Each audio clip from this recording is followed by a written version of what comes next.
They were all ridiculous arguments, but they came fiercely one after another. Though a total of 5 wedges pierced the landlord, her expression didn't change in the slightest. However, her movements had indeed been limited. Witches sure are scary. You can't beat twisted logic. They don't violate the Nox Decalogue. It's valid.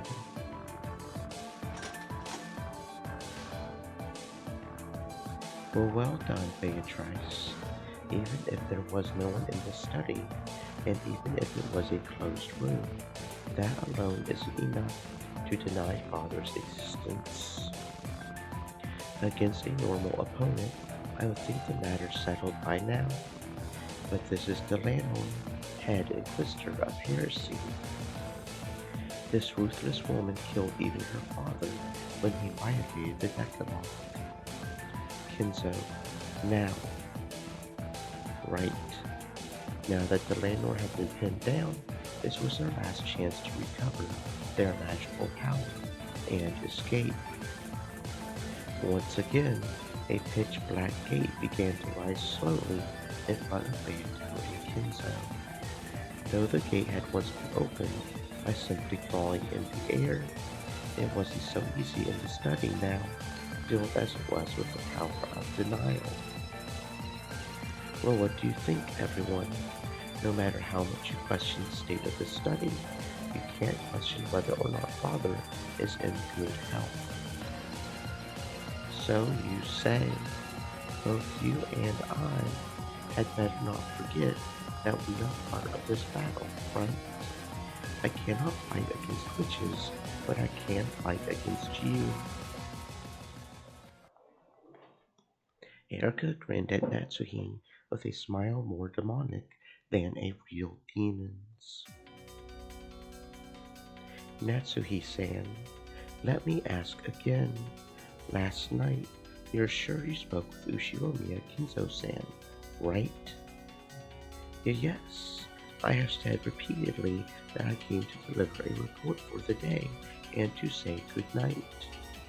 This may be a strange thing to ask, but since it's needed to prove your innocence, please answer me straightforwardly. This Kinzo you speak of is the Ushiromiya Kinzo-san we all know of, right? It isn't a different person or thing with the same name, is it? I'm not really sure what you mean. It's like this.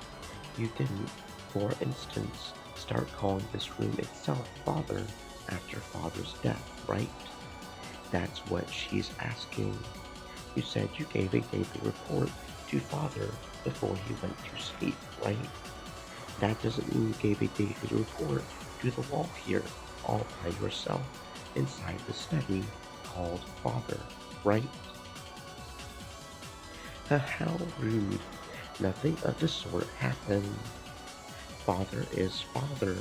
He is in good health. And I most certainly gave him a report and said goodnight to him last night. I'm not trying to trick you or talk my way out of anything. I see. In that case, can you repeat what I'm about to say? If you aren't tricking or deceiving us in any way, you should be able to do it. But fine, I will repeat whatever you want. Repeat it. Ushiromi and Natsuki did at 2300 last night. Speak with Ushiromiya Kinzo while in the same room as him. This room. Ushiromiya Natsuki did at 2300 last night. Speak with Ushiromiya Kinzo while in the same room as him. This room. Good. Then I'll ask one last thing. Seriously now, Natsuki-san, you didn't do anything like throwing Kinzo-san out the window after your conversation and locking the window behind him, right? Because everything still makes sense if you did. Well, why would I want to chase Father out of the window? This is intolerable. This mockery is intolerable. Please allow me to speak. Let it be said that when Natsuhi refers to Kinzo, she means Ushiromiya Kinzo and nothing else. Please allow me to speak. Natsuhi claims to have met face-to-face with Kinzo in the study at 2300. Natsuhi let out a cry, but it was too late. She had been totally suckered in by their provocation. The blue wedge to the foot representing a telephone discussion. The blue wedge to the neck representing the study itself being called Kinzo. The blue wedge to the gut representing Natsuhi herself being called Kinzo. The blue wedge to the thigh representing Natsuhi letting Kinzo escape out the window and locking it after. The four of them were smashed up with a thin sound, because Natsuhi, the one who knew the truth, had denied them. Those denials had gained the power of the red truth. Despite Kinzo's absence in this closed room, Beato had introduced 5 ways that Kinzo could still exist. Natsuhi had carelessly crushed the premises behind 4 of those herself. Only 1 wedge remained. In other words, this was the last blue truth that could bury the contradiction of Kinzo existing in the study at 2300.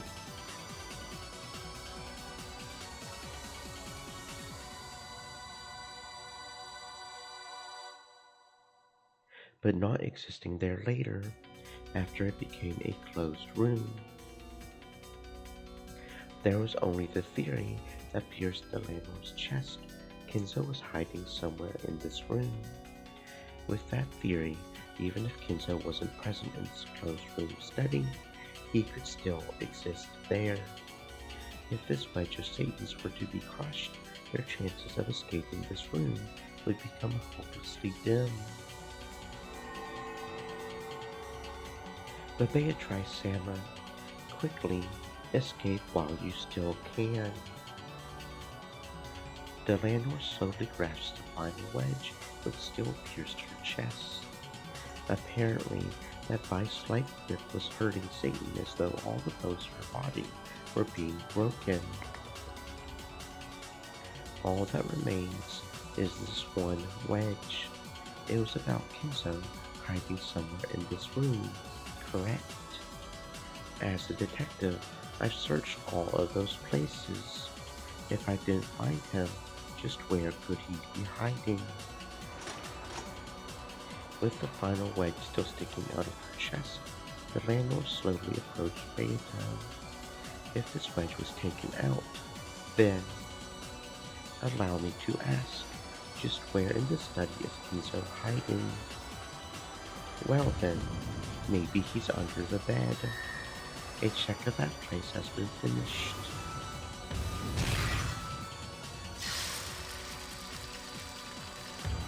Maybe he's in the bathtub. A check of that place has been finished.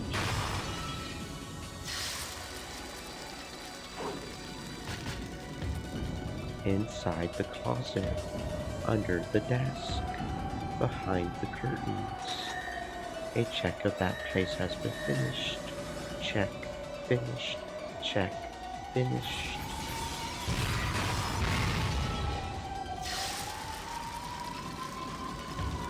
Behind the bookshelf, behind the closet, under the carpet, under the floor, above the ceiling, behind the wallpaper, inside the sofa, inside the chair, inside the bed, inside the blankets, inside the walls, inside a rock, inside a crag, inside the room.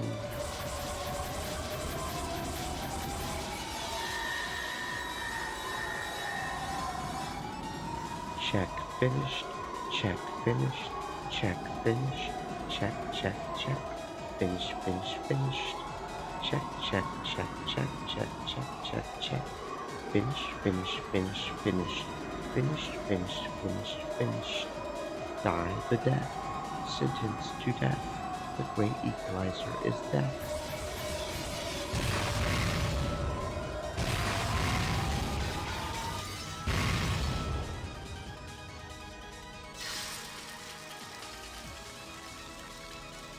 No locations would work against the landlord by this point. The landlord took Beato's final desperate onslaught head on, turning everything back with a far stronger power of denial. Beat them up, knock them down with overwhelming force. No longer does any place exist in this study for Kinzo to escape to. Beato is blown back like a leaf dancing in the wind, knocked around over and over again like an empty can lying on a road. By now, no matter how many times Beato used the crude truth, it wouldn't be able to defeat the landlord's red. Witches are so pathetic. You just try to talk your way out of things endlessly, trying to confuse the truth. Let me borrow the landlord's words. I'm disappointed, Beatrice said.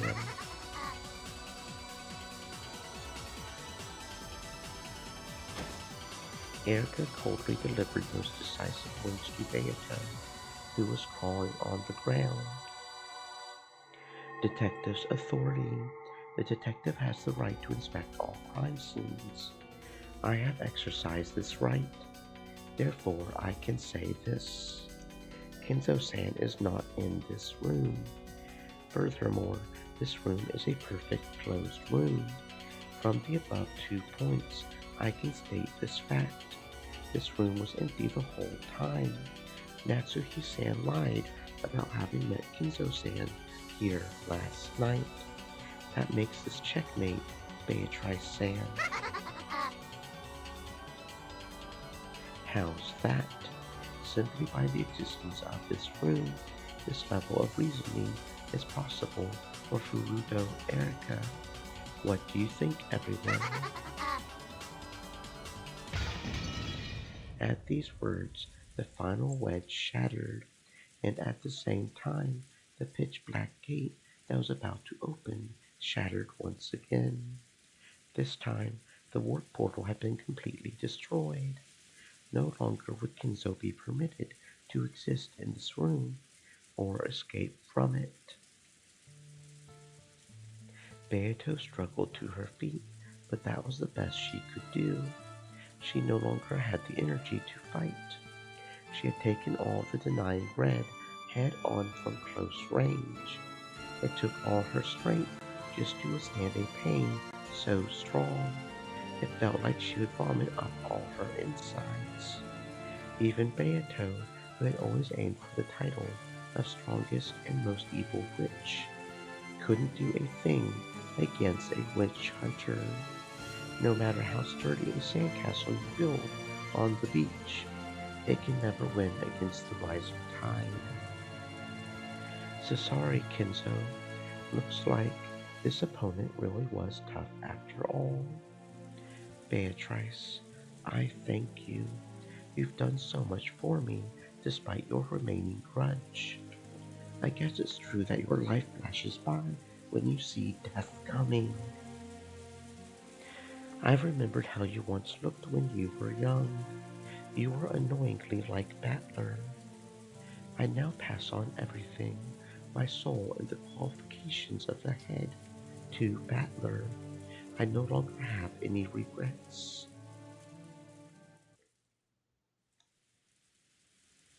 Battler, my apologies. How pitiful. Though I swore to fight with you once again, I must settle my accounts like this. Welcome to the stream, Scar Rocks. I hope you're having a fantastic existence. To Beato, it seemed as though Battler had met her gaze. There was no way he could have. This Battler was the Peace Battler. There was no way he could see Beato in this higher level world. However, his eyes really did meet hers, even though they couldn't have. Beato was sure they did. As Erika, Eva, and the others closed in on Natsuhi, questioning her over and over, only Battler stood apart from that tumult. His expression held none of the enthusiasm and excitement that the other humans had. It just piercingly and coldly surveyed the scene, and the expression on his face was a quiet displeasure, anger. He wasn't feeling compassion for Natsuki because her lie was about to be exposed. However, he couldn't excuse Erica, a self-proclaimed intellectual rapist, who simply enjoyed cornering Natsuki and those who sympathized with her. Then he whispered softly, "It's useless." Beato and the others definitely heard that. You don't think Battler might turn things around from this weakened position? I probably could have done it back in the day. And Battler can probably do it. Battler. Battler, if you are indeed the man who will inherit everything from me, now is the time to prove it. Don't let the legend of the Golden Witch end here. It's true I met Father here last night. It's true, and he spoke to me of the Ushiromiya family's glorious history, as well as the burden of bearing it. Your lie has already been exposed, Natsuhi-san. We already know that you were alone in this room last night. Isn't it about time to give up and confess? Culprits who are bad at giving up tend to go with bad mystery novels. At least in the end, please prove that this is a slightly better, third-rate mystery than that. It's useless. It's all useless. Battler, who had been silent off by himself up until then, spoke. At first, it sounded as though he was attacking Natsuki. However, when Erica realized he was glaring directly at her, her expression visibly clouded with displeasure. And just what are you calling useless? If this is a third-rate mystery, then the detective's third-rate too. Listen up. I'm going to become grandfather. The Battler. You'll become Kinzo-san. Are you saying you'll become Kinzo-san and reenact his disappearance from this room? Do you actually intend to deny my checkmate? Fool. What is this man saying? Hey, new girls, this here's your first game, right? Sorry, but it's totally useless to call checkmate after a little something like that. Yeah, it's all useless.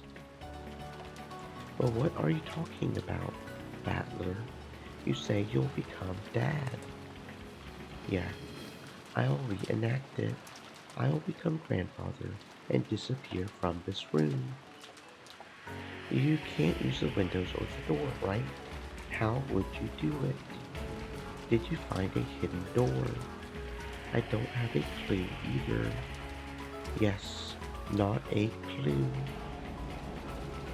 That sound wasn't just the noise of the onward lookers fidgeting. It was a provocative chill that ran up Erica's spine. Interesting. I see. You're the successor to Ichiromiya family headship, the one who bears the head's ring. That should more than qualify you to stand in for Kinzo-san. Why don't you let us have a look at your theory? Erica's expression was no longer a challenging smile. It was malicious, overwhelmingly displeased. She couldn't conceal her anger at having this very pleasurable time of hers ruined. How will he get us out of here? I've got it. I see. So that move is still open. So you finally figured it out, you damn teaser. Hidden doors and hiding under the bed. All that stuff is so pitiful, it brings tears to the eyes. This is the Ushuaïa Kinzo we're talking about here. There's gotta be a more thrilling and exciting answer. How pitiful that even I couldn't think of it, even though it was about me. And how pitiful that the only one of my relatives to understand me is Battler, the kid who's returned after being gone 6 years. Battler, take my place. Do not shame me. Sure, Gramps, I'll teach these guests what the dignity of the Ushiromiya family head is all about. What are you planning to do, Father? Natsuhi, Beatrice, watch. We'll show you what being the Ushiromiya family head truly entails. That battler, what's he trying to prove? There's no way he can do anything. This is a perfect closed room. Aunt Natsuhi, come over here. Now, move as I tell you to. Battler called Natsuhi over to the window and whispered something to her with his back towards the others. Miss Delanor, you're ready for everything, right? It's not possible for Kinzo and the witch to slip out of this room, right? Of course. Gertrude, Cornelia, and the palace guards. Double check that the seal of this closed room is perfect. Please allow me to speak. Our barrier is perfect. Allow me to speak. There are no hidden doors, and escape will not be granted through either door or window.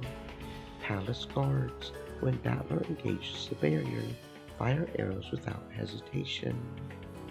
Chichester Corps, Roger. Battler Sailor, prepare yourself.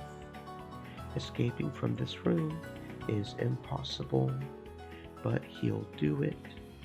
How? He's certain he can succeed, even without any basis. That's what it means to be the Ushiromiya head. True. Let's watch. Yes, let's see the majesty of Riichi's opponent.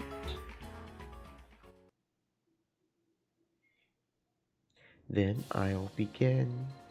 Everyone nodded and watched Battler's every move. Grandfather was lying in bed like this, grunting his understanding of Aunt Natsuhi's daily report, or whatever. Battler lay down on the bed himself, as if it still mattered. Now, Erica grumbled about disturbing the crime scene, but no one listened to her. Then I stopped answering and sleep. Well, realistically speaking, I'd probably get tired of all that talking and only pretend to be asleep. You really do get it? I see that Father has gone to sleep. Bow silently and leave. Natsuhi lowered her head to Battler, who was still lying down in the bed, and turned around. Then she started wandering around as though doing an inspection of the room. After seeing that Grandfather was asleep, Aunt Natsuhi probably did an inspection of the room before leaving. Of course, she had Shannon-chan and the others clean it every day, but she still checked it thoroughly herself, making sure there was no dust piling up, making sure he hadn't run out of any consumables. Yes, this is the room the precious family had, so I check everything carefully myself instead of relying entirely on the servants. I always do that. That's true. Madame usually checks things very carefully. Her inspections are very detailed, and she even checks all the consumables in the washroom one by one. In other words, we aren't just talking dust on the windowsill like you see all the time on TV. She checks to see that there's enough soap and toilet paper in the washroom. Though she probably doesn't have to do it each day, she's very devoted. That is my routine. I mustn't slack off in my inspection of the head's room for even a single day. So what's your point? Please keeping showing off to a minimum. Isn't getting to show off the biggest perk to being a detective? But I'm the detective. Since we're inside the study, you can probably tell, even though we call it a study, it wouldn't be wrong to call it a second house inside the mansion. It has a sleeping room, a study, a washroom, and even a toilet and bath. In other words, it isn't a single room. You could call it a full house. Thank you for the explanation of the room's layout. However, the move of having him hide somewhere in this room has already been defeated. He isn't hiding. However, there's gotta be several blind spots. For example, if Aunt Nasuhi went into the bathroom to check the amount of toilet paper, most of the study would be outside her range of vision. In other words, for almost every location in the study, the sole observer would have disappeared.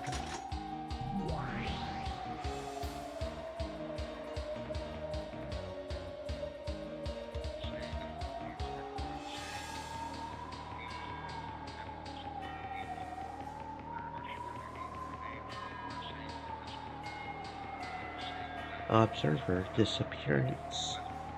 We've lost track of Kinzo. Let it be said that the witch's darkness is filling the study. Excellent. Watch as it fills with the power of darkness. So, if the observer, if Nasuhi goes away, so what? What next? When grandfather noticed that fussy Aunt Nasuhi leaving, he got up. Why? On a twisted night such as this, what better way to enjoy a drink than bathe in twisted weather under the night sky?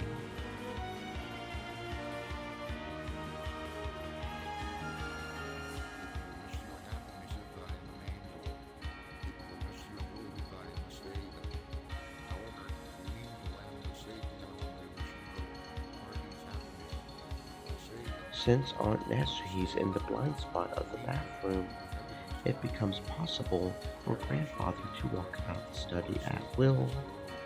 It was possible for him to move without Nasuhi's knowledge. It was possible for him to move without contradicting what Nasuhi knew.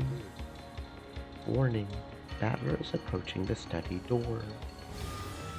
Allow me to speak. A noise rings out when the lock on the study door is released. Know that you cannot leave through the door without Nasuhi thinking something was odd. Because Battler had acted as though he was heading for the door, Gertrude, who was sealing the door, immediately sent out a warning. Maybe it was possible for him to leave the study while in Nasuhi's blind spot. However, that's right, there's the sound. We know there's a loud sound when the auto lock is released. Even if Nasuhi was in a blind spot inside the study, she wouldn't miss hearing that.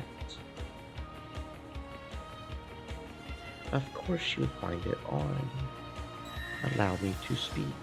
Let it be said that Nasuhi did not hear the sound of the door opening while in the room. The washroom and toilet are very close to the door. Even if they hadn't been, that auto lock always lets off such a massive sound. She would be able to hear that sound, no matter what. Natsuhi had already spoken with Erika and the others about the details of the previous night, making it quite clear that nothing out of the ordinary had occurred. Any argument that relied on Natsuhi failing to hear the lock wouldn't work. Please allow me to speak once more. Kinzo entering or exiting through the door will not be permitted. Let be said that this is a useless struggle. It is foolish. It's true I can't break through the red of that girl by the door. But what about you, over there by the window? Turning his back to Gertrude, who claimed that leaving through the door was impossible, Battler locked his gaze on Cornelia, who stood in front of the window. Make sure you hold that barrier of yours up tight, 'cause you're gonna be blasted away, okay? By now, Battler's target was clear. It was Cornelia. It was the window. He was going to smash this closed room from the window. Not expecting to be chosen as a target herself, Cornelia was overawed for just a second, but she quickly regained her composure. On rare occasions, struggling, fleeing witches would directly challenge the barriers Cornelia set up. Such witches were always fighting desperately on the brink of death. Please allow me to speak. You are Battler's target, Cornelia. I ask that you be on your guard. Fool, God have pity on this foolish lamb. I'm no sheep. The head of the Ushiromiya family is an eagle with one wing. Don't think you can keep me shut up in this study forever with just a flimsy window like that. Starting from a low posture, though silent and supple, Battler ran forward like a white leopard. That the sky couldn't possibly make me to. This is... Allow me to speak. There is no way to defeat my red. Know that your wish will not be granted. Cornelia thrust out both her arms and made a sign. When she did, a red barrier closed in front of Battler. Know that your course is a fruitless one, Ushiromiya Battler. Know that this window is sealed from the inside, and Natsui did not help Kinzo escape. I'm not saying that Aunt Natsui helped Grandfather escape, but what if Grandfather snuck out, keeping it a secret from Aunt Natsui? Or why would Kinzo go out the window on his own? What better way to enjoy a drink on a twisted night than leaping through the rain-swept skies? But this is the third floor, right? It's impossible. Even you've jumped down a flight of stairs at least once in your life, right? 3 stories is nothing for Kinzo. I wouldn't put it past him. I certainly wouldn't. That's ridiculous. Blue cracks appeared in Cornelia's barrier, and it shattered with a crisp sound. It was all far too quick. It looked almost as though she had gotten out of the way herself in fear of Battler. Endless 9. Magic resistance power. Endless 9. Cornelia Sama, you can't block it. Retreat. At the same time the barrier shattered, the window behind Cornelia's back was flung open. The curtains fluttered for just an instant.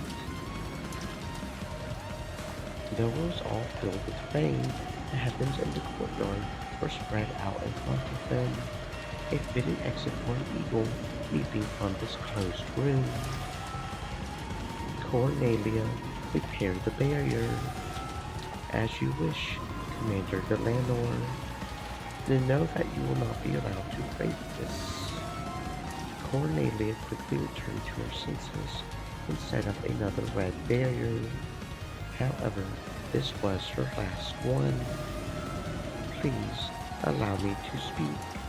Let's accept for the time being that Kinzo escaped through the window. In that case, how did he lock a window which cannot be locked from the outside? The window was locked from the inside. Useless. Yeah, it's all useless. Kinzo and Battler grinned. Did she think this feeble red could block the charge of Battler and Kenzo, the two family heads. After Grandmother jumped out the window, Aunt Nasuhi probably noticed a slight draft. She then approached the window, realized it was wide open, but quickly closed and locked it. Nasuhi couldn't have imagined that I would slip out the window. Yeah, so it's only natural that Aunt Nasuhi thought Kenzo was sleeping in bed. Now that Battler had found the answer, the red barrier was more fragile than thin glass. The red magical wall certainly had been smashed again, so easily that disgraced the name of certainty itself. Unbelievable, right? That barrier was more firm than anyone knows had ever used against Jessica, and yet it had been destroyed so easily. Though Battler was rushing fiercely and had almost reached Cornelia, she didn't step aside. Her steel spirit, worthy of the name I served, John Prow, didn't allow her to step aside. She took a charm from her pocket, placed it against the thin air, and made a sign.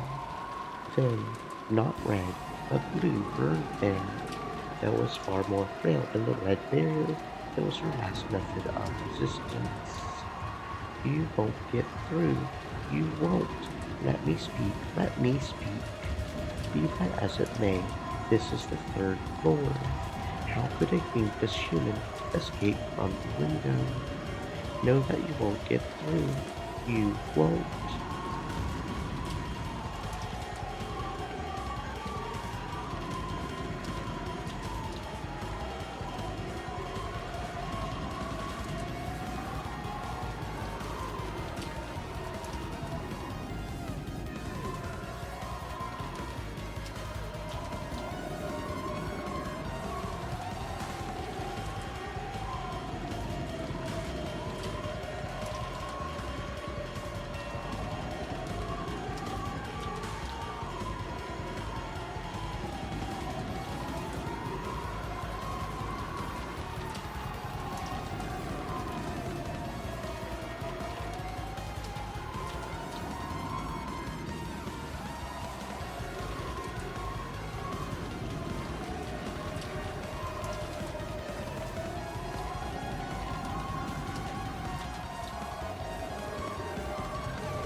Just quit your whining and watch.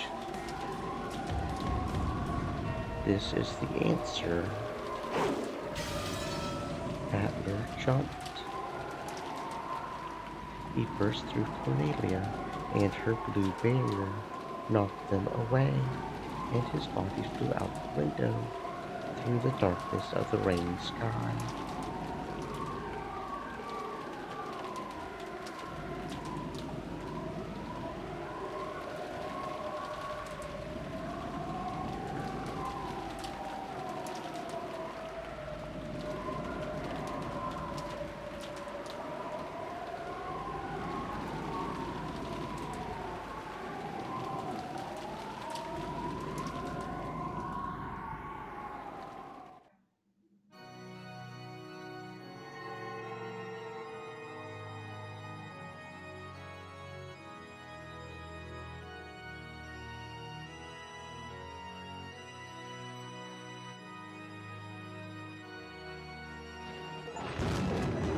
And that is break free. Battler jumps out Kenzo's window. Okay. The fragments of the blue barrier scattered, beautifully adorning the surrounding air. The closed room had been smashed open. Battler flew out of the mansion, through the sky above the rainy courtyard. All the raindrops became small round gems and were scattered through the air. Battler flew across the pressure box world of that rigid stormy sky, through the countless gems of rain that filled it.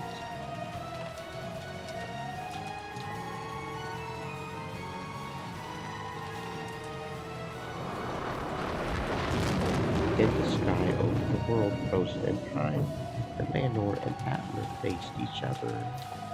If Battler, who had smashed and thrown out the window, was like a knight leaping off a white horse, then Delanor was another knight who floated in the air waiting for him. In the air above the courtyard, surrounded by the Ushuaia mansion and frozen in time, the true new head of the Ushuaia family and the disciple of heaven who would test him crossed paths. Well done. When you fall into the courtyard, whether you live or die, it won't change the fact that Kinzo could have defeated this closed room. You who have thrown away your life and jumped are a marked hero. Well done. You have smashed our closed room barrier. Splendid Ushiwamiya Battler. However, I am the head inquisitor of heresy, Delanor A. Knox. I cannot allow you to escape out from under my nose. Now, at the end, allow me the honor of crossing swords with you. Sure, bring it on. This game is surprisingly unrelenting. In this world, where the gems of rain fell slowly like large snowflakes on a snowy field, Delanor and Battler slowly crossed paths.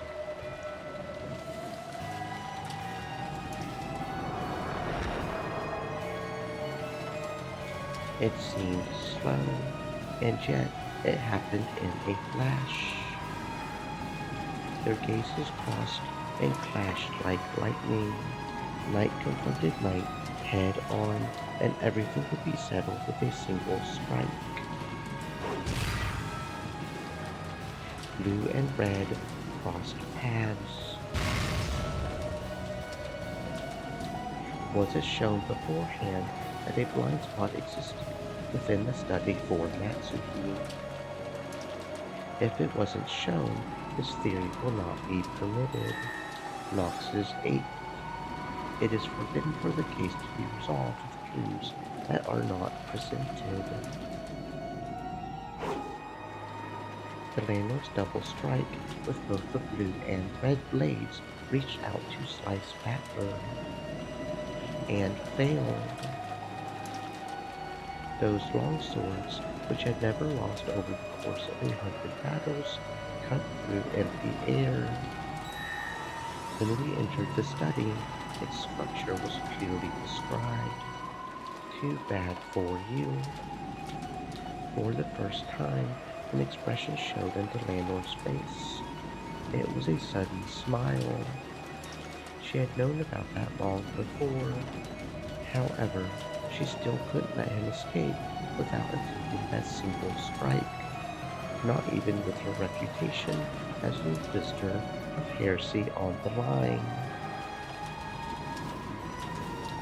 She still crossed swords with Battler, even though she knew it would fail. Yes, I knew. With your answer, Knox's 8 is not violated.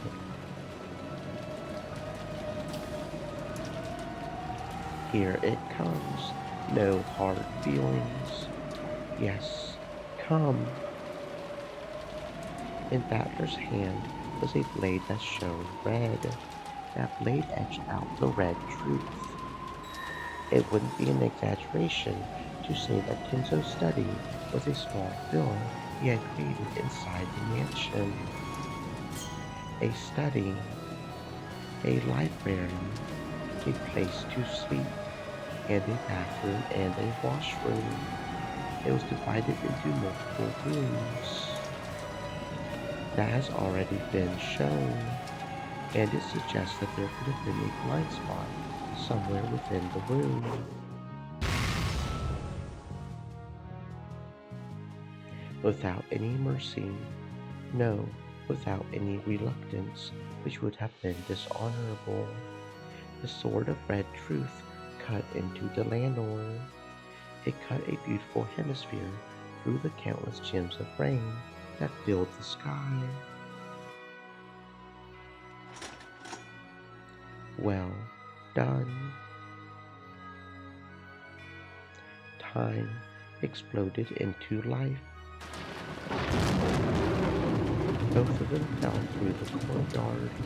One drifted down, the other tumbled through the air. Then there was a soft sound and a dull thud. The first was the sound of Battler landing gently in the courtyard. The second was the sound of Eleanor crashing down. After crouching down for a while, Battler slowly stood up.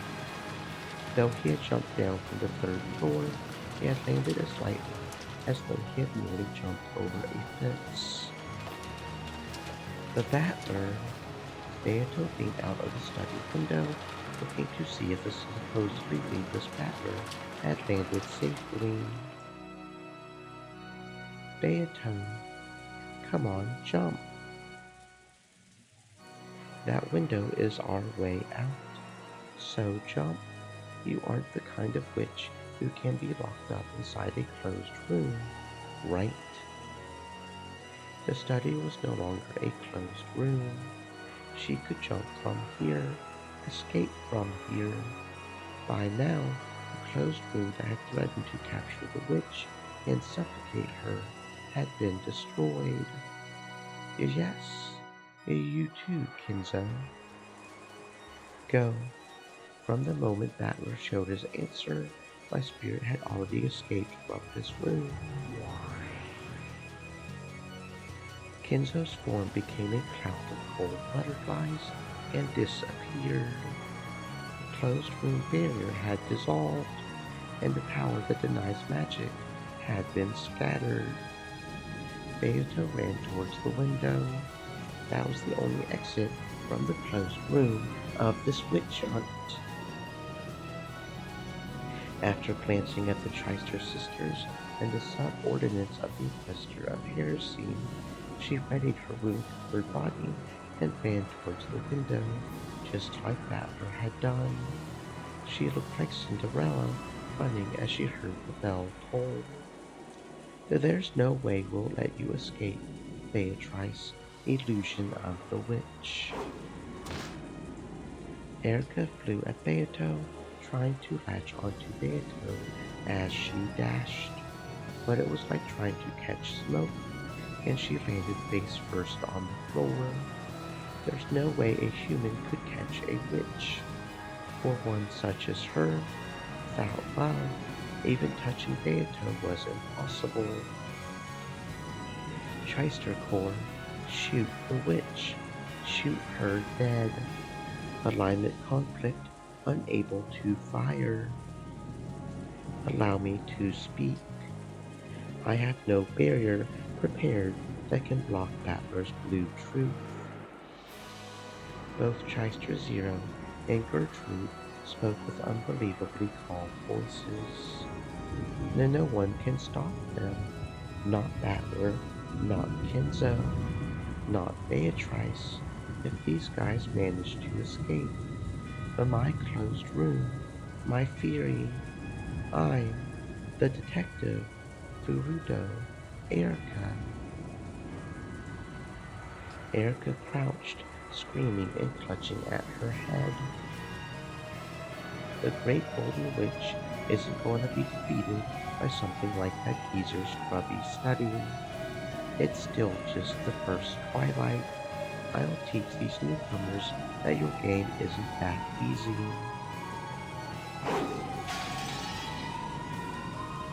Just like Battler, Beato also flew.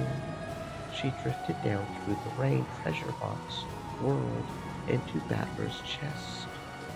Battler caught her with both arms as though catching a feather from an angel.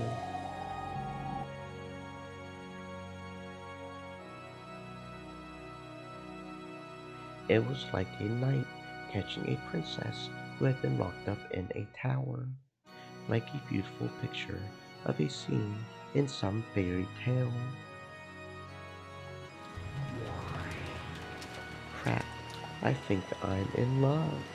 Are all the Uchiwa family heads like this?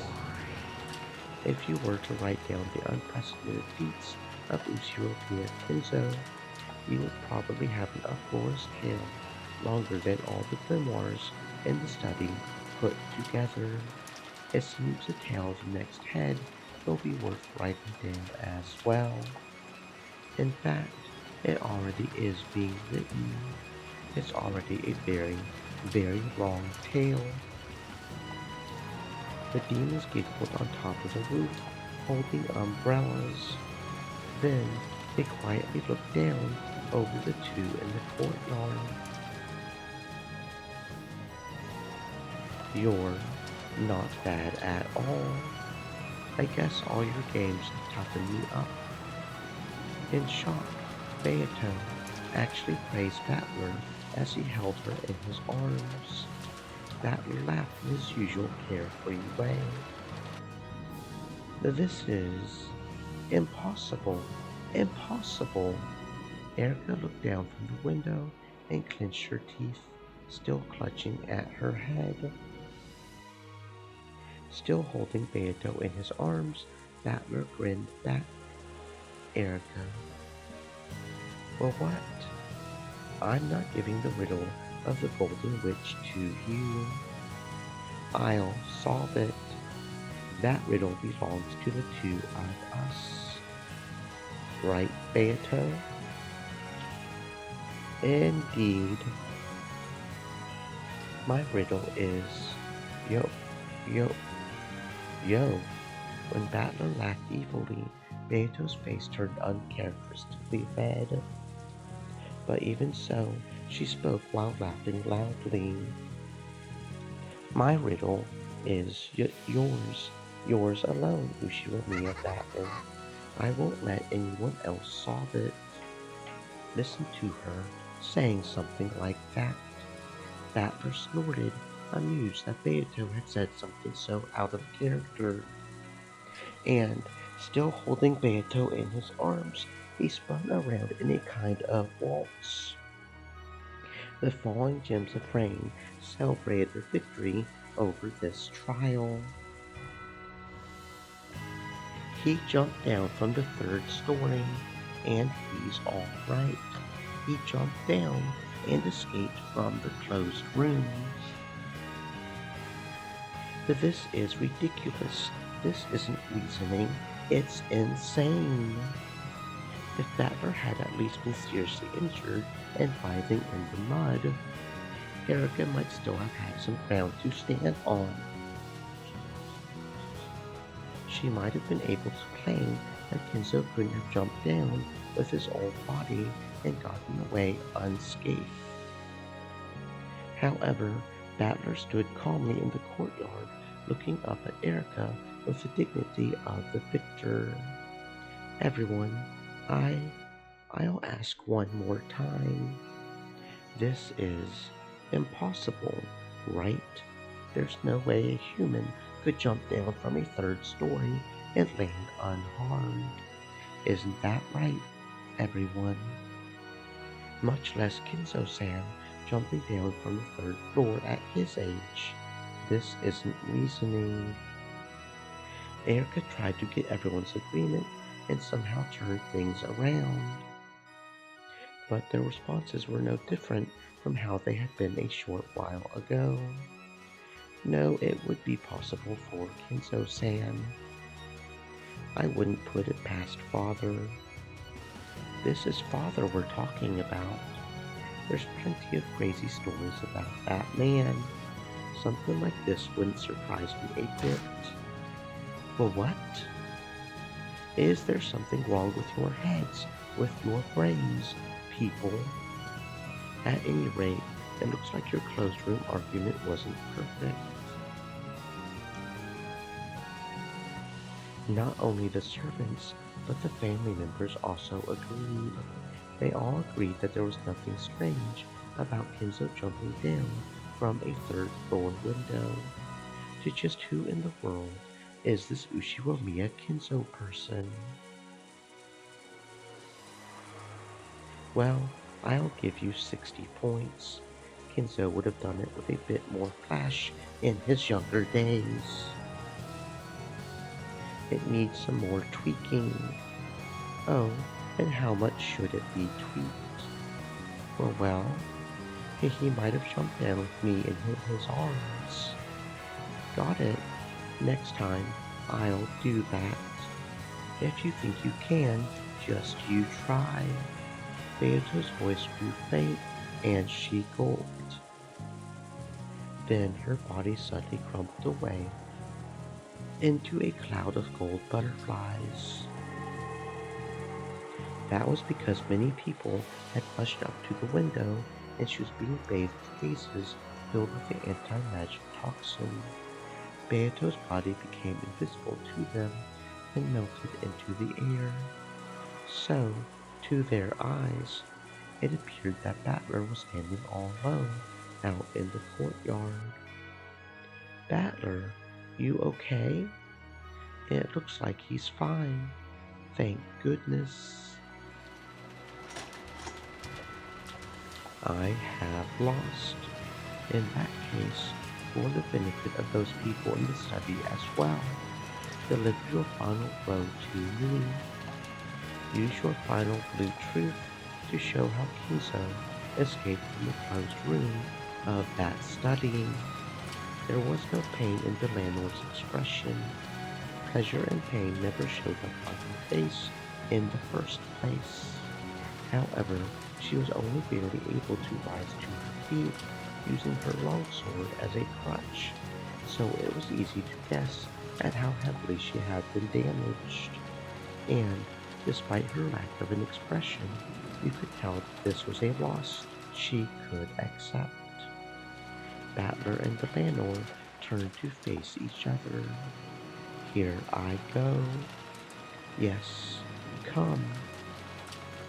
As though readying herself, the landlord quietly closed her eyes, but she still stood tall and maintained her air of dignity. This is my blue truth. The blue power gathered. Battler slowly approached the landlord. Then he faced the rainy sky and yelled out the blue truth. Tsushiromiya Kenzo escaped from the study through the window when Nasuhi couldn't see him. Aunt Nasuhi didn't notice and locked the window. In this way, Aunt Nasuhi saw Grandfather go to bed, yet Grandfather was able to escape from the study without contradicting the lock of the window or the door sealed by the receipt.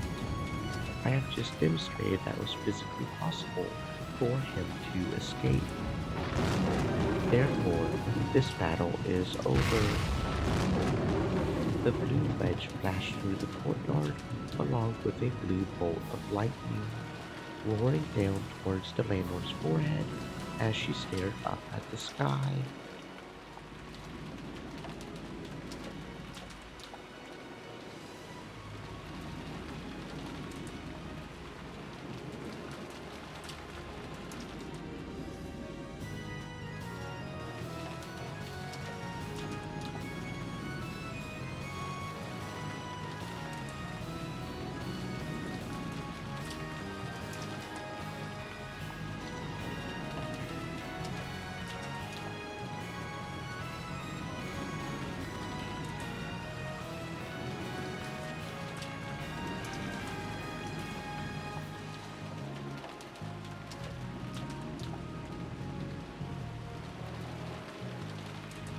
Beato's game isn't forgiving.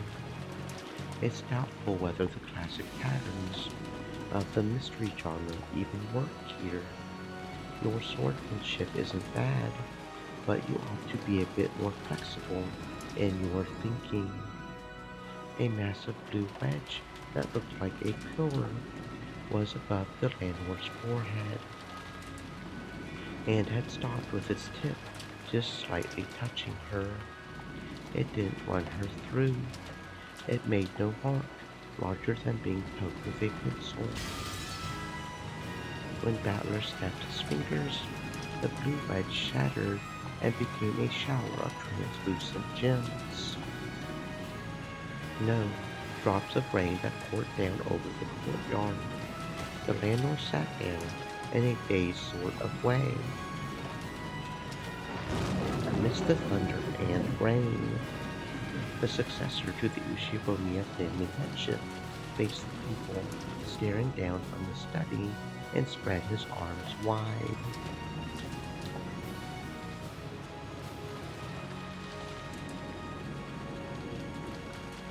Welcome to Beatos and my game. Welcome, Furudo Erica.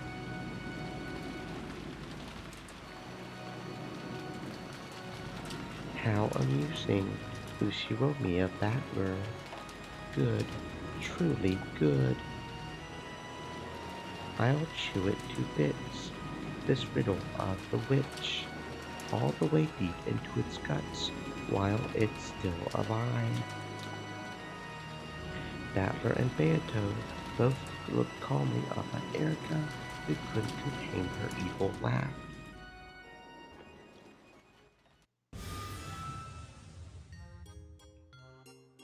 This is good stuff.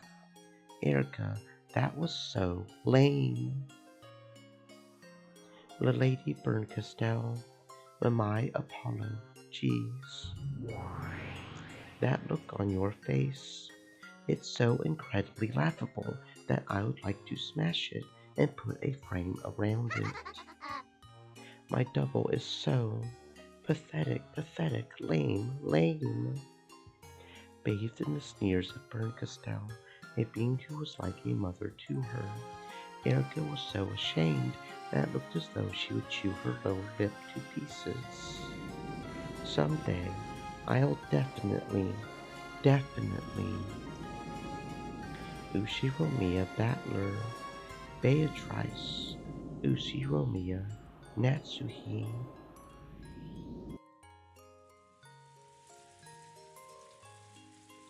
This riddle is ours. I won't let anyone get in the way. Beatrice. Yes.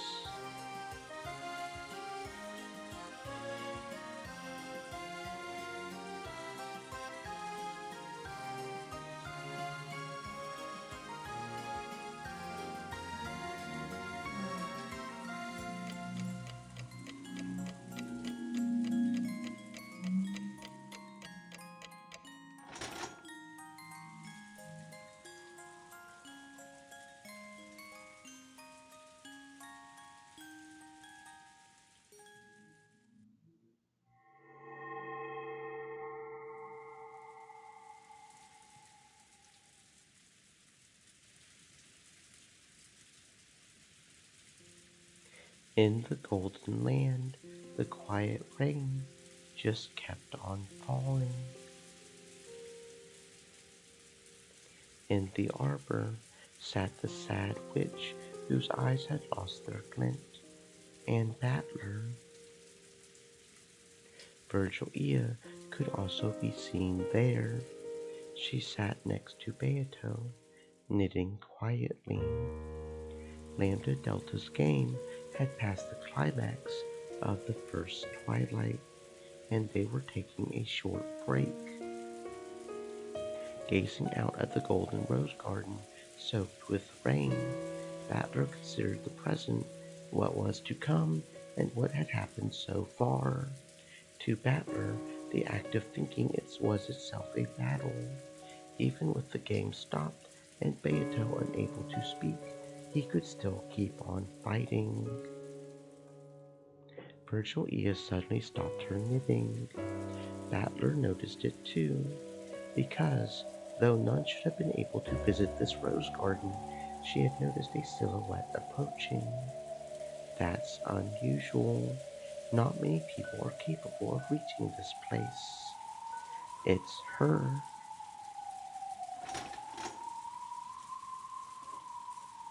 That silhouette, which walked amidst the quietly falling rain without so much as an umbrella, was Delanor. That was a spectacular garden maze, a splendid way to enjoy the roses. Why are you here? It's been some time, Mrs. Beatrice. No, wait, now it's Mrs. Virgilia, is it not? Long time no see, Delanor. Come over here. We aren't ones to leave a guest out in the rain. Don't worry, she hasn't come to fight. Do you know her?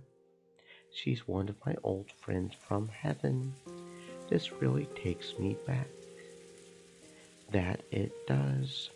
Mrs. Virgilia possesses a deep knowledge in heavenly studies. I have often argued with her over interpretations. My many intellectual adventures with you were quite enjoyable. I would like to do it again sometime. Yes, let's do it again sometime. I would love to fight with you again. They used the word fight, but it didn't sound like they meant anything unpleasant by it. It sounded like something old chess rivals would say to each other. Unlike Beato, it seems Virgilia always behaved properly and courteously, so she had many friends in various other worlds, including both heaven and the demon world. Surprisingly, Delanor was one of them. Delanor, who had crossed swords with me just a short while ago, ducked her head like someone taking shelter from a sudden rain and sat in the seat Virgilia pointed out, like a guest. Is there any type of black tea you would prefer? Anything. Any tea you make is superb. Then how about some Darjeeling? Battler, Beato, would you like some more? Yeah, Beato and I would like a refill, right? As usual, Beato didn't answer, but if you quietly gave her a cup, she would sip it from time to time. There was still some black tea left in that cup, but it had already chilled, so Battler asked for a refill for Beato as well. I have heard the rumors. How pitiable that Beatrice, the endless witch famous for her cruelty, has been reduced to this. She's no longer participating in the game. Lambda Delta is the one controlling the Phaeton that's on the game board. I know. However, she is the original master of this world, and you are the proper guest invited by that master. That is why I have come to pay my respects. On the game board, Beato and I met Delanor, but those were the game pieces of those witches. They weren't Beato and me ourselves. Is that why you went out of your way to greet Battlercon and Beato here? I see you're as conscientious as ever. That is my way of doing things. Greetings, Mr. Battler. I am Delanor A. Knox. We play opposing roles, but it is a pleasure to meet you. Sure, I'm Ushiromiya Battler. Pleased to meet you. Greetings, Miss Beatrice. I am Delanor A. Knox. Beato, she's saying hi. She says, "Welcome. Thank you very much, Miss Beatrice." The witch and the inquisitor of heresy, whose job it was to hunt witches, greeted each other around the tea table, surrounded by the aroma of black tea. It was a strange sight.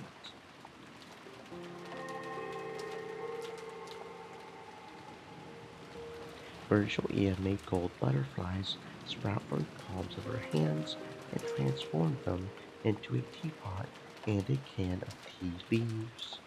It was a very witch-like way to make tea. Of course, she actually was a witch, so that scene wasn't particularly bizarre in itself, though I was a bit concerned about whether the landlord, an inquisitor of heresy, could watch such a spectacle. Do not worry, I am not so boorish as to complain about how my tea is served. Even though the tea is being made with magic, there is a tea set hiding in the shadows, and Mrs. Virgilia is making us tea with it in secret. We interpret or judge that was made with magic and is written as such in the tale. That interpretation is allowed by Knox's ninth. Oh my, I do believe the interpretation of the ninth is such a delicate problem that's viewed as taboo even in the great court. Even though it's just a personal opinion, if it became known that the head inquisitor of heresy said such a thing, we might be sacked.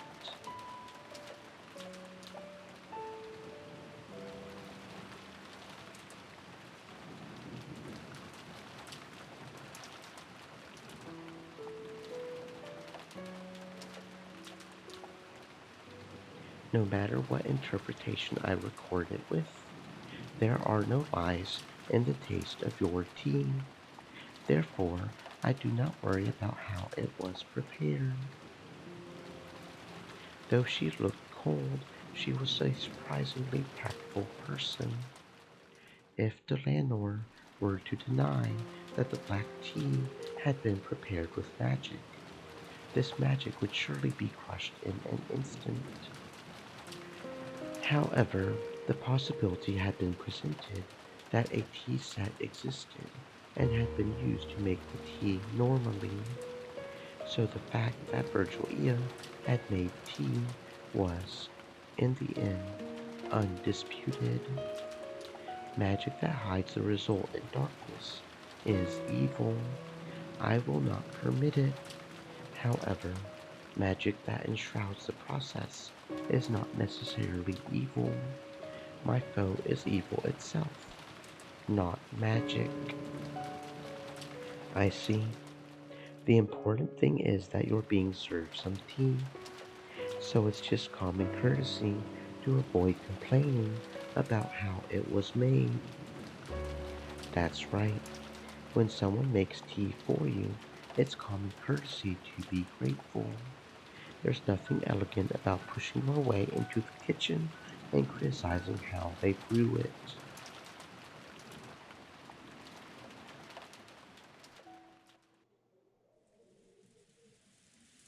You don't invite your guest into the kitchen,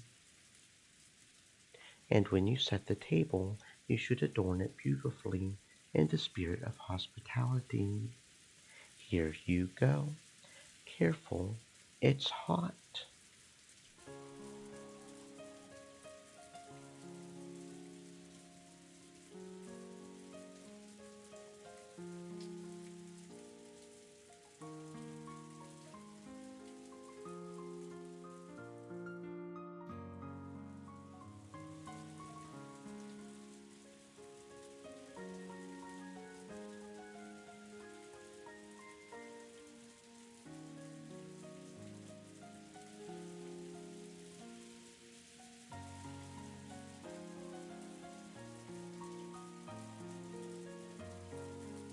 Thank you. I would like some sugar and milk. You still can't drink it straight. I'm a kid. It must be sweet. So then, is magic a gentle lie? The word lie makes it sound bad. The word embellishment is probably more fitting. When giving a child candy, you can take a crumpled up one out of your pocket, or you can use some clever sleight of hand to take the candy out. The impression given by each method varies greatly. Well, yeah, it would look cooler if you took it out with a little magic trick. Wrong. There is meaning in the fact that the result, giving them candy, has been adorned to be even more beautiful and fun. Think of when you gave Maria Chan a candy. There is a huge difference between taking it out of your pocket to give it to her and slipping it into her pocket and saying a fairy gave it to her for being such a good girl. In my opinion, it would be Stream boorish elements. Said. Stay moist, my friends, hydrate. to then question everyone about their alibis and pinpoint who it was that slipped it into her pocket. The important thing is the result, that the girl received the candy and rejoiced, and it is significant that it was embellished in a way that made her rejoice. That's surprising. When you showed up, I got the feeling you would deny anything that went by the name of magic. That is how I act in my capacity as an inquisitor of heresy. It is my job. However, when I am away from my job, I don't enjoy being quite so cold-hearted. So, you set your personal feelings aside when on duty. You do it well. As an inquisitor of heresy, hunting witches is my job. However, I personally find witches pitiable. Despite this, I carry out judgment mercilessly as an inquisitor. In the end, that doesn't change the fact that I sentence witches to death. In the end, my pity is nothing more than a useless embellishment. Whether I have it or not, nothing changes. So, it would be better if I didn't. That's not true. Even if the ends are the same, what's in your heart makes a big difference. Your mother's cookies are clearly more delicious than those made by a good pastry shop. That's because you know that they were made with heart. That's right. Even if the result looks the same, whether or not there's warmth behind the feelings of whoever gave it to you makes a big difference. Is that so? Whether I have heart or not is completely meaningless. The landlord's gaze fell to her cup a little sadly. That's not true. After hearing all this, I've changed my view of you a bit. And that's why I'm certain the heart isn't meaningless. Virgilia was a little surprised to hear the words she should have said coming from Battler's mouth. After all, understanding the heart is the first step towards finding the essence of magic. By now, perhaps Battler had unconsciously started to understand, bit by bit, the essence of Beato, the essence of witches, and the very first essence of all, magic. Whether you want to become a witch or vanquish them, the very first step is learning about magic.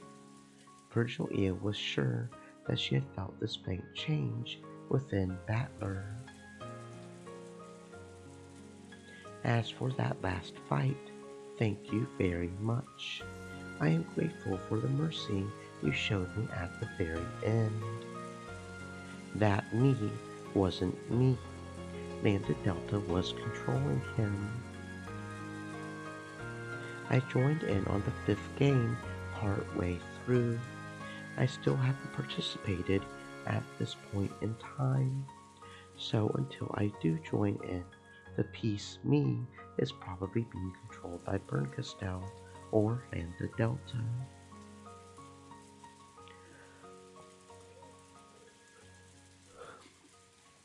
Just what kind of whims guiding them, trying to make it look all cool. They made me look like some kind of knight coming to save Beato. Lady Lambda Delta wants both witches and humans to be in balance, resulting in a draw. With Erica's appearance, the scales tipped strongly in the favor of the human side, so she manipulated the tail in a way that supports Beato. I am aware of that. However, pieces cannot do things that are impossible for them, and they specialize in actions appropriate to their original personality. Therefore, that was certainly something that Battler, was capable of. That is why I am grateful to you. It feels a bit weird to be praised when I didn't actually do anything. After the game continues a bit more, I'll probably regain control of my piece. Not sure I'll be able to go easy on you then. It's the same with me. The next time we cross swords, I won't hold back. Bring it on. I'll be your opponent. Come at me with all you've got. I promise, with everything I've got.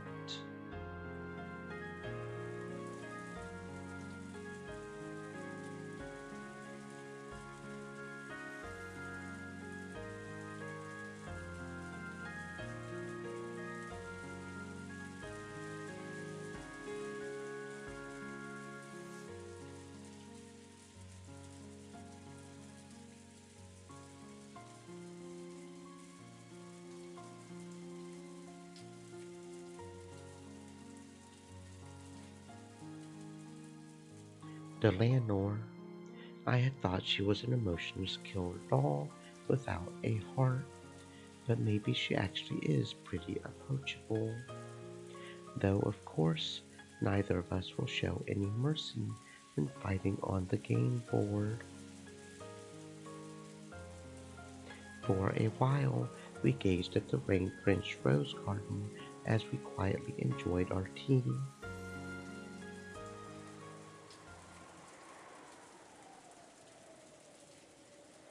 There is one thing I must apologize for. With a sudden sigh, Delanor muttered something. What is it? If it's about that fight a short while ago, it's already over. We both fought with everything we had. The outcome was just luck of the draw. No, it wasn't luck of the draw. I couldn't just let it be, so I came here to apologize. What are you talking about? You're saying you threw the match, aren't you? Virgilia spoke softly without hesitating in her knitting. That is correct, Mr. Battler. That Mister's really awkward. Just Battler works fine. Battler. I apologize. We did not give it everything we had. I know. Kinso is dead at the starting time for all games. Beato had already spoken that truth. In that battle, Battler-kun could only have achieved a draw at best. He most certainly had no chance at all of winning. You're right. If you just say that, the whole fight's already over. Why didn't you use that red? Don't tell me it was because of a stalemate or something like that. Knox's second is forbidden for supernatural agencies to be employed as a detective technique. We cannot use that red truth directly. However, I gave Cornelia, who was protecting the window, the red truth. That window was never opened after it started raining. That's checkmate. Why didn't that girl use that trump card? This is. Allow me to speak. There is no way to defeat my red. Know that your wish will not be granted. Though she had fought calmly up until that point, she quickly got flustered when I dashed forwards. I had thought she had been frightened by my sudden attack, but the truth was different. Even though she held a trump card that could completely repel me, she suddenly became unable to use it and hesitated. I don't understand. All of a sudden, in that instant, use of that trump card became forbidden. Once we lost that, your victory was guaranteed. The game master, Lady Lambda Delta, probably interfered. That bastard. So in the end, that whole fight was a farce in the palm of Lambda Delta's hand. She made us play out the entire act according to her script. I do not like it. However, since you told me to fight with everything I had no choice but to let you know. Please forgive me. Still, even though you lost your trump card, you kept on fighting all out with your remaining cards. I don't believe anyone could find fault with what you did. That's right. On the contrary, you should be mad at Lambda Delta for butting in. Kinzo doesn't exist should already be an established fact. Lady Lambda Delta and Lady Burgestelle should know this well, and yet they are both leaving room for Kinzo to exist as they continue in this game. It's almost as though the two are conspiring to prevent Kinzo's existence from being denied. In other words, they intentionally let grandfather escape. Yes, they must be after something. That is a bit odd. Lady Lambda Delta and Lady Burgestelle should always be in opposition, unless the witch side is in a superior position. It's hard to imagine that those two are conspiring together at a time like this. I can't help but think that they have some sort of wicked goal. I came here because I wanted you to know that. So, you came all the way here to tell us something like that. Yes, which means that my business here is finished. I think I will leave now. The game will probably resume shortly. I must aid Erica during the rest of this game. The landlord gulped down the last of her black tea and stood up.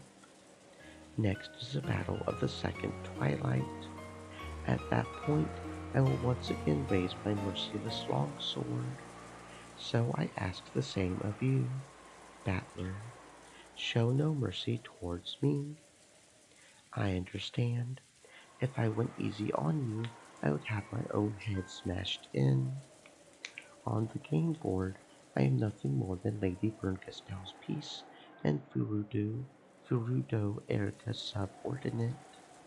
In the future, we will probably stand across from each other as opponents many times. However, my heart is always neutral. No, please forget that. Such has no meaning considering the relationship between the two of us. It does. There's no doubt you're a fearsome opponent, but you don't piss me off anymore. Though that Erica totally pisses me off. Good. Furudo Erica also pisses me off. The landlord's expression finally softened slightly.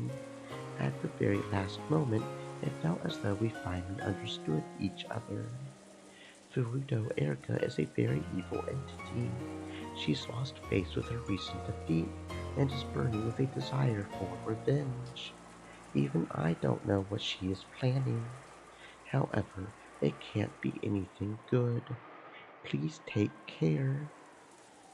Just knowing she's burned Castell's peace tells me I can't let my guard down. The landlord nodded as though satisfied, left the overhang of the arbor, and walked out into the rain. To think I would serve as a subordinate to such evil. Why was I called to this world? The landlord let out a small sigh. Pieces can do nothing except fulfill the function they have been given, and that function is given to them by the one who controls them.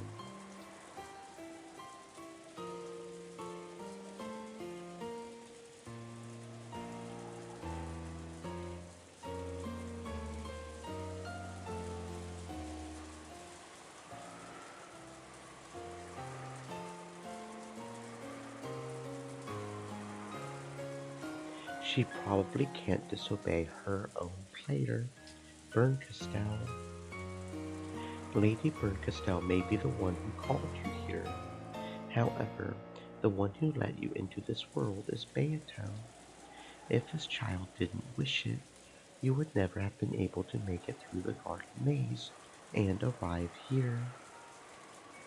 Right, Beato?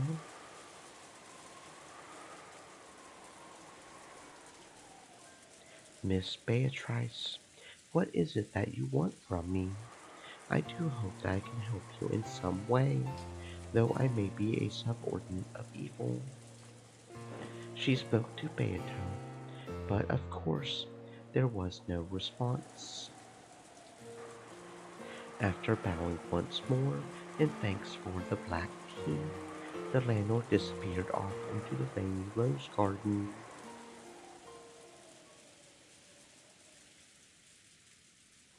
So, no one can reach this golden land if Beato doesn't want them to. Yes, this child is the one who called the landlord here. So, Beato called her here so I could meet with her. However, I know of a person who reached this place despite Beato's wishes. It's Angie.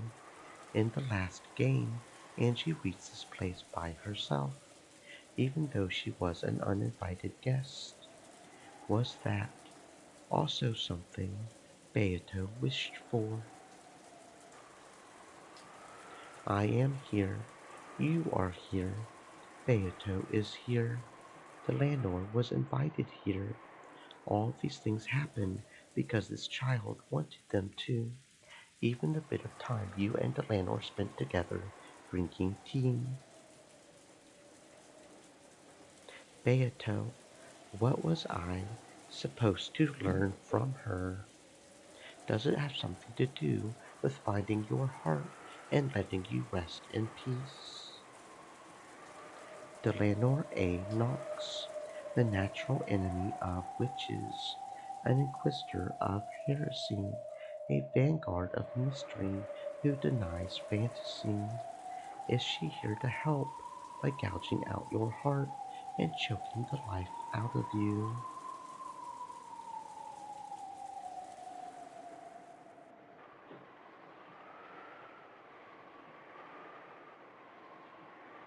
Please stand on one leg. Cornelia slowly got up and stood on one leg as she had been ordered. Her hands were clasped behind her back because she had been ordered to do so. Then, with a thump, Erica pushed her from behind with both hands. Cornelia landed on the floor face first with a thud. Please stand on one leg. Cornelia rose shakily. Then, once again, she stood on one leg as she had been ordered. She had been ordered not to hold her ground, so she had fallen on her face over and over again.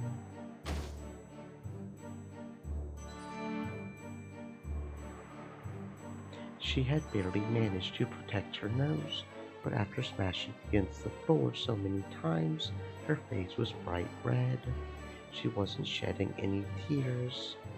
No, she couldn't shed them, because she was forbidden to do even that. Please stand on one leg.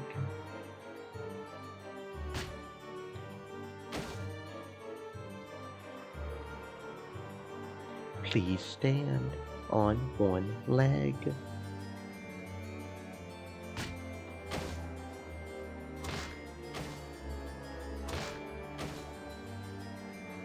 Erica repeated this falling torture over and over again. At times like this, Erica hated counting things, so she decided that once she ran out of fingers to count the number of times, she would just repeat it until she lost interest. However, Erica's main redeeming feature was that she never lost interest in anything, so the torture continued on and on. Erica didn't know why Cornelia had been unable to fully protect the window, so the whole time since then, she had placed all the blame of their loss on her. Please allow me to speak. Forgive Cornelia. She has already repented enough. Is that true? Then please take her place from now on. Gertrude has done nothing wrong. Gertrude, please stand on one leg. Clasp your hands behind you. Gertrude followed the order and clasped her hands behind her back, standing on one leg. You mustn't resist or hold your ground. You are not permitted to bend your knees. You are not permitted to shed any tears. Got it? As you wish. Gertrude. Erica made a show of walking behind Gertrude. She even enjoyed making her wonder when she would push. At that time, Gertrude and Cornelia burst with a bright light and disappeared, because Delanor, who must have returned at some point, had sent them back to the heavens for the time being. Erica, who had had her fun spoiled, gave Delanor an openly malicious look. Miss Erica, I will bear the punishment for all my subordinates' faults as their superior. I ask that you let them go. No, thank you. Punishment only works because it causes pain. There's nothing interesting about an unfeeling doll girl I can't leave a single injury on. Erica slowly grabbed hold of the back of Delanor's hair, tugging unrelentingly. Delanor's neck tilted upwards, speaking. You may not cause a physical injury, but you do injure. As if you had a heart that could get injured, you lowly, witch-hunting murder doll. Are you trying to talk back to me? Me, the envoy and double of the great Lady Bernkastel? No. I got scolded by Lady Bernkastel because you guys are useless. Never fail so lamely again. Understand? The hair she had grabbed was stretched back as far as it would go, along with more creaking. This didn't cause Delanor any physical pain, but she could clearly feel Erica's ill will. My apologies. Forgive me. Filth. With a sound like a bowstring being cut, several of Delanor's hairs were pulled out. Then Erica waved her hand about as though trying to brush off something dirty that had gotten stuck to it. Well, that's okay. I'm done. My anger's finally settled down, and my little gray cells are tingling again.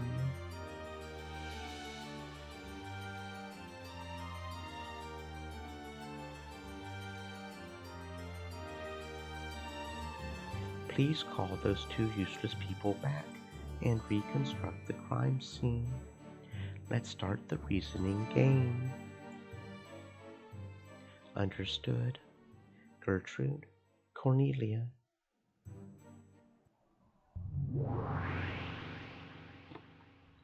As you wish.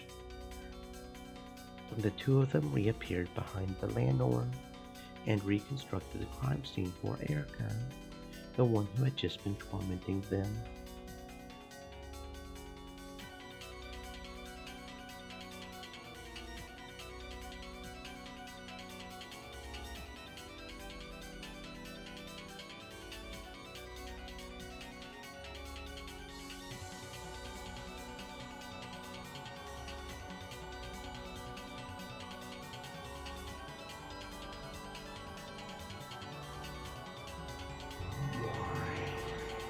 Kenzo's disappearance was nothing more than a bonus round after the first twilight.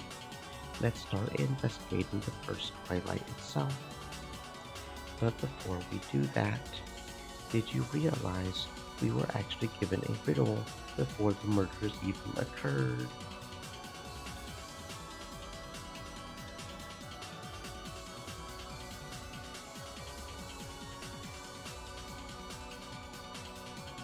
Yes, the letter with the mark of the one-winged eagle, which appeared at 2400 last night, along with a knock by some person. That's right. The tale creates the illusion that the events of that instant would be impossible for any human, making it seem like an unknown witch exists. Let's start by crushing this illusion of the witch. We'll first check the situation in the dining hall last night when the letter was delivered. Understood. Gertrude, Cornelia, reconstruct last night's family conference in the dining hall. As you wish. The family conference last night was held with the adult relatives and Battler, and partway through, the servants had arrived to serve tea.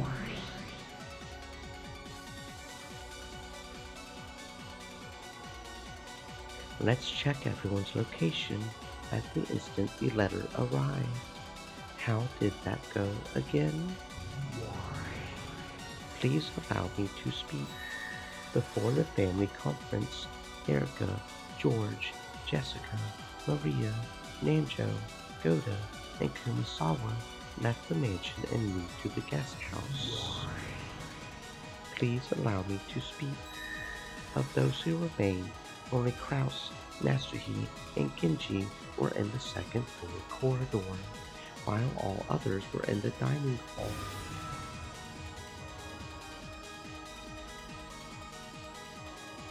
Because the family conference was proceeding and the mansion was completely locked, all other humans were unable to enter the mansion. That would mean there was no one inside the mansion who could have knocked and placed the letter there, right? Yes. The witch side will probably claim that the one who did this was the witch who wrote the letter, Beatrice. Ridiculous. A stupid trick. There's no guarantee that the letter was placed there at exactly 2400. It's only sensible to consider that it might have been placed there earlier. Just a few minutes before the letter was discovered, Shannon and Cameron came in to serve tea. When they entered, multiple witnesses confirmed that there was nothing suspicious like a letter in the hallway. Maybe one of those not in the parlor, Kraus, Neshi, or Genji, simply saw their chance right after that and place the letter there. No, wait, it should be possible for the people who supposedly went to the guest house too. We heard that the mansion was locked and that no one outside could get in. But if someone pretended to have gone to the guest house and instead hid inside the mansion, it would have been perfectly possible for them to place the letter there. Allow me to speak. Blue truth valid. In that case, the problem is the knock. Unlike the letter, someone would have to exist there at the instant of the knock. I see. So this is the so-called proof that a person who shouldn't be there, a witch, existed. This is just so ridiculous. Do they think I, Gerudo Erica, would surrender to something like that? First off, we can doubt whether the knock was even supposed through the door to the dining hall at all. For example, there may be a certain pillar on the second floor which, because of how the mansion's constructed, makes a noise when struck that gets transmitted down the pillar, and that sounds just like a knock on the door to people in the dining hall. Or they could have misheard some random sound to be a knock, and they all misconstrued it in the same way. Or the recorded sound of a knock could have been stealthily replayed from a tape, which might have been carefully set up to go off at that time. Either way, I can think of many ways to make them hear a knock, even if no one was on the other side of the door. How is that, my master? How is my reasoning? That's what she says, so what do you think? Well, it looks like your cute piece gave it her all, thinking of those blue truths. So I guess I'll be nice and give out a few reds. I guess I'll start with the letter. We have both the knock made when the bell of the large clock rang out 2400, and the letter sitting there in an envelope bearing the one being equal pressed when the door was open. It's so obvious to suspect that the people who weren't in the parlor secretly placed the letter there, right? Kraus, Natsuhi, and Genji did not even touch that letter. Then, when Shannon and Canon came in to serve tea, who was the last human to enter the dining hall? Let's say it was Canon. Wouldn't it be easy if Canon, the last person in, secretly brought the letter there when he closed the door? Not a single person in the dining hall. No, there's a simpler way to say it. Among all those inside the mansion at 2400, not a single person placed that letter in the corridor. So you can't say that no one touched it. Obviously, they touched it when they picked it up. Of course I couldn't say that none of them touched it. I see. Then let's interpret it this way. Someone who existed outside of the mansion at 2400 placed a letter somewhere other than the hallway beforehand. Then it was moved by some means and ended up placed in the hallway. Just as an example, let's say it was stuck to the bottom of the serving cart the servants were pushing. It was simply glued there in a way that would make it come unstuck after a certain amount of time. When it eventually fell off, it became the letter left behind by a witch who shouldn't have existed.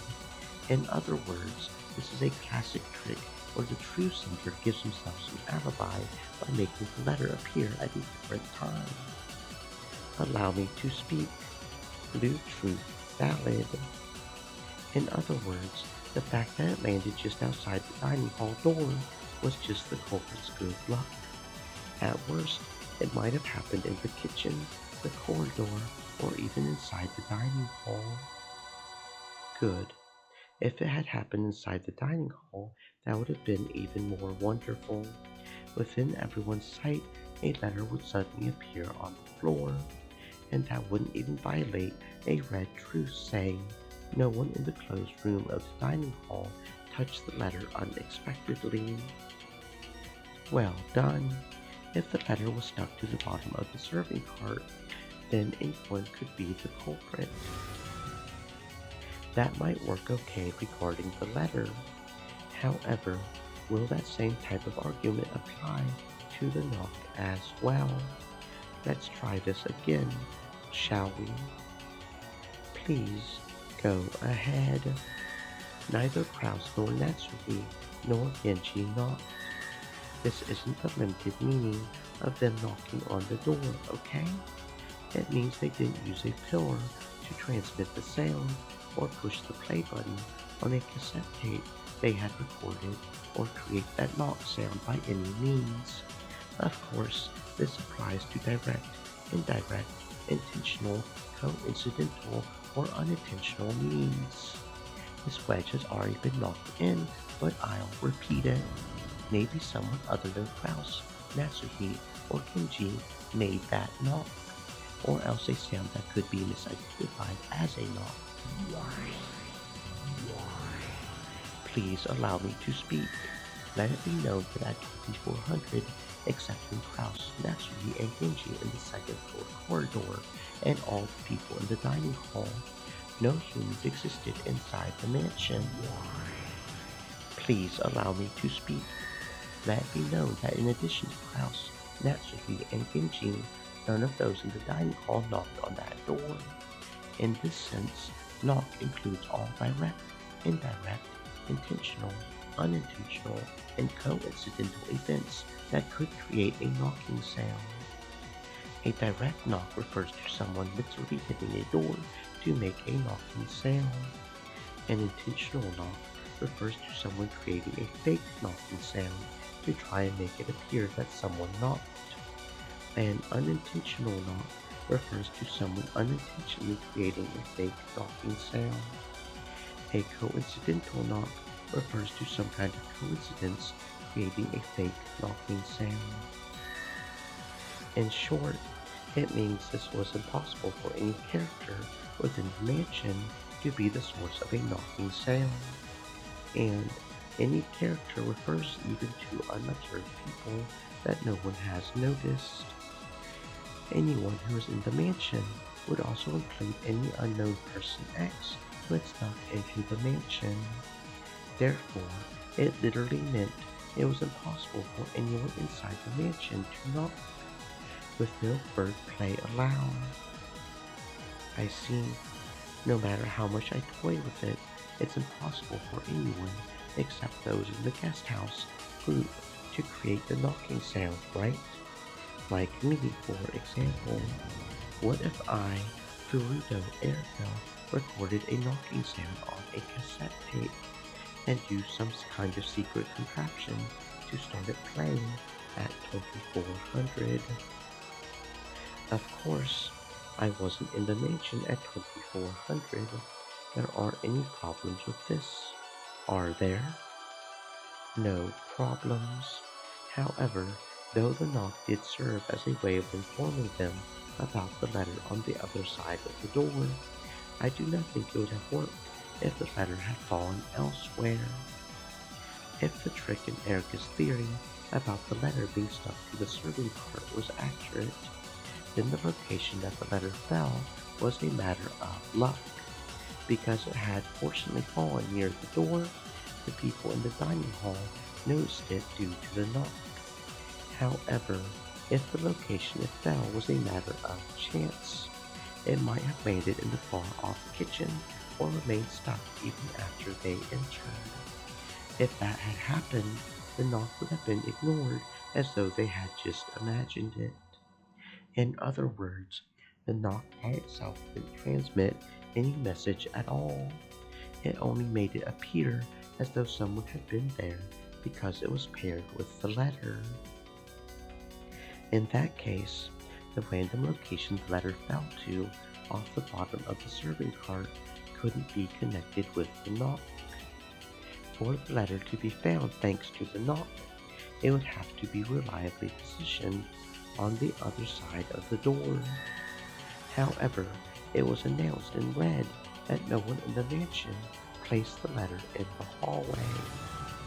I'll reword that red about placing it in the corridor a bit. No one in the mansion placed the letter in the hallway. This includes doing so by all concepts, such as directly, indirectly, intentionally, coincidentally, and unintentionally. For example, let's assume there was a device on the serving cart that drops the letter when it stops moving. In this case, you would think they could predict that the cart would probably just stop once when those two knocked on the door to the dining hall, and by doing so, they would be cleverly making it so the letter drops right in front of the door. But even this doesn't work, okay? The action of stopping the serving cart would indirectly lead to placing the letter in the hallway. That would mean Shannon and Cannon, who were pushing the cart, had indirectly and unintentionally placed the letter there. So even this is no good.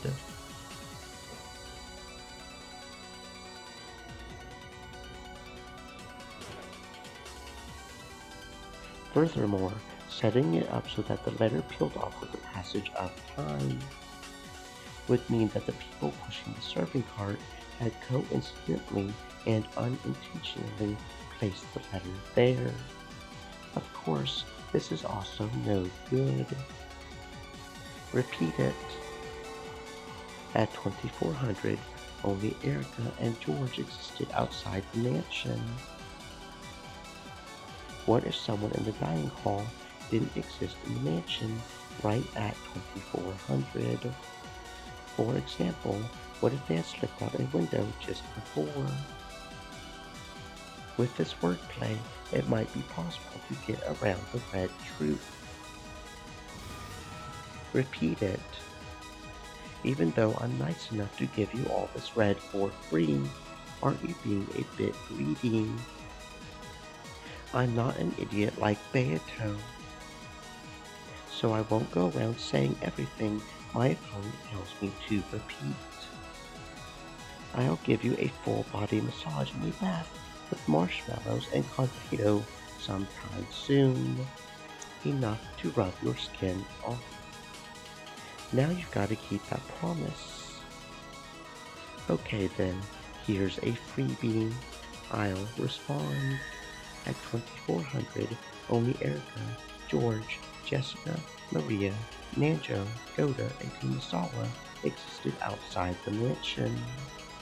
In other words, no matter how much they struggled, those 8 people, including Erica, could not have existed inside the mansion, much less in front of the door. And at the same time, no matter how much they struggled, those inside the mansion could not have existed outside the mansion. In that case, the letter might have been stuck to the ceiling of the hallway instead of the serving cart. The ceiling of the hallway is surprisingly high, so even if you just stuck it there out in the open, maybe no one would notice it. This way, it would certainly fall in the corridor, and you can slip by a thread if someone outside the mansion did this. Good job, me. Please allow me to speak. The letter never existed on the ceiling of the hallway. Please allow me to speak. Know that the letter never touched the serving cart. Who cares about that? Anyway, some human outside the mansion used some kind of trick to place the letter there. If you try to use that letter in the knock to argue that Beatrice exists, it definitely won't work on Furudo Erica. Please allow me to speak. It was impossible for anyone outside the mansion to influence anything inside the mansion after the family conference began. Then someone outside the mansion set up some kind of device before the family conference.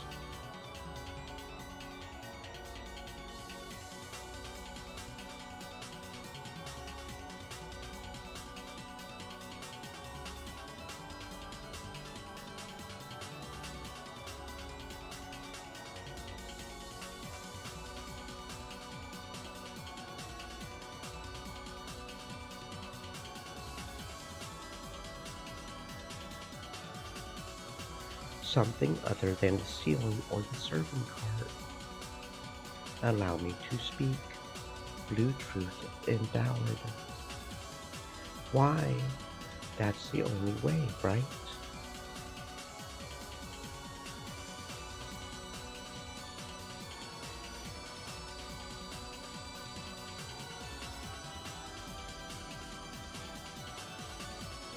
Someone outside the mansion used some kind of device other than the ceiling or the serving cart.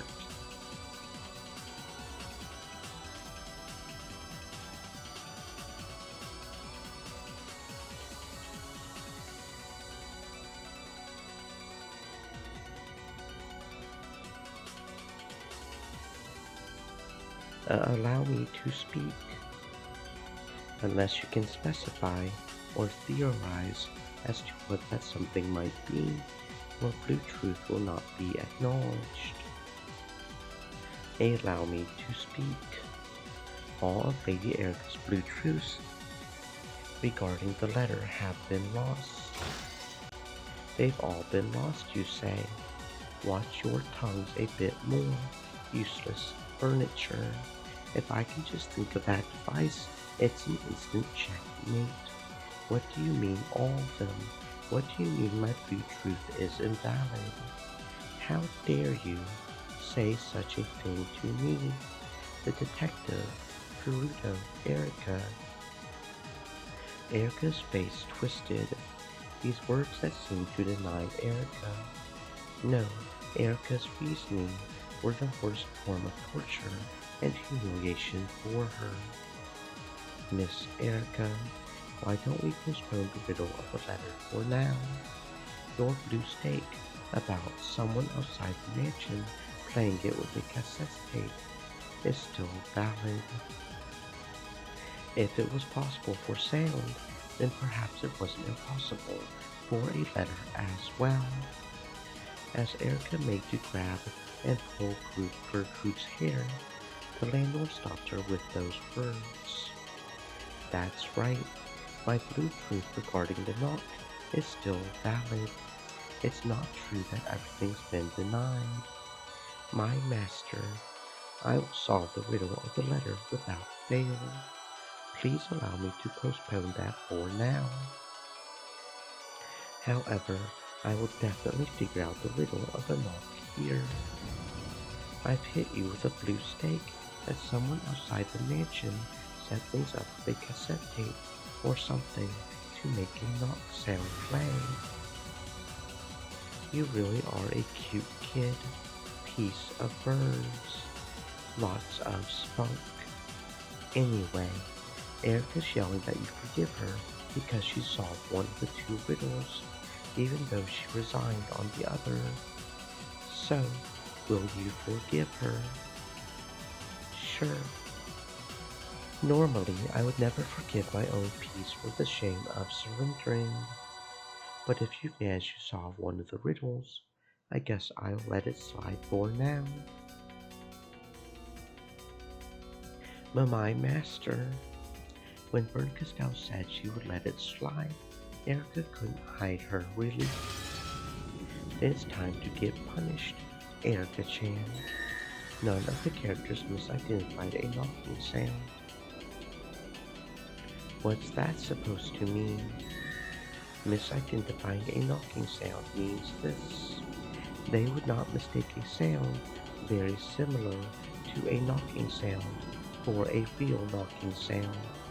Hitting a pillar to make something similar to a knocking sound is no good. When you record a knocking sound on a cassette tape and play it back, it becomes the sound of the tape with a knocking sound on it, and not a knocking sound. So that's no good either. In other words, every one of them would correctly recognize a knocking sound of something truly hitting the door, and they definitely wouldn't mishear it. It's totally impossible that any sounds except hitting that door directly would be misinterpreted as a knock.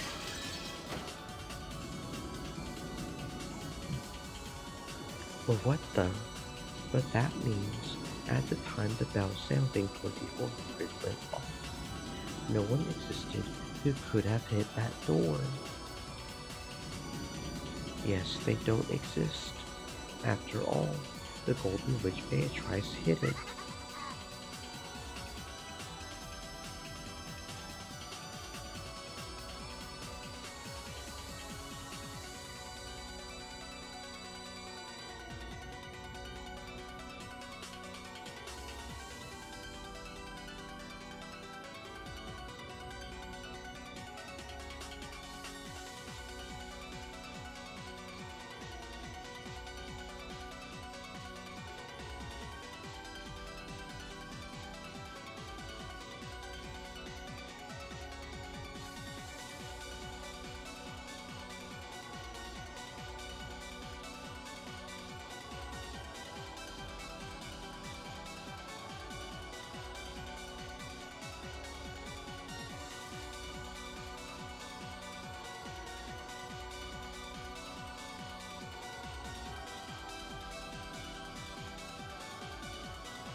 So, in other words, there's no way to make it work unless you actually hit the door. So, what about this? There was some kind of device that could knock on the door.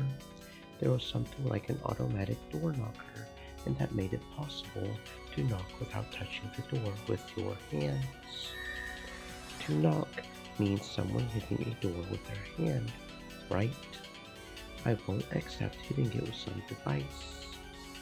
They heard a knock at the same time as the 2400 bell. At that time, everyone inside the dining hall definitely heard it, and none of them misinterpreted a knocking sound. Kraus, Natsuki, and Genji were not involved with the making of a knocking sound. No one else existed inside the mansion, and knock refers to the action of standing directly in front of a door and hitting it with a hand. Hey Burn, what do you think of my bed? Don't you think this is pretty simple and enjoyable despite being before the first twilight? The Golden Witch made her graceful appearance with a knocking sound.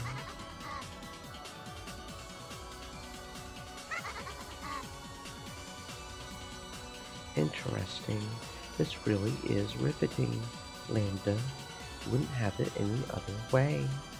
Yes, how amusing.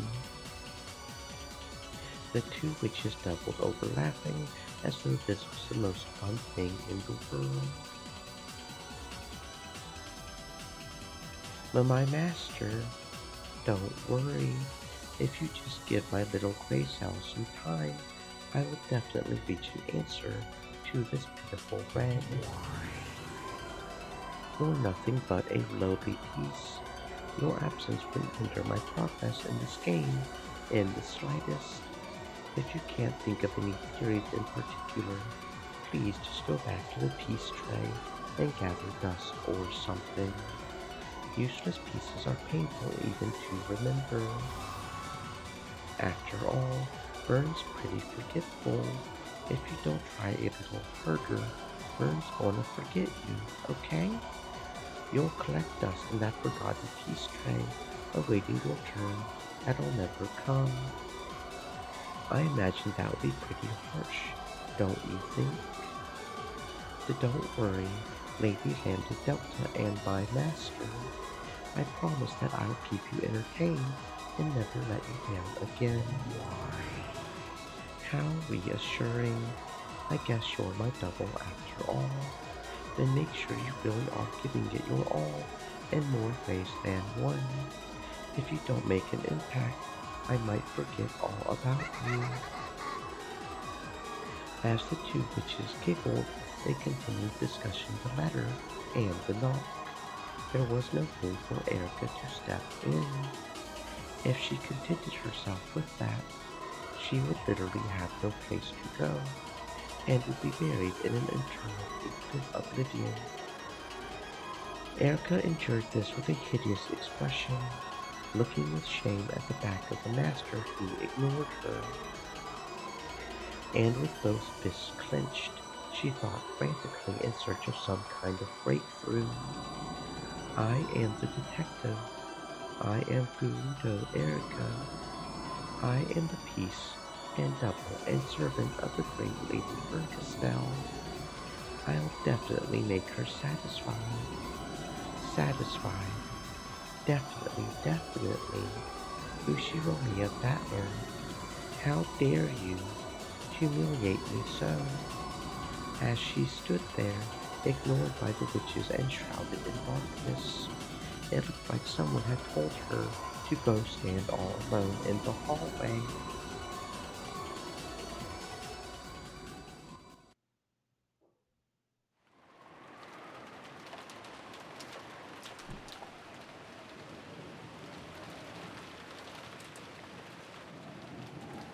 With the crime in the early morning, we had completely forgotten about breakfast. So we now had our first meal of the day at a time that could never be called breakfast time. Even Goda-san's wonderful meal, which had supposedly been in the works since yesterday, provided no comfort. The several empty seats quietly burdened us with a pain-filled sadness. Then, in the middle of this meal that felt like a vigil, Erica suddenly stood up.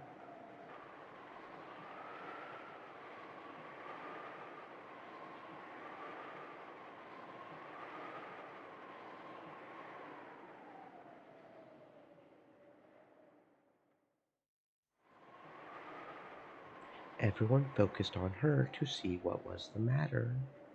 Her expression was somewhere between relief and insanity, as though she had made some groundbreaking and strange discovery. What's up? Are you okay? I've got it, I've got it. Did you think I wouldn't understand? Yes, I've got it. There's no way something that stupid could happen. With a hideous expression covered in cold sweat, Erica glared and lashed out at Battler. What do you get? There's no way you jumped down from the third floor study. Not one of us saw you fall down and land in the courtyard. When you set up the ladder from the courtyard and saw Rudolph-san go up it to the third-story window, you closely observed the construction of the outer wall and realized that by cleverly using a rain gutter, it might be possible to go down to the courtyard from the third-floor window. You didn't jump down.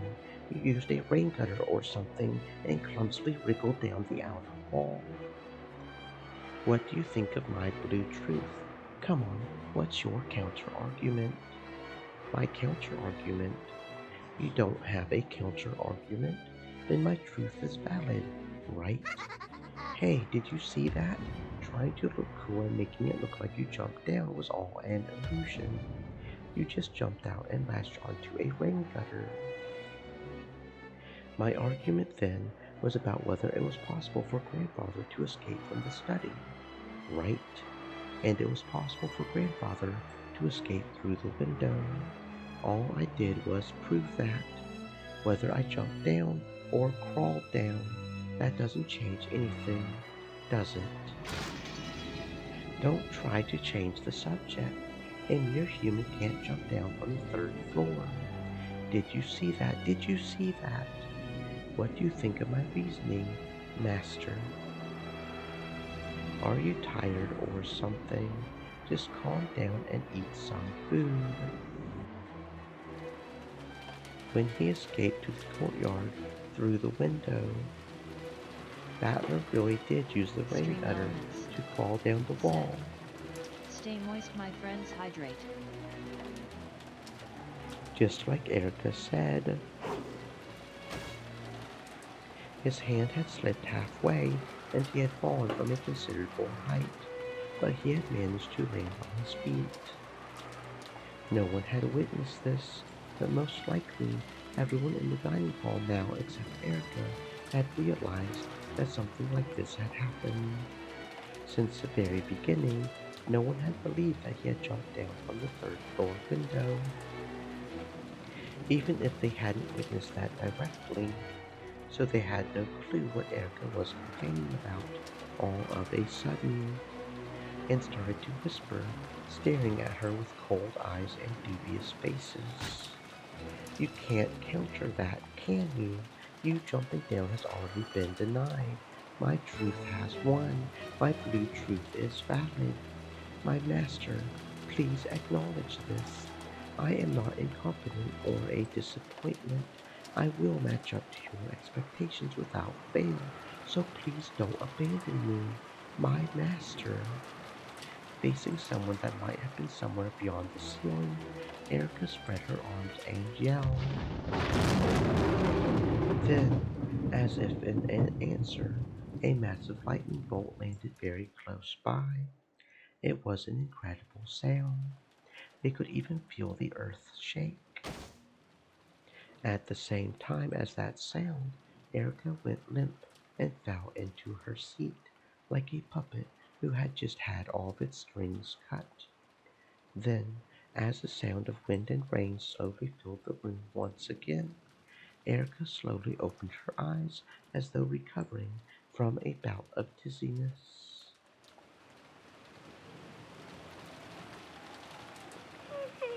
Then she continued eating in silence as though nothing had happened, as if she had been acting normally the whole time. Didn't Erica just stand up suddenly and yell something strange at someone? Automatically, enough to make one doubt their eyes, Erica continued eating quietly as though everything was perfectly normal. When they saw how ordinary she looked, everyone convinced themselves that they were totally worn out, and that they must have just seen some illusion of Erica suddenly yelling. So Erica's sudden transfiguration of a few seconds ago was treated as a daydream and faded out of everyone's memories. Erica quietly poked at her salad and muttered in a voice no one could hear. Thank you very much, great Lady Burkestelle. I am Furudo Erica. I am my master's piece and her double. I will most certainly present you with an incredible tale.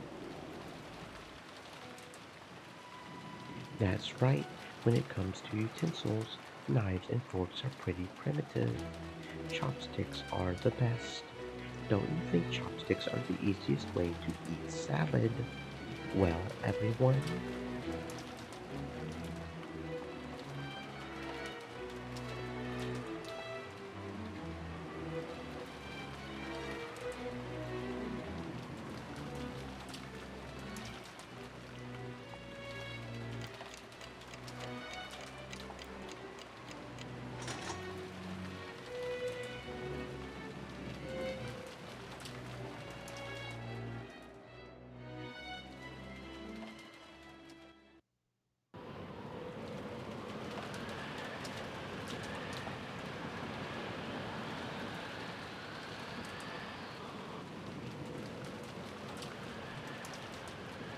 That San returned to the guest house at 3. Then the rest of you split up about 30 minutes later, right? Yes, that's right. Drowsiness was finally starting to catch up to us. We decided to take a short rest and then start up again. To smoke out the murder of the first twilight, Erica chose to question everyone involved to check their alibis and evidence. To confirm these, she went around the mansion with them, and when needed, took several trips out to the guest house through all the rain. Her vitality was impressive, though she was an uninvited guest. Everyone had long since stopped feeling anything strange about the way she played the detective.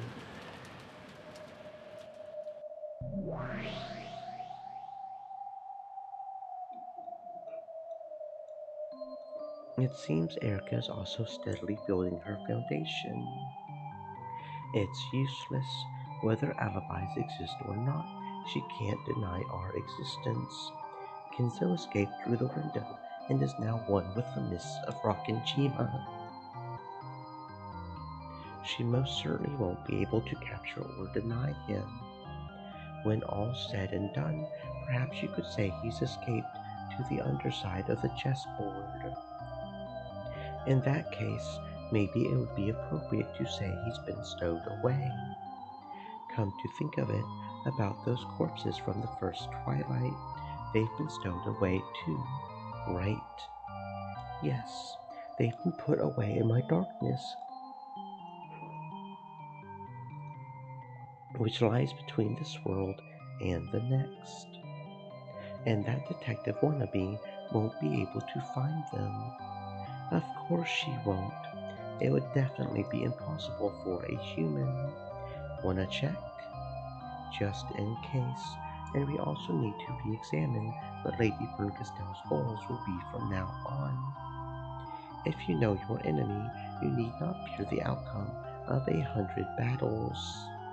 If you know the truth, you can win 100 battles without fighting.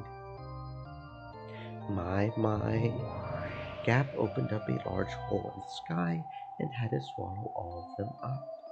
She invited Beato and Monove to the gap between worlds where she had hidden the corpses. That place was nowhere in this world and existed at no time of this world. In other words, it truly and literally was a place not of this world. In this place, questions such as where is this and what time is it have no meaning. Every single place led to here, but no place could be reached from here. Furthermore, all times connected to this place, but no time could be passed to from here. In short, this place was just what they said it was, the underside of the chessboard. No, perhaps it would be most appropriate to call this the captured pile, where pieces that have left the game go. Then, through the pitch black world, a glow like a faint spotlight shone, and 5 corpses came into view. The 5 pitiful corpses, with their necks sliced open, had been arranged neatly. Their eyelids were shut and their hands joined. Apparently, even Gap had respect for the dead. Oh my. There are 5 sacrifices for the first twilight in this game, not 6. Oh, it's you, teacher. I was worried about where you had gone. The game has already reached the first twilight, and as you see, the first victims have appeared. So it's finally time. I'm getting all excited. I see. The you that is here looks to be in high spirits. I'm pleased. I've got high spirits and a captivating body. Add in my charming disposition, and you've got my only strong points.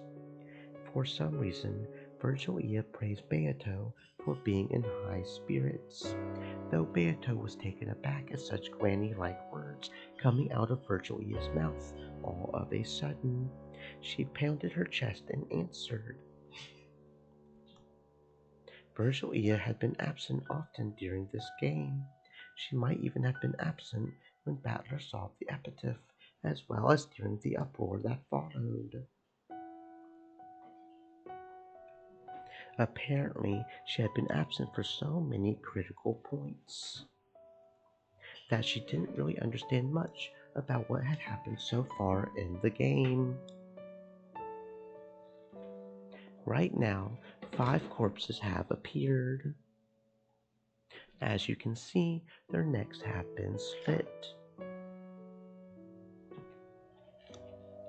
George, Jessica, Maria, Rosa, Genji. All 5 of them had their necks sliced open by something sharp. The wound opened wider than their mouths and made it feel as though they would no longer need their mouths to breathe. I see. So anyone looking at George, Jessica, Maria, Rosa, or Genji's corpses could confirm at a glance that they are dead. Red. Well, there's no point in me holding out against you. That's right. At a glance, anyone could confirm that these corpses are dead, so it's absolutely impossible that they're just plain dead. Why did Leah use the red? Who knows? However, she is always thinking of what's best for my lady. She probably has some idea in mind that will benefit her. But they had hid the corpses here specifically so that no one would be able to use the red. However, Ronov was right. Virgilia always thought of Beatrice first. A slightly displeased expression rose to Gap's face, as she saw that the corpses she had gone to such lengths to hide had now been confirmed dead in red.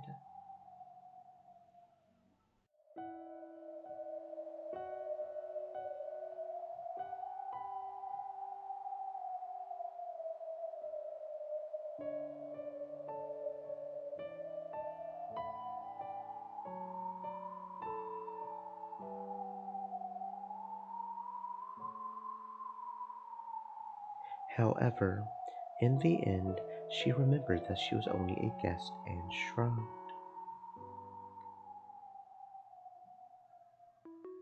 Why did you have Gap hide the corpses?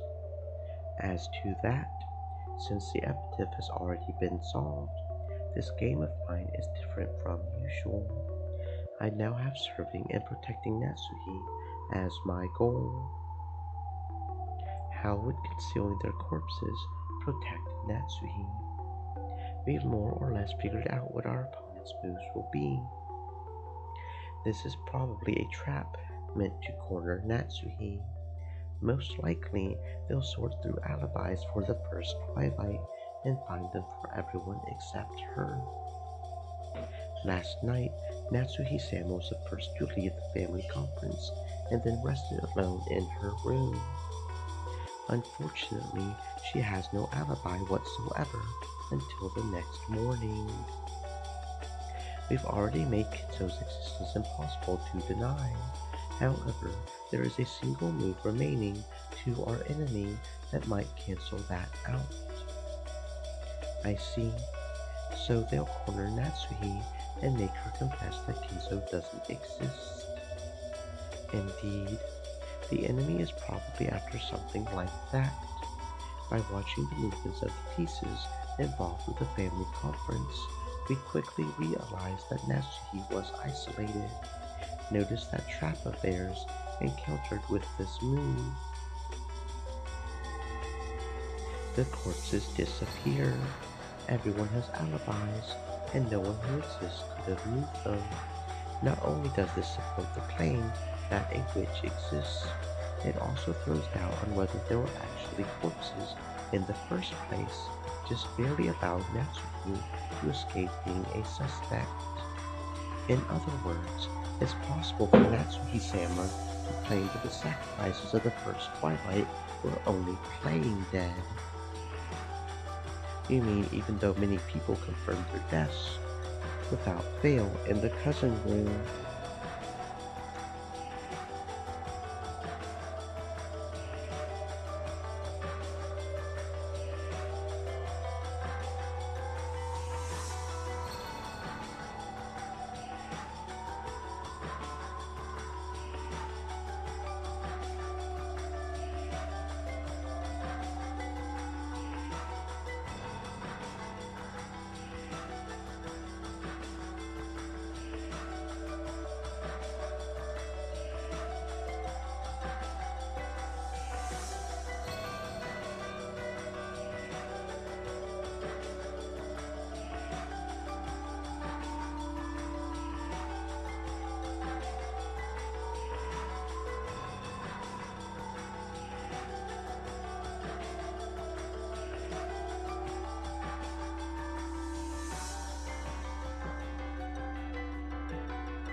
Mere confirmation of facts doesn't even approach the red truth. No matter how much everyone claims to have truly witnessed their deaths, the red truth doesn't exist in the human world. Because the corpses don't exist, Natsuhi can discount their words as a mistake, some sort of trick, or she can say they were all lying. And it's possible for her to do this over and over to buy herself some time. In the human world, which lacks the red truth, perpetual check is a valid move. An endless argument with both sides denying the other's claims. Not pretty. True. However, beauty is something to be sought only after victory. When those without victory seek it, it is not but poison. Well, they do say might makes right. And even if I don't think it's beautiful, those Voyager witches would probably like it and say it isn't boring. I see. I've managed to grasp the flow of this game. I imagine it will get quite nasty. We're fully aware of that, and we already know that Nesuhi's probably about to be lured into yet another trap. A trap? Indeed. Someone Lady Lambda Delta created who calls herself a man from 19 years ago has already threatened Natsuhi. She was ordered to go into a closet in a certain guest room in a few minutes at 1 and hide there. Kraus was taken hostage, so Natsuhi can't resist. I see. How relentless. Can we protect her? Of course. After all, Natsuhi isn't the culprit. No matter how much she's treated as the culprit, both the truth and phantoms are on our side. There's no way we'll lose.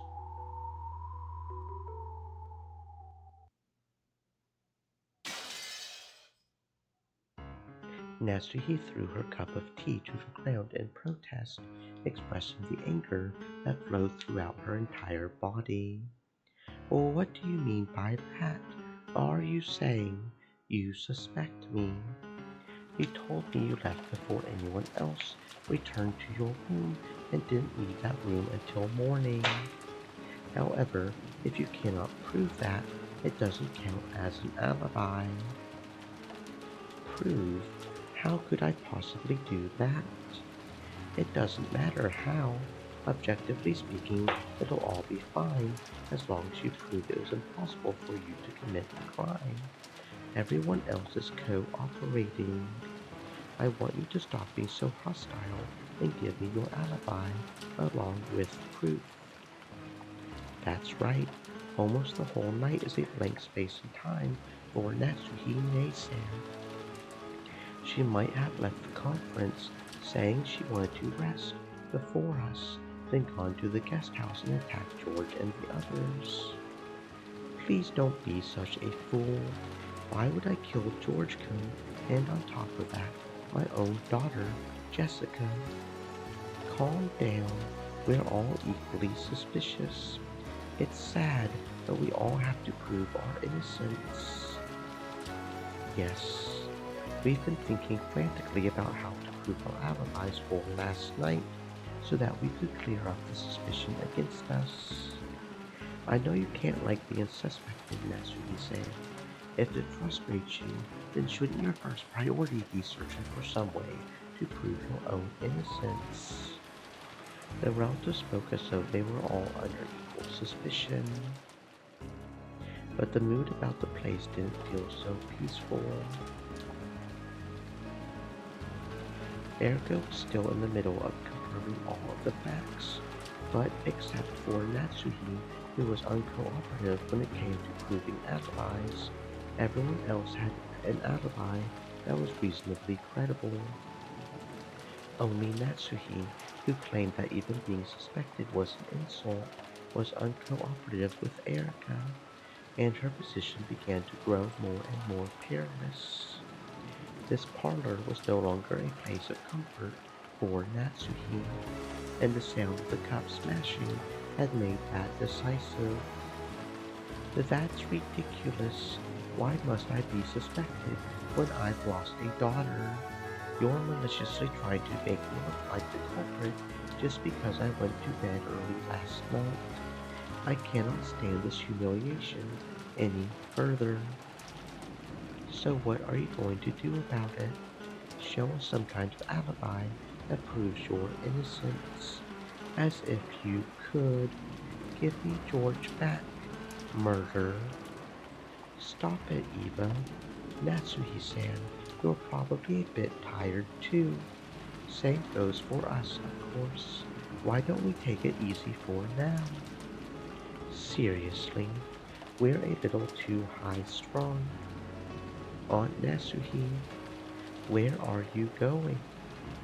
Searching for alibis or the culprit would be truly laughable at this point. When the typhoon passes and the police come, everything will be exposed to the light of day. There's no reason whatsoever for us to play at being detectives. Am I wrong, Erica-san? Generally speaking, you're right. However, I do have the authority to do this. Who gave her that authority? No one asked. It was an authority given by words of power from a higher world, so the pieces weren't even allowed to doubt it. I'm leaving. I have no intention of going along with your pointless questioning before the police come. If you suspect me, feel free to do so. I'm counting on the police to clear away that suspicion. It may be a bit late to mention this, but then again, I guess this happens every time anyway. As usual, the phone couldn't connect to the police. Natsuhi said the police would be coming, but that wasn't true. Strictly speaking, the boat would come tomorrow, and they would use the radio on that boat to contact the police. Well, it's not like I'll let everyone live that long anyway. Natsuhi-san, it's dangerous to go alone. Perhaps it would be better if we all stayed here. Why not let her? This might make for some very good proof. If Natsuhime-san gets killed in her own room, that'll be excellent proof of her innocence. Quit it, Aniki. It's probably best if we all get a bit of rest. Our bodies won't last until tomorrow. If we're going to take a break, we still mustn't let our guards down. Got it? We might not make it through the night, much less tomorrow. Aunt Nasuhi, if you're returning to your room, make sure you lock it tight. Close the windows and shutters too, and stay safe. I don't want to suspect anyone, and more than that, I don't want there to be any more victims. Thank you, Battler-kun. Then I'll return to my room. Goda, you're in charge now. I know this is a horrible situation, but see to it that our guests have everything they need. Yes, madame. I shall do so. With everyone watching her, Nasuhi left the parlor. From their faces, she could tell that they were expecting the classic mystery pattern, that the first person to quarrel and leave the circle would become the next victim. Natsuhi couldn't disobey because of the threat against Kraus, who had been taken hostage. Very soon it would be that promised time. 1. She was to hide for an hour in the closet of a specific guest room. It was easy to suspect that this bizarre order was a trap to select her as the next sacrifice. She thought of various ways to resist, but all methods would be useless against a culprit who had a hostage and was observing her from close by. So Natsuhi could do nothing but obediently follow that order, and then claim that she had been forced to do this for her husband's safety. When the promised time had drawn near, Natsuki had intentionally acted annoyed and smashed the cup on the ground to give her an excuse for slipping out of the parlor.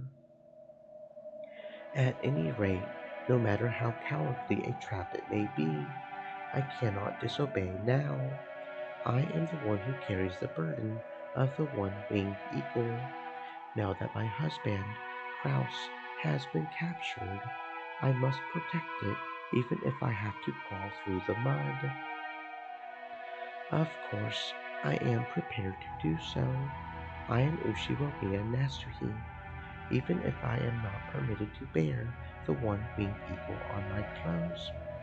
Father gave me permission to bear it in my heart.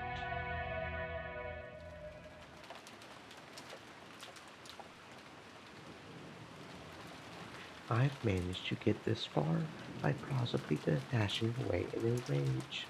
So far, everything has gone well. Before my eyes was the doorknob of the specified guest room. However, I wonder if it's locked. The servants are normally ordered to lock any unused rooms. What will I do if it's locked? I had dashed away from the others, pretending I was returning to my room. Popping back and asking a servant to unlock this guest room would be obviously suspicious. If I can, I would like to get this eerie hide and seek over with without anyone noticing. In that phone call from the one who claimed to be the man from 19 years ago, he said I would win if no one found out, but lose if anyone did find out. He said my husband would be released whether I won or lost, but as a person with a hostage taken against me, I would rather not lose. I don't like it at all, but I have to go along with this game. When I softly gripped the doorknob, I could feel that it was unlocked. Did Shannon or Kumasawa forget to lock it after cleaning? Or did that man unlock it in advance? That man couldn't be waiting for me in this room, could he? And then he'll. All that about a hide and seek might have been a mere excuse. I kept the fact that I was coming here secret, and all the others think I'm resting in my room. If I were to be killed in this situation, it might create a new baffling murder case, like an extension of the one that occurred this morning. But that might actually turn out for the better. Perhaps this is a good chance to confront the culprit directly. Natsuki had some experience with using a naginata, though only casually. Unlike Eva, she couldn't brag about being able to hold off any single ruffian indefinitely. As she was now, she had no realistic chance of challenging a man with a malicious intent in winning.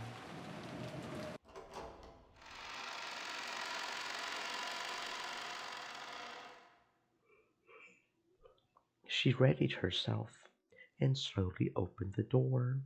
She couldn't just stand around in the corridor and risk being seen by someone. The atmosphere inside the guest room was frigid, and she could sense no trace of anyone waiting impatiently for her. All she could hear were the unsettling sounds of the wind and rain. At first, this seemed to prove that there was no one near to threaten her, but soon it only made an uneasy feeling rise up inside her even more strongly than before. The closet was just off to the side of anyone entering the room. Lined up inside it was a set of hangers for coats. This closet, which had nothing hanging in it, was large enough for even an adult to hide in. She softly opened the closet. Of course, there was nothing inside. She would have had to hide quietly in here for an hour. The room had a wooden floor, but something like a carpet had been laid in the closet. It seemed sitting down wouldn't be a problem. She had been sure someone would be waiting for her in this room, or that a strange letter would be lying in the closet. In the worst case, she had even imagined that her husband's corpse might be inside there. However, none of these things she imagined turned out to be true. The only thing there was a cold guest room and a lifeless closet that silently urged her to enter. And he told me to hide in here for an hour. He's mocking me.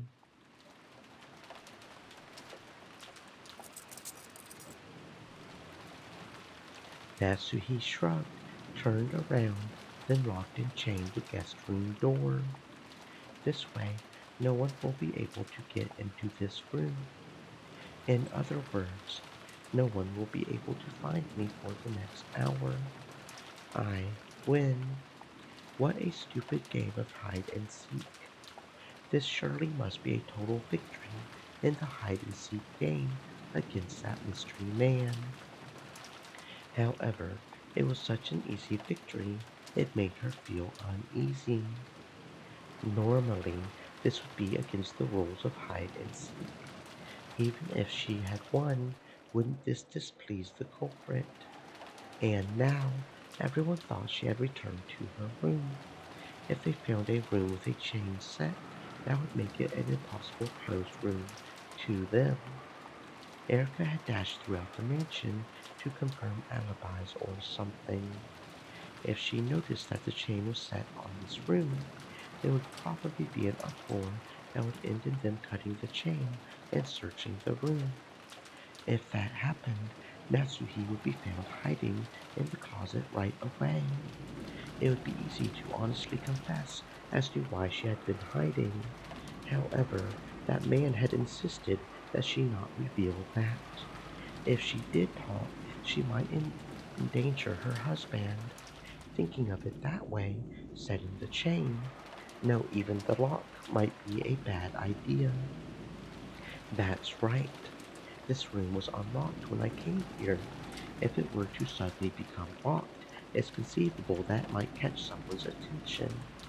It's better if I don't do anything unnecessary.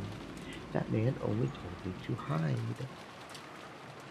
So in the end, I have no choice but to do what he says. I hate doing it, but I cannot disobey. I undid those two precious locks, went into the dimly lit closet filled with the smell of old wood, and managed to close the door from the inside. Pitch black. It reminded me of when I was young, when I used to hide somewhere and then surprise my mother. But that peaceful recollection wasn't enough to kill off my anxiety. It really is pitch black. From here, I won't even be able to check my watch to see if an hour has passed. I'll probably need to open the door a crack every once in a while to let in enough light for my watch. For now, I'll crouch down here. I thought about clutching my knees, but it hurt my back when I tried. I'm not as young as I used to be. Even though I was made to sit on the floor holding my knees in every PE class as a grade schooler, I now have to struggle just to sit down. Just crouching down here for an hour will probably hurt a lot.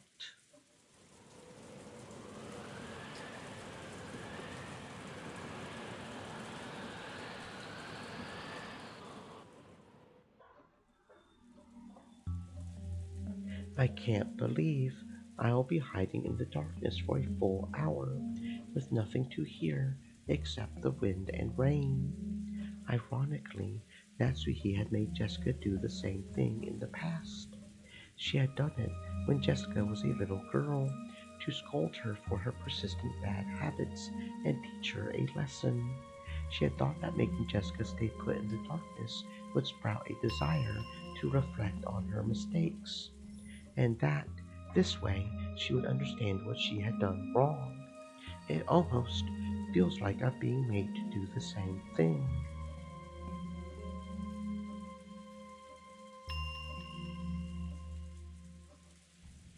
If that's the true purpose of this hide and seek.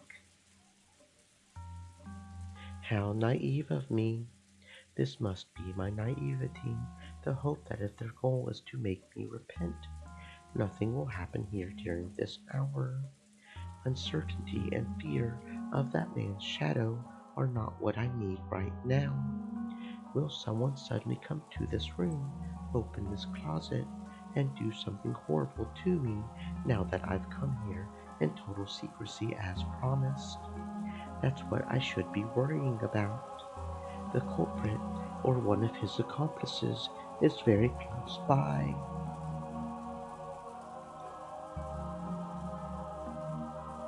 If they weren't, they wouldn't be able to observe me so thoroughly.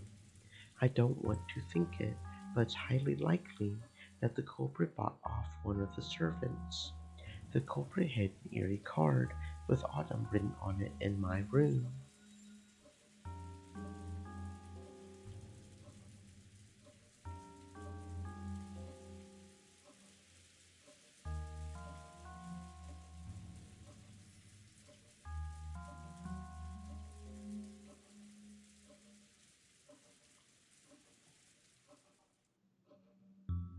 My personal room is always locked. That trick wouldn't have been possible without a key. Instead of believing that they obtained the key when the servants weren't looking, it's much more realistic to assume that one of the servants lent the culprit a hand. But how did they know that autumn is my favorite season? How unsettling. The thought that this mystery man might be peeking into my heart sent goosebumps running across my whole body. It's true that I like autumn, but I've never said it out loud. I don't think anyone's ever heard me say it. If I asked even my husband what my favorite season is, he would probably be stumped for an answer. No, no. Just once I told it to a single person. That's right, Shannon. On an autumn day long ago, I happened to be in a good mood, and I mentioned that autumn was one of my favorite of the four seasons. So the culprit, or one of their accomplices, has to be Shannon. The fact that I like autumn can only be known by Shannon. In that case, this is clear proof that Shannon is involved. That card with autumn on it is proof. Outrageous, even though she served the family for 10 years. I trembled and shook with rage. Didn't Kinzo once say that anger is the fastest sedative to cure fear and uncertainty? It's easy to tell the most beautiful humans from within a crowd. They're always the first to get angry. I remember him telling me that. So I realized that this anger was a sign that I was actually frightened, and I tried my best to remain calm. However, this is a vital clue for turning things around. Shannon may not be reliable as a servant, but if she's as an accomplice used by that mystery man, this might actually be convenient. A weak-willed girl. If I threaten her, she'll probably spill the name of the mastermind in an instant. I'll secretly tell the police about this. It might become a big clue towards arresting the culprit. That card was probably meant to shock me and get me to do what he says, but he's actually dug his own grave. I never told anyone except Shannon that I like autumn. This is unshakable proof that she's working with the culprit. Though I once thought this time in the closet would crush me with uncertainty and uneasiness, it's actually given me the start of a counterattack. If I wasn't given this time in the darkness, I probably wouldn't have noticed this. I'm almost grateful to the culprit for making up this foolish game. My mood brightened. I still can't guarantee that my husband is safe, but I'll definitely get him back and force the culprit to face judgment. I clenched my fist tightly and further strengthened my resolve to avoid losing this fight at any cost. At that time, I heard the sudden sound of someone trying to force the locked door open, and my heart leapt. It was unlocked. The voice was Hideyoshi's. I heard that quiet voice as though he was talking to himself, coming from what was probably the hallway. Apparently, he had thought it was locked and tried to unlock it, but he had ended up locking the unlocked door instead. Once again, there was the sound of the lock turning, and now the door opened with a faint sound. Why is Hideyoshi-san in this room? Footsteps that sounded like his came in, and there was the sound of him closing and locking the door behind him. Then came what seemed to be the sound of him setting the chain. Don't tell me Hideyoshi-san is the mastermind, or else an accomplice. Is he planning to do something to me in this room? It would take some time to unlock the door from this side, much less remove the chain. If Hideyoshi-san doesn't intend to let me escape from here, he won't give me enough time to undo the chain. In that case, if he opens the closet door and sees me crouching here pathetically, just what kind of fearsome words will he say? I don't want to be found. I don't want to be found. I beg you, pass right on by the closed closet door. Please keep going into the center of the room. My head was so filled with throbbing sound that it felt like it was about to explode, and I almost missed hearing his noisy footsteps.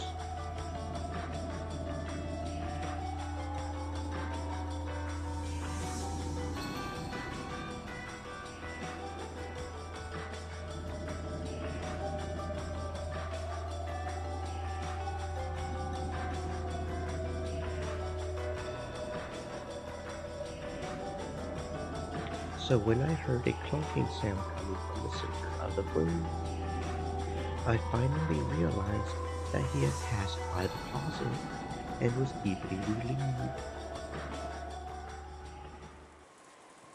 Just in case.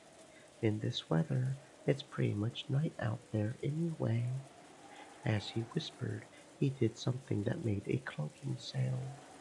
He was probably closing the shutters on the windows. Just in case I tried to escape out the window. No, that can't be it. That's right. When I left the parlor, everyone was talking about possibly taking a break. After all, several murders have occurred.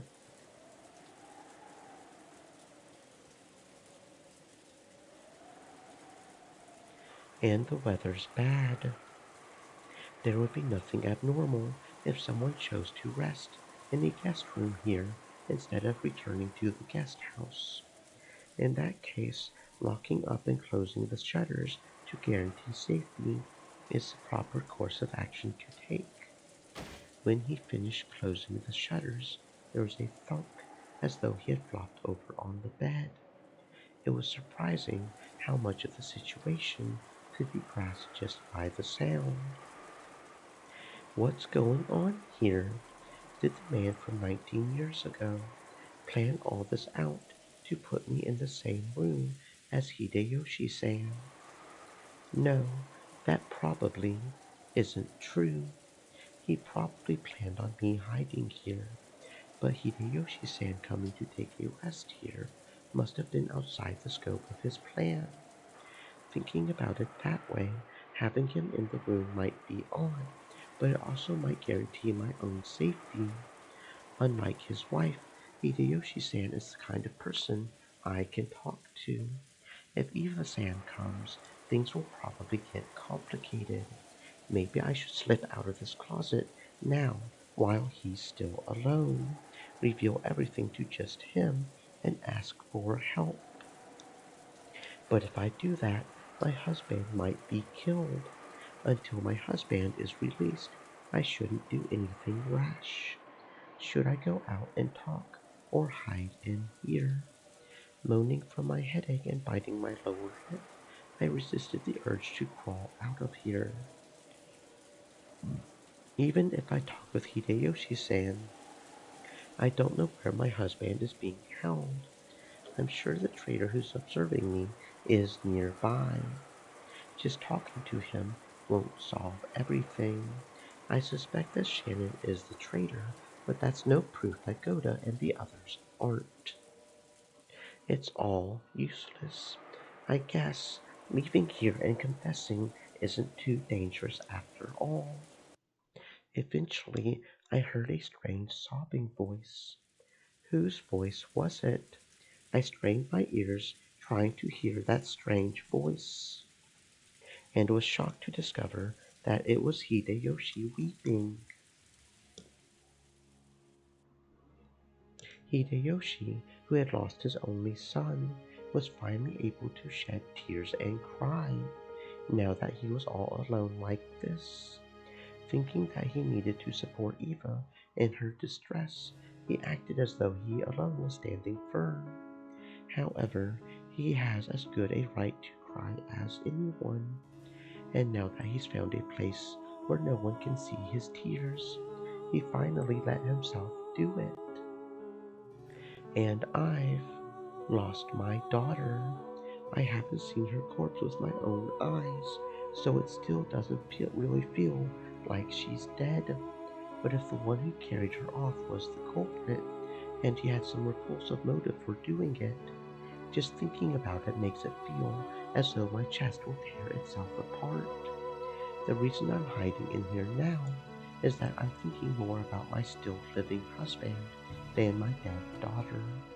But if I were given the chance, I would be wailing at the top of my lungs too. However, I still cannot let myself do that. It isn't because the man from 19 years ago told me to hide. It's because I'm the final head of the Ushiromiya family. It's been completely overshadowed by the recent uproar. But last night, Battler-kun found the hidden gold and even gained the head's ring from that mysterious envelope. At the very, very end, when it's all over, I probably won't be able to prevent his ascension as the head, and when everything regarding the distribution of the inheritance is revealed, the Ushiromiya family honor and glory passed down from father will plummet to the earth. So, I am the final head. Battler-kun will probably inherit the remaining wealth of the Ushiromiya family. However, its history and honor will all end with my generation. Therefore, I am the final head. I must not cry. Not yet. Until I get my husband back and avenge my daughter, I will not be allowed to shed tears.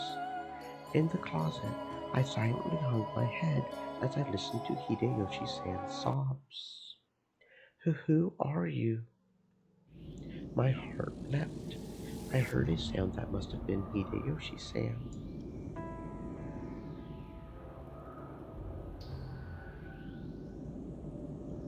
who had probably been lying prostrate on the bed, bounding to his feet.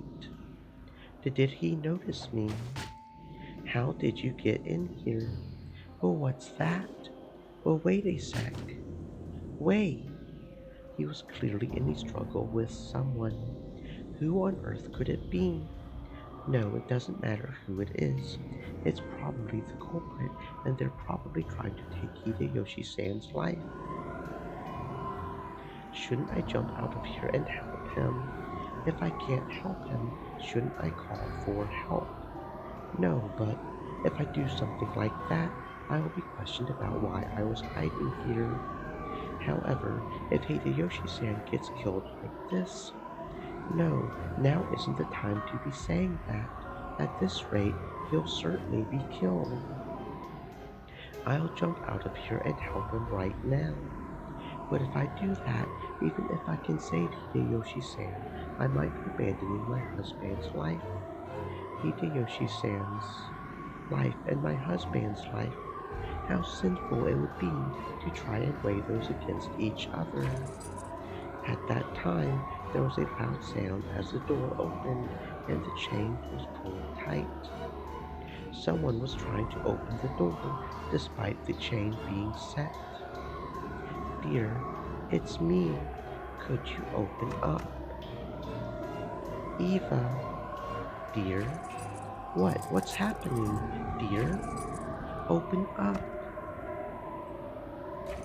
Open up. Open up, dear. To someone. She opened and closed the door over and over again with all her might, but of course she couldn't snap the chain. Eva San called for help in a loud voice and raced through the hallway.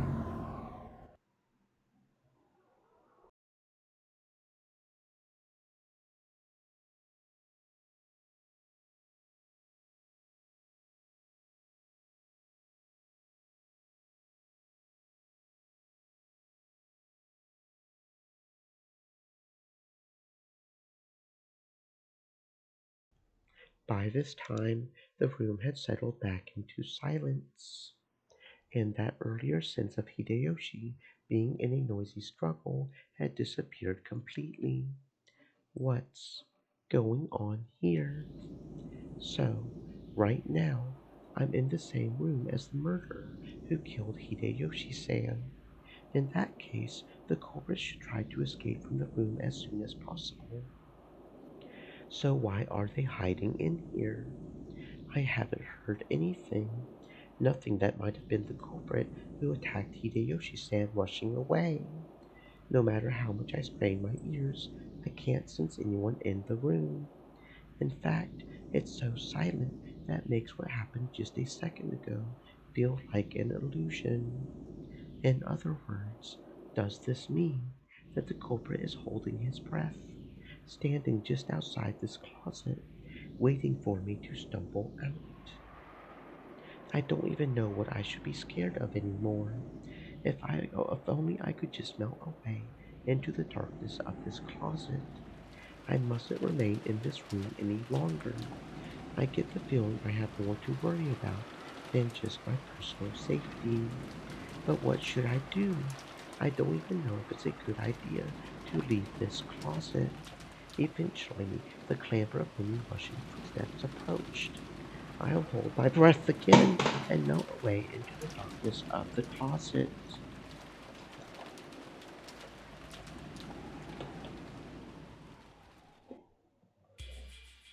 Eva dashed back, bringing everyone with her. Goda was gripping some wire cutters to cut the chain with.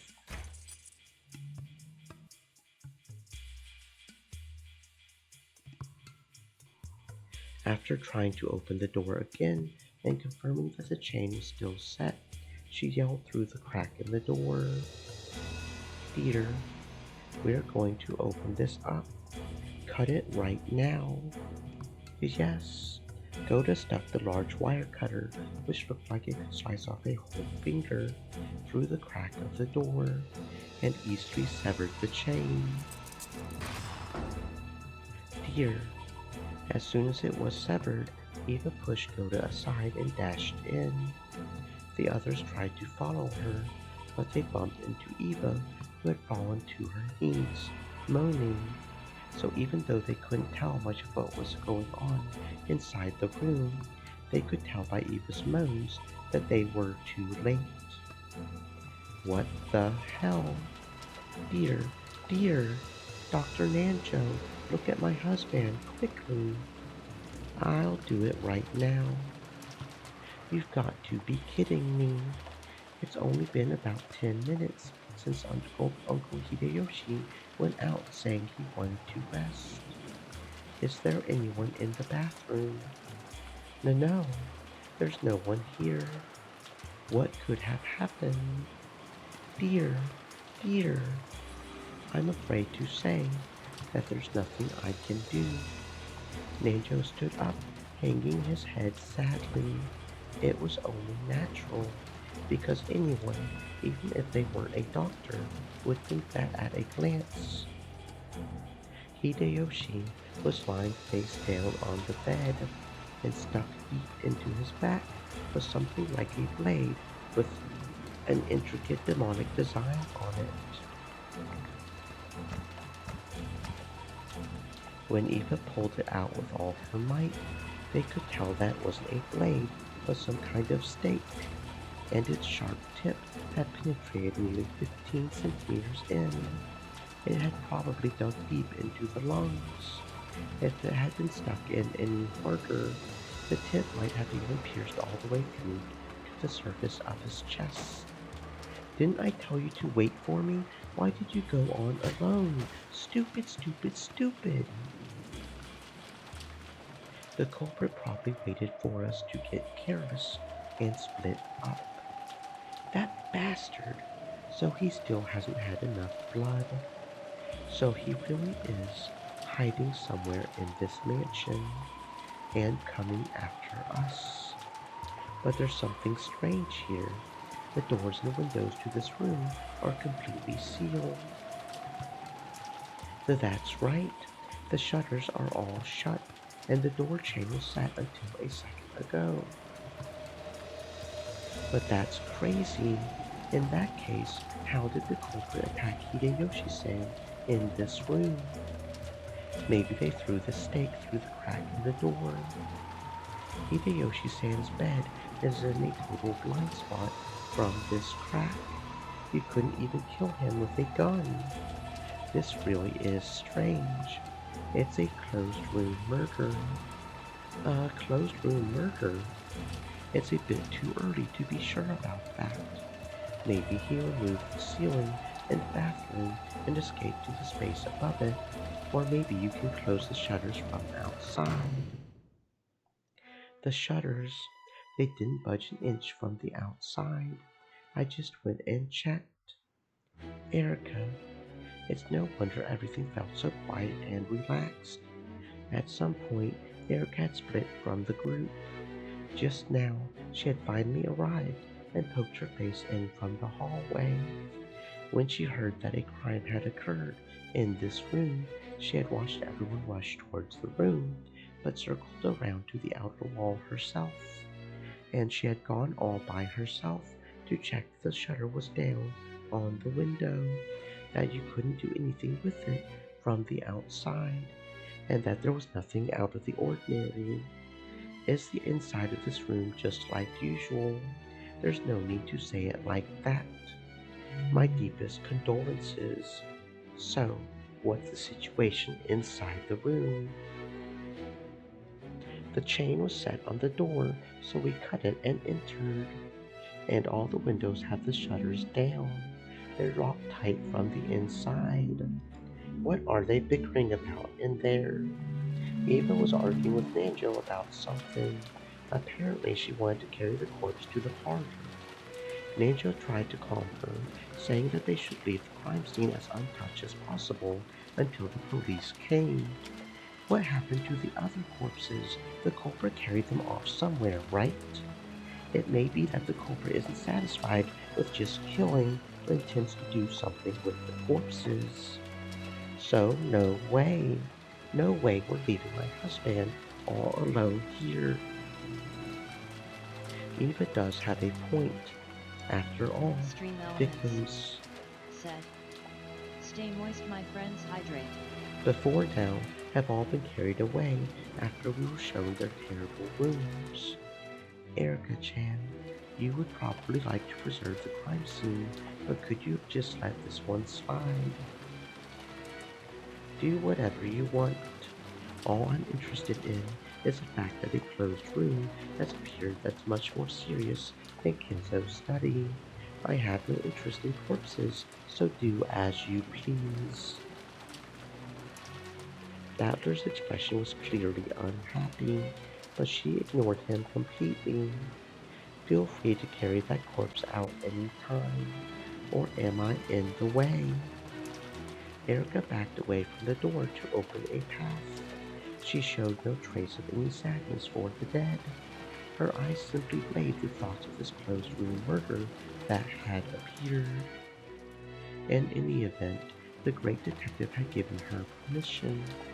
Eva and some others wrapped Hideyoshi up in the sheets, and Goda and Rudolph carried him out. The sheets were quickly stained red. It was so painful to see that Shannon and Kumasawa stripped the blanket off the bed to further cover the corpse. Out of the way. Yes, I am out of the way. Let's go to the parlor. Yes. Dear, dear. Listen up, everyone. From now on, we'll always move as a group. We must not let ourselves be isolated. When the culprit attacked Kenji, he probably got a master key. It's clear that even locking up will no longer make you safe. But even the chain was set. How did they do it? It's impossible. The shutters and the chain were firmly set. Even with a master key, it would be impossible to force your way into that room. It must have been Beatrice Sama's doing. But there's no way Beatrice Sama did this. The epitaph has been solved, so there shouldn't be any more reason to hold the ceremony. Of course, we can't understand it. This would be impossible for anyone except a witch. Impossible for anyone except a witch. You say, good, has a nice ring to it. Erica-chan, are you listening? We've decided to stick together from now on. First, we are carrying Hideyoshi-san's corpse to the parlor. Can you hold off playing detective until we get there? When she heard the words, playing detective, Erica grimaced visibly. Then everyone stumbled out as she took a single step into the now empty guest room, looked around, and burned that scene into her eyes. Erica claimed to have a photographic memory. If that was true, those few seconds were more than enough for her. Later on, she could sip black tea in the parlor while perusing the photograph of the scene inside her memory, playing the part of an armchair detective. Then, suddenly, her eyes stopped on the closet off to the side, a closet for hanging overcoats. If it was large enough to fit a coat on a hanger, a person should be able to hide in it. Slowly, Erica stretched her hand out towards the closet. Erica's shoulder was grabbed roughly from behind. Let's go, Miss Detective. Didn't you ever learn how to stick together on school field trips? Well, whenever I go traveling, someone always dies. What do you think you're doing, brats? Come quickly. Rudolph told them to hurry. After clicking her tongue and glaring at the closet, Erica followed Battler back to the parlor for the time being.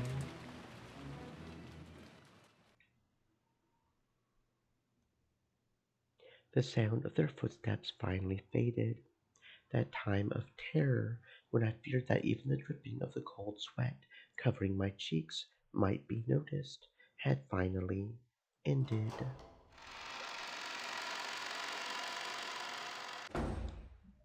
With my hand that still couldn't stop trembling, I slowly opened the closet door and dashed out into the hallway. It's okay. No one's failed me.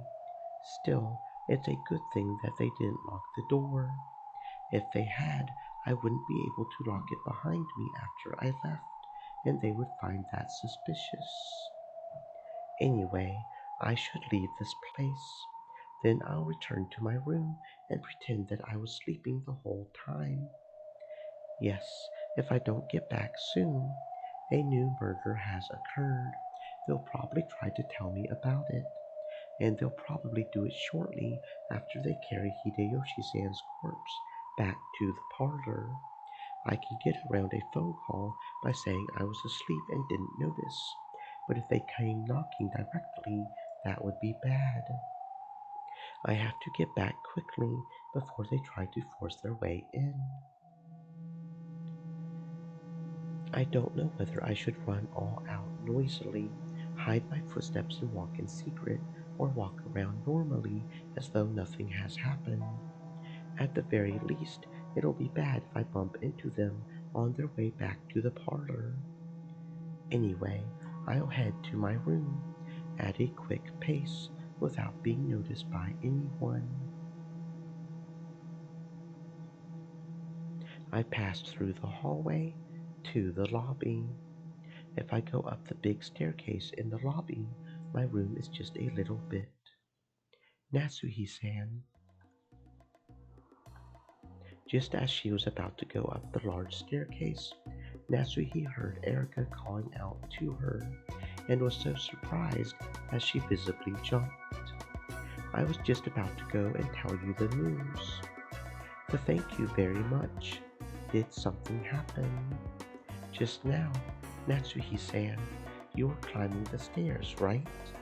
Your room is upstairs, isn't it? Erika coldly pointed out this strange fact. Natsuhi cursed her bad luck. I couldn't sleep, so I was going to return to the parlor. But I wasn't sure whether I had locked my room or not, so I was about to head back. I'm a worrier, so this sort of thing happens a lot. Don't worry about it. Yes, that sort of thing does happen a lot. It's a common quirk among people who aren't confident in their memory. Normally, since Erika was clearly making fun of her, Natsuhi might have looked annoyed. However, right now, Natsuhi was extremely relieved to hear Erika admit that this sort of thing happened a lot. Why are you by yourself, Erika-san? I thought I would investigate that guest room. Guest room? Yes, this situation's gotten pretty serious, hasn't it? And investigating the scene of the crime is my right. Erika's probing gaze peered deep into Natsuhi's eyes. She could tell. Erika already suspected Natsuhi. Judging by the subtle nuance in her words, she must be planning to make me slip up and reveal that I know about the crime with Hideyoshi, when I supposedly haven't been told about it yet. Natsuhi played dumb and asked what had happened again. Is something wrong? No, it's nothing. This is just a repeat of the first crime, isn't it? What do you mean? Again, you were in your room, and again, you can't prove your alibi, can you? I don't know what you mean. To turn it around, how can you prove that I wasn't in my room? That. Then let's take this one step at a time. Please worry about your lock later. I have something vitally important to discuss with everyone. I'll come back after I check my lock. Please get started without me. Hideyoshi-san has been killed. We'll be talking about that. What? She had planned on using the need to check her lock as an excuse to escape to her own room, after which she would claim to have a sudden headache and stay in bed the rest of the time. However, now that she had been informed of Hideyoshi's murder, it would be clearly suspicious to postpone that and escape to her room. She was already under suspicion just because she had been seen heading up the stairs to the second floor. She couldn't afford to do anything else suspicious. Natsuhi gave up and headed for the parlor as Erika had urged her to do. When she opened the door to the parlor, Eva's sobs poured out, and everyone glanced at Natsuhi with grave faces. Those gazes almost made it look as though they suspected Natsuhi. It was now painfully apparent to Natsuhi. This must have been what that man was after. It was a trap to create a baffling closed room mystery and try to frame her for it. However, she couldn't have resisted. She couldn't sacrifice her husband's life. And while it's true I hid in the closet, that's all I did. I definitely haven't committed murder. I might be extremely suspicious, but I'm not the culprit. And most importantly, I'm not under suspicion yet. I'll tell the police everything. I'll have to endure until then. I'm sure one of the servants is a traitor. Even in a situation like this, if I mention my husband being held hostage, the culprit will hear and might use it as an excuse to kill him. Natsuhi-san has just come back. Now that we're all here, I have something very important to discuss with you all. Something very important. Yes, it's very important. I would like to lay out everything in front of you all, starting with the first crime. Then please do that with just the others. I think we should leave that sort of thing to the police. I'm not interested. Since I have it all laid out, this is a very important thing to discuss. Neither you nor anyone else has the right to refuse. What? Erica used her detective's authority to proclaim the start of an assembly. None of the pieces could disobey, praying that wouldn't become the topic of conversation. Natsuhi reluctantly sat on the sofa as she had been urged to. Oh, sorry. Could you close that door for me? Yes.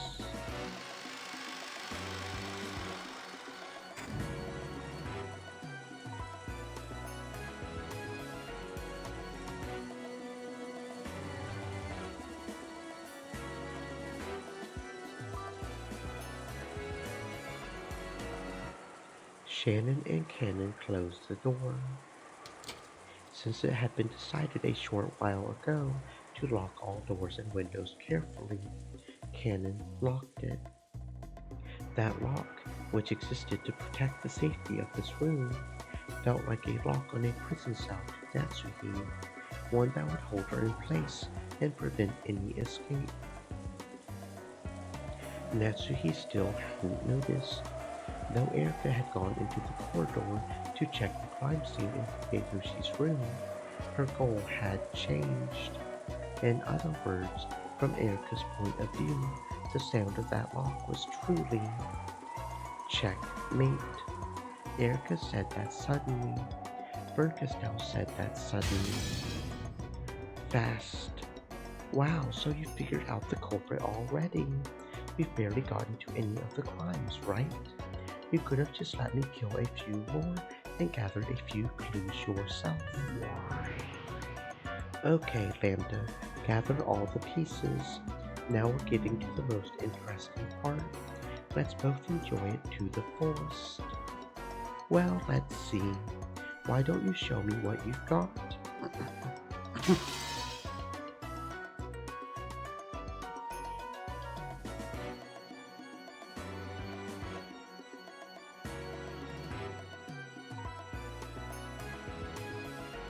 To think that she would lay down the challenge without waiting for game set at 2400. What a hasty person, that Lady Bernkastel. It is quite an early challenge. To think that she's already managed to obtain a winning hand at this stage. Normally, you can win by just claiming that a witch exists. But with Natsuhi and Kinzo, we've got a lot we need to protect this time. Sounds like this fight'll be a pain. That's no problem at all. I won't let them do as they please with my golden island any longer. Bring it on, Lady Bernkastel, Furudo Erica.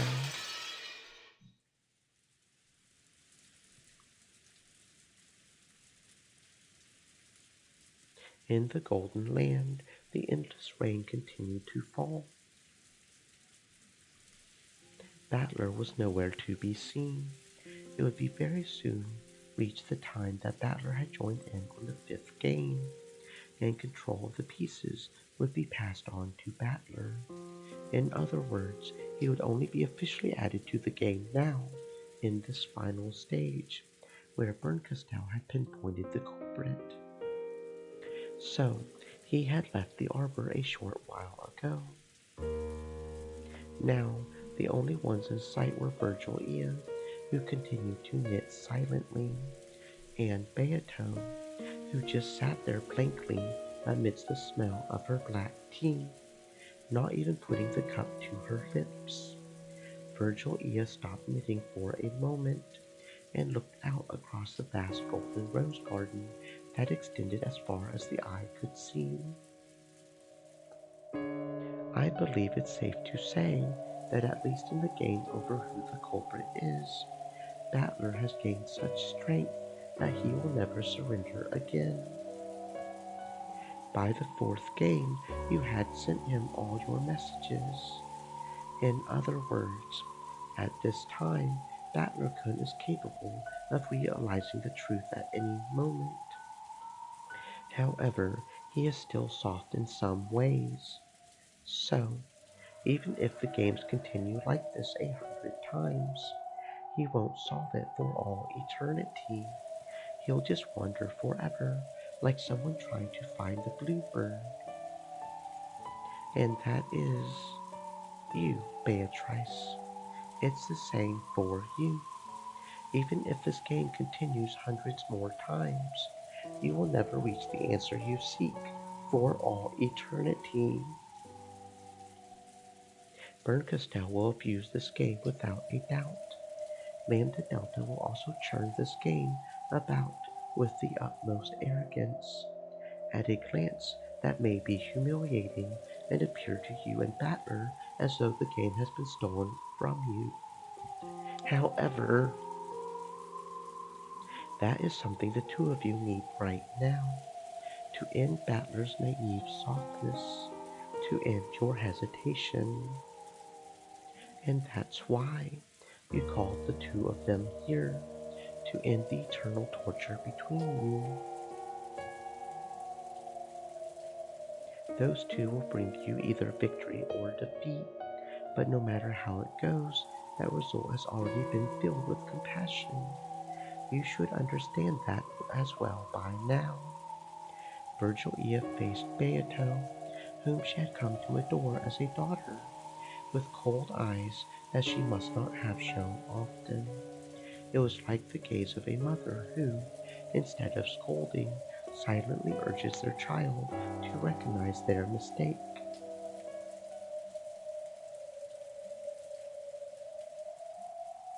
Beatrice, how long do you intend to stay there, neither alive nor dead, not rising up to heaven, nor falling into hell, there on the peak of Mount Purgatory?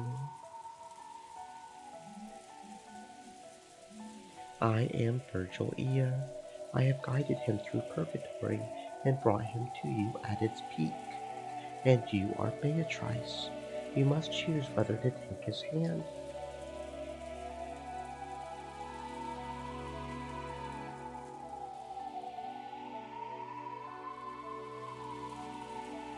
And rise up to heaven, or grab him and fall into hell.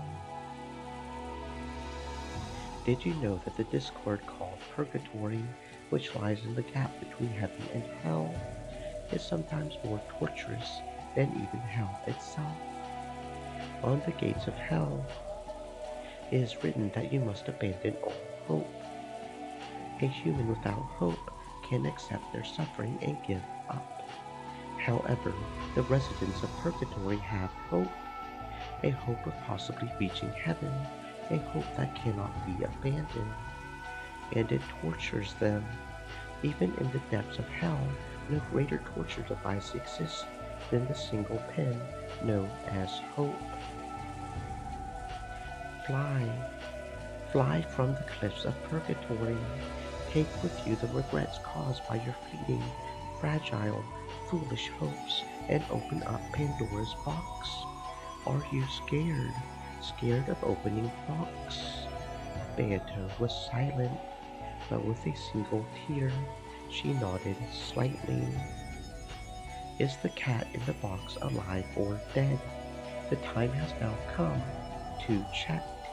If the cat is dead, quickly hold a funeral for it and have it rise to heaven. If the cat is alive, quickly feed it and give it all of your affection. Whether it is alive or dead, your cat box externally desecrates the cat. The key to the box that you were afraid to open has been brought to you by those two.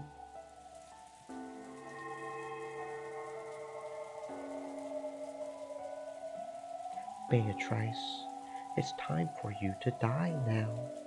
I hope, I hope that your heart is stopped by the hand of the person you desire.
All of the pieces from the game board were gathered. All of the humans, furniture, witches, and the witches on an even higher level had gathered in one place. That place was like a solemn cathedral with an unbelievably high ceiling, white stonework, golden ornaments. Though there were windows, there were no entrances or exits. It was a strange, strange place, but for some reason, no one wondered where this strange place was, because they were not given the right to think of this place as strange. The pieces, have they all been gathered? Yes, they have. Well done. What a show. I wonder just how many people there are here. No matter how many we see, every being outside the 18 is a phantom. Making you acknowledge them is what my game's all about. The three witches were seated on special thrones set upon a very high balcony. In the center sat the Game Master, Lambda Delta, and on either side of the semicircular balcony sat Uncastel and Beatrice facing each other. Below them, Erica ran forward, lifted the corners of her skirt, and bowed respectfully. Great Lady Lambda Delta, we thank you for granting our request for an assembly. And Great Lady Burncastel, my master, please look forward to it. Though it may be only for a short while, I will most certainly make my master forget about the poison that torments her. Yes, I am looking forward to it. I would expect no less from my double, my piece. Erica and Burncastel exchanged cruel smiles that would make anyone want to avert their gaze. Listen up, witches and humans. I hereby announce that, with this assembly of witches gathered, the Court of Illusions will now begin. The commander of the game spoke with words of power. Though her words were spoken with such a vast space, they rang out with the force of a bell and a bell power. Your lives and roles, as they correspond to this game, are over. The fifth game is now closed, and the 2400 answer session shall begin. Well, I would like to get started quickly, but why don't we have everyone quickly introduce themselves first? After all, there are so many people here. I am Lambda Delta, the Witch of Certainty and the new commander of this game. Burncastel, Witch of Miracles. My goal is to penetrate Beatrice's illusion of the witch. I am the Endless Witch, Beatrice, My goals are to claim my own existence and to protect Nasuhi and Kinzo. Battler Sama, you come next in rank. I am Ushiromiya Battler. I'm fighting against Beatos. No, against the witches.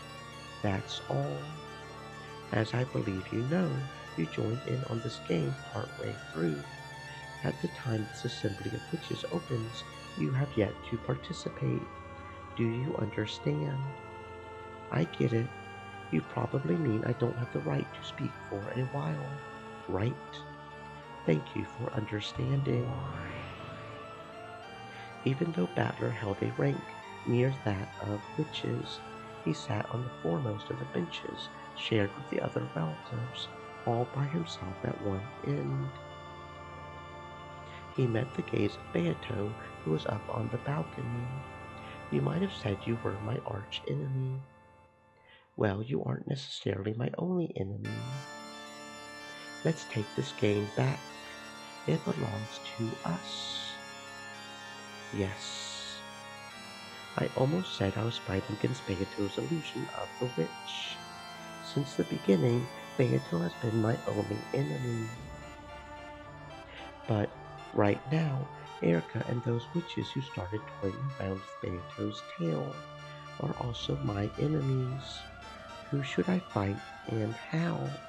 Maybe it's a good thing I don't have the right to speak for a while. I'll calm down and coolly watch over everything. I am the detective and the one who called for this assembly of witches, who we know Erica.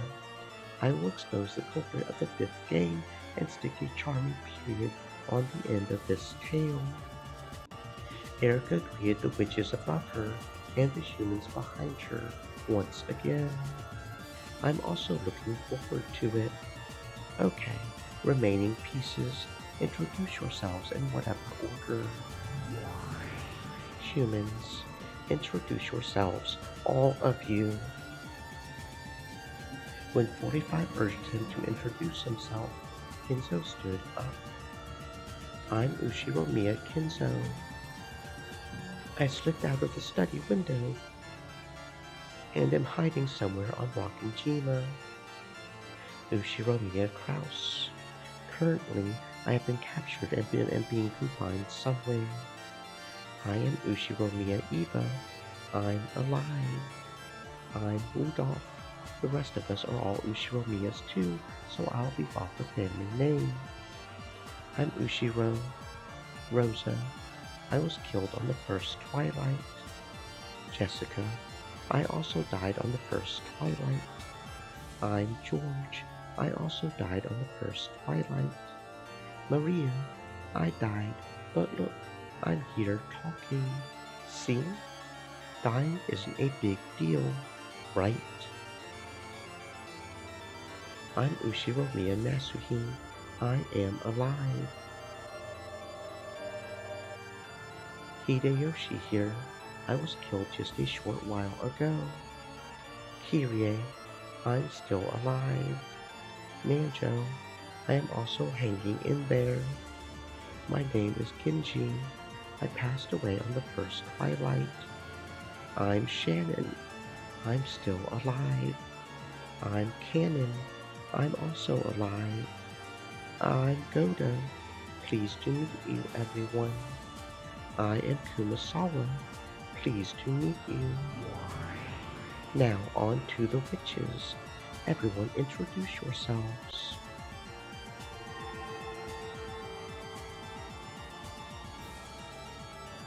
Virgil Ia's group could also be seen. Unlike the floor Beato's group was on, the second floor had a balcony that looked like raised audience seating, and they sat there, looking down as though they were at a theater. My name is Virgil Ia. I am Beatrice's teacher. I'm Gat. Making corpses disappear is my job. Rono. I'm in charge of making black tea. I greet you in the name of the Seven Sisters of Purgatory. I served in the murder of Hideyoshi on the second twilight. The Seven Sisters of Purgatory, right here. Let's then have Lady Erica's furniture introduce themselves. Gertrude, I am an assistant inquisitor of heresy. Cornelia, I am an assistant inquisitor of heresy. The two of them could also be seen on the second floor audience seating. They sat apart from Virgil Ea's group. Then, the Lanor, who was seated between the two, slowly stood up. She had a presence and dignity about her, as though she was overseeing everything from that place. The Lanor A. Knox is my name. I am Lady Erica's primary assistant. Battler, I expect much from you. Please don't disappoint me. Let's just both give it all we've got. Most of the time there will be no need for the landlord to step forward. However, when the witch side plays around with ugly word games, I will need to have the landlord convict them. A miracle like the one in the study won't happen again. And finally, let us introduce ourselves. We are the Cheister Sisters, Imperial Guards, who have been tasked with management of proceedings at this assembly of witches. Hello everyone. This ends the introduction of all pieces. A total of 38 people are present here. There are 38 characters in the 5th game, but if you added all the pieces from previous games too, it would probably rise even higher. This game, which has so often been likened to chess, now has far more pieces than a chessboard. Very well, then I guess we'll get started. Let the person who called this meeting begin.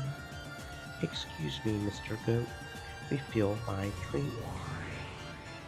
And some popcorn for me. Yes, that's right.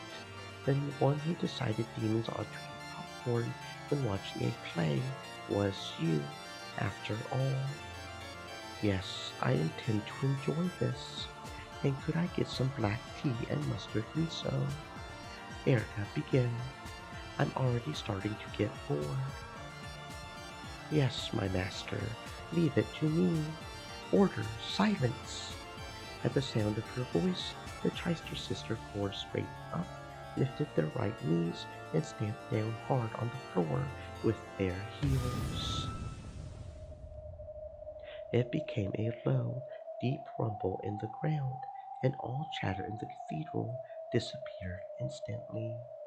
As their eyes and expressions became even more hollow and empty, the room fell back into silence, almost as though they were a collection of wax models.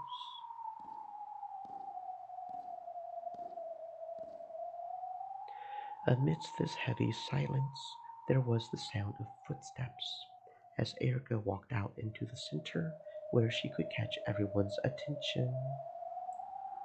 When she signaled with her chin, a goat attendant appeared from behind a pillar and carried a single, plain chair out into the front and center of the room.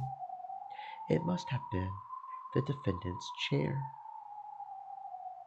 I, Furudo Erica, will make an accusation. The murderer of the 5th game is...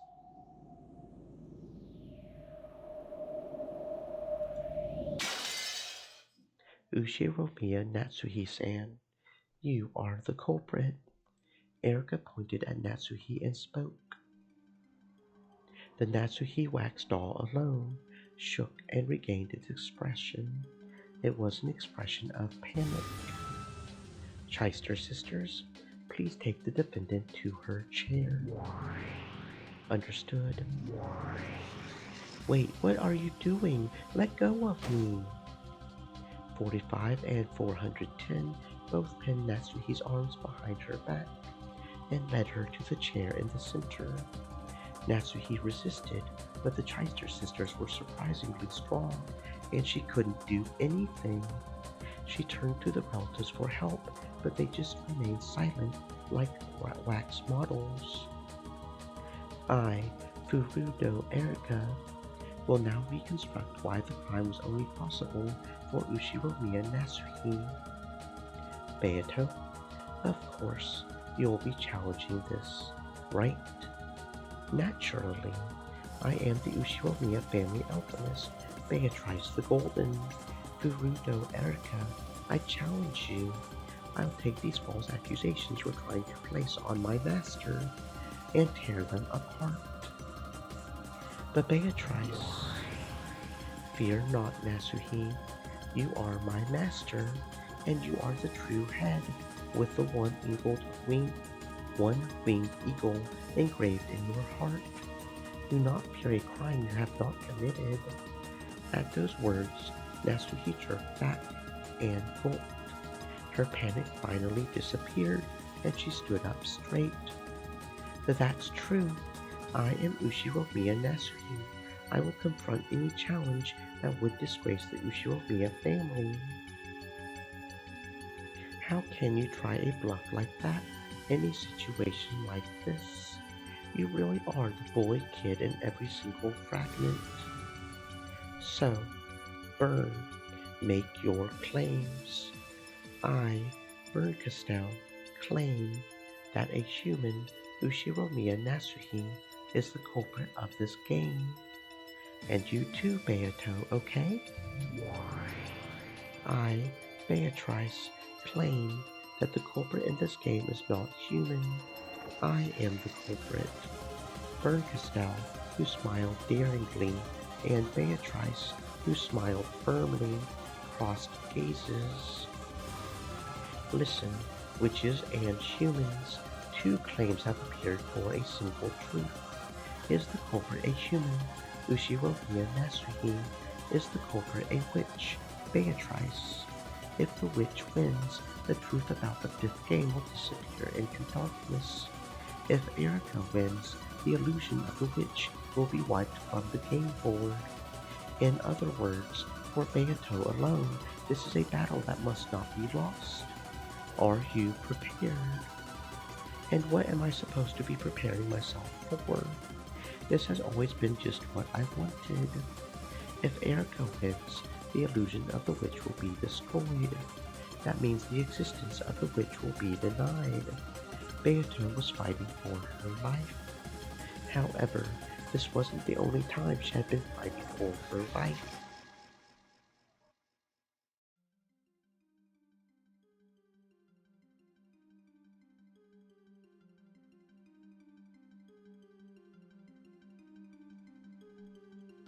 It had always been a life or death struggle, even when she fought with Battler. Because if Battler had won and destroyed the illusion of the witch in the previous games, Beato would have been destroyed. That's dirty. Erika alone has nothing to lose if she fails. I wonder. Baby Burncastel is not a compassionate person. I can't imagine she would give warm treatment to a piece that didn't perform to her expectations. It was inconceivable that the ruthless Burncastel would place no blame at all on a piece who had suffered defeat. Erika was probably fighting for her life just as much. The two claims would clash and one would be weeded out. One would fall and would not leave this place alive. The only ones who truly had nothing to lose were those witches. Okay, no problems. Get started. In that case, I would like to go first. The murder of Hideyoshi-san is very simple. It should be impossible to suspect anyone other than Natsuhi-san. Except for the victim and Natsuhi-san, all of us were in the same room, correct? It really was simple. Except for Natsuhi, everyone had been inside the parlor, and because it was so simple, it was decisive. No matter how you look at it, the one who killed Hideyoshi was Natsuhi. No, it's the other way around. No matter how you look at it, no one except for Natsuhi could have killed Hideyoshi. There's no room for discussion or debate. I'm telling you, that's a mistake. Maybe I don't have an alibi. However, I don't believe a lack of an alibi proves that one is the culprit.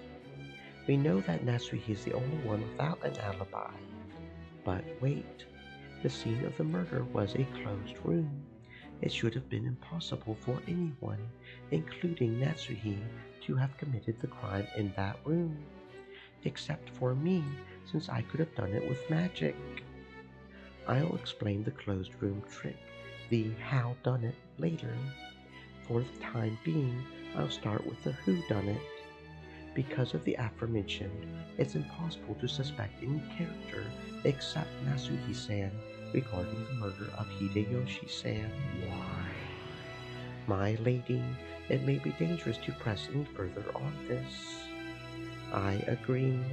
It's a fact that Nasuhi was hiding in the closet of Hideyoshi's room.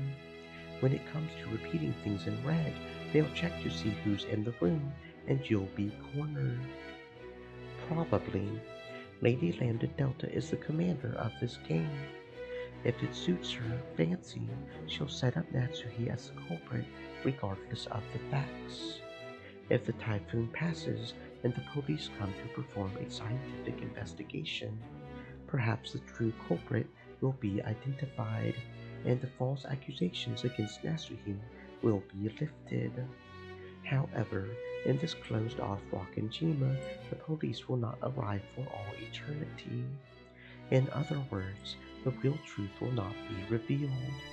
Inside this cat box that will never be opened, false charges that everyone accepts are worth no more or less than the truth.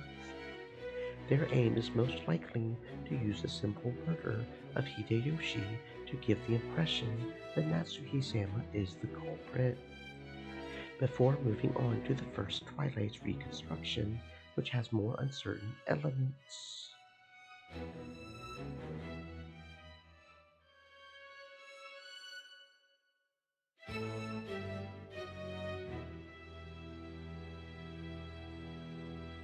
I'm not good at all to move forward with the Game Master suspecting us. We should take the initiative. Sure, Lady Lambda Delta. As you are well aware, a fair number of murders were committed during the fifth game, and we are skipping the rather lengthy chunk of time from midnight until the early morning. Skipping to Hideyoshi's murder and stepping backwards and forwards in time will only lead to confusion. It is my belief that we should follow events chronologically and in order, though the decision is yours, of course. Objection. In the process of prosecuting the culprit, chronological order has no significance. Objection. Furuto Erica is trying to mix up the chronological sequence in order to create a false impression of the events. Well, I'm not a fan of confusing things myself. I accept Beato's claim. Erica, start with the first Twilight instead of jumping to the second. I definitely saw Erica click her tongue. I understand. So, this is a way of telling Rockinjima's fate. I was guided by Virgil Ea, met Beatrice, reached the peak from which you can see everything below you, and finally understood the truth of this world. This is that thing you were talking about earlier, Virgil Ea. Yes, that's right. Truth is very fragile in this place. As long as each side makes its own claim, different truths can exist at the same time. Yes, this really is a trial. Both sides put forth their own truths. This here truly is the Bronze Tube trial that Virgil Ea once used as an analogy. Then I will follow Lady Lambda Delta's orders and start from the first crime at the first Twilight. As you know, at 2400 on October 4th, the first day. Following a short break in the family conference, Natsuhi left on her own, saying that she was going to bed early. Therefore, her alibi is completely lost from that time until the next morning. The culprit is Ushiromi and Natsuhi. Is that so? I believe there are several people besides Natsuhi who have dubious alibis. Unless you can clear suspicion from all of them, I cannot allow you to call Natsuhi the culprit.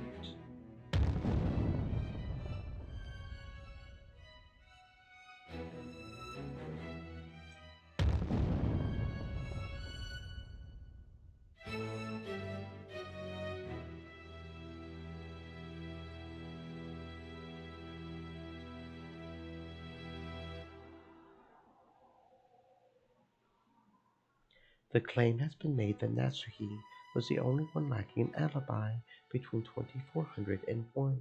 This is being used as a basis for claiming that she is the culprit. However, as long as the following possibilities exist, it is impossible to conclude that this is the case. Was the crime also possible for Battler, Nanjo, Goda, Kumasawa, who were in the guest house? For Genji or Kraus, who was in the mansion? Was the crime also possible for the people in the mansion besides Nasuhi? Is it possible George and the others were actually just playing dead? Is it possible that there was a way to reach the second floor without passing through the lounge Erica was in? Is it possible that the crime was committed before 2400 or after 3? Is it possible that the crime was committed outside the time span of 2400 to 1? Is it possible that someone in the mansion committed the crime between 2400 and 3? True, if Erica's going to call Natsuhi suspicious so confidently, she's first got to show that everyone else has an alibi. Right, Bert? Yes, of course. Erica will explain that perfectly.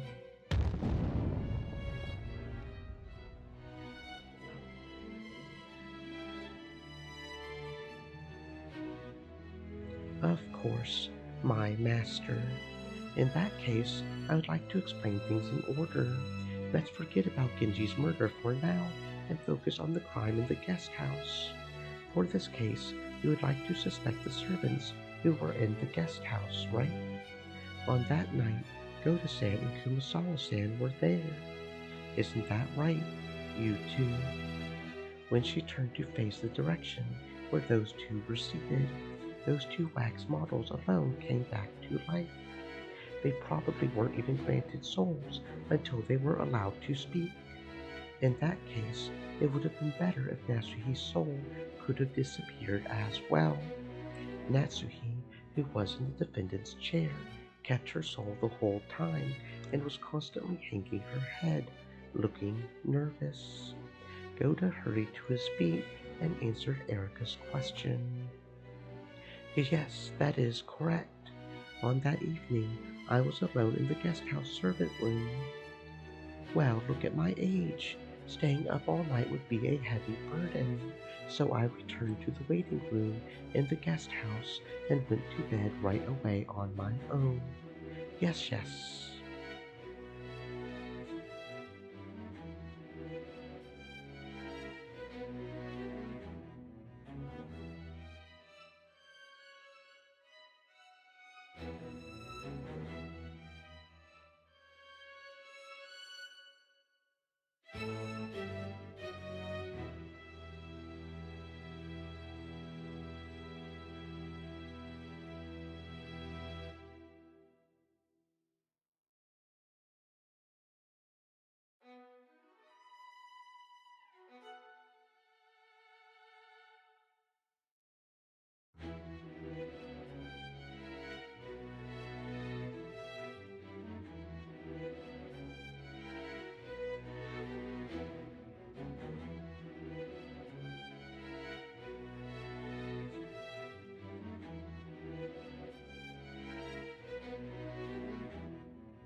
high school list, said.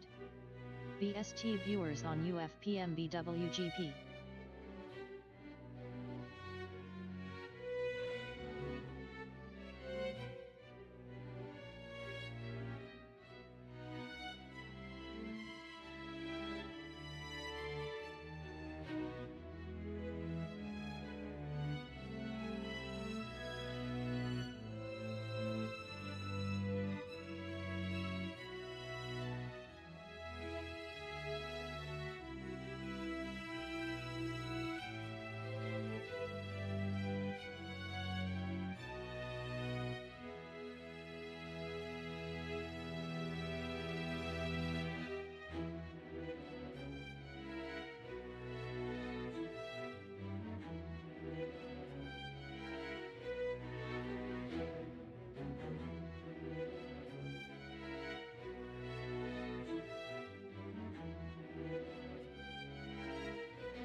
Doesn't that mean Goda and Kumasawa have lost their alibis? Kumasawa claims that she was sleeping alone in the waiting room. Goda claims he was alone in the servant room. Either of them should have had enough time to go to the cousin room and commit murder. No nonsense. Why would we do something like that? That's right, that's right. How could I ever kill someone? We cannot conclude that Natsuhi is the culprit.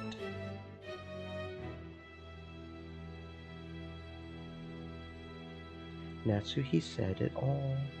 Both Kumasawa, who was sleeping alone in the waiting room, and Goda, who was alone in the servant room, are in the same situation as Natsuhi in her room. Both of them have lost their alibis. Have no fear. I guarantee that neither of these two are murderers. First off, following dinner, Kumasawa-san left the mansion with me and the others and went to the guest house, entered the waiting room, and slept until morning. It's the same for Goda-san. Once he finished with his job, he chatted with us in the lounge and went to sleep after. Neither of them had the opportunity to commit murder. So we're finally here. I see it's time for me to stand up as well. Your turn is over already, Erica. Go summon that bodyguard you rely on so much. Beato glanced at where Lenore sat on the second floor audience seating.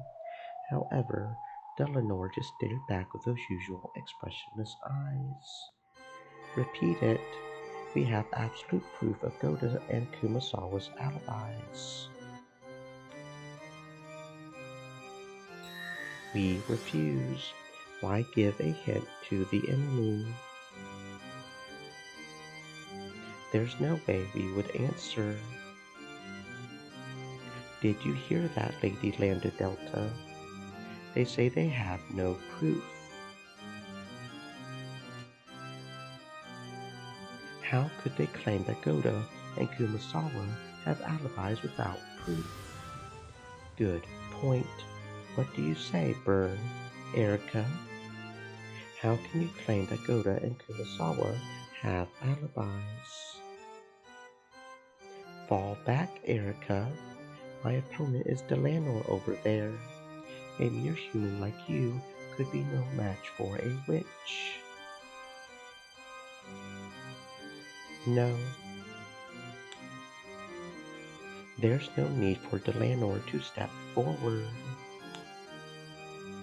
In fact, it's precisely because a mere human will defeat a witch that the illusion of the witch now be denied. So go ahead. Use the red and blue as much as you would like. I'm ready for it, okay?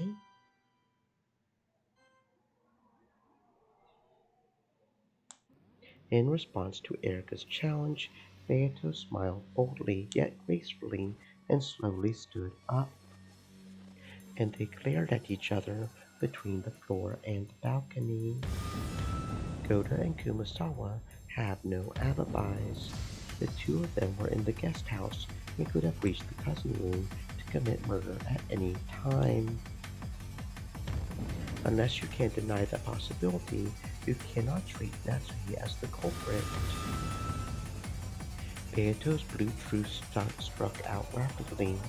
The curtain had finally popped, and the battle had begun. A human like Erica can't use any red. How could she turn this around without calling Delanor? Though Erica cannot use it, her master, Lady Berncastel, can. We mustn't let our guards down. Blue Truth Ballad. What'll you do, Bern? Will you or Delanor step in instead? It is still not my turn. And it is not Lady Berncastel's turn either. Yes, that's right. There's no need for us to show up for something like this. This is important precisely because a mere human like Gurudo Erica will defeat you, Beato. Because you'll be defeated by a human, we'll all know that the fake witch who calls herself Beatrice the Golden is nothing more than a subhuman phantom. If you really could do that, it would be totally entertaining. Very well, Erica. Let's see what you've got. Explaining it for the first person, Kumasawa-san is extremely simple. Kumasawa-san, stand. Yes. Kumasawa-san, from the time you went to bed last night to the time you were informed about the crime in the morning, did you ever leave the waiting room? No. I was sound asleep until morning, I really was. The truth is, after dinner last night, I had a chat with Eva-san, and she told me something very interesting. I tried that out myself. And what is that? You don't mean... That's right. It's what Corner and Seal can sew in his study. I learned that you can create a seal by putting something between a door and the frame. Are you kidding? Did she actually do that to Kumasawa-san's waiting room? Said. Stay moist, my friends, hydrate. Erica was in the guest house, so there's no obstacle to her having been capable of that. After all, it was an unsettling night, and a massive amount of coal had just been discovered. Many sorts of crimes might have occurred. Where there is a detective, there will be a crime. I foresaw that some kind of crime would take place, so I used this seal to away people whose alibis might otherwise be lost. Erica held a small folded piece of brown paper high in the air. After I watched Kumasawa-san, who returned to the guest house with me, say goodnight and enter the waiting room, I used this to seal the door. Then, in the morning, when the crime was discovered and caused a big uproar, I immediately went to check on Kumasawa-san's waiting room, where I confirmed that the seal was still set. Therefore, I can prove Kumasawa-san's alibi.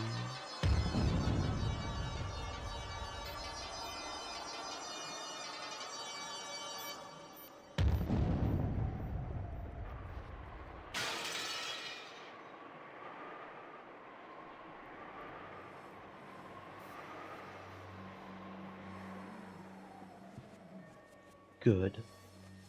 A wonderful alibi, not a single gap. Kumasawa returned to the guest house with Erica, went to the waiting room to sleep, and never left the room until morning. In other words, after Kumasawa returned to the guest house, she never went to the second floor until morning.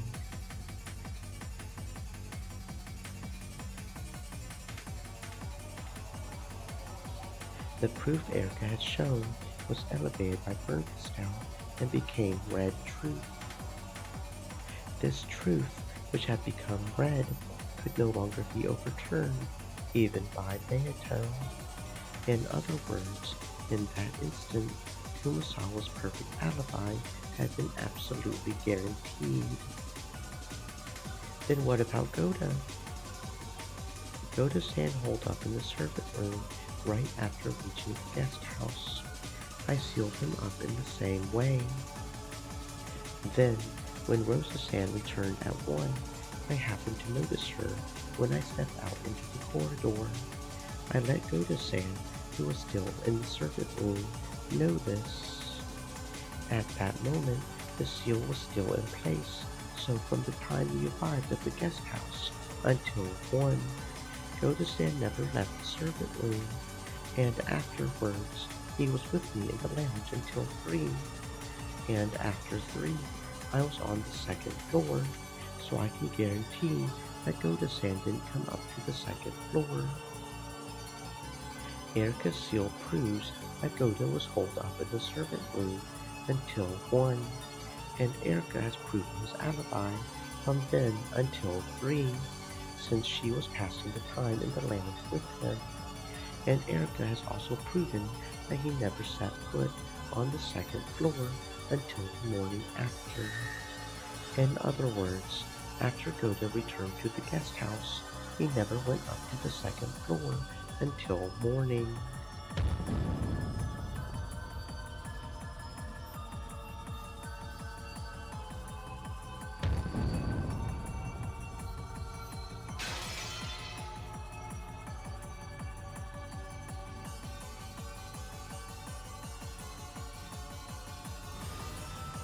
Red truth. Valid. Well done, Erica. The alibi due to your seal on that door has been acknowledged by Byrne and elevated to the status of red truth. Thank you very much, my master. I am the detective.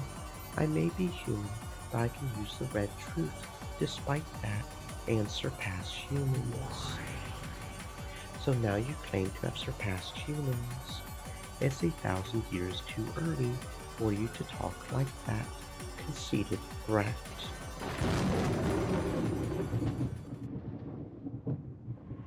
It'll be a pain to have you try anything funny, so I'll make this clear now. In fact, I should have done this in the beginning. I apologize for being so roundabout. This is the situation around the guest house at 2400. The gold was found, an emergency family meeting was called for, and Battler-san went to the mansion with the relatives. I, the 3 cousins, Dr. Nanjo, Goda-san, and Kumasawa-san remained in the guest house. I have already explained Goda-san and Kumasawa-san's alibis. George-san, Jessica-san, and Maria-san were playing cards in the cousin room. I actually joined them for just a little bit, and I clearly witnessed that they were alive at that time. My master, I ask that you repeat this. Yes, I'll respond. At 2400 in the guest house, George, Jessica, and Maria were alive. And in the second floor cousin room, Nanjo, Goda, and Kumasawa were on the first floor. And since there's no need to hold off on it anymore, I'll confirm that all the victims so far are dead.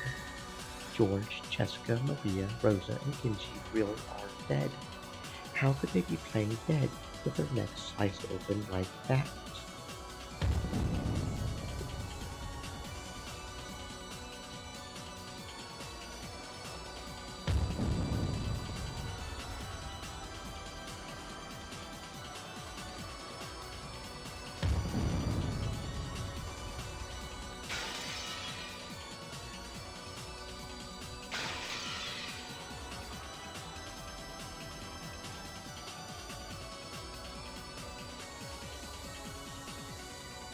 Thanks for repeating that, my master.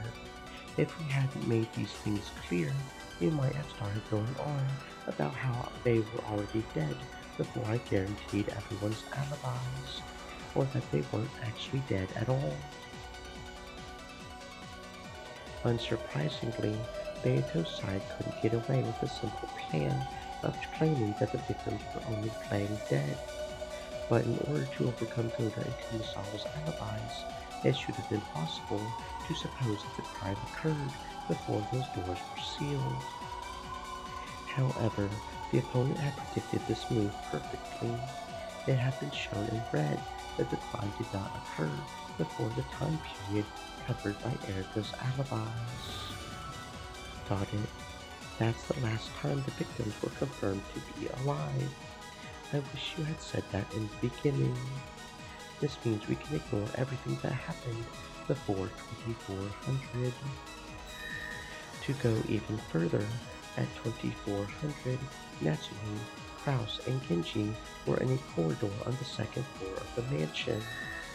All the remaining people were at the family conference in the dining hall. Of course, at that point in time, no murder had occurred. Genji was also alive.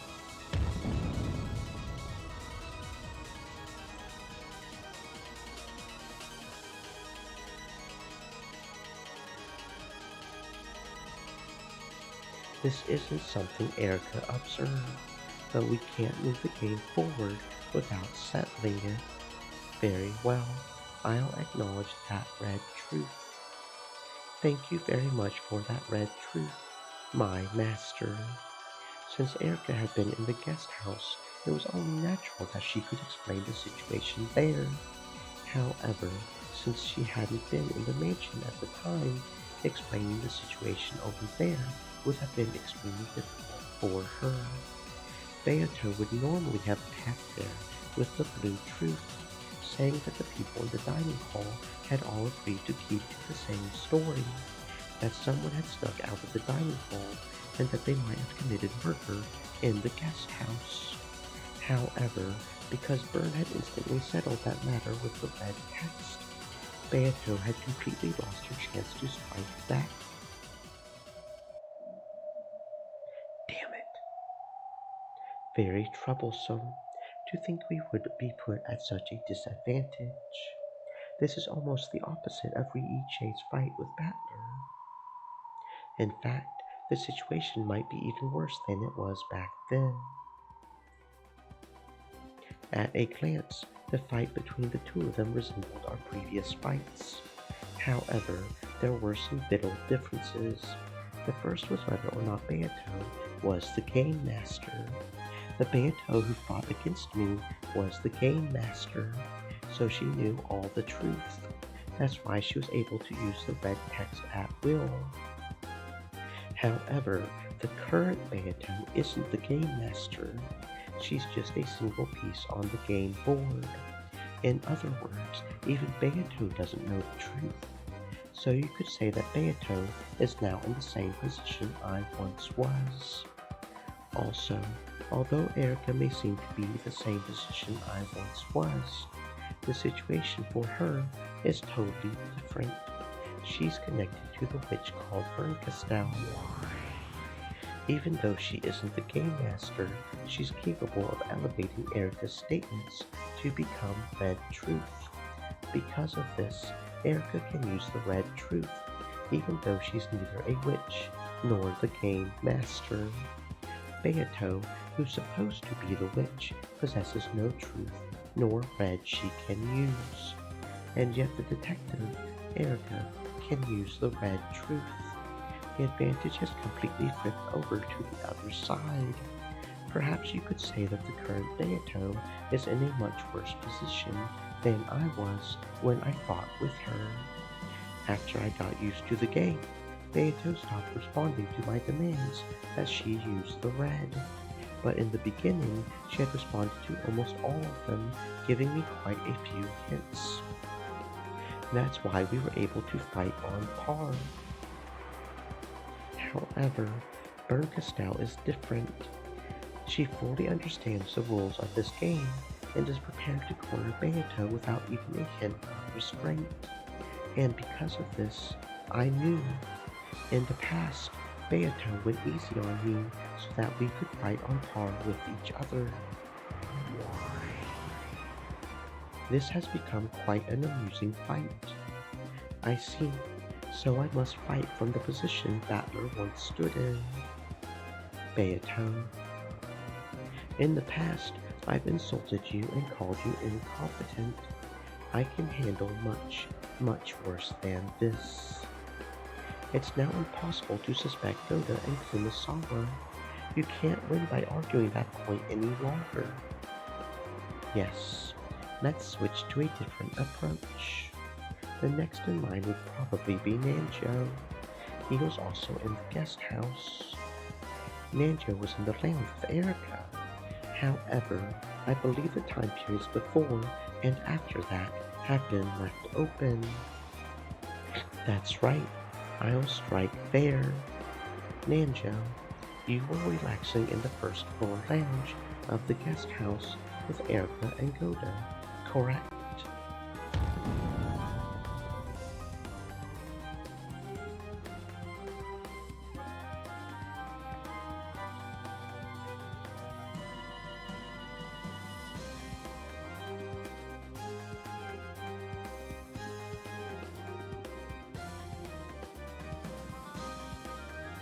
Yes, I was with Erica-san the whole time. And during what time was this? From 1 to 3. Yes, that's right. It was the period between 1 and 3. Dr. Nanjo, Goda-san, and I were relaxing in the lounge. Repeat it, my master. I'll respond.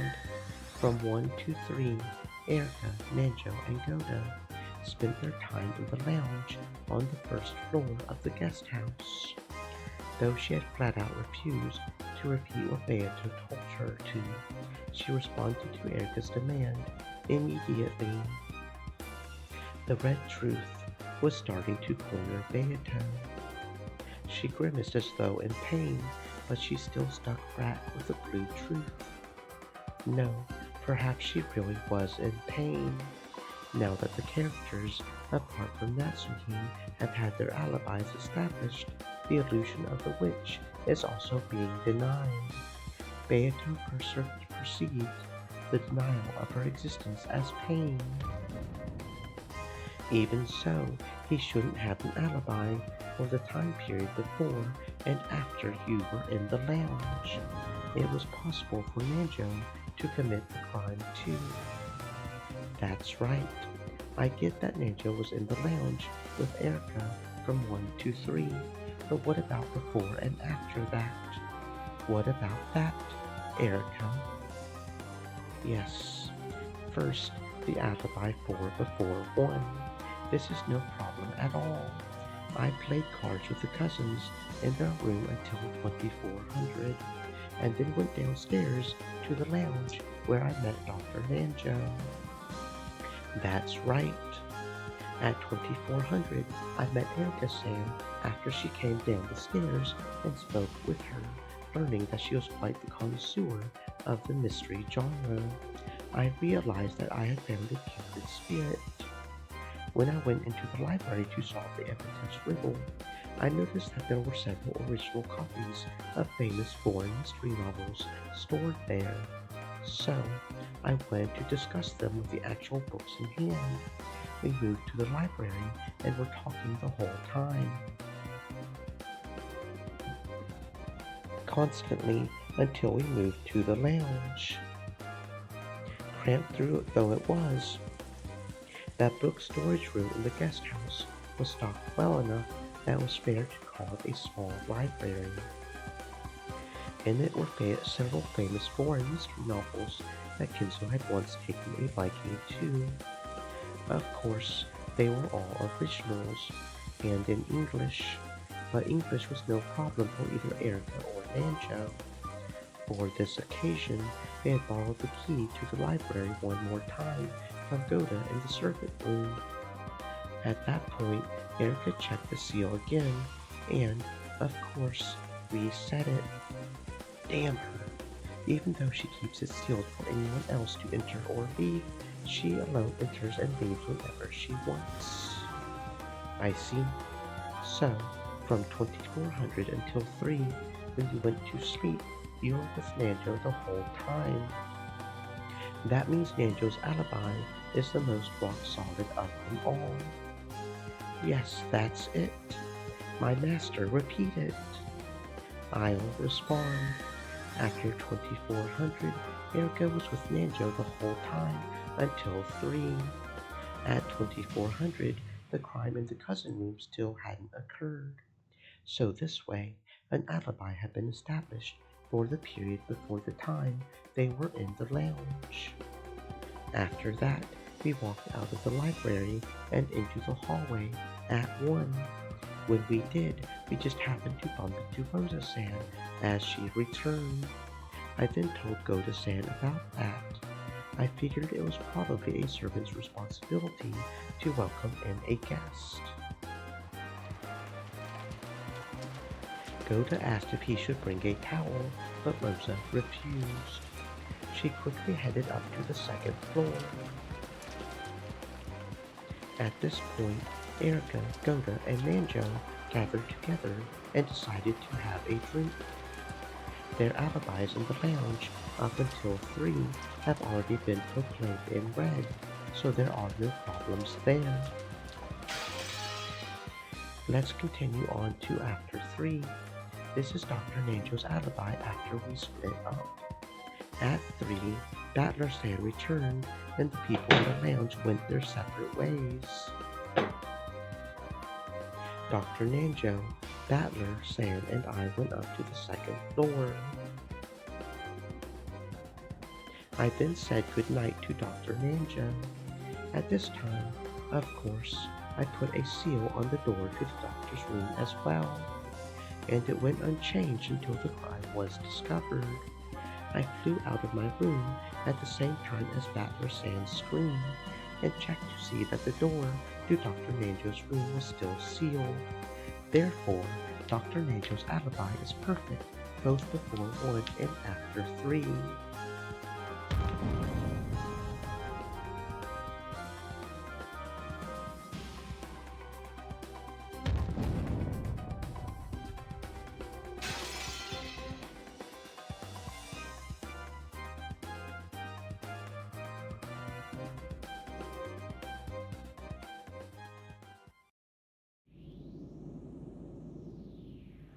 Splendid, Erica. Both your seal and your red truth are perfect. Nanjo had the alibi of being with Erica until 3, and he didn't leave his room after 3 until morning.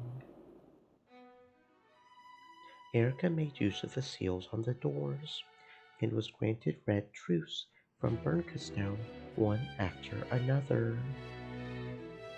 For me, demanding that Beato repeat something had been about maneuvering and tactics. Oh, that's annoying. Okay. I see what you're doing. That's weird. Okay. But it's totally different for Erica. For her, it's like having a trump card that can make red whenever she wants. This concludes the proof of alibis for all suspects in the guest house. Any problems? I do have a problem, and that problem is...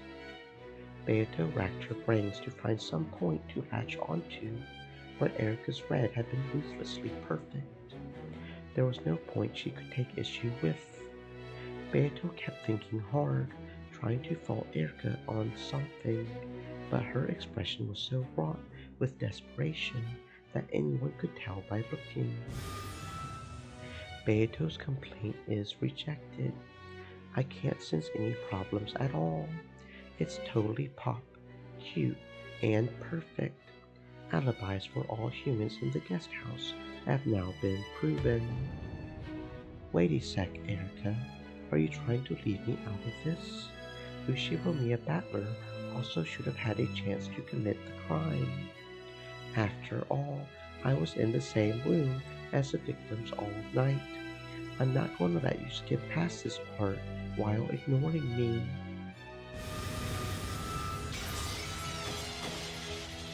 At that time, an arrow twisted like a golden snake and hit me. It didn't pierce through me, but it slapped me hard on the cheek like a whip. Battler Samuel, your right to speak has not been recognized. Be warned. Damn it. Yes, I understand, Battler. And my apologies. Forgive me.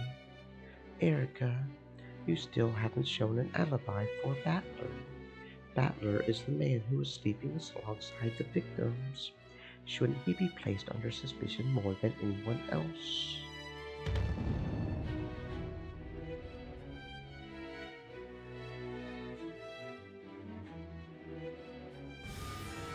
Beato's right.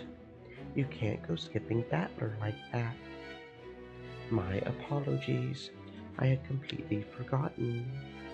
After Battler returned at 3, you went up to the second floor with him, and I believe you also went to your own room and slept. You may have gone to the cousin room at 2400, but I don't think you went there after 3. Will you now claim that you went to crawl into Battler's bed later on? Well, if you say you were looking at Battler's sleeping face all night long to confirm his alibi in the cousin room, then I would accept it, right?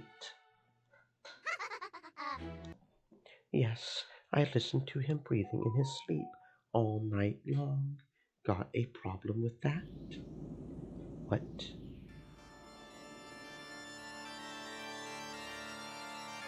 I, Furudo Erica, can prove that Battler Sam returned to the cousin room at 3, that he went straight to bed afterwards, and that he went straight to sleep. And I can prove that he woke up until he woke up, noticed the gruesome situation the room was in, and let out a scream. Nothing happened in that room. So you have no need to worry. Battler Sam isn't the culprit. He's just the charming first discoverer who entered the murder scene without realizing it was one and slept until morning. That's insane. It shouldn't be possible for you to prove that with those seals you love so much. How can you prove this? That's ridiculous. At that time, I entered the room alone. Erica probably went into her room too. How can she say something like that as though she saw the whole thing? She never said she saw it. The room Erica was assigned to, where was it located? Erica, please tell me, how can you prove so much about Battler? I would expect no less from a true detective. My room was right next to the cousin room. There was only a single thin wall between them. You don't mean you put your ear against the wall to check what was happening in the cousin room? Yes, my ears are perfect. Right after Battler Sand entered the room, I put my ear against the wall and checked to make sure nothing strange happened.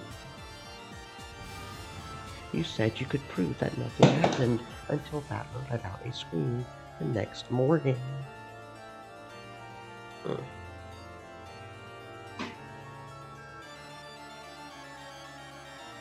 You don't mean... Yes.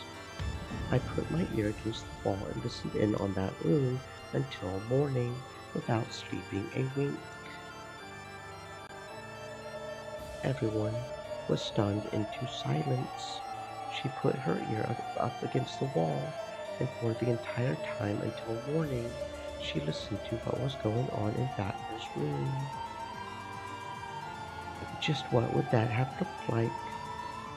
Until dawn, she had killed her breathing in a pitch-black room, clinging to the wall shared with the cousin room, like some kind of creepy venomous spider clinging to the wall of a darkened room. Ercus, now alone, was grinning in triumph. Due to the progression of the game, I realized that Battler, the one who had received the head's ring, would be a key player. I was sure that Battler would be a victim of the first highlight. Yes, so just as my master told me to do, I put my ear against the wall until morning without a wink of sleep, checking to make sure nothing unusual happened. Erica has a photographic memory, and her hearing ability is on par with a tape recorder. It would have been impossible for him to deceive Erica's ears, either to kill George and the others or make those grooves on their throats.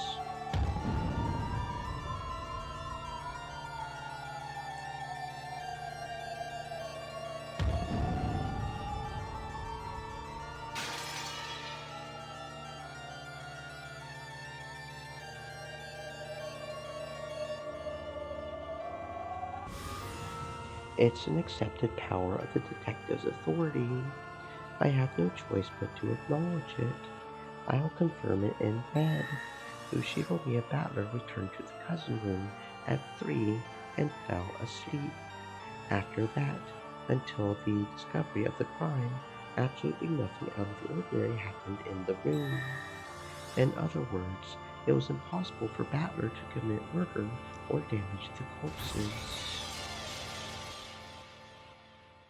The red from the pear forced Beato to show an expression of considerable anguish. It was only natural. Those red truths not only guaranteed Battler's alibi, but a number of other things as well. First off, it meant the murder was impossible for anyone after 3, and since the cousins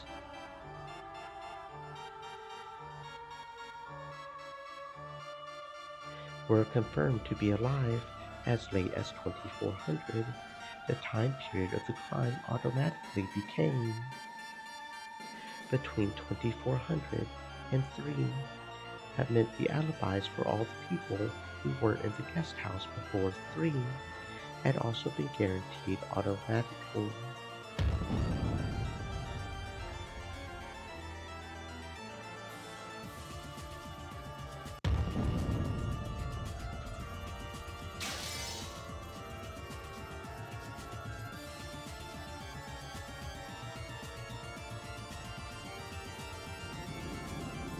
That one hurts a lot. After 2400, Erica was in the guest house the whole time, so it should have been difficult for her to prove alibis for all of the people in the mansion. It should have been almost impossible to prove alibis for Eva and the others.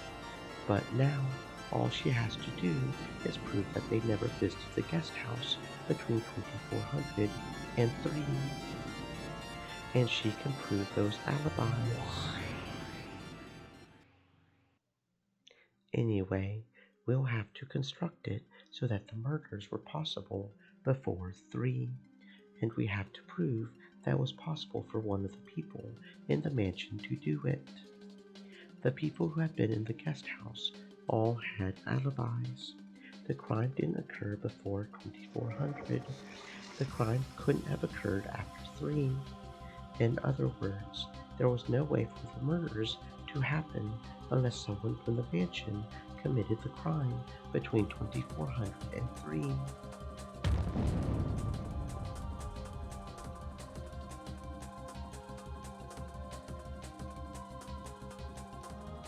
In order to protect Nasuhi, she had to establish that it was possible for someone other than Nasuhi to commit the crime. Ironically, the witch had to prove that a human had committed the crime.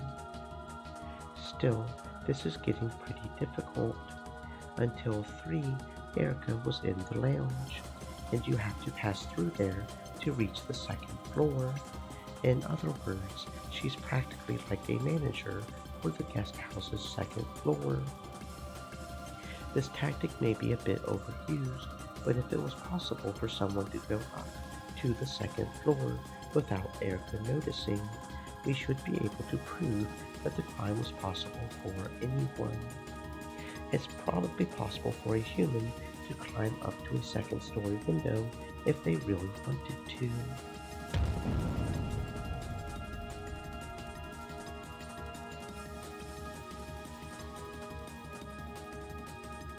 Of course, Beato had also thought of striking back that way, and Berncastel must have thought this as well.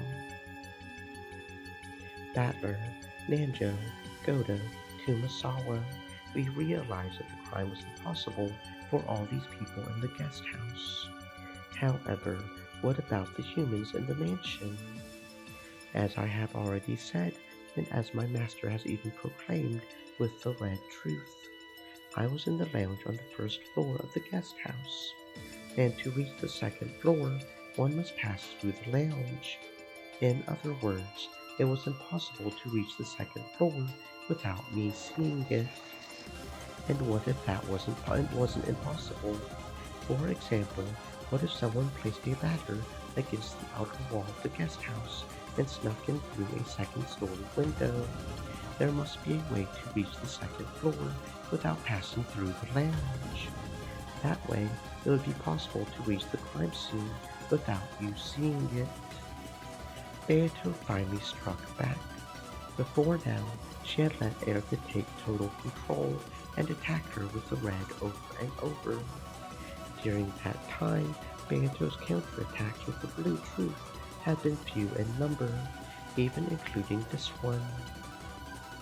Of course, I knew you would try saying that. I couldn't have my lookout in the lounge become meaningless. So first, I must prove that my lookout was perfect. First off, because of how the guest house is constructed, it's impossible to reach the second floor without me seeing it from the lounge. There are no places under cover, nor are there any physical or mental blind spots. My master, repeat it. It is impossible for someone to reach the second floor of the guest house without anyone in the lounge noticing it. Though, of course, this only refers to reaching the second floor from the inside of the building. Good, my master. So, next is Lady Beatrice's theory that there might be a way to reach the second floor from the outside. This really is a problem. After all, there are trees that could probably be climbed, and someone could have used a ladder. Even crawling up the rain gutter can't be ruled out as impossible.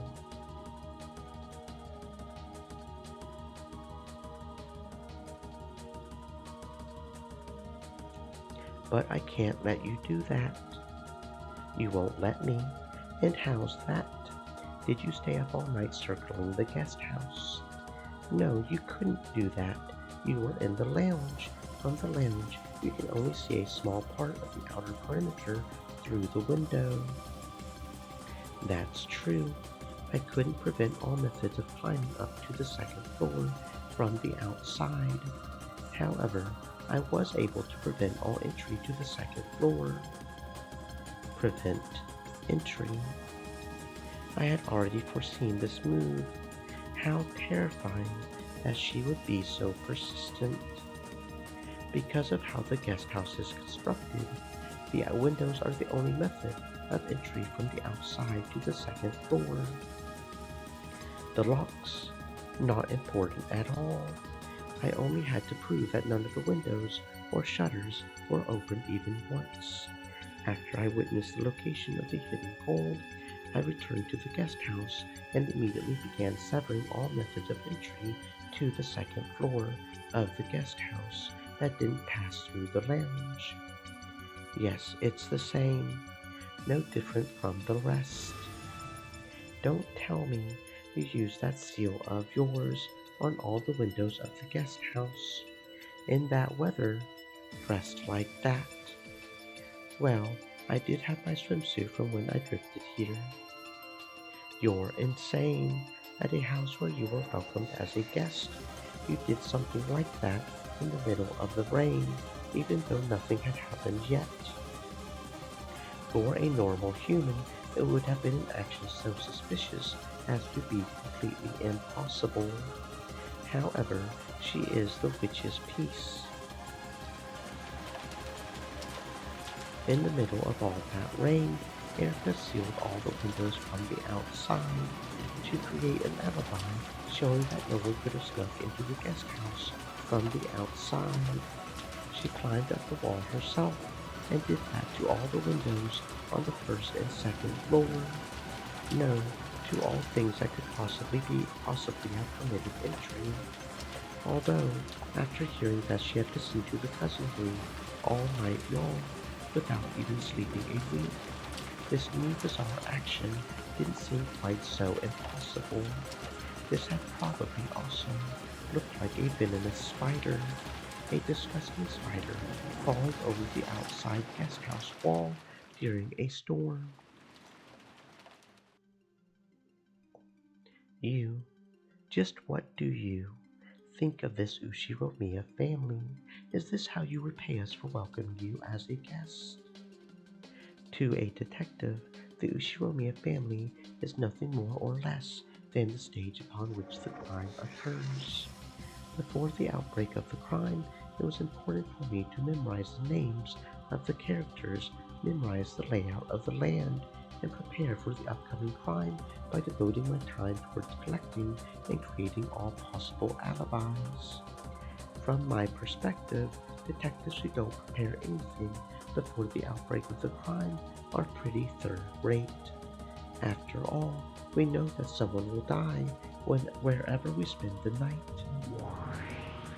Furthermore, at the time the crime was discovered, Erica confirmed that none of the seals had been broken. That's why Erica wasn't the first one to reach the cousin room when the corpses were found. Even without inspecting the corpses, she could be certain of several things thanks to the red truth. It was more important to check the seals and construct alibis. My master is perfect. All I did was prove everything perfectly by following the master's orders. Well done, Erica. My double. My piece. What do you think, Lambda? Doesn't this prove that Erica's lookout in the lounge contains absolute reliability as far as constructing alibis?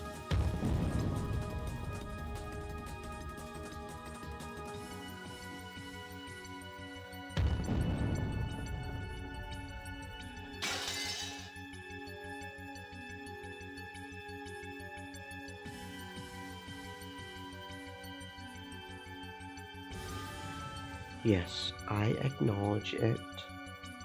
Erica, your seal is perfect. I'll acknowledge it in red.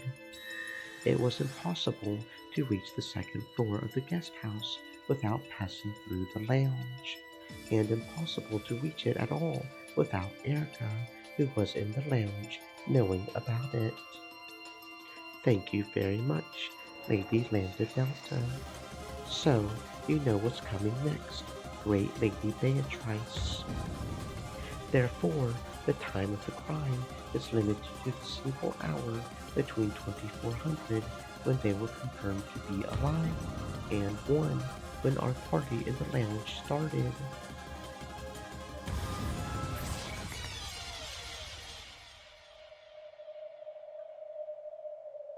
I've already said it, but at 2400 I went down to the lounge, hit it off with Dr. Nanjo, and was engrossed by a discussion of the mystery genre in the library until 1.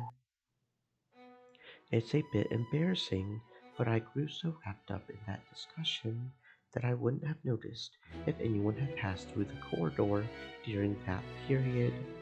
Quite a regretful mistake for a detective.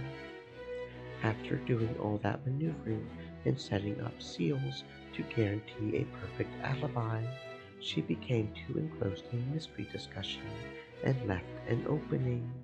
Her relaxed smile was completely shameless, the total opposite of her words. It almost seems like it's the other way around. It's enough to make you think that this was an intentional trap, to make it clear to all that only Natsuhi didn't have an alibi between 2400 and 1. In other words, it paradoxically means this.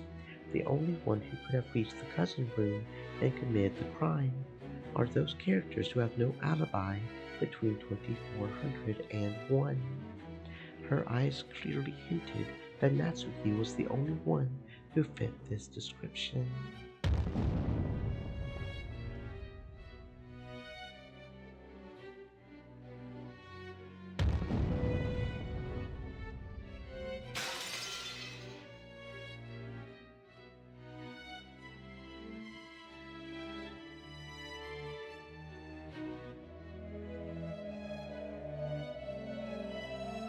It should have been a crime whose time and location were completely unknown during that long night.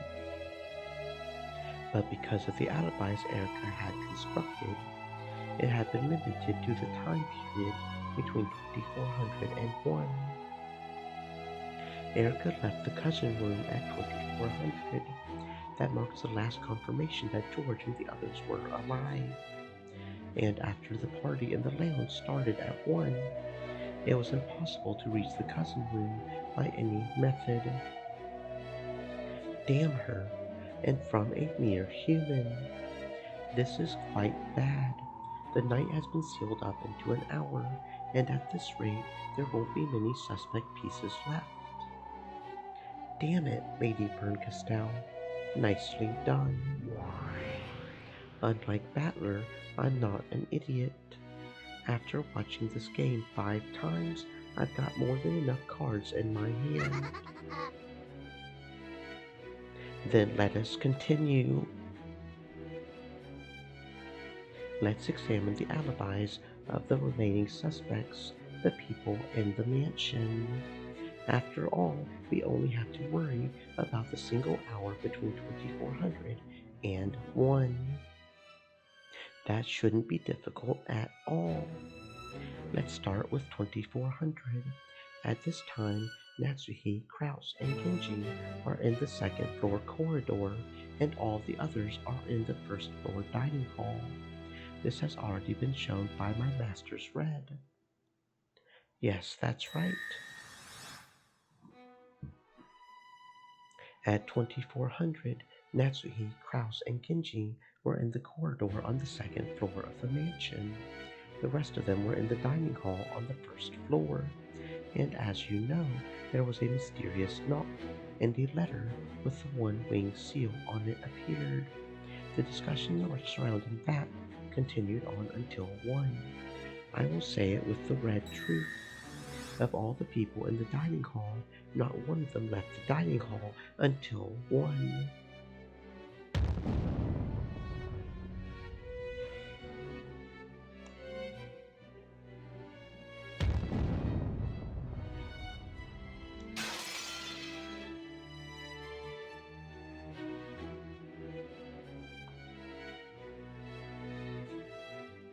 Since the possible times for the crime had been limited to 2401, the adults in the family conference who were confirmed not to have left the mansion between 2400 and 1 all had proven alibis. And how do you intend to prove that? Erica's in the guest house. Did someone prove it by using one of your favorite seals on the dining hall door? You have no convincing evidence or proof. The red truth is simply truth, and there is no need to provide evidence, proof, or room for a counter-argument. You made that rule. This overbearing red truth hadn't only given alibis to the adults in the dining hall, it also gave alibis to Shannon and Cannon, who had come to serve tea, and even guaranteed that they never left the dining hall. In other words, the only ones who didn't have proven alibis were these 3, Natsuhi, Kraus, and Genji. No, there were only 2 left. If Kraus and Genji had their alibis proven, it proves that no one but Natsuhi could have been the culprit. Let's do Genji next. He's a victim, but you can't deny the possibility that he committed the crime in the cousin room and was then killed himself. And furthermore, though he was on the second floor corridor at 2400, he then returned to the servant room to transfer the phone call for Natsuhi and was completely isolated.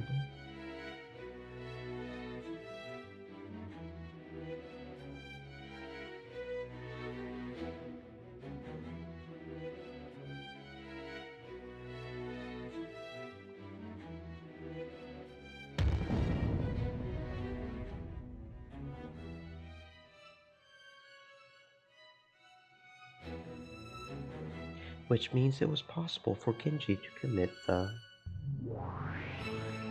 I'll say it in red. When Genji finished transferring the call, he immediately returned to the waiting room.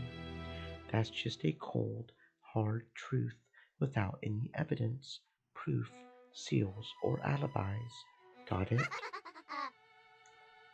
Then, at 1, there was another break in the family conference, and Rosa returned to the guest house. At that time, I'm truly thankful for your cooperation, Ushiromiya Iba-san. Please rise. Erica-chan wasn't the only one, okay? I was also certain that something would happen that night. She's the person who taught me how to make those seals, and she helped me check the alibis of those people under suspicion. During the break at 1, I went to Genji-san's waiting room and used the same seal as Erica-chan. In other words, if that wasn't broken, it would mean no one entered or left that room between 1 and the next morning.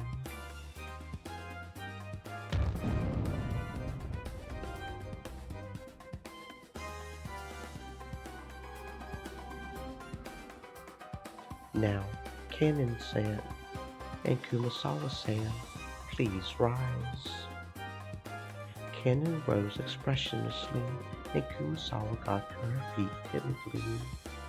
In the morning, you two went to wake Genji-san because he had slept in, right? And at that time, you noticed that the door was sealed, broke the seal, and opened the door, correct? Yes, I thought it was some kind of prank. I didn't think deeply about it at the time. I'm not asking for your opinions, just give us the facts. Did you break the seal and enter the room? Yes. With the red truth, I'll guarantee that Eva, Kanon, and Kumasawa's statements just now are the truth. At 1, Eva sealed Genji's waiting room, and that seal was broken by Kanon and Kumasawa in the morning when the crime was discovered. This'll be a pain, so I'll add on some more. During the short break at 1, the first two to leave the dining hall were Rosa and Eva. Until Eva returned, everyone in the dining hall remained there. After seeing Rosa off, Eva went to the waiting room and sealed it. Of course, she did not enter the room at all at this time. This is all information gathered from the people involved. It isn't a red truth without a basis. It's a truth due to proper reasoning constructed from testimony. Not only testimony, but the limits of scientific investigations, such as collecting fingerprints, were used here. After all, Kinzo-san's study is a treasure vault with all kinds of chemicals. I obtained all sorts of results to create an ultimate truth, infinitely close to a red truth. This isn't a science mystery, so I'll spare you the details. As Erica swaggered around the cathedral, she arrogantly touted her scientific knowledge. She had thorough knowledge of all the chemicals in Kinzo's study and had used them to conduct a scientific investigation, which had now been acknowledged and made into a red truth by Burgestell. She didn't explain the details, but she had obtained results that were convincing even without the red truth. Collecting fingerprints with aluminum powder, component analysis of the mud under someone's shoe, and various chemical reactions from the clinking rainwater. Erica just walked into someone else's study several times and used several chemicals however she pleased, all without asking the family's permission. However, no one could fault her for this. The pieces couldn't hinder any action the detective might take for the investigation. That's the power of the detective's authority. You act like you own the place. From now on, I'll tell everyone I meet. If someone claims to be a detective, never welcome them into your house as a guest. That's probably a good idea. Giving shelter to a detective is just about the worst omen of misfortune out there. Because of this, it has been proven that it was only possible to reach Genji's waiting room and commit the crime between 2400 and 1. And furthermore, by Erika's investigation, it has been proven that it was impossible for Genji to reach the cousin room. It had already been made clear in red that, after transferring the phone call to Natsuhi, Genji had gone straight back to the waiting room, and because of Erika's scientific investigation, further red had been added, saying that Genji never left the mansion after 2400. Because of this, it's been made clear that Genji couldn't have reached the guest house, much less the cousin room.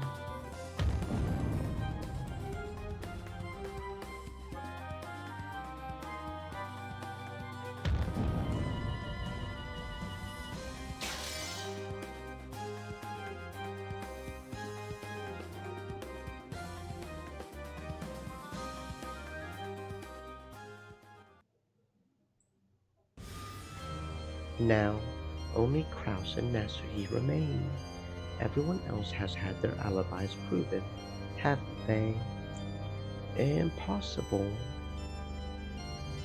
Natsuhi's mouth flapped open and shut like a suffocating goldfish.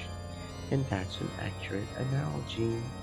Natsuhi's mind was blank and spinning out of control, and she felt as though she really would suffocate.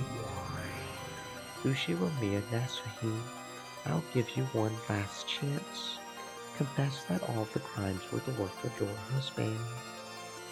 The fool! Do I look like the kind of woman who would falsely accuse her husband? Beata, Natsuhi's denied it. I'll give you the same chance. You understand, right? Or wait, don't tell me. You aren't going to take advantage of the fact that Kraus is missing to try and pull a devil's proof on me, are you?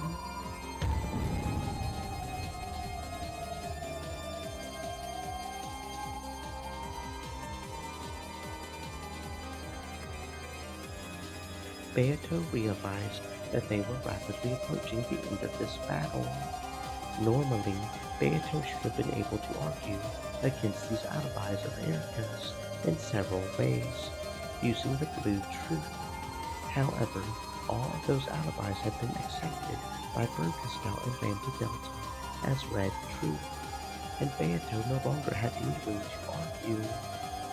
It's like those witches are distorting things so that they match with a plotline Erika's drawn up. That's right. If the Game Master, Lady Lambda Delta, accepts a truth, its authenticity will not be questioned. The world that comes after will be formed based on the final remaining truth. This happens no matter how far this final truth is from the real truth. There's no way Uncle Kraus is the culprit. He's being held prisoner somewhere. But wait, we can't deny the possibility that Aunt Natsuhi was skillfully tricked into believing that during the phone call. Do you suspect Natsuhi and Kraus? That may be. Well, Erika's truth has been constructed in a cowardly fashion, but it is a proper truth. Though the witches did conspire with her, it has still been acknowledged as a red truth. In other words, it cannot be a fake truth built solely on lies. This means that even Erika's truth is supported by logic. The truth about Natsuhi and Kraus being culprits is also very possible. Even if it's a mixture of truth and lies, it makes sense logically. It's a mixture of truth and lies that is just as valuable as truth is. Which of those two truths will you believe? That is up to you to decide. No, I'll trust Aunt Nasserine and Uncle Kraus. I realize they're in some money trouble, but even so, I don't want to believe that they're the culprits. No, I can't believe it. On this game board, where the red is steadily cornering Natsume, how do you intend to let her escape? I don't know. However, I seriously don't want to give up. Aunt Natsume was just caught in a cowardly trap. Erica's reasoning has fallen for that trap completely. So whether it's intentional or she's being manipulated, Erica is aiding the true culprit. Erica has accused Aunt Nasserine of being the culprit, but even if everyone here believes that, in fact, for that very reason, I want to be the one person who trusts Aunt Nasserine. If everyone believes it's her, will that become the truth? If everyone accepts a lie, will that become the truth? Must an honest person be dragged up to the guillotine all alone and taunted by liars? I don't like it. If no one else will believe in Aunt Nasruby, then I will. The real truth isn't something that's determined when everyone accepts it. It's something you find after you thoroughly investigate both possibilities. So this trial is a downright lie. This trial exists for no reason other than to set Aunt Nasri up as the culprit.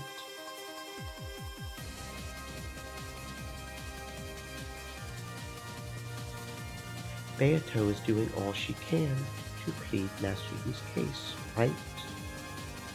Wrong. Beato is trying to refute Erica's argument. She's just defending. You can't fight in this trial by simply resisting all of your opponent's claims. This is why Beato always cornered me in the past. She isn't going to beat Erica by finding flaws in her reasoning. She has to find a different truth and show Vander Delta, the commander of this game, that her truth is more correct than Erica's. Can anyone create a truth where Nasri isn't the culprit without violating the red truths that Lady Burgestell has shown? I don't know, but as long as I don't believe that Stream Aunt Elements Nasri said, "Stay moist, my friends, hydrate." is the culprit, there's got to be a different truth. It's even okay if the culprit for the crime was a witch. That's better than having Nasri be framed by an incorrect truth. So, no matter how much red truth you want shown, you won't believe that Nasri is the culprit, correct? Yes, for all things, there should always be some people who believe and some who don't. No matter how much evidence is stacked up against her, someone has to believe that she's innocent. There must be several truths in the world that cannot be proven with evidence. I don't ever want to accept that something's true just because everyone says it is. How can you be sure that there's nothing on the back side of the moon if you've never seen it? Is there some reason that you have to believe it? Until you see the back of the moon with your own eyes, you can deny neither the possibility that nothing's there at all, nor the possibility that there's a thriving culture of space bunnies.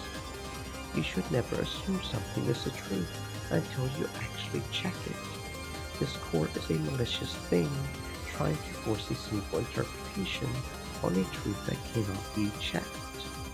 I believe that there was a civilization on the backside of the moon, but that was in elementary school, and I was made fun of and laughed at. So I thought it was embarrassing to think that a civilization lived on the moon, and I threw away that belief.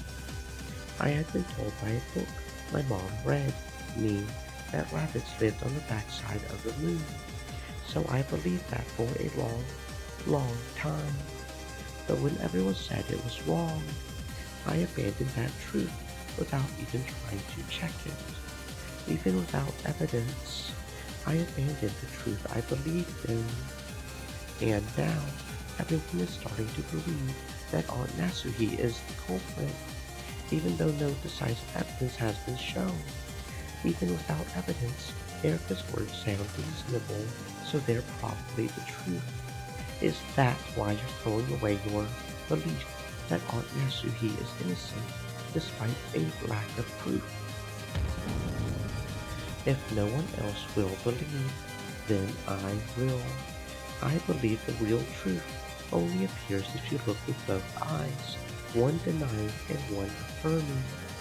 No matter how much she tries to make us believe that Aunt Nasuhi is the culprit, I believe she isn't. I won't abandon that belief. Understood. Then I will give you just a single red truth. I will give this single bit of power to you, now that you possess the will to fight in the truest sense. Power. By the name of the finite witch Virgilia. No, as the former witch Beatrice, I will grant you this red truth. Ushiromiya Nasuhi is not the culprit. A plea bargain. If you acknowledge that Kraus is the culprit, Erica will suspend her pursuit of Nasuhi. From then on, the investigation will proceed assuming that Kraus, whose location is unknown, is the culprit. What'll you do, Beato? At this rate, Nasuhi's in serious trouble, right? Will you accept the plea bargain? If you're willing to abandon this Ushiromiya family honor thing, Vern will be kind enough to let you get off with a brawl, okay? Kraus is currently missing and it's unknown whether he's alive or dead. Like Kenzo, he's no different than a cat in a box that has disappeared into the mists of the island. A cat inside a box is unfixed, and no interpretation of it can be denied. It is the root of endless interpretations, the true source of the endless witch's power. In other words, no matter how much Bergus now claims that Kraus is the culprit, she can't make that the sole truth. In other words, the Kraus culprit theory and the witch theory can be in almost perfect balance. It would mean making the game a draw. This was cajolery, offering her a second chance if she abandons the honor of the family she swore to protect, and consents to a fragment that stomps all over that honor. There's no room for false confidence. For Beato, to lose is to die. In this game, she should always choose a draw unless she has an overwhelming advantage. I won't allow you to treat my husband like the culprit. My husband is the successor to the Uchinomiya family headship, the only person who will inherit the glory of the Uchinomiya family. I will never let you treat him like a criminal. Are you sure, Nasuhi? If you refuse to suspect Kraus, then you'll be the only one left. Alibis have been proven for everyone else. In other words, Himple's Raven. Even without any evidence, it will be determined that you are the culprit. And I'm the only one left. What then? I am Uchinomiya Nasuhi. I will not run or hide. I am innocent, and I am the representative of the noble head with the one-winged eagle engraved into my heart. If you wish to insult me, go ahead. If you wish to ridicule me, do as you please. No one can damage my honor with a mixture of truth and lies. With a dignified voice, Nasuhi stated her case openly before the witches above her. However, this response of hers might have been what Ergistower had intended. Natsuhi refuses the deal. And you, Beato, you understand, right? The instant Natsuhi is specified as the culprit, Manda will make her verdict. As soon as that happens, the illusion of the witch will be benign, and you'll disappear into the mist. Do you plan to let Nasuhi's foolish bragging drag you down to the depths of hell?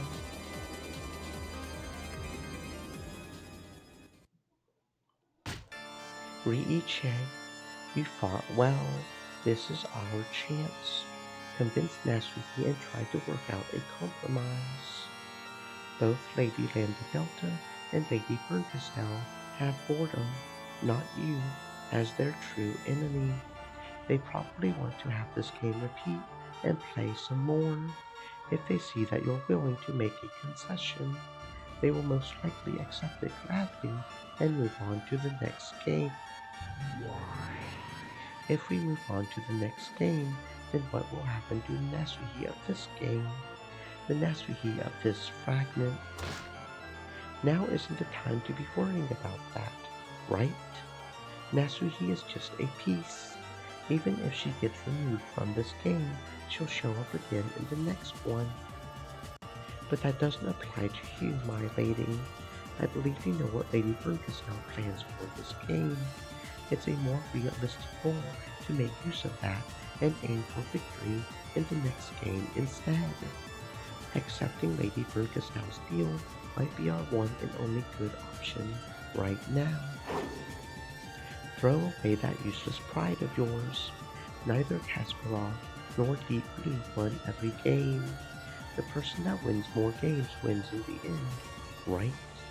If a witch gets too attached to a single match, a single life, a single piece, that witch dies. My apologies, but I cannot do that. I know the strength of a man who believed even though everyone said he was wrong. And I know the suffering he went through when he was forced to abandon that belief. I will not abandon Nasuhi. Why? Because if everyone else suspects Nasuhi, then someone has to believe in her. Because truth can only be found in the gap between those who doubt and those who believe. I won't abandon her. Even if everyone believes that Nasuhi is the culprit, I will still claim that I, the witch, am the culprit. If I can't even make that claim, my existence isn't worth anything. I cannot lose. The truth isn't something anyone gets to deny. Only when you doubt and abandon it yourself does it disappear. Is that your answer, Beato? Yes, of course I refuse. Fushiromia Kraus is not the culprit.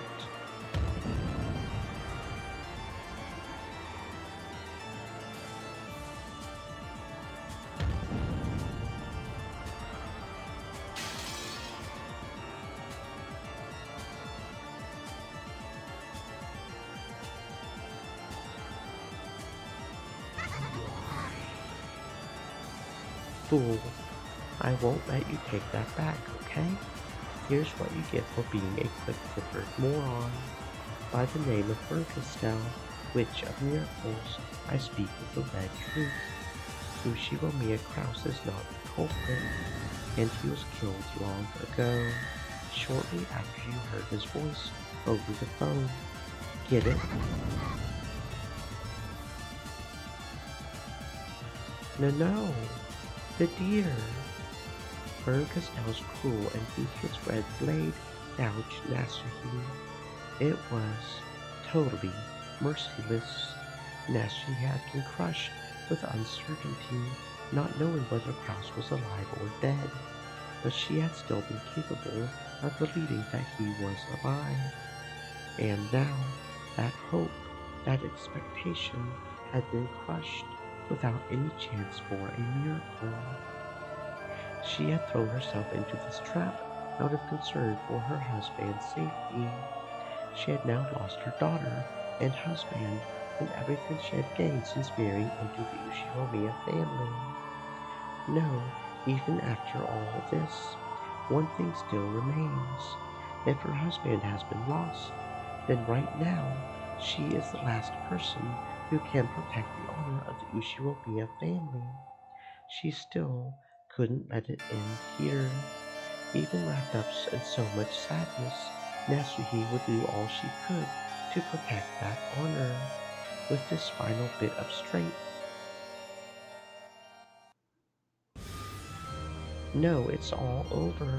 It's been determined with the red truth that none of the remaining people in the dining hall left that room until 1. In other words, alibis have already been proven for everyone except Nasuhi.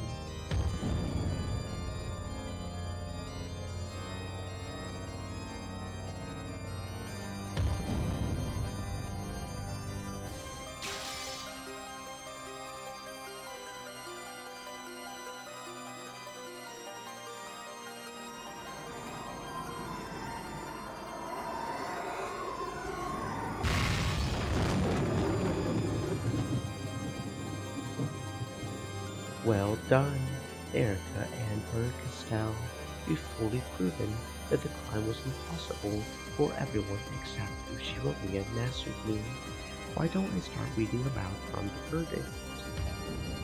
At 2400 on October 4th, 1986, the defendant, Ushiro Miyazaki, left before the others while pretending to return to her room to sleep, and murdered George, Jessica, Maria, Rosa, and Genji one after another during the 1 hour period before 1. Let me tack something on. Due to circumstantial evidence, include the murder of Kraus. Yeah, that's right. In this situation, it's unthinkable that anyone except Nasuhi could kill Kraus. A revision to the verdict. During the hour before 1, Kraus, George, Jessica, Maria, Rosa, and Genji were killed one after another. It's only possible for any of these murders to have taken place between 2400 and 1. The only person without an alibi during this time was the Ushiromiya Nasuhi. From this point forward, the defendant will be treated as the true culprit.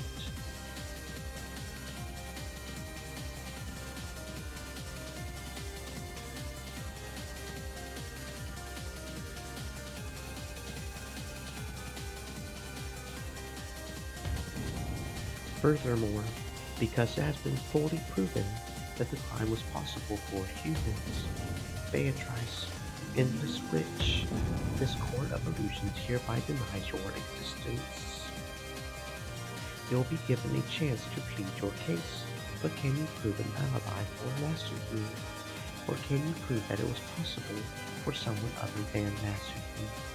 If you can do that, Nasuhi will stop at being one shade short of absolutely guilty, and the denial of your existence will be put on hold for this game. If Nasuhi had an alibi, Phantom would have shown it long ago. In fact, wasn't the whole point of that trap to make her lose her alibi? Even if her alibi is not proven, I will believe in Nasuhi's innocence, no matter how much you try to pin your fake truth on her. I am the true culprit. Nasuhi is innocent, even without any proof. The truth is known only by the Master of the Night on this island, Beatrice the Golden. I am Ushiromiya Nasuhi. Now that my husband has passed away, I am the head of the Ushiromiya family.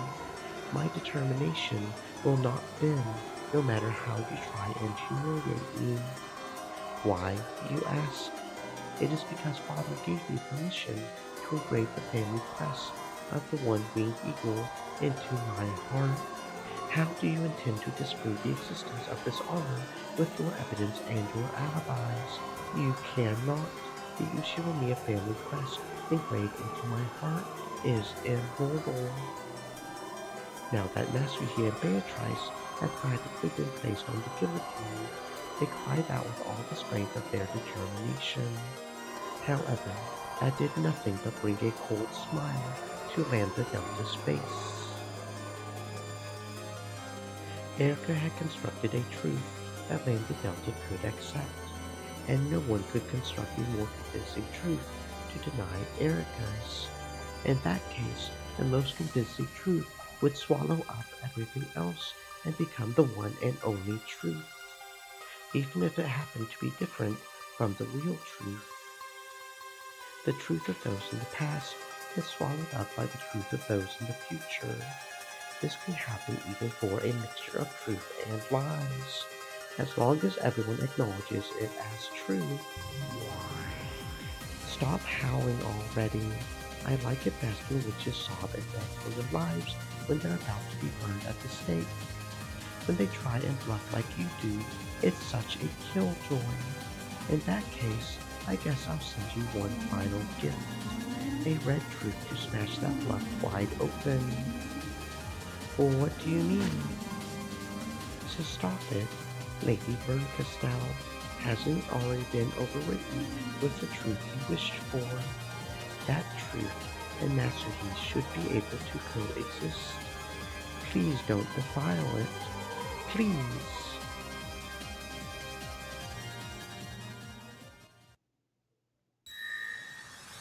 Nasuhi, when did Kenzo ever say it was okay for you to engrave the one-winged eagle into your heart? Those were just the words of the Kenzo from your delusions, weren't they? You know, the real Kenzo. Not once in his entire life did he ever trust you from the bottom of his heart, and not once did he ever consider letting you bear the family crest. When that heartless announcement was made, Kenzo stood up. Nasuhi, you need not listen to this. No one can defile the crest engraved on your heart. That is yours alone. Don't let your pride as a final family head be forgotten forever. Nasuhi, just shut up and disappear, you miserable delusion of Nasuhi's.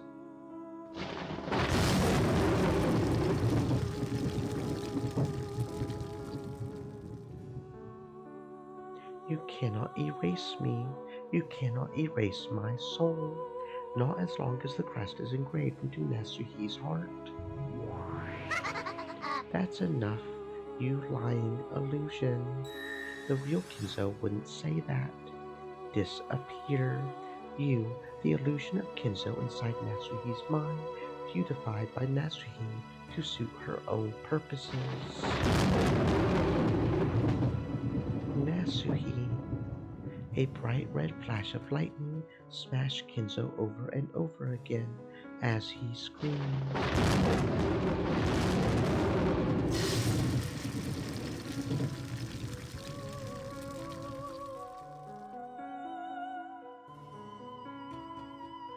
Then he crumpled like a doll and sat back down in his chair as though nothing had happened. The fierce emotion had left Kinzo's face.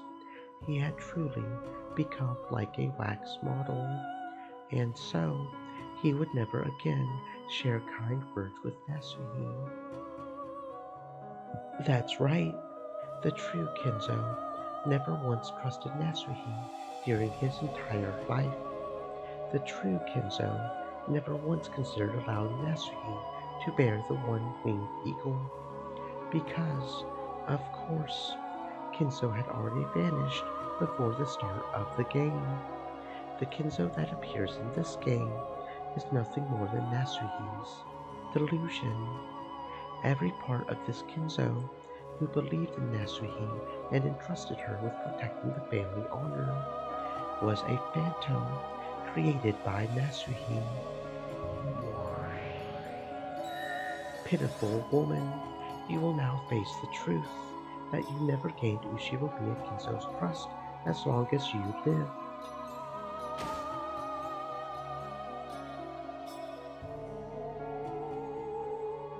Nasuhi, don't cry. Kinzo entrusted the Ushiromiya family to you, right? No, he didn't. Not only did he not entrust her with that, he never even said hello or met her gaze even once.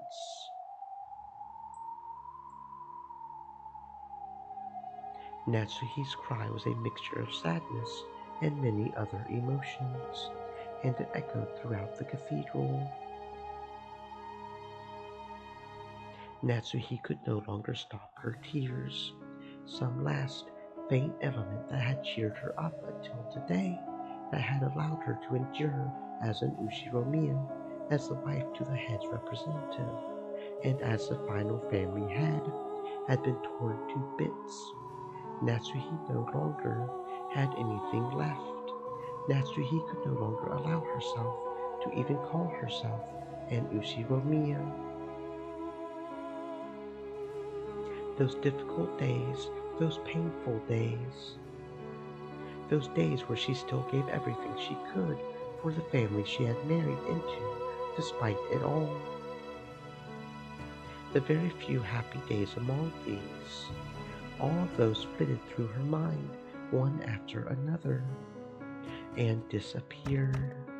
All of those once beautiful memories were then crushed by Berncastell's red truth, smashed to bits and scattered, plunged deep into her hands, and smeared red with mournful blood.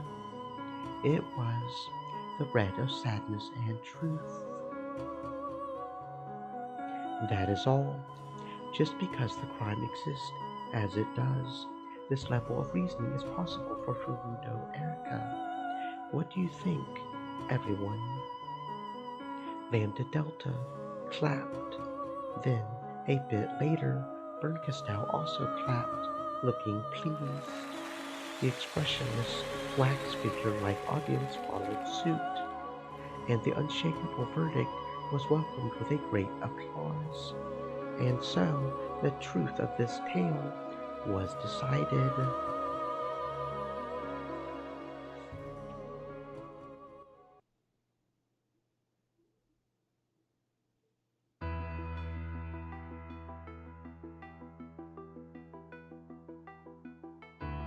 Right now, no humans exist on this island except for those in this parlor, and with one exception, it has been shown that none of them could have committed murder, and the culprit is among these people. In that case, it's conclusive, isn't it? Unless the culprit is a witch who committed murder with magic, that is. It was you. You killed George, killed my husband. Why? Why? I didn't kill anyone. I didn't. In a panic, and with a voice that was far from calm, in a manner that was, to put it coldly, unsightly, Aunt Nasuhi denied the suspicion placed upon her. However, there was no longer any way around it. She stood up, brushed back her long hair, pointed at Aunt Nasuhi, and said it one more time. You're the culprit, Ushiromiya Nasuhi-san. Red-faced and tear-streaked, Eva walked up to Nasuhi and grabbed her by the collar. Then, wordlessly, she slapped Nasuhi's cheek. Nasuhi, who had never been slapped in her life, was shocked by the taste of iron which she was feeling for the first time. It turned into a scuffle between Eva and Nasuhi. Battler immediately tried to stop them, but Eva planted a sharp knee into Battler's gut, and he doubled over. Give them back! Give back George and my husband!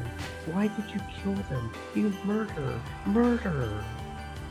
Sobbing, Eva kicked Nasuhi, who had fallen to the ground, over and over. Battler tried once more to cut in and stop them, but he was brushed aside. And after that, no one tried to stop them.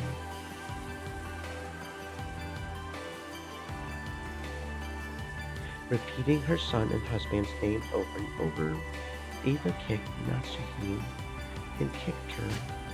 Then she started grabbing whatever her eyes fell upon and throwing it. Natsuhi was hit with a steaming teacup and a can of black tea whose tea leaves fell out all over her. She was kicked, her hair pulled and dragged up, her cheeks slapped so many times that it started to swell.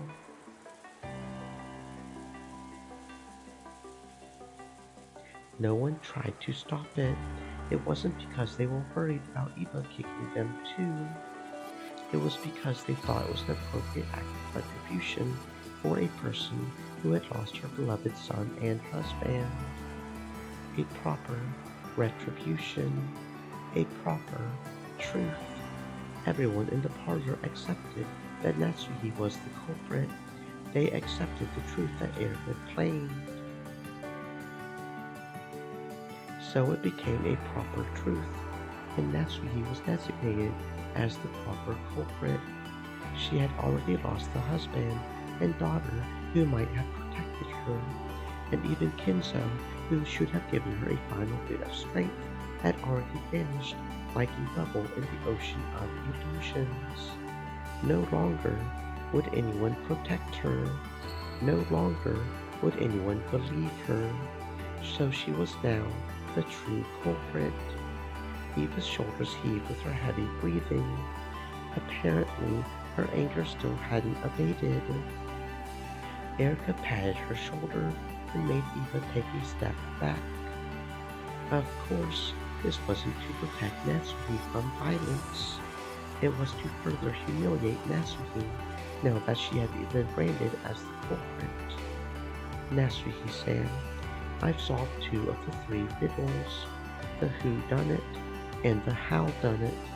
The final riddle, the why done it, must always be confessed by the culprit herself.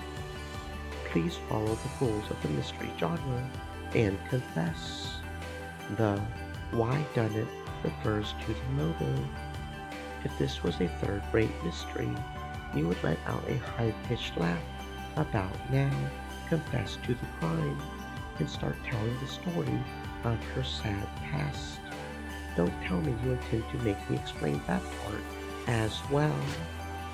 I am not the culprit. Someone believe me. I just had my husband taken hostage, was threatened, and fell into a trap. Natsuhi, with her hair a mess and her face red and tear-streaked, protested to everyone, but no one met her gaze, because it has already been resolved that Natsuhi was the culprit, because Lambda Delta had acknowledged that the culprit of the tale was Natsuhi and had woven it that way. None of the pieces would pay any heed to Natsuhi's, to the culprit's words. Natsuhi isn't the culprit.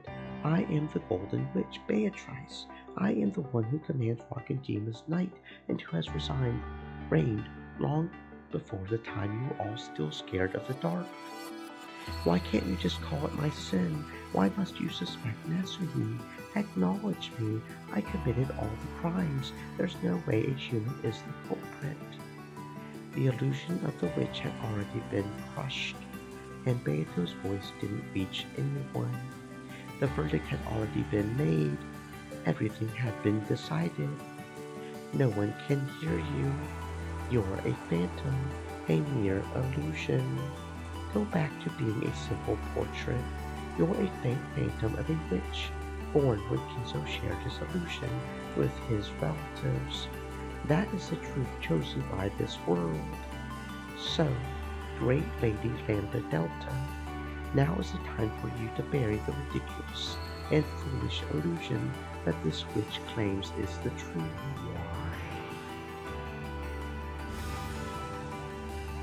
Goodbye, Beatrice. I made you a witch, expecting that you would either become my friend or help distract me from my boredom, and you've answered to my expectations. The second one, that is.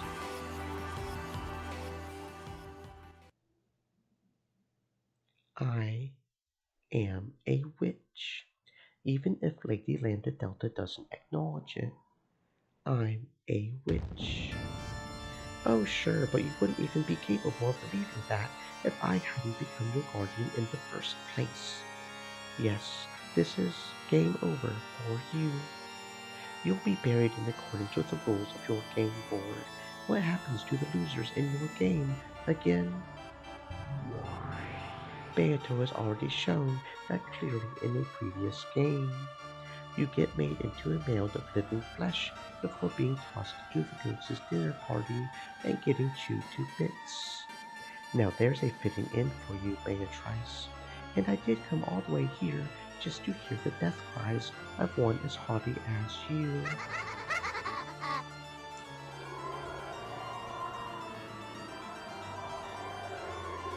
One by one, a massive number of goat attendants slipped out from the shadows of the pillars and began to fill the cathedral.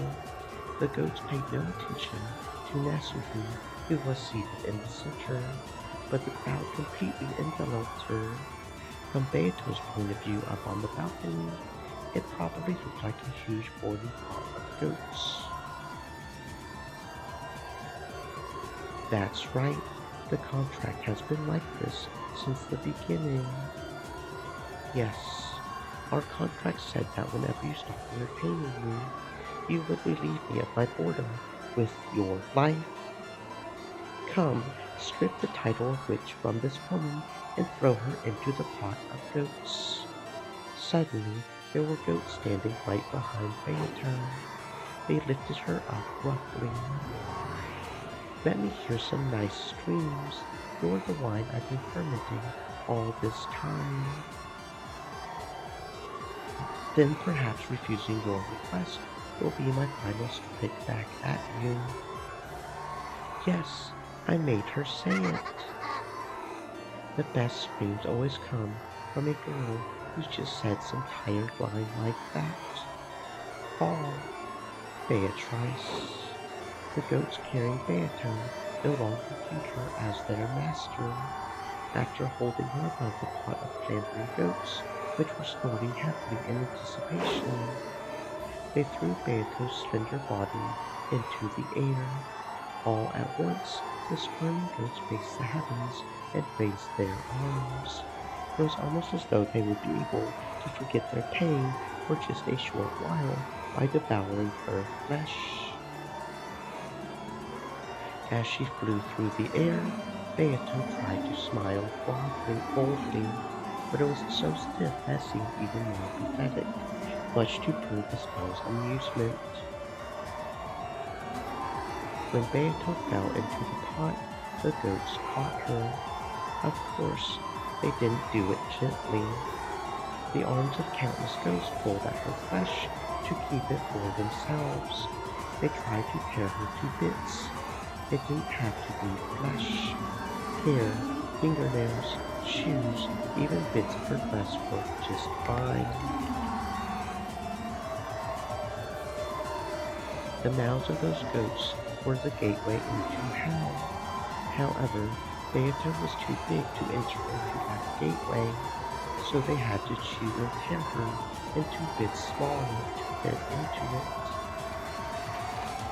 Beato let out a bold laugh. She laughed from inside the pot of goats.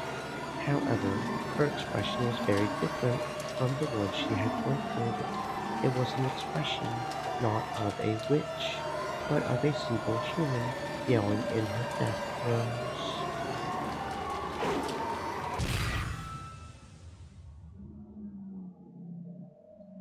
Then the sea of goats parted. The Lanor leapt forward, slicing all the goats in her path with a single flash of her long sword. It was a clean slice, like cutting through butter. The goats were surprised by Delanor's sudden appearance and snapped back. In the center, Beatrice cowered in tatters, sobbing. What's this supposed to be? Delanor, Inquisitor of Heresy. My apologies, but I have something to say. There is someone who has an objection to this ruling. His name is Ushiromiya Battler. All of the goats stared at Battler. What is unsatisfactory about the court's ruling? Do you possess any new evidence or truth sufficient to request a retrial? I get it. The landlord is offering me a helping hand. If she hadn't jumped in here, it would be all over. And now I fully understand how I'm supposed to fight. But because I understand how, I am unable to fight right now. After all, I can't win by simply counting Erica's turn. If I want to deny her truth, I'll need to present a different one, and I still don't have a clue what that truth is. There is nothing that is not healed with time, and there is no truth that cannot be reached if you spend enough time searching. However, all trials have a limited time in which the truth must be decided. Therefore, a truth that cannot be reached within that limited time cannot become truth. Yes, I know that. By now, everyone is certain that Aunt Nasuhi's the culprit. It might be too late now, even for the real truth. Aunt Eva's violence will probably go unstopped, and no one's even thinking about protecting Aunt Nasuhi. It's no longer a situation where we can say the truth will eventually be found. And in this world, the time remaining to expose the truth is very short. It's already 2400 at the game's end. The police won't come. The truth won't be revealed. Only the truth decided upon here and now will remain.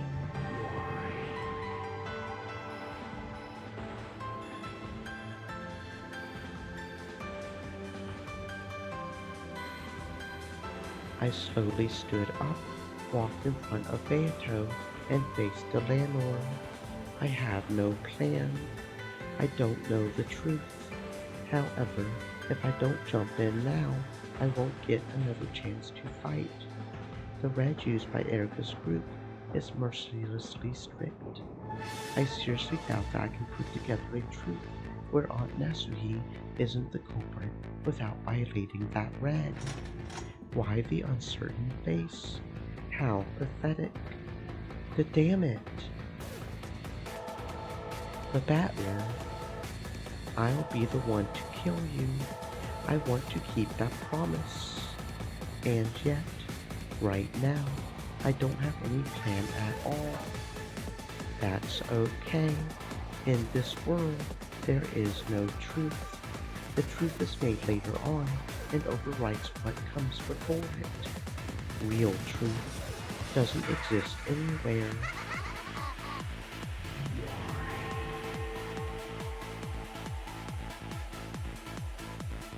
Now this is a splendid scenario, the landlord.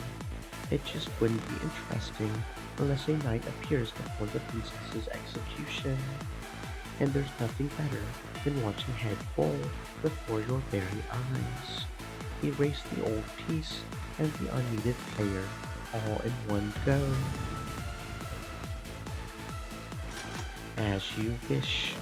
Glory be to the great Lady Castell.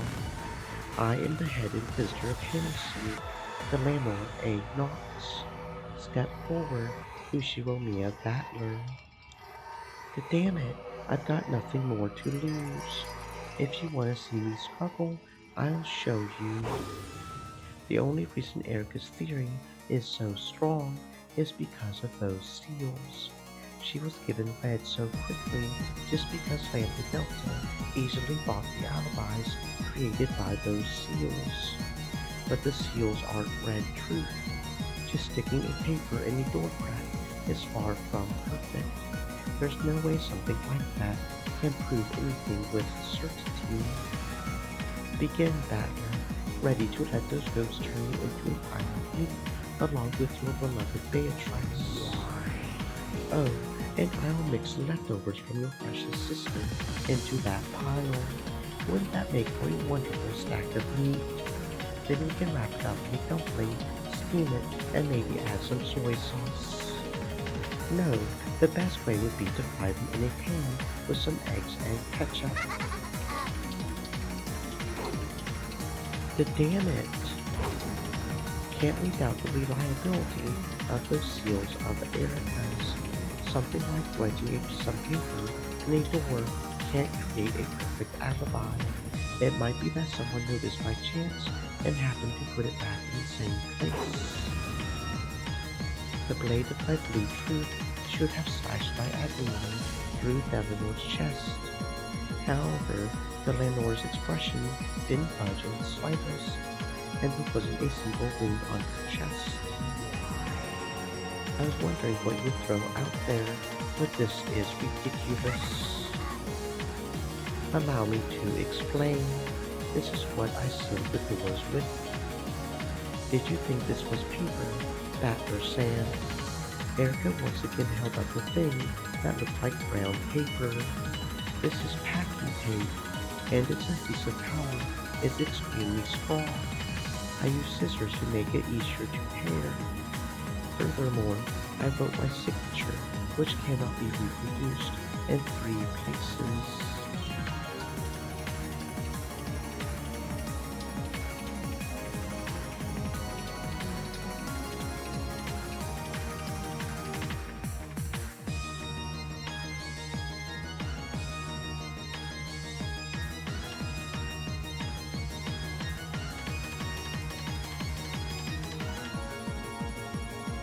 Across the tear point, across the edge between the door and the tape, and across the edge between the tape and the door frame.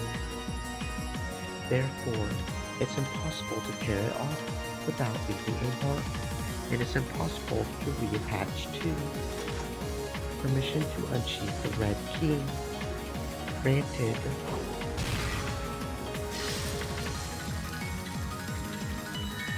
Due to the above, the seals are guaranteed to be perfect. Miss Erica's seals were not broken by anyone, and deception is impossible. I'll acknowledge Erica's seals. However, our Eva's seal on Genji San's room should be different.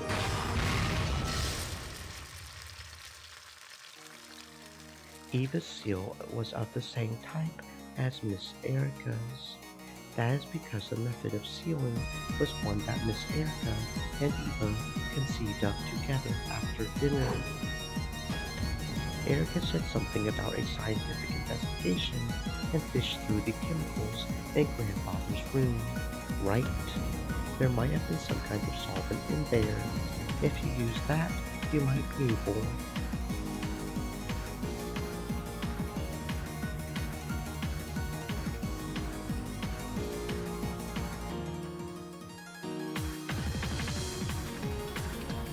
to tear off the packing tape without leaving fingernail marks. Please allow me to speak. It is impossible to tear off any of the seals by any method without leaving marks.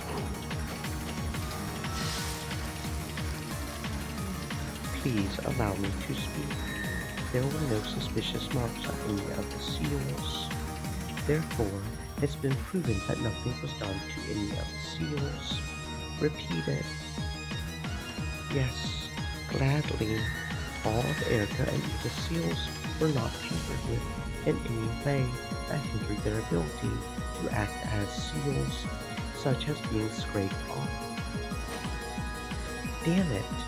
Damn you using packing tape that leaves marks all over the place. The landlord isn't my only enemy.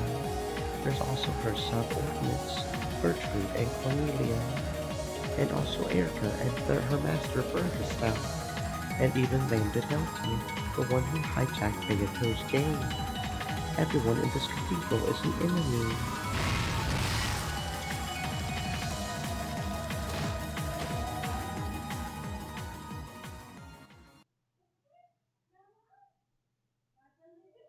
That fierce rush of red immediately repelled my feeble truth. It's obvious why. I don't have any alternate truth. Even at this final stage, I have nothing. Were the seals all that you had to discuss? You promised to give it everything you've got. If I only knew a truth that could prove Aunt Nasri's innocence. If I could only make a theory that weaves its way through Erica's red. Damn it, I don't know anything.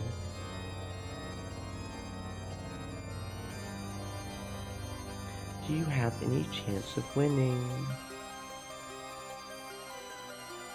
I left it at home. Mind if I go back and get it? I have already lost. I am prepared for my fate. I promised that I would kill you, so I won't let anyone else do it. I'll definitely keep that promise. Liar. I'll never trust your promises again. When did I ever make a promise to you, and what was the lie?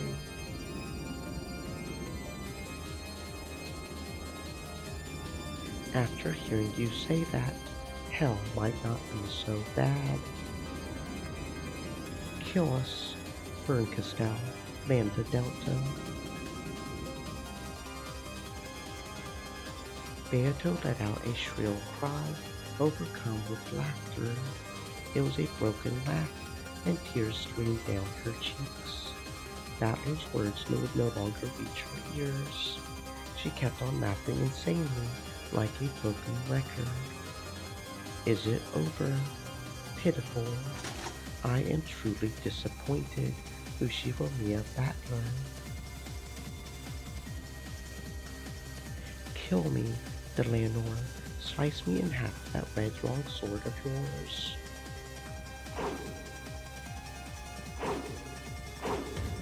Let's assume that there exists some method X that can lead someone to the second floor of the guest house without passing through the lounge. Erica claims the windows and such were sealed, but she can't prove that she sealed all possible means of entry. There's a possibility that Erica was unable to seal entrance X because she couldn't find it. Nox's third. It is forbidden for hidden passages to exist. As a detective, Miss Erica sealed all entrances. Passages that the detective cannot find are hidden passages. Therefore, there are no entrances that Miss Erica cannot find. I present the possibility that Erica's lookout in the lounge wasn't perfect. During the 2 hours Erica spent there, she really observed everything without looking away for a second. It might be possible for someone to have passed through the lounge during a small gap without at least Erica seeing them.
Please allow me to speak.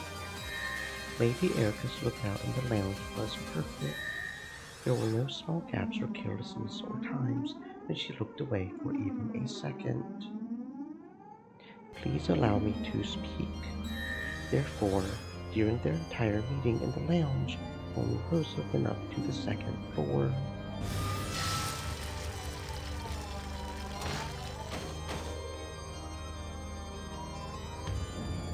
But was that really Aunt Rosa herself?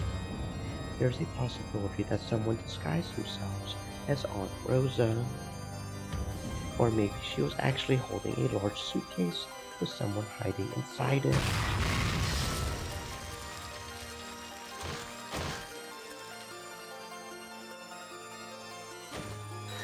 Knox's tent is forbidden for a character to disguise themselves as another without any clues. There have been no hints suggesting that someone had disguised themselves as Rosa. Furthermore, Erica has confirmed that she wasn't carrying any luggage large enough to hide a human in. Aunt Nasuhi was being threatened by someone. The uninvited, unknown guest X is the true culprit. How can we be sure we're the only ones on this island? The true culprit is someone else. Nox's first. It is forbidden for the culprit to be anyone not mentioned in the early part of the story. Maybe they were killed with poison in a remote murder, with a strange drug that can make a cut appear in someone's neck when they die. That type of murder has a delayed effect, so even with an alibi. Nox's fourth. It is forbidden for unknown drugs or hard to understand scientific devices to be used.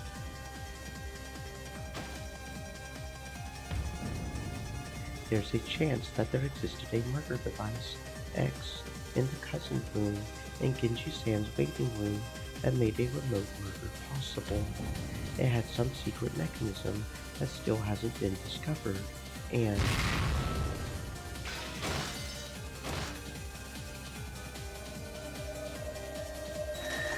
Nox's 8. It is forbidden for the case to be resolved with clues that are not presented. Anyway, there exists a culprit other than Aunt Nasuhi. If you want to deny that, try and repeat it in red that none of the appearing characters were the culprit. Nox's 6. It is forbidden for accident or intuition to be employed as a detective technique. You say that everyone except Aunt Nasuhi has an alibi. You're forgetting one person. Who's going to prove that Erica herself has an alibi? Nox's 7th. It is forbidden for the detective to be the culprit.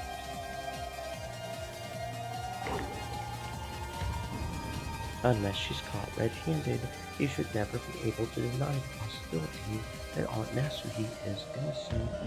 Can you even deny future possibilities, like if a piece of evidence X that Erica hasn't discovered proves Aunt Nasuhi's innocence?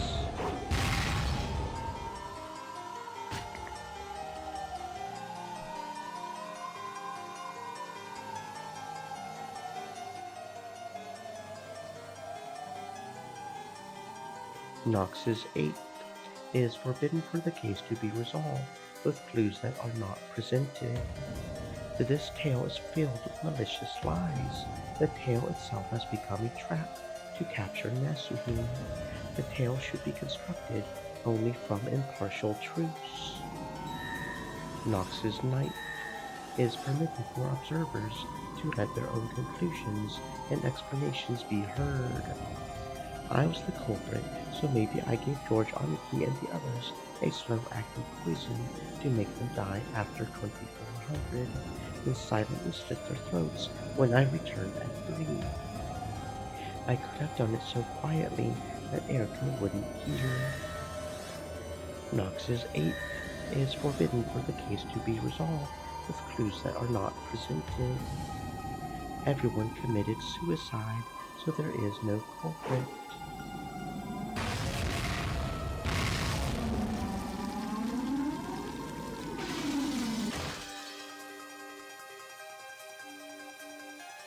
Please allow me to speak. All victims' deaths were homicides. Erica didn't personally examine the corpses, right? It should be possible for people who aren't the detective to make a mistake when examining corpses. Please allow me to speak. Know that no examination of the corpses could have been mistaken. Then maybe there were body double corpses. They prepared corpses beforehand that closely resembled the victims. Know that no corpses exist except those of characters who have appeared in the story. But then how can you claim that Uncle Kraus is dead without his corpse? Doesn't that violate Knox's something or whatever? Know that the red truth is simply truth, and there is no need to provide evidence or proof.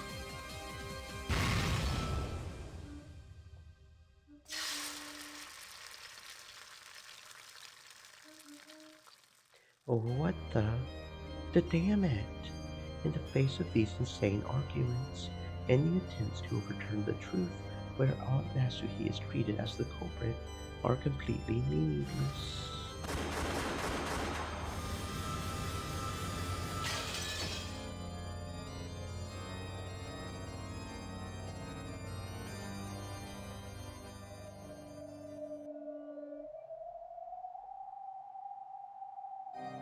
Each time I brandished my desperate blue truce, the Lanor and the others' red truce knocked me down to the floor.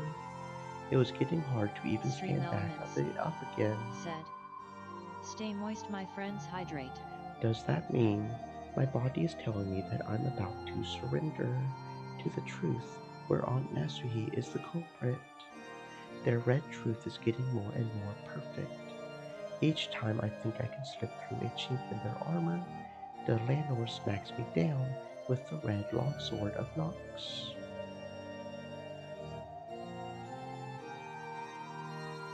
Beato, that's enough, Battler. Now the endless torture that torments me. No, us, will finally end. Let us fall together into the depths. I don't want to see Beato like this. Her majesty as the ruler of the Golden Land, her enthusiasm as my rival, are completely gone.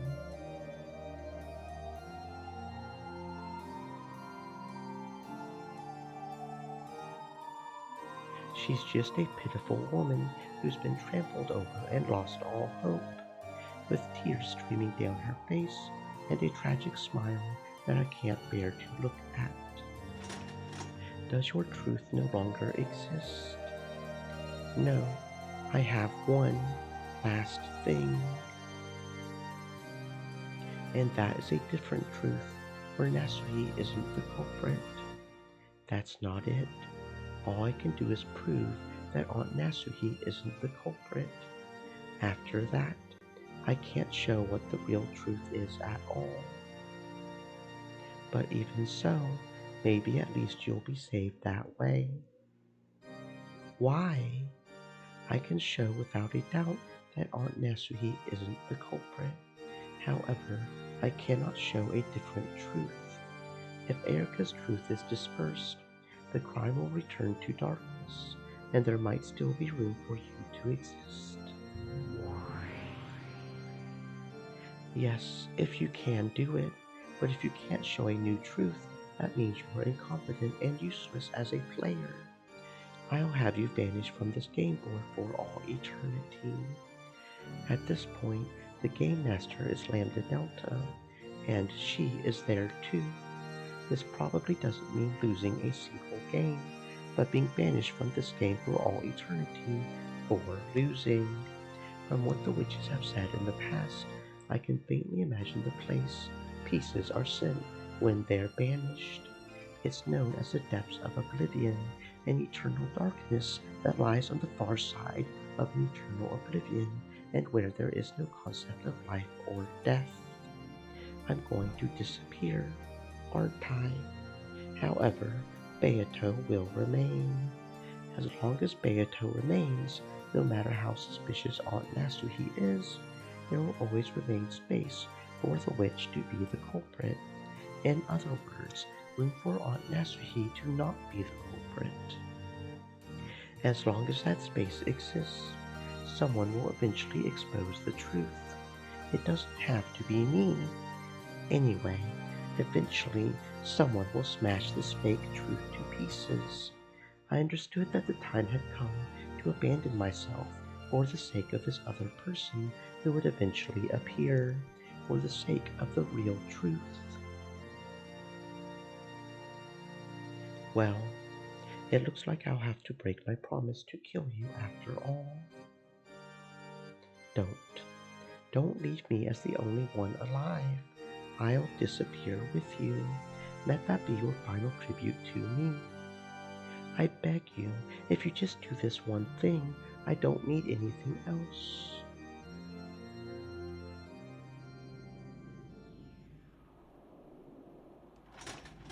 Have you used up everything you have? I really am disappointed in you, Ushiromiya Battler. Quickly perform his requiem. That way I'll have an open field in which to expose Natsuhi-san's sin. These guys really are interesting. Beatrice, Ushiromiya Battler. But I've gotten tired of this. You aren't needed in our game.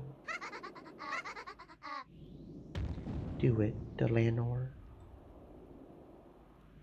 This is the end. If you still have one last bit of power, let me see you muster it now in your last moments.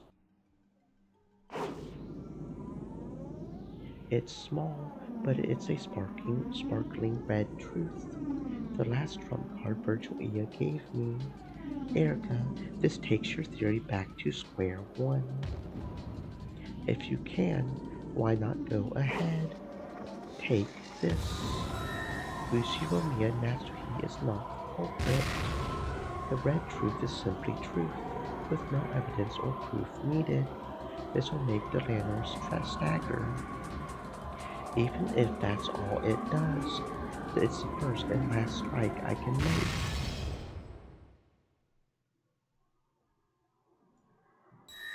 Nox's second is forbidden for supernatural agencies to be deployed as a detective technique. My red truth was blown away by Delanor's red longsword.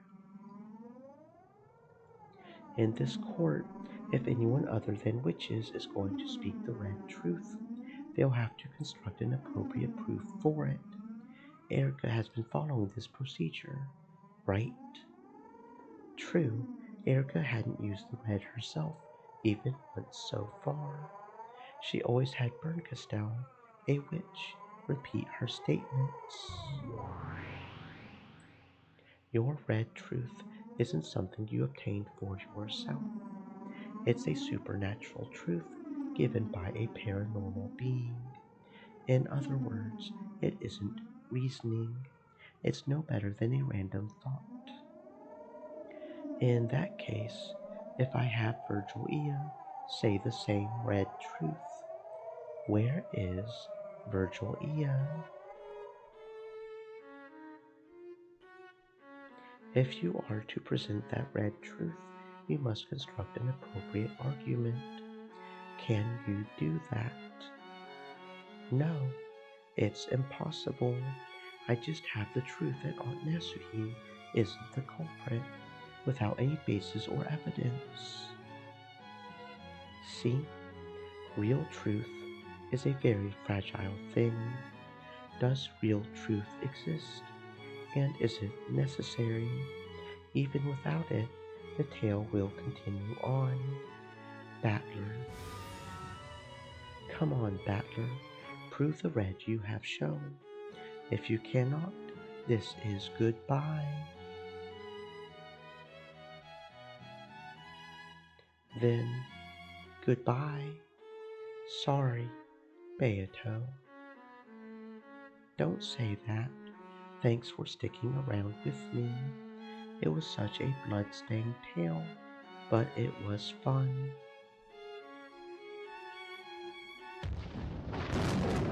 The trial is now finished. Finished. Finished, finished, finished, finished, finished.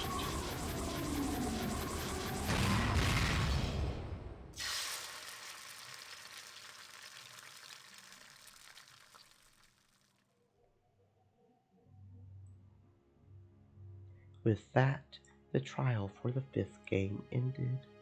The detective, Furudo Erika, accused the culprit, Ushiromiya Nasuhi. There are three riddles that the detective must explain. The first is the who done it? Who is the culprit? As previously stated, is Ushiromiya Nasuhi. The second is the how done it? How did they carry out the crime? During the hour between 2400 on October 4th, 1986, and 1 the next day, Ushiromiya Nasuhi went to the cousin room on the second floor of the guest house and the servant waiting room on the first floor of the mansion. There, she carried out the murders. It is only possible for the crime to have taken place during that hour, and for that 1 hour, alibis have been proven for all characters except Nasuhi.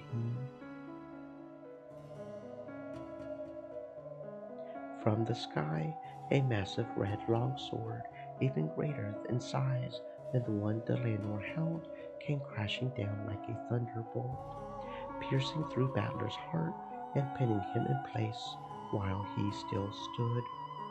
In that instant, Beatrice became a golden splash and faded away, and her former minions disappeared as well.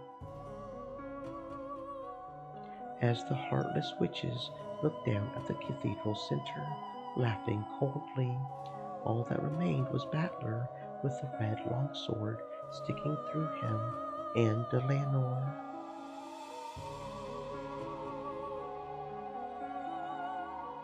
Rest in peace, Ushiromiya Battler. What a shame. I thought you were a more capable person than this. Battler blew bubbles of blood, closed his eyes slowly, and died.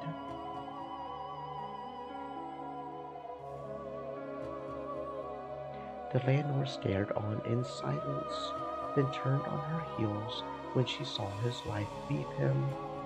After that, all that remained was the corpse of this sorrowful man, pierced by the sword that acted as a massive red grave marker, and lit by the faint glow let in from the cathedral skylight.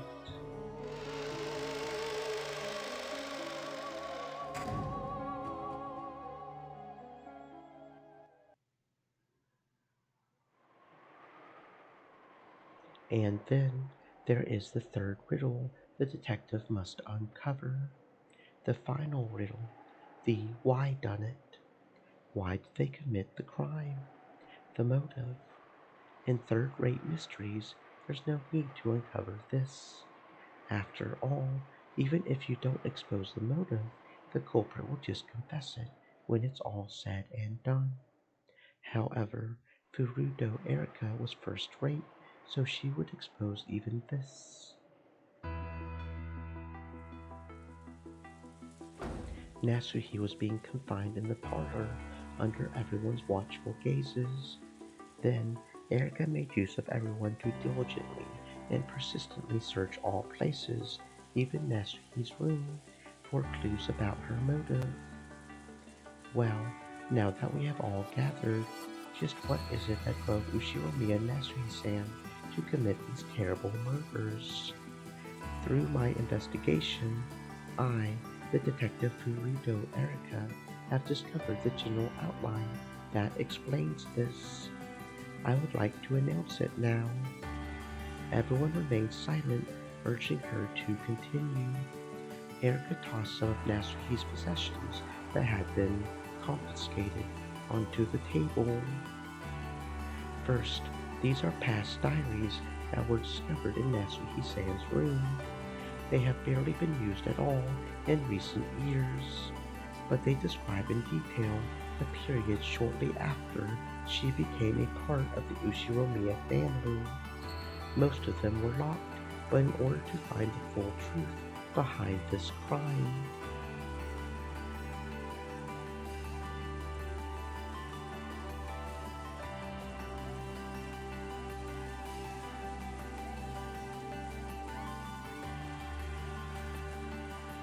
I used my authority, which everyone has acknowledged, to destroy the locks on all of them. How barbaric, reading another person's diary. If we are barbaric, what does that make you? Murderer. A criminal like you has no right to privacy. And this is what I found from these diaries. Nasuhi-san ended up married to Kraus-san due to special circumstances. I imagine that all of you here know much more about this than I do. Nasuhi-san and Kraus-san were not married because of love or as a normal arranged marriage. If anything, it was more like taking a hostage. But that is not true. This is written on the 24th page of this red diary. I am a hostage being imprisoned by the Ushiromiya family under the guise of marriage. However, if everything can be resolved this way, Nasuhi-san, right here, you've already acknowledged that you were a hostage. Kumasawa-san, you have served Natsuhi-san since the time she first came here, right? Could you tell me about what it was like at the time? Yes, that's correct. I did catch wind of something similar to what you described. I think that by now, only Dr. Nanjo and I know of the details regarding Madame's marriage. Very true. That was during Kinzo-san's golden era when he did whatever he pleased. He defeated all of his enemies and expanded his financial power. Nasuhe-san's family was one of those enemies. As though the time to talk has suddenly come at hand, Kumasawa and Nanjo openly delved into territory that should never have been touched upon again. This was concerning the period during which Kinzo was most feared for his ferocity. It has been said that, though Kinzo had many assets and connections, he held a grudge after being looked down upon by members in the elite as being an upstart. Because of this, apparently, Kinzo wanted to find Krause a wife from a noble family and use this to raise the Ushiromiya family stats. Then, he overcame Nasuhi's family in a financial struggle and proposed that a marriage be performed as a method of reconciliation. And the person he picked was Nasuhi. Nasuhi had been raised to be clean and pure in a family of Shinto priests, making her a true noble lady. By choosing her, not only did Kinzo cause them the worst possible humiliation, he also won what he considered to be a nice trophy. So, that marriage proposal was humiliating to Nasuhi from the very beginning. Regarding the aforementioned facts, both Kumasawa-san and Dr. Nanjo's claims just now match with the contents of the diaries. Therefore, since the time Nasuhi-san first took the name Ushiromiya Nasuhi, she has held a strong resentment against the Ushiromiya family. What do you have to say, Nasuhi-san? Do you acknowledge this? All of the cold gazes turned to face Nasuhi. Yes, it's true that I thought that at first. I thought I was being forced into a marriage without love, a hostage under the guise of a bride. However, my husband, never viewed me as a mere hostage. He understood what I had gone through and gave me compassion and affection. My husband was the only person who could understand me. I see. That makes sense. And there are many scenes in your diaries showing that Kraus-san knew of your difficulties and showed kindness. However, on page 47 of this diary, you describe these moments as being unpleasant, correct? Let me read it aloud. When Kraus tries to show kindness, it only makes me feel more wretched. Sometimes I think he might even be trying to humiliate me further. Therefore, we can't tell that Natsuki-san repaid her husband's kindness with contempt. But wait, yes, I may have thought that at the beginning, back when I was still overwhelmed with unease. I couldn't accept his kindness and wrote of my distrust from time to time. But I eventually realized he was sincere and grew to accept his feelings. Well, nothing like that appears in any of these diaries. I never even wrote it down. Those feelings were so secret.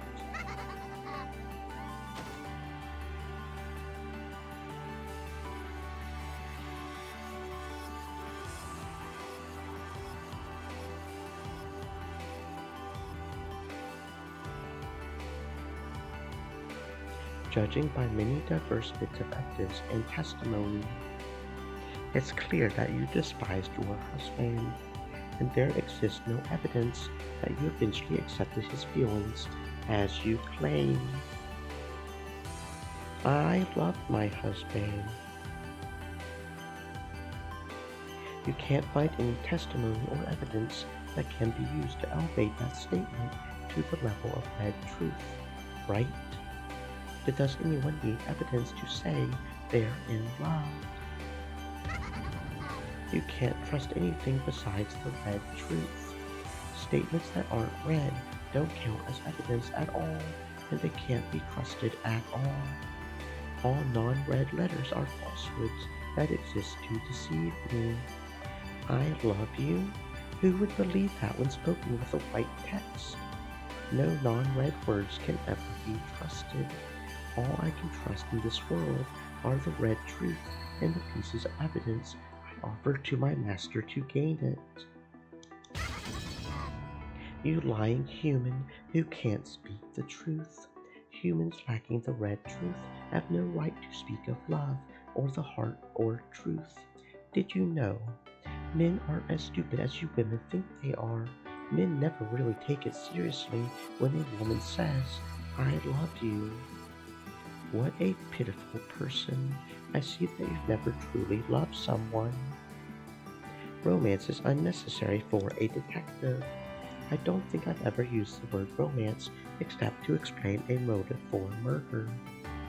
No matter what you say, we loved each other. I should be apologizing to my husband for always writing down my complaints and nothing else. But I have devoted my heart to him, even if I can't prove it. That is the truth. Rejected. You just don't know when to give up, do you? By now, due to evidence and testimony, it's clear you hated both your husband and the Ushiroriya family.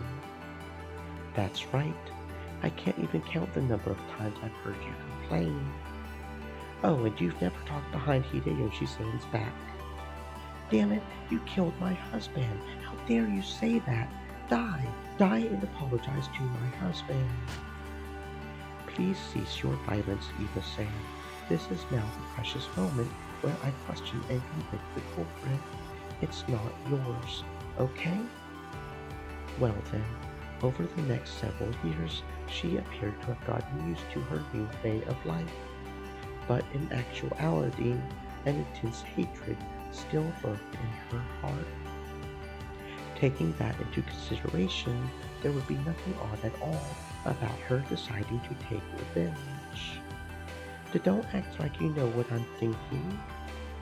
Each time Erica read Natsuhi's diaries, one after another, she exposed more of Natsuhi's emotions during those painful days.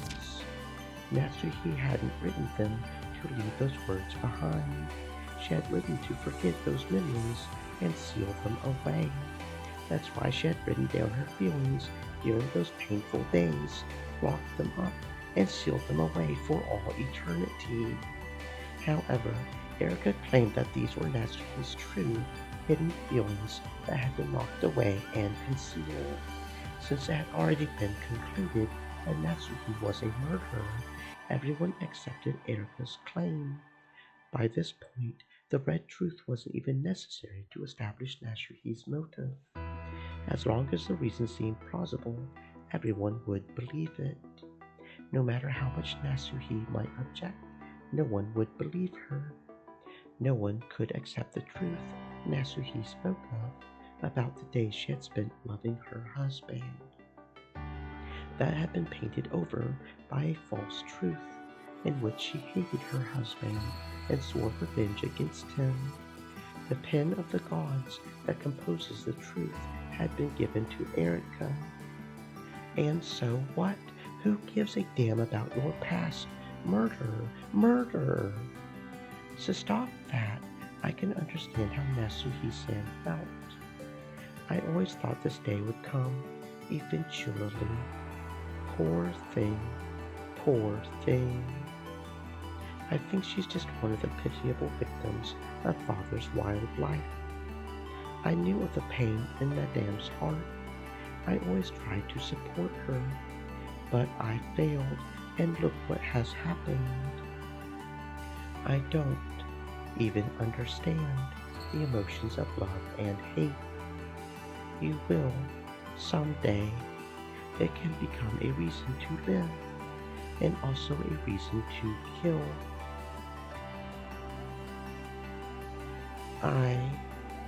Is Aunt Natsuki really the culprit? Well, now that you mention it, there is just one person besides Natsuki-san that might be the culprit. Well, what? Hey, are you serious? Why didn't you say something that important sooner? Natsuki-san, the truth is, there is one person besides you for whom the crime was possible. If you truly claim that you aren't the culprit, it means that person must be the culprit. Who is it? Who? Ushiromiya, Kinzo-san.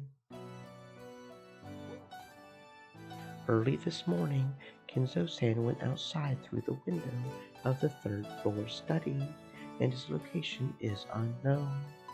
Isn't that right, Battler-san? Just like Natsuki-san, Kinzo-san has no alibi whatsoever. The truth is, for this crime, it was possible for Kinzo-san to be the culprit as well. I just assumed that he never existed in the first place, so I totally forgot about him until just now. Allow me to apologize. She didn't look shy or apologetic in the slightest. Erica bowed in as unpleasant a manner as ever. She had held a grudge ever since her defeat in the study battle. Natsuki-san, you gained Kinzo-san's trust and are the person who served closest to him, right? So, shouldn't you know better than anyone else? This incident is actually the crime of the family head, carried out by Ushiromiya Kinzo-san. Did you dare call father a criminal? Don't worry, I have prepared more than enough evidence and testimony to explain the why done it if Kinzo-san was actually the culprit. If you say, for example, that you have put yourself on the line to cover for Kinzo's crime, I am more than capable of supporting you. Ever since the late period of the author L. Leary Queen, even the theory created by the detective can sometimes change the plot itself. You really can't be afforded to be careless in this day and age. I won't let you treat father like the culprit. Nasuhi-san, calm down. Place your hand on your chest and think carefully. If you accuse Kinzo-san of being the culprit, this entire case will be resolved. You will no longer be held accountable for another person's actions, and your honor will be restored. In other words, by pushing the crime onto Kinzo, Nasuhi would be saved. However, I have been entrusted with the honor of the Ushiromiya family by father. Did you really think that I would defile father's honor, the Ushiromiya family honor, just to clear away the false accusations made against me? Of course, Nasuhi knew that she wasn't the culprit, and she also knew that Kinzo wasn't. So being framed herself and pushing the blame onto Kinzo were both unacceptable, unbearable outcomes. Are you sure? As I have already established quite thoroughly, alibis have been proven for everyone except you. If you will not accuse Kinzo-san, then this time it really will be clear that you are the culprit, and that will become the truth, right? If you intend to label me as the culprit and call that your own personal truth, then do whatever you like. I am sure that God knows of my innocence. Eventually, He will prove it. If it came to a choice between her and Kinzo being framed, Natsuhi would sacrifice herself. Perhaps that was her way of protecting the Ushiromiya family's honor. On Natsuhi, and I even gave you a chance. Stupid woman, this future where your name will eventually be clear doesn't exist for any of you, not for any of the pieces on this board. Natsuhi had made her decision. If they were going to call her the culprit, she would let them. She boldly rejected the thought of selling Kinzo's honor to gain a momentary truth where she wasn't the culprit. And, therefore, the tale was woven with her as the culprit. In the future, if the accusations against her are proven false, this tale will probably be rewritten. However, that future will never come. I think truth is a fleeting thing, even if I am a good person until my death.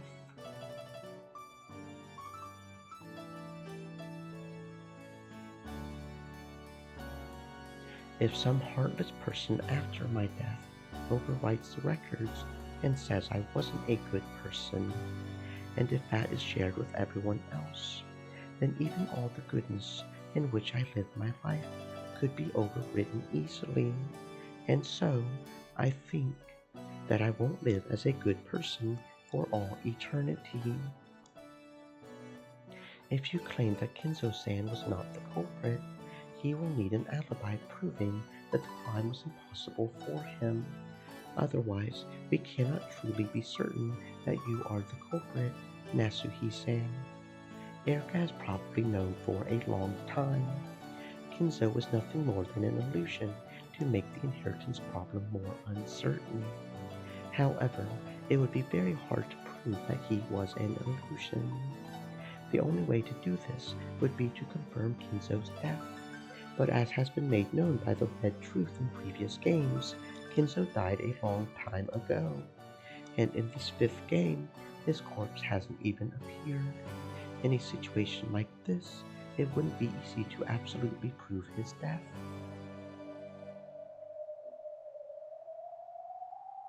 If Kinzo's death was confirmed, it would practically erase that defeat in the study. It was the only way Erica had of removing the humiliation of that loss. And there was something that could confirm Kinzo's death almost as certainly as real proof, and that was the confession of the culprit. It would mean having Nasuhi herself acknowledge that Kinzo no longer existed in this world. That way, it would be acknowledged that Erica's reasoning in the study was correct. That loss would be painted over and it would be rewritten as Erica's victory.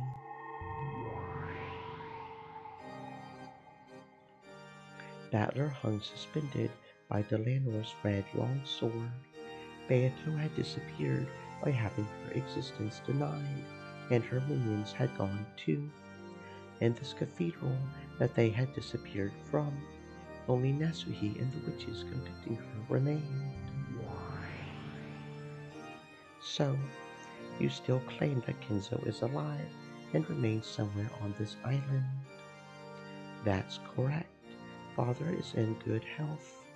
No matter what anyone says, I will not change my statement. The red truth from the previous games says that Kinzo is already dead. But that's not enough to satisfy you, right, Burn? Yes, that's right. I'm after a perfect victory. So there's nothing interesting about getting a checkmate just because Kinzo's death has been confirmed by the red. I want to win by forcing Nasuhi to say she's resigned. Then why don't you try it? Show us what you've got. My master, let us now achieve a perfect victory. Of course. Nasuhi, you say Kinzo was certainly alive, but you don't know where he is, correct? Yes, that's right. Father left through the window, and his location is unknown. He is so troublesome sometimes. Lambda, I'm going to make Kinzo's location from 2400 until the morning absolutely clear. From 2400 until morning, Kinzo stayed in the same room. Well, that's true. He was a corpse after all. No, I'm sorry. That's right, totally right. I won't butt in. It sounds interesting, so keep going. From now on, I'll use the word Kinzo to refer to the living Kinzo. After all, Nasuhi claims that he's alive. I'll say more with the red truth. Kinzo does not exist anywhere outside the mansion. Isn't that right, Erica? Yes, my master. I searched for Kinzo all over the premises outside the mansion. However, I was unable to find him. Because of the detective's authority, Erica could find all clues. Therefore, if Erica was unable to find a hint that Kinzo existed outside the mansion, it was the same as proving that Kinzo didn't exist outside the mansion. Therefore, Bernkastel repeated that truth of Erica's. Kinzo does not exist outside the mansion. Hey, Nasuhi, if Kinzo does exist, then this means he must be somewhere inside the mansion. Do you have any idea where Kinzo might be hiding? How could I know? After all, I think of the weather. There would be nothing strange about him leaving the courtyard to hide somewhere in the mansion and dry the rain off. From this point forward, I will repeat the same thing several times. I'll give you many chances for an honorable surrender. If you're too stubborn, you'll lose even more true honor. No matter how you threaten me, I will not give in. I just love teasing pieces like you. Then let us continue.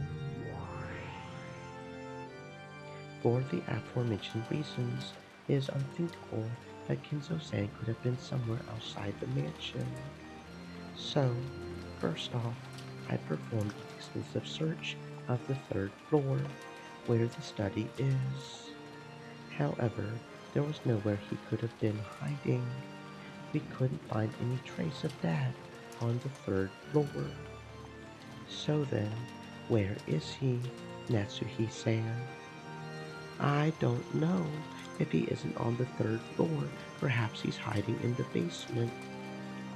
Ah, yes, the basement, the boiler room, that underground storage room. Every part of your suspicious basement was also included in my search. Yes, I searched too. I didn't see father anywhere. I'll say it again. Where is Kinzo-san? Nasuhi-san. In that case, he was probably on the first floor or the second floor. I see. Process of elimination does tell us that, doesn't it? We then thoroughly searched the first floor. And the result? Nothing. We were unable to find father. I'll say it again. Where was Kinzo-san?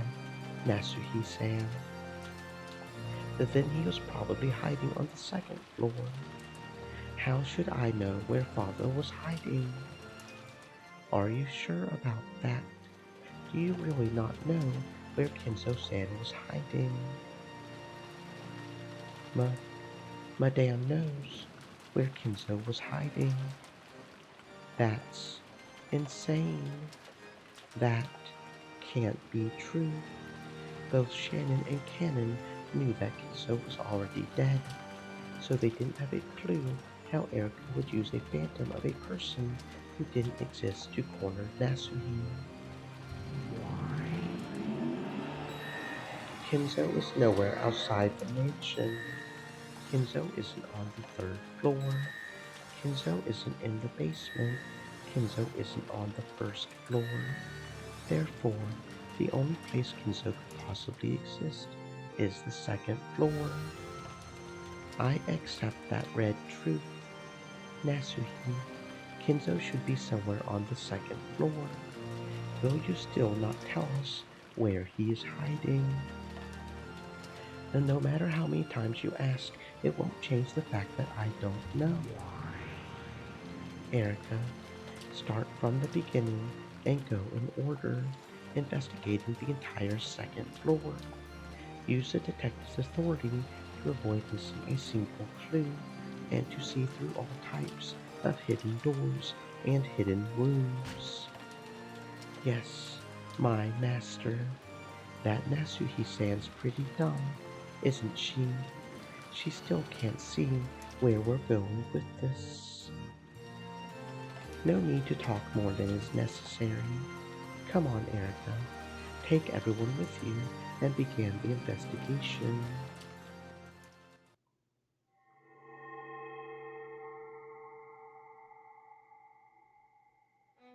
Erica used her detective's authority to take everyone, even Nasuhi, and go up to the second floor to search every room, starting at one end. Even for rooms that were thought to have nothing at all to do with the crime, Erica did not relax her search in the slightest. Her search was thorough in every single room as they moved through them all. So, you still won't tell us where Kinzo-san is hiding? Stop saying that. How many times do I have to say that I don't know? Natsuhi-san, even if we do keep searching, we'll never be able to find Kinzo-san at this rate, right? Of course. Kinzo doesn't exist. No matter how long this search continues, it's just a waste of time. This was known by Erica, the witch's piece, and Nasuhi, the one who knew the truth. In that case, the search will end in the room at the far end of that corridor. In other words, it will have been proven that Kinzo wasn't in any of the rooms except that one. What do you think about that? He isn't on the third floor, or the first floor, or the basement, and he isn't in any of the rooms on the second floor except the one at the end. So, if he really did exist inside the mansion, it had been proven that he could only exist in that room at the end. In other words, this was Hempel's Raven. Because it had been established that a living Kinzo couldn't exist anywhere except the final room at the end of the corridor. That automatically meant that a living Kinzo existed in that final room, and that room at the end of the corridor was... Oh, which room was at the end of the corridor again? Lambda Delta was munching on a refill of popcorn. That's Nasuhi's room, Lady Lambda Delta. In other words, Kinzo had no place to hide except inside Nasuhi's room. Do I need to say it in red? Of course. Kinzo does not exist anywhere outside Nasuhi's room.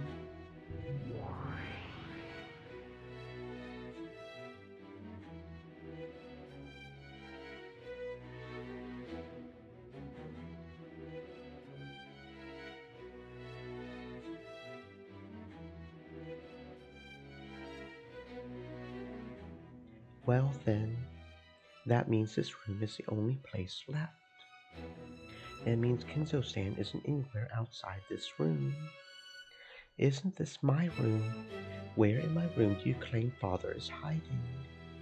In a rage, Nasuhi unlocked the door to her room and pointed inside. Of course, Kinzo was nowhere to be seen. Do you see father anywhere in here? Look. I see. Looks like he isn't there. Did he realize we were coming and escape out the window? If Kinzo wasn't in this last room, it meant that he didn't exist anywhere. There was no living Kinzo outside the mansion. There was no living Kinzo inside the mansion. Therefore, no living Kinzo existed. However, Erica didn't make that argument. She had pointed that out herself without making a checkmate.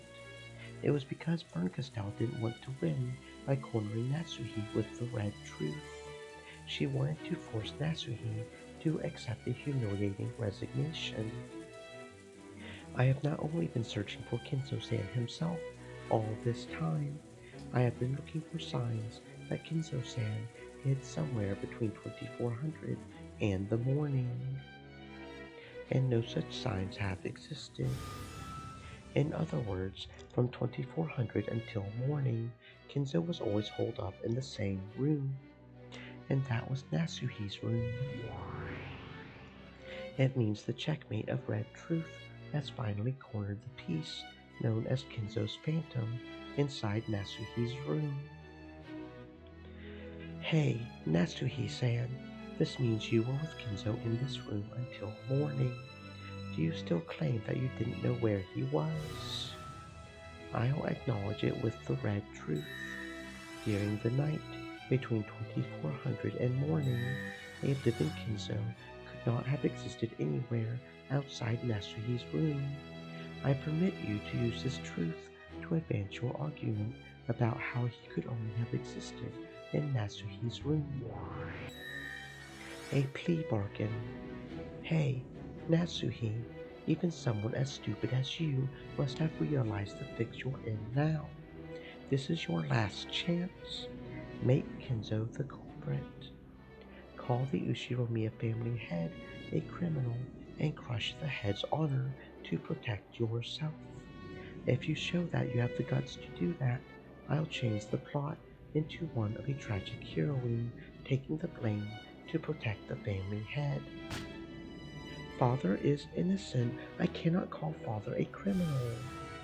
She's refused the deal. Okay, Burr, do it.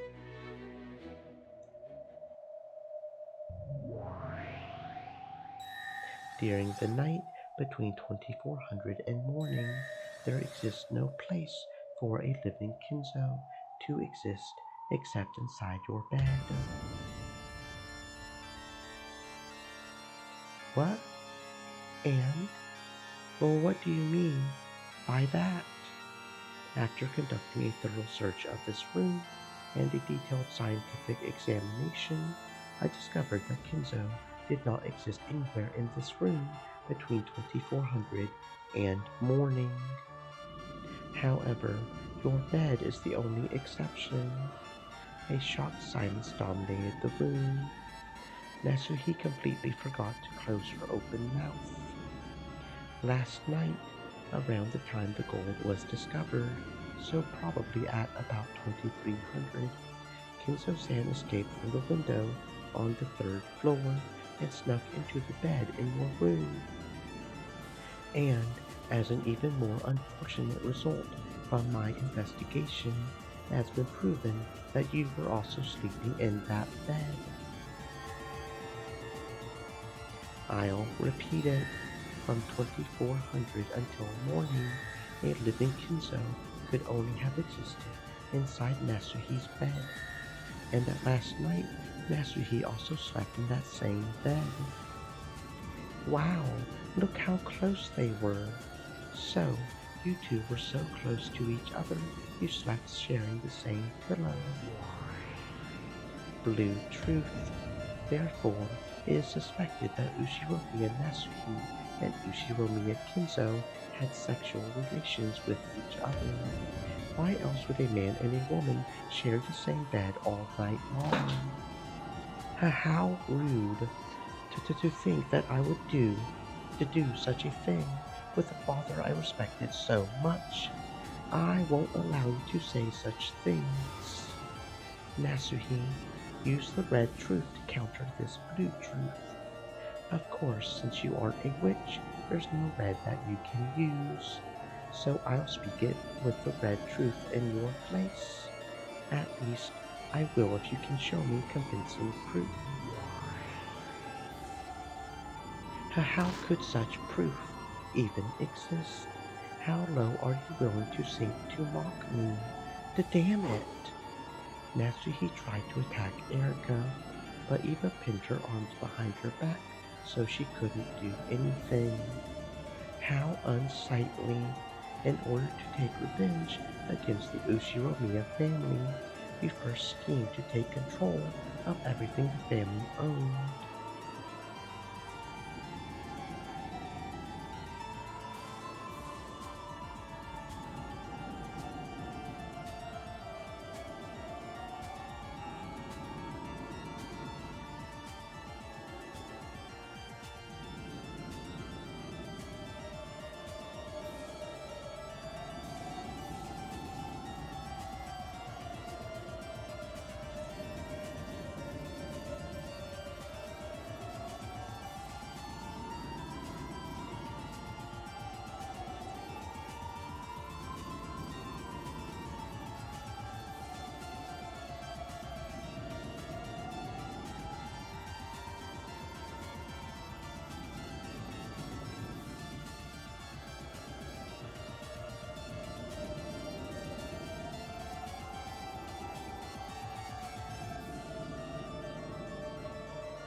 For that reason, you used your body as a weapon and ensnared Kinzo-san.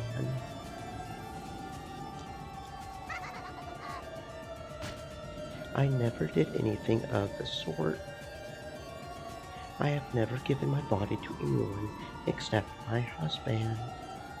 I understand why you want to deny it, but testimony from several witnesses has already made it clear that you've had repeated secret meetings with Kinzo-san.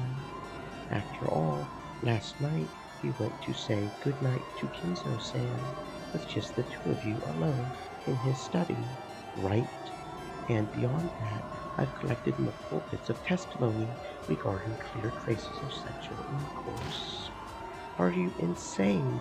Who was it who said something so ridiculous? Gagunda? Shannon? Was it Eva-san? Yes, you must be behind something this ludicrous. Who was it? Who? I have received testimony from those involved. This is pretty fatal. No room for doubt now. Hey, Nasuhi, looks like you don't even have a scrap of honor left now.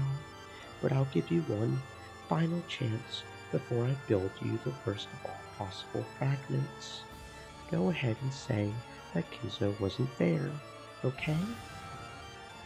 That's right, you sure are stubborn, Nasuhi. The Ushiromiya family has already been torn to ribbons, right? Are you that desperate to confuse the inheritance problem by pretending Kinzo exists? This is my final challenge in protecting the honor of the Ushiromiya family, which father entrusted me with. My husband's business will definitely succeed. Until we can use that to repay our debts, I cannot hand over the inheritance of the Ushiromiya family. I will protect father and my husband's honor. That is my mission. Wanting to protect the honor of the dead is an admirable trait. He's not one of the dead. We're talking about the honor of a convenient illusion inside Nasuhi's head. The real Kinzo never once ordered Nasuhi to protect that honor.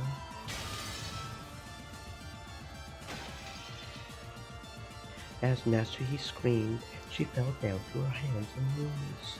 She no longer had any way to reject the fake truth that Bernkastel and Erika had weaved. By my name as the Game Master, Lambda Delta, I acknowledge Lady Bernkastel as the victor of this game. If anyone has any objections, state your name now.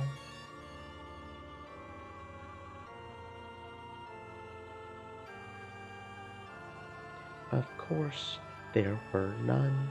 All those who might have objected had been erased. No objections. Bern, this is your victory, and a wonderful victory it is. Now, you must weave up the fragment of the truth.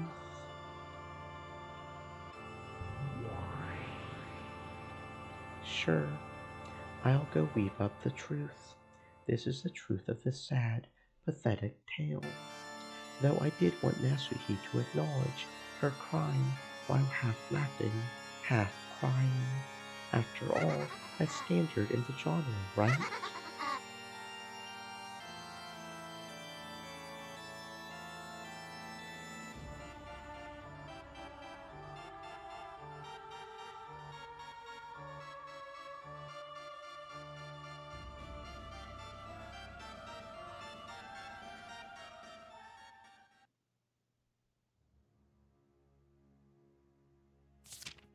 After being forced into a marriage she hadn't wanted, Nasuhi developed a grudge against the Ushiromiya family and was filled with a desire for revenge.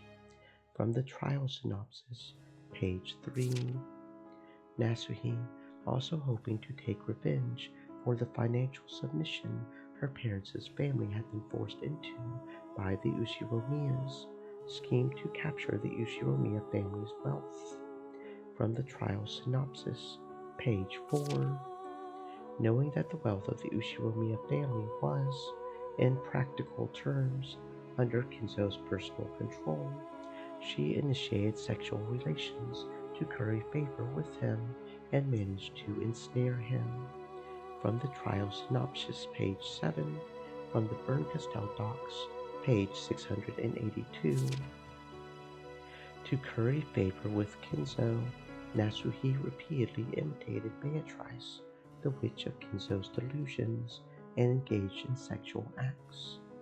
Kinzo saw his long-lost mistress in Nasuhi and was easily ensnared. Furthermore, by chance, she was sometimes witnessed in disguise by the servants, and this became part of the foundation for the legend of the witch. From the trial synopsis, page 8, from presented evidence number 17, from Bern-Castell docs, page 802. However, late at night on October 4th, 1986, Ushiromiya Battler discovered the hidden gold. The relatives were in uproar and decided that Battler should succeed the headship, so Nasuhi planned the crime. She murdered the children in the so-called cousin room and tried to frame Battler for the crime. Furthermore, Genji was murdered for opposing this scheme. Later on, Hideyoshi was also murdered. From this point on, she displayed the strong intent to indiscriminately murder all those involved. From the trial synopsis, page 27, from supplemental materials B, page 61, from the Bern-Castell docs, page 1103. The following outlines the details of the crime. 2400, October 4th, 1986. Nasuhi decided to commit the crime. She asked Genji to assist her, but was refused, so she murdered him. Stream Elements said, "Stay moist, my friends, hydrate."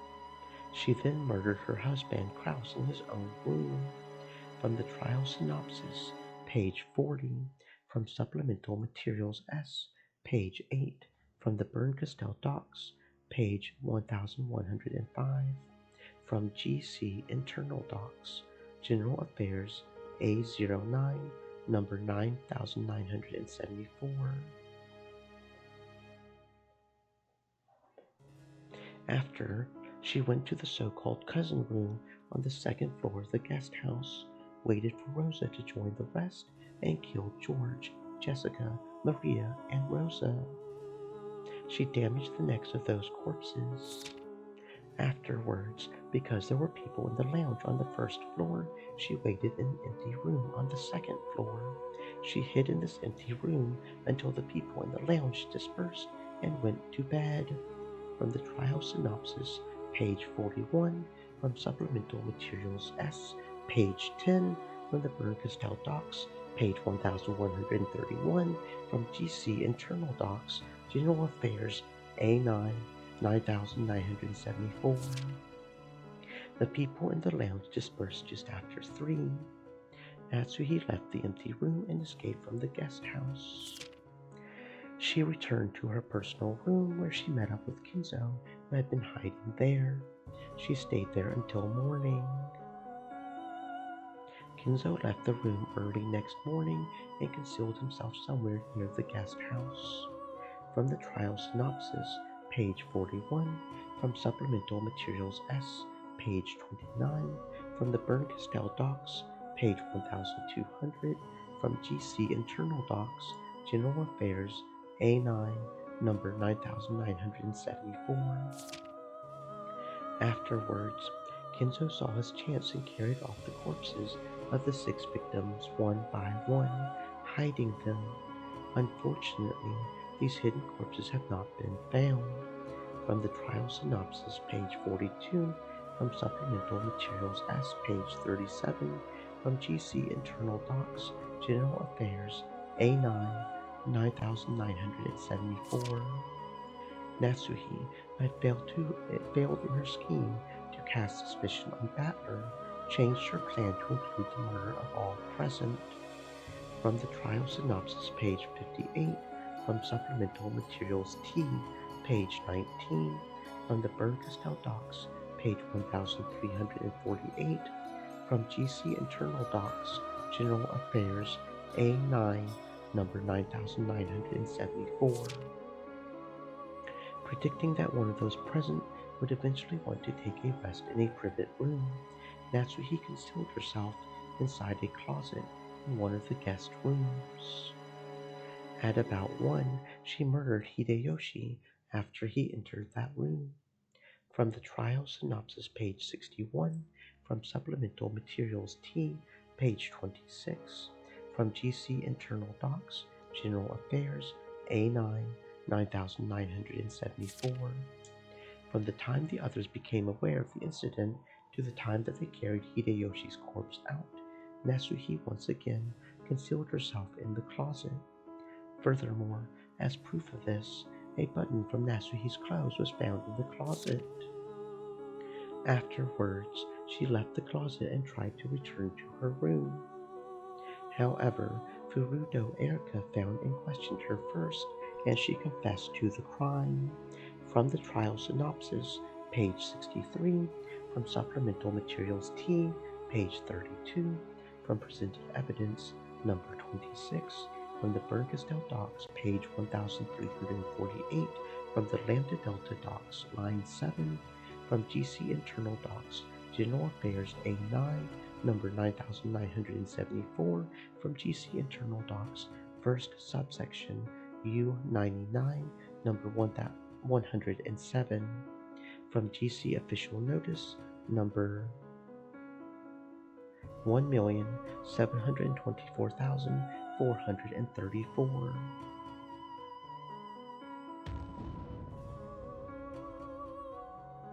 GC Official Notice number 1,724,434 due to the result of Illusion Trial number 0147-007982, 2400, October 5th, 1986, we announce that the following has been determined: that Ushiromiya Natsuhi did admit to her crime. For 13 months following this announcement, related docs may be perused at the Great Court Legal Office's Document Management Center, first subsection. Great Court Deputy Chief, Head Inquisitor of Heresy, Delanor A. Knox.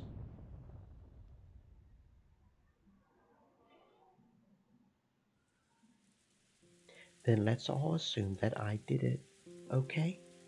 That's what you want me to say, right? As though she had given up and decided that it would be useless to try and talk her way out of this any longer, Aunt Natsuhi screamed that out.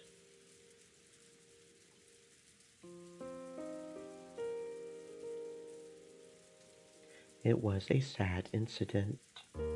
I wanted to believe that, despite the pitiable circumstances that led to her marriage into the Ushiromiya family, Natsuhi just might have been able to grasp a sliver of happiness together with Uncle Kraus and Jessica. However, by Aunt Natsuhi's own doing, Uncle Kraus and even her beloved daughter Jessica had been heartlessly killed. It was even harder to believe that grandfather had been an accomplice and hid the corpses. However, judging by the clear testimony given by several people who knew him, grandfather's mental state for these last few years has been far from what anyone would consider normal. Perhaps possessed by a mad devotion to the mistress he had lost long ago, grandfather might truly have believed that Aunt Natsuhi was a reincarnation of Beatrice. Where is grandfather now? Like Erica had theorized, did he really believe that he could revive Beatrice by carrying out murders following the epitaph, succumbing to Natsuhi's cajolery? Right now, is he holding some kind of disturbing ceremony with the bodies he carried away? Are you satisfied now? This is what you wanted to make me say, right? Aunt Natsuhi sobbed as she spoke. This is your revenge, isn't it? You, the man from 19 years ago. This Man from 19 years ago that Aunt Nasuhi had kept mentioning was supposedly someone who had caught her in some sort of trap. However, she had only mentioned that this man from 19 years ago existed, and she most certainly hadn't tried to explain what had happened 19 years ago. I'm sure that man's underling is one among us here. I'm sure that right now, that man is ridiculing me through one of you. Then tell me, are you happy now? Has a bit of that pain and suffering you've endured for 19 years gone away? I finally understand. The reason you've cornered me so far is because you wanted to make me acknowledge that, right? Natsuhi-san, other than us, there's absolutely no one here. Please stop this insanely desperate charade and quit pretending that someone who doesn't exist actually does. Erica laughed mockingly, but as Aunt Nasuhi looked at us, no, as she looked at some being behind us, she hung her head and shook. Then she confessed to her sin. I committed murder. So, you finally acknowledge your crime directly. No, this is not about what has happened today and yesterday. I will confess to a murder that occurred 19 years ago.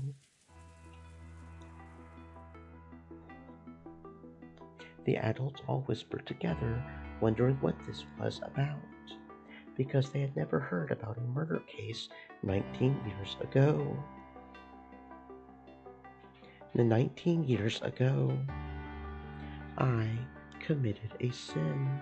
I couldn't forgive it. That baby. Baby? Now what are you talking about? On that day 19 years ago, Father entrusted me with a baby. Since I still couldn't bear a successor on my own, Father told me to adopt a child. And he'd made me hold a baby that he said had been brought here from an orphanage. Do you have any idea how humiliating that was to me as a woman? With a mix of conflicting emotions of anger, sadness, regret, and possibly defiance, Aunt Nasuhi confessed. Her humiliation as a woman when she was no longer expected to bear a child, and also the indescribably unpleasant feeling of being made to hold an unfamiliar baby. It caused her great sadness and rage, and before very many nights passed, it ate a hole into her heart. And then I sold my soul to demons. It happened when I went on a walk through the rose garden to the harbor, along with a servant holding the baby. I wanted to be alone, but that female servant holding the baby faithfully followed me everywhere. I was unable even to tell her to stop following me, and therefore unable to escape from the child's crying. That day marked the beginning of 19 long headache-filled years. Then we faced the cliff from across the fence. If by taking that baby and throwing it down onto the rocky beach far below me, I could undo it all, I really did listen to that demon's temptation. Then, for the smallest of moments, I thought of how wonderful it would be if I really could do that, and lent an ear to that temptation. At that time, the servant holding the baby stepped on a large rock, twisted her ankle, and staggered.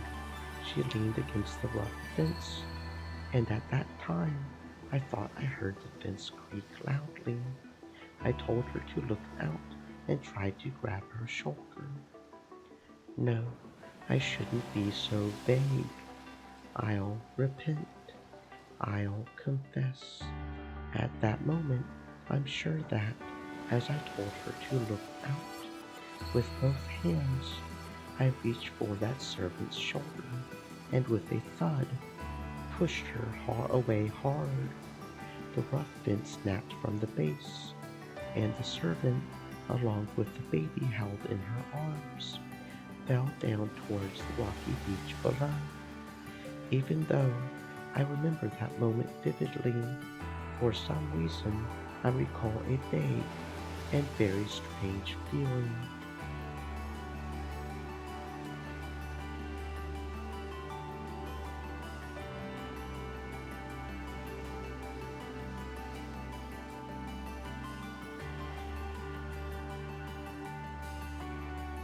It almost felt as though instead of falling, the two of them were silently swallowed up into empty space, so I didn't even hear the sound of them crashing to the rocky beach. No, I'm sure I heard it, but because I wanted to think that they had disappeared, I must have erased that sound from my memory.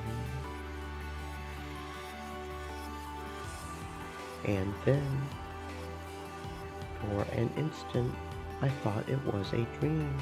It was high enough that I couldn't see the two of them below me just by leaning over, so I didn't know whether their fall, or the few seconds before that, had actually happened or not. I must have been wishing so strongly that the child would fall, that I just had a daydream. Trying to make myself believe this, I hurried back to the rose garden. Then I decided to let the servant take care of the baby, choosing to take a rest alone in the garden. Then Father asked what had happened to the baby, and an uproar began over the disappearance of the servant who had been in charge of it. Eventually, the broken fence was discovered, and the two corpses were found at the bottom of the cliff. The child had apparently been here for reasons that couldn't become known, so its existence was hushed up, and the official story was that the servant had had an accident on her own and died. That's right, I stole away two innocent lives in one go. As for the poor servant, her family was graciously compensated. Her aged husband, who didn't know the truth, accepted this even though he grieved over the unfortunate accident. Then, just a few years ago, he died of old age, and I confessed the truth over his grave, apologizing. But until this day, I have never apologized to that baby. Yes, that's what you're after, isn't it? So right here, right now, I'll confess to my crime. I, Ushiromiya Nasuhi, did 19 years ago push you off a cliff and try to kill you. But you didn't die, did you? You're still alive, and you still call me Mother. You came to this island, and you took your revenge on me, didn't you? For these 19 years, you knew that the one you should have called your mother pushed you off a cliff, and you must have lived a very hate-filled life. And now, you've taken everything I've gained since pushing you off that cliff. 18 years of my life, and smashed it all to pieces. I no longer have my beloved husband and daughter, and I've lost even my honor, and am being called a murderer. No, I really am a murderer, aren't I? Yes, that's right.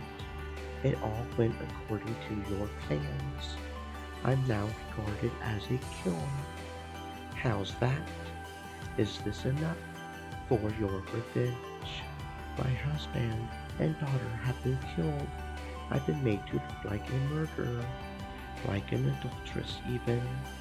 After seeing me living in disgrace like this, are you satisfied?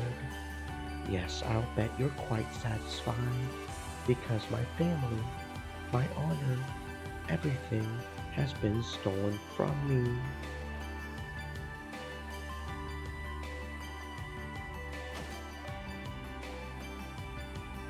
After all this, do you still claim that you were framed? Seriously, you just don't know when to give up. Can you hear me? You, the cursed child from 19 years ago. Are you satisfied now? You've stolen everything from me now. What else could you want? Please, just forgive me.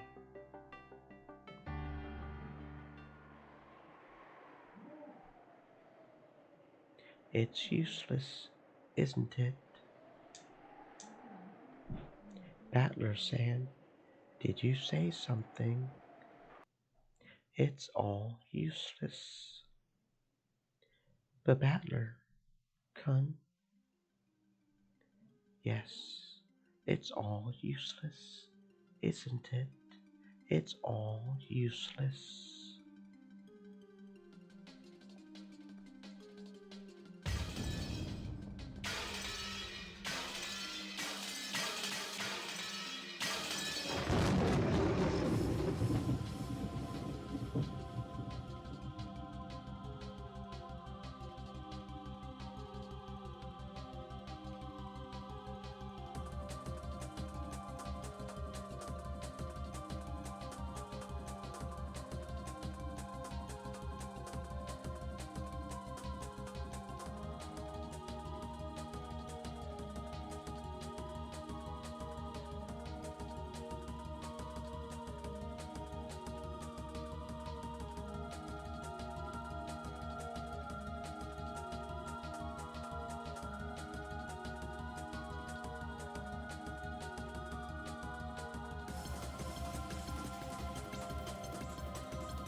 Erica, the Lanor?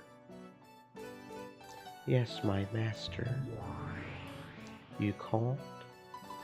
I want you two to stay in this fragment and explain everything in the remaining first through fourth games. That pitiful transient witch who supports the illusion of a witch no longer exists herself. Expose the naked truth thoroughly. Leave it to me, my master. There is no riddle that I, Furuto Erica, cannot solve. Of course. That's why you're my piece, my double. Ern Castell wore a massive and horrible smile, which Erica shared. Beatrice's illusion of the witch would disappear, and the results in all the previous games would be painted over.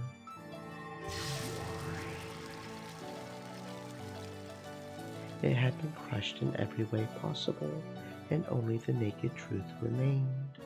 Such a weak truth was no better than fish on the chopping board for Erica.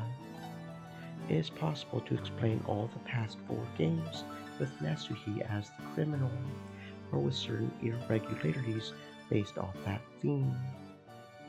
I won't let anyone say it's the crime of the witch Beatrice again.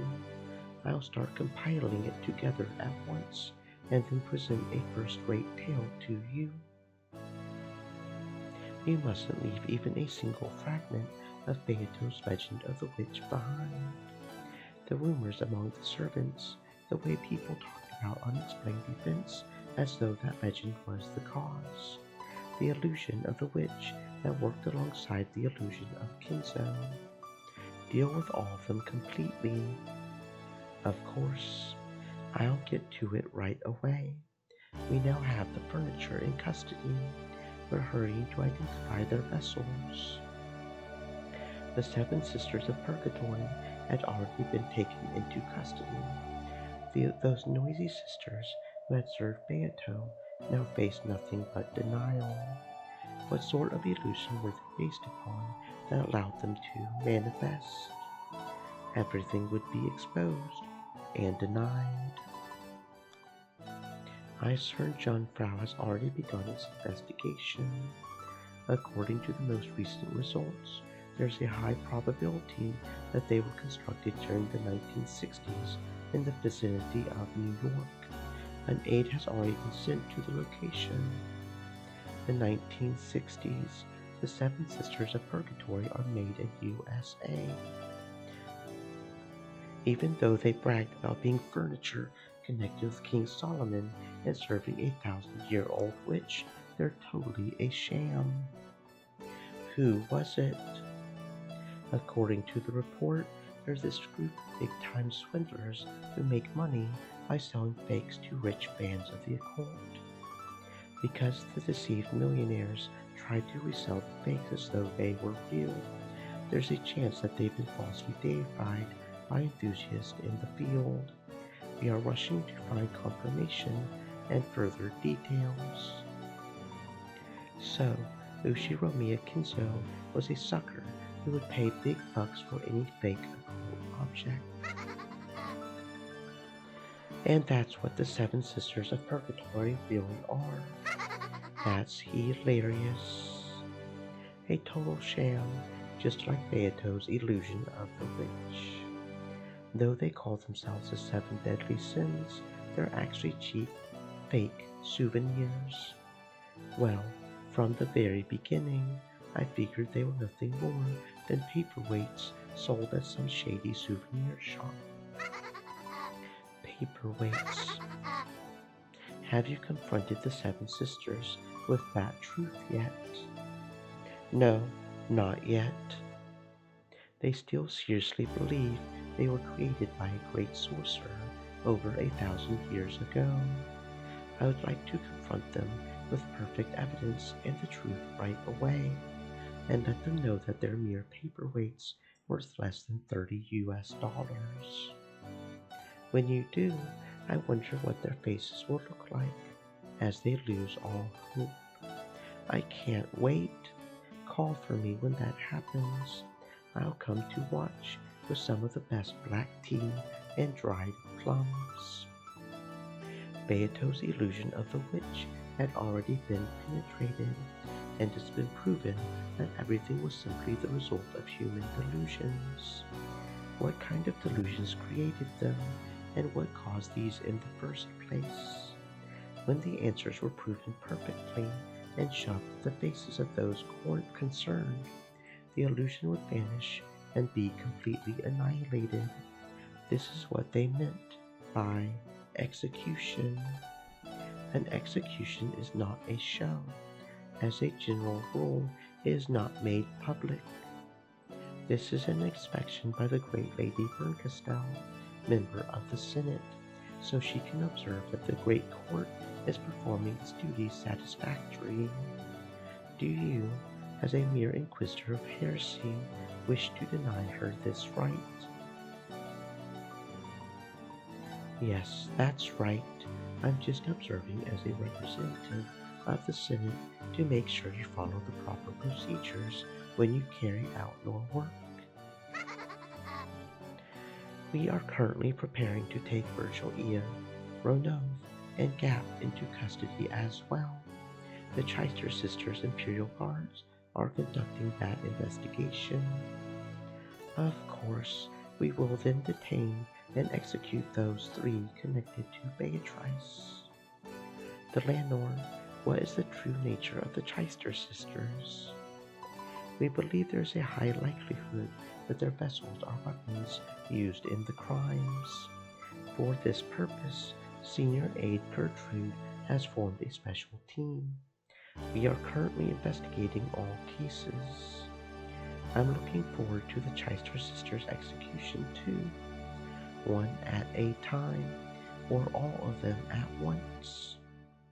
No one's stupid enough to put an entire can of tea leaves in a pot at once. We've got to enjoy it slowly, one spoonful at a time. Let's have their executions on consecutive days. For the furniture and the witches, one by one. I'll send you an execution show every day. Wonderful. After all, there really are a lot of them. Looks like we'll be able to enjoy ourselves for a full 2 weeks. Maybe we can let them decide which ones to execute first. Make sure you think up something great for the execution concept. I would like to enjoy executions, both old and new, from east and west every day. The rules state that the method of execution is to follow great court regulations. Leave it to me, my master. I will most certainly prepare you a fascinating execution show. Oh, and you had better quarter at least one of them. Of course, I shall make a list of the best forms of execution from all countries, from Europe to Asia, which were used by kingdoms east and west for crimes no less than treason against the king. I would like to think up some execution method myself. Pondering that will be the perfect way to relax on those sleepless nights.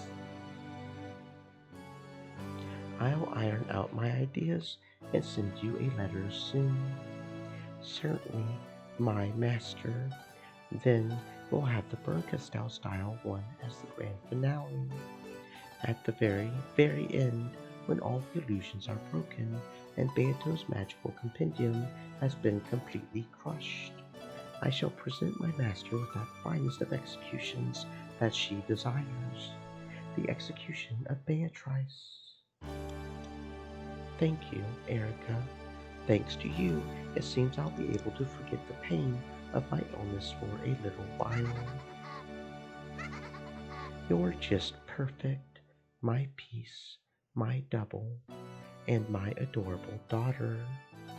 Your words are too good for me, my master. Erica, I'll give you honor and a reward, and that reward is the greatest symbol of Beatrice, the portrait from the reception hall. Take that off, smash it to make firewood, bake a cake with that, and eat it. Then I'll allow you to put your portrait up in the remaining frame.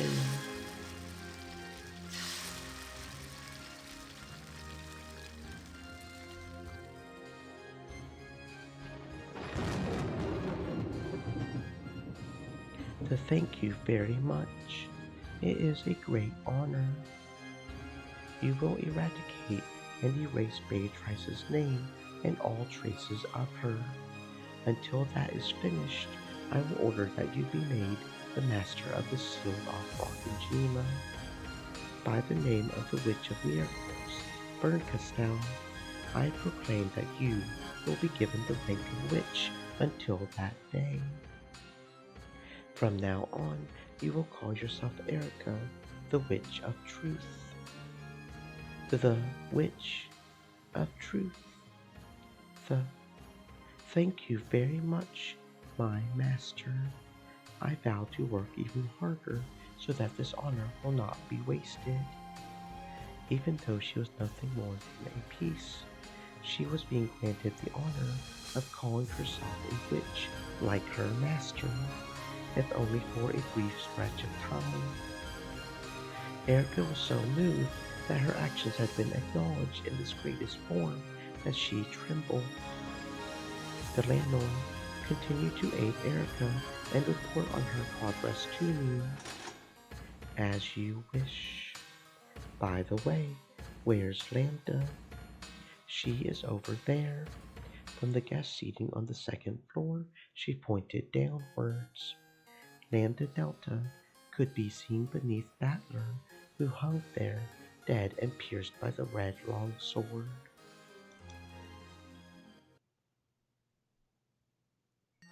Ushiromiya Battler, you were an interesting guy, and you might have become even more interesting, but too bad. What a wonderful way to die. Erica, you can hang Battler's corpse in the mansion's reception hall. The next time I come to visit this fragment, welcome me in front of it. Certainly, my master. I'll make that foolish man an eternal monument to my master's victory. That sounds wonderful, really tasteful. Maybe you can coat him with plaster and make a beautiful white statue. And it would be wonderful if you decorated him all cute. Yes, Lady Lambda Delta, I will strive to answer to your expectations. Congratulations on becoming a witch. Though it'll just be for a while, I'll welcome you as a friend. Erica was so overcome with emotion that tears came to her eyes. Because for a piece, no greater pleasure exists than having your work acknowledged by your master. In the end, I'd like to have Beato stuffed too. Then I'll decorate the reception hall with her. Galaxy Express, the one that isn't Night on the... You know, I read that back when I wasn't a witch. I always thought it was strange that humans who obtained eternal life would become so cruel. At the time, I honestly couldn't relate. After becoming a witch and living 1,000 years, I fully understand it. That writer could understand our cruelty really well, in the truest sense. Where'll you go next? I'll bet we say farewell with our backs turned, right? That's because I don't want to let you get bored. Thanks, Bern, but you can be sure I'll count to 100 and then start searching for you again. You really don't let a person get bored. That's why I like you, love you. Let's meet again somewhere. However, we may not be reunited for another 100 or 1,000 years, if ever. That's okay. The sea of fragments is tiny to a pair who love each other. The third man? No, children of paradise, of course. If you could escape the poison of just a single evening's worth of boredom,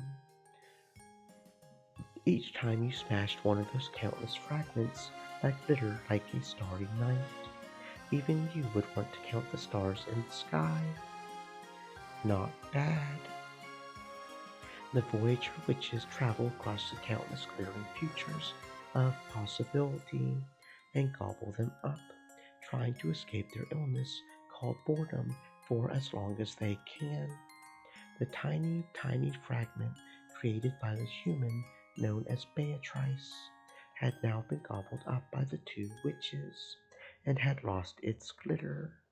The two who had earlier called themselves rivals in front of Beato now stopped that charade and laughed together playfully. Erica, new ruler of this fragment, weave the truth and create the tale that leads up to this world's demise. The next was the 6th game, right? Yes, it's the 6th game. Decide the title for episode 6 yourself. After all, you're already the spinner of this tale as well as the master. Thank you very much. Actually, I've already decided on one. Already? Then let me hear it. What kind of title is it?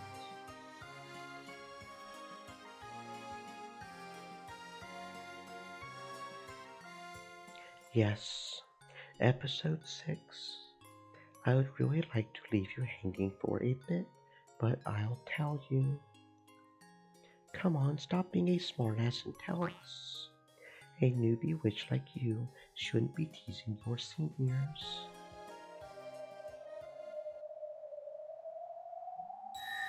Episode 6, Checkmate of the Golden Witch.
In the cathedral devoid of people, a figure could be seen still staring up at the heavens, its chest pierced with a long red sword that pinned it in place to the ground.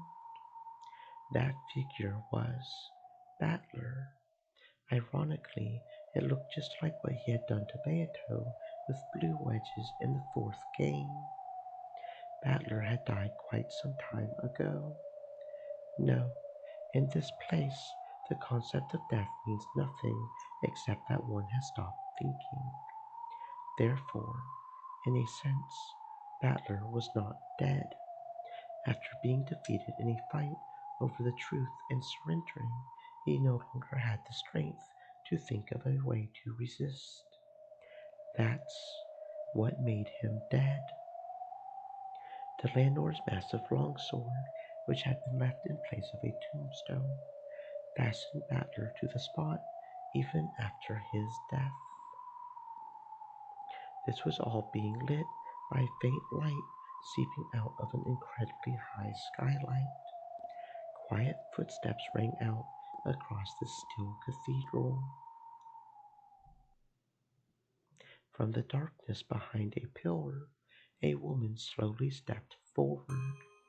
It was Beatrice, just like they had been the whole time in the Golden Land. Her eyes had no light in them and were still muddled over with gray. This person was once unable to even drink black tea to her satisfaction by her own will, but though it was slow, and though there was no life in her eyes, she was, surprisingly, walking. Then, with slow, deliberate steps, she reached Battler, who was still dead, pierced through. Then she slowly touched Battler. She tugged on his sleeve. However, Battler showed no reaction. When she realized that it wasn't sleep, but death, the witch with the hopeless gaze let her head hang even lower. Then she quietly whispered, "You liar!" Beato softly touched Battler. Then she pressed her forehead against Battler's chest. There was no longer any heartbeat. It wasn't just because he had surrendered. It was because the witches had chased him from the game board. So from now on, Battler would never return. So from now on, the Golden Witch Beatrice would have no reason to exist. Thank you, liar. Goodbye, and sorry.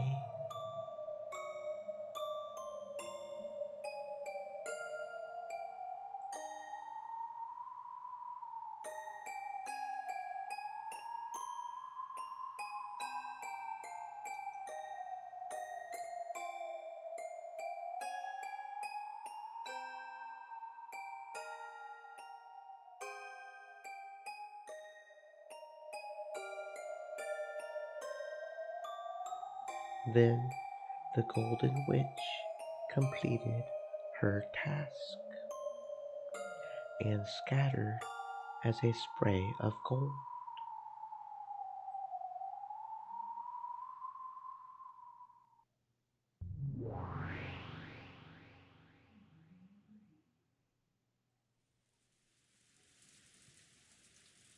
In the Golden Land, the gray rain gently continued to fall. There was a faint aroma of good black tea. Beato stared blankly at its surface. There was Virgilia continuing her knitting, along with me and Delanor talking to each other. This is a recollection from Battler's memory, which Delanor's sword must have given him as it pierced him. A recollection of that time Delanor had come to visit the tea party in the Golden Land.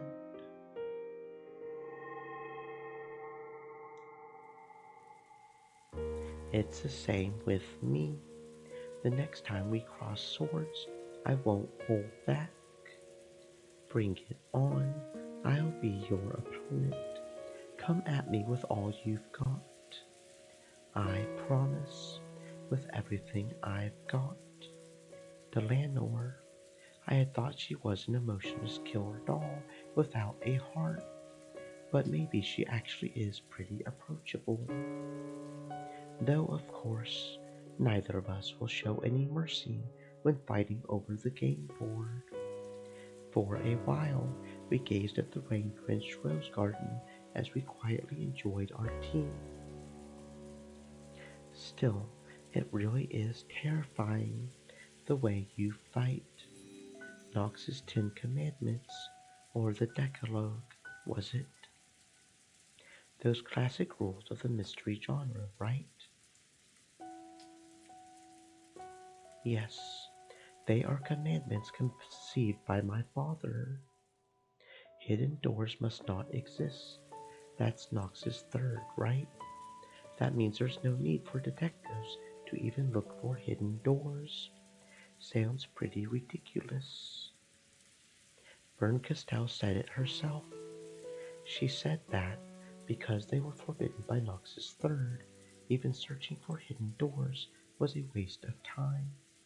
I would like to counter that by saying it probably isn't so uncommon for a rich family's mansion to have a hidden door or two built into it. But apparently, that sort of rule works perfectly well in the mystery genre. By the way, there exist many wonderful mysteries in which hidden doors appear, and where hidden doors are the theme. Of course, this is limited to novels which have the premise that hidden doors exist. If that premise doesn't exist, hidden doors must not exist. So because that premise doesn't exist, there is no need to search for hidden doors. I think that's probably the essence of her ridiculous argument. It's like the detective trying to expose the truth and the illusion trying to confuse it with a mixture of truth and lies, are getting blended together, leading to a bizarre form of argument similar to a devil's proof. Making a closed room murder seem to be accomplished by a witch with magic is fantasy. Exposing that it was a human's crime done with tricks is anti-fantasy. Examining all possibilities to expose the nature of those tricks is mystery. But is it also mystery to claim that possibilities with no hints supporting them are unworthy of investigation? Let's say a hidden door is hidden in a way that there would be no clues. Would claiming that a hidden door therefore exists, even though a detective couldn't find it, be anti-mystery? That's enough of that. This argument is too far of a digression from the riddles I'm actually supposed to be solving. My fight is very simple. I'm only fighting to explain how it was possible for a human to carry out these crimes that were supposedly carried out by a witch. This whole discussion about mystery and anti doesn't serve any purpose. That's why I didn't have any particular interest regarding these rules known as the Knox Decalogue. Do you dislike Knox? It doesn't work for me. There's something strange about making it possible to deny the existence of all hidden doors without investigating.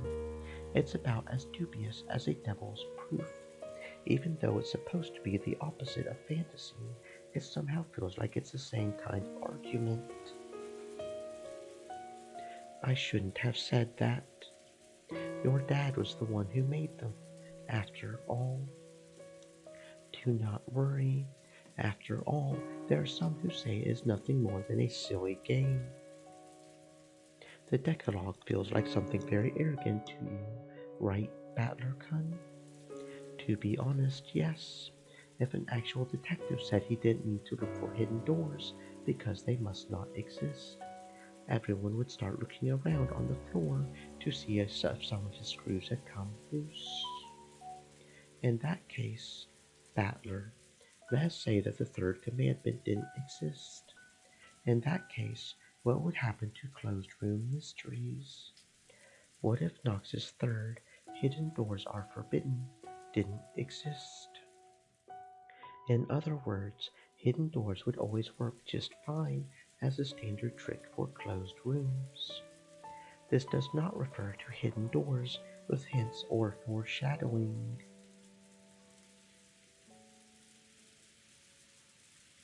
It refers only to doors that even the detective cannot find because, of course, they are hidden. Battler-kun, you often fight by using a devil's proof, assuming the existence of an undiscoverable element X.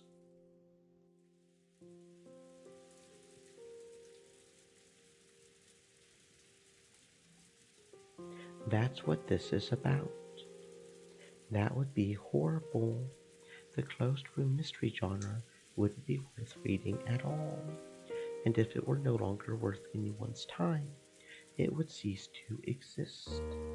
No one would want to try solving the riddle from the beginning, not if they knew the answer might just be an unforeseeable hidden door. Unless you have some guarantee that no hidden doors exist, you don't really feel like trying to reason it out. I see. So Knox's third is necessary. Without that, it wouldn't be worth reading closed room mysteries. And if you didn't feel like trying to reason it out, what would that lead to? It means you wouldn't even want to read it. That's it. Humans are weak creatures who can't even think unless they have proof that reasoning is possible. That reasoning is possible. In other words, they need encouragement to let them know they can solve it if they work hard enough. That might be true. It's the same with exercising. If you're told to run around the campus 10 times, you can tough it out. However, if you don't know how many times you're supposed to run around it, you would probably get tired out before you made it around 3 times. The same thing goes for thinking and reasoning. Humans view a problem differently depending on whether or not it's guaranteed to be solvable. In detective novels, there's always a scene where the detective announces that he's discovered who the culprit is. That's a sign saying the hints have all been given in the previous parts of the story. So, dear readers, please try to reason it out. I always thought it was just a classic line, but I guess it does also have that effect. To put it harshly, until the detective says that, readers won't feel like trying to solve it, no matter how much they love solving mysteries. Weren't you like that yourself in the previous games? Now that I hear it, maybe that really was the case. Maybe my fight against Beato really began in the second game. At first, I didn't seriously try to tackle the closed room riddles Beato threw at me. After all, I knew nothing except that people had died in a closed room, and the windows and doors were all locked from the inside. I mean, seriously, talk about having no hints to go on. So, I refused to argue on the grounds that I couldn't fight, because the lack of clues made the reasoning impossible. After that, didn't Beato sneer at me, asking whether I would repeat that over and over, forever, in an endless repetition of moves? At that time, Beato said this: "Of course not. I'll give you the thing people like you always demand. The reason you always stop thinking and then moan about it is lack of information. If you are then given information, you start doubting whether the information is true or not by denying the basis. Isn't that convenient?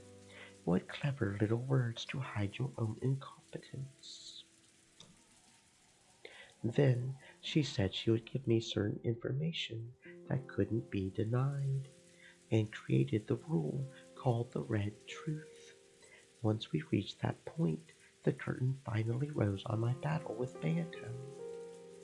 So, that's when I finally had a guarantee that I could solve this tale if I tried, and I stepped up to the stage with her for the first time. Beatrice. She's a strange person. Though riddles are the only holes witches can live within, she began to give you the red truth, a method by which those riddles could be solved. You could say the red truth is a hint Beato gives me, so that I can compete in this war of reasoning. Like candy, because I've been given hints, it's like she's saying, try and solve it, for it can be solved. A enigma that's guaranteed to be solvable can't be called a true enigma. It's this almost as though, isn't this almost as though Beato herself is admitting that she isn't really a witch? My, that does seem logical. She truly is a strange child. Beato gave no answer. With gray eyes, she did nothing but blankly gaze at the steam rising from her black teeth. My father created the Decalogue to act as a crutch for the power of thinking. It most certainly wasn't made as a way to arrogantly decide things. A crutch for the power of thinking. That's right. By Knox's eighth, it is forbidden for the case to be resolved with clues that are not presented. This does not only mean that one is forced to avoid making theories that are not supported by clues. If you turn it around, it means that the one proposing the riddles is forced to display clues that lead to the solution. So, in other words, if you follow the Decalogue, all riddles must have hints, and therefore it's guaranteed that finding the solution is possible. I see. So this is what they mean by a crutch for the power of thinking. If you can believe that it's solvable, you start wanting to have a go at those riddles. If you're capable of believing that hints do exist, you get fired up about rereading the story to search for them. I'll admit that it might have the power to give courage to those trying to solve it. You seem to think the Nox Decalogue is a series of restrictions imposed by the one who made the mystery, but it is also a riddle for the readers. By using the Decalogue as a crutch, we are given the courage needed to use reasoning, as well as the willpower to reread the tale several times in search of the clues we know must be hidden there. It's like the lid of a jar jam that's too tight and won't open. Like Mom always used to say, if you think you can't open it, then it really won't open, no matter how hard you try.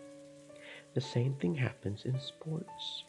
They say whether or not you have a strong image of yourself and believe you can win no matter what has a large impact on the records. In that case, the Knox Decalogue isn't really a set of arrogant and strict restrictions. You can also see it as a way to encourage readers who are trying to solve the mystery by telling them to give it their all, since it's definitely solvable. That's an interesting way to interpret it. Still, I've heard that not all detective novels around the world follow the Decalogue all the time, right? When you bump into one of those, won't you feel tricked? Even the Decalogue is nothing more than a single interpretation, and it cannot be applied to all mystery stories. Though among fundamentalists of my father's work, it seems there are those who harshly Stream elements, criticize said. Stay moist, my friends, hydrate. works that violate the Decalogue and call them heresy. There's no end of arguments like this in the mystery world. Was this or that famous detective novel really a fair mystery? In other words, one that followed Knox's Decalogue. That sort of argument is already an eternal theme of the mystery world. In fact, in mystery discussions, arguments like these sometimes become even more heated than discussion of the actual tricks. I can understand why they would want to criticize it. They try to solve it, believe it's solvable, and follow the Decalogue, but it's actually not made to be solvable like that at all. I can understand how that would get pretty annoying. That's right. When fighting with the Decalogue, there's just one thing you want guaranteed from the beginning. In other words, you want a guarantee that this detective novel will adhere to the Decalogue. If a work labels itself as an orthodox mystery, then you have nothing to worry about. However, the mystery genre contains many unorthodox subgenres within it. Does that mean trying to use reasoning in an unorthodox detective novel is a complete waste of time? Looking at it that way, it really does feel arrogant. Yes, I also find it extremely sad that my father's Decalogue has been used as such an arrogant weapon. Then again, you just fought against Beato using the Decalogue as a weapon. Can I take that as proof that this game world of Beatos follows the Nox Decalogue?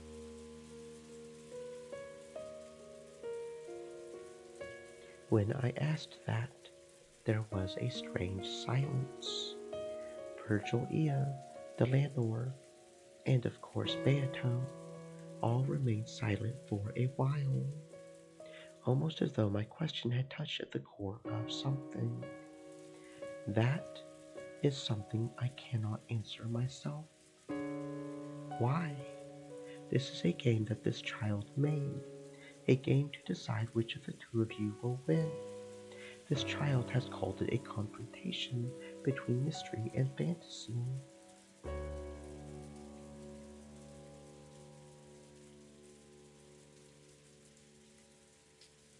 But unfortunately, she never said it was an orthodox mystery.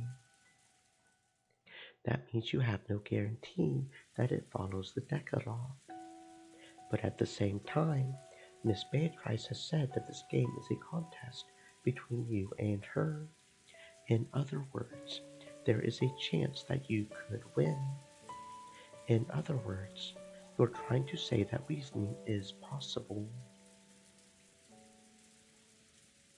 If you asked this child, she would probably say that reasoning is possible. However, just as she is the challenger and you are the challenged, the two of you are different creatures. Something Beato might have proposed, thinking it is solvable, may or may not be solvable for you as well. For example, let's say we propose a simple riddle that any Japanese person would know.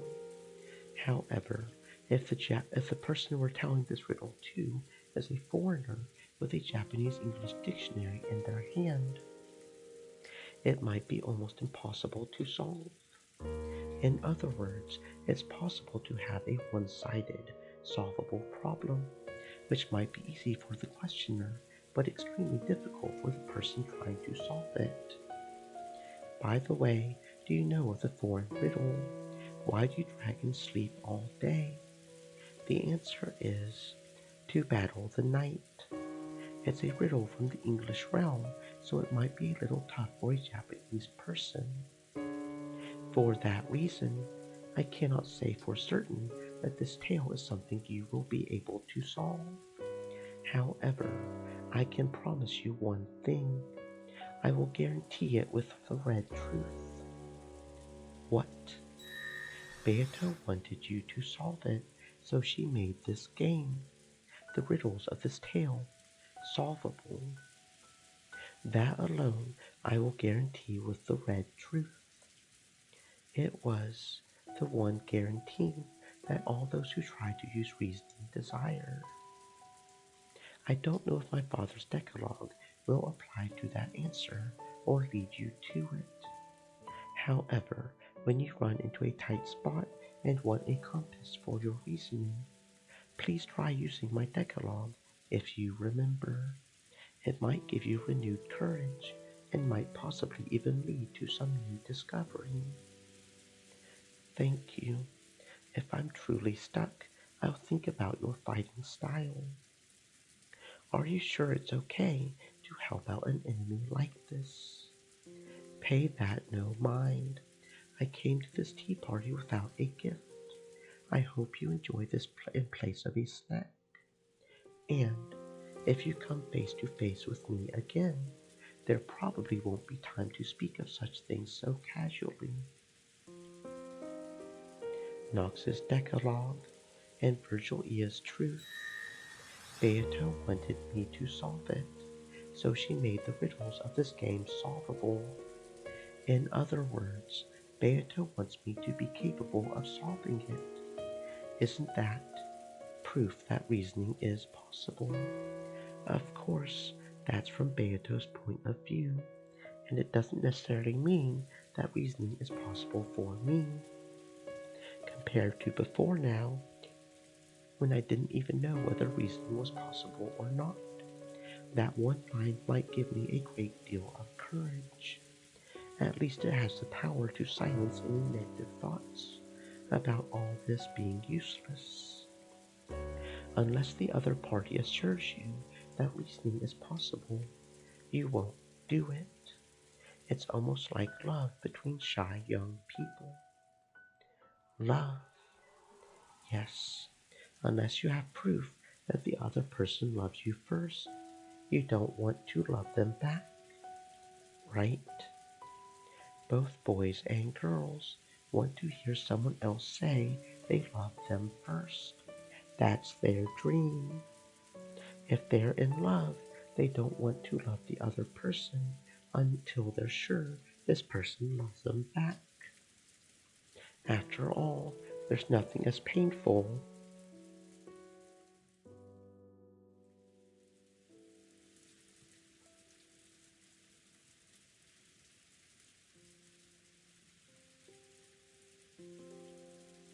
as a one-sided love, and the scars of the heart left behind last a long time. Because they are afraid of that pain. They want proof that the other person loves them first, more than anything else. I see. That's an interesting way to explain the relationship between writer and reader in a detective novel. Yes, maybe you could liken detective novels to that. Both the writer and the reader first want the other party to say they'll solve it, or that it can be solved, until the writer is assured that the reader will certainly have a go at the riddle if they propose it. They don't want to write their story. The same goes for the readers. Until they are assured that they will certainly be able to solve the riddle if they try, they don't want to read the story, because they don't want to write what they consider a masterpiece and be hurt when no one reads it, because they don't want to reason about what they consider a masterpiece and be hurt when they realize it was all useless. By that argument, it really isn't a stretch to say it's like love between shy elementary or middle school age kids. Even though they really do want it, they don't have the courage to reveal their feelings. So they wait uncomfortably for the other person to confess, and by the time summer ends, nothing's happened. More than that, sometimes the girl even ends up going out with an entirely different guy. That's what my first love was like. Along with these one-sided feelings they can't express, they lament the passage of a summer that will never come again, and the days of their youth end. The writer who wouldn't write until he gained the support of readers goes for all eternity without releasing his maiden work. The reader who waited for the writer's rise to fame goes their whole life without knowing the joy of the mystery genre. Battler, when does this, the chicken or the egg, type of shy love reach the level where it can progress into mutual love? Well, that's probably when things start to pile up. It starts as a relationship between friends. They communicate with each other more and more. And when the two both reach the level where they're sure that I like this person and they surely like me, well, then they probably just naturally become a pair of lovers. My impression up until now was that relationships starting with a sudden confession of love tend to break up more often, whereas pairs who never actually confess to each other but realize that they've always been together usually stay together for a surprisingly long time. In other words, this happens once the two of them believe in each other and a relationship of trust is born, is what you're saying. Maybe. It's a bit odd. I've always thought the mystery genre was a battle between the writer and the reader, but maybe that's not quite right. Yes, it's something that cannot go on without a relationship built on mutual trust, a relationship built with love.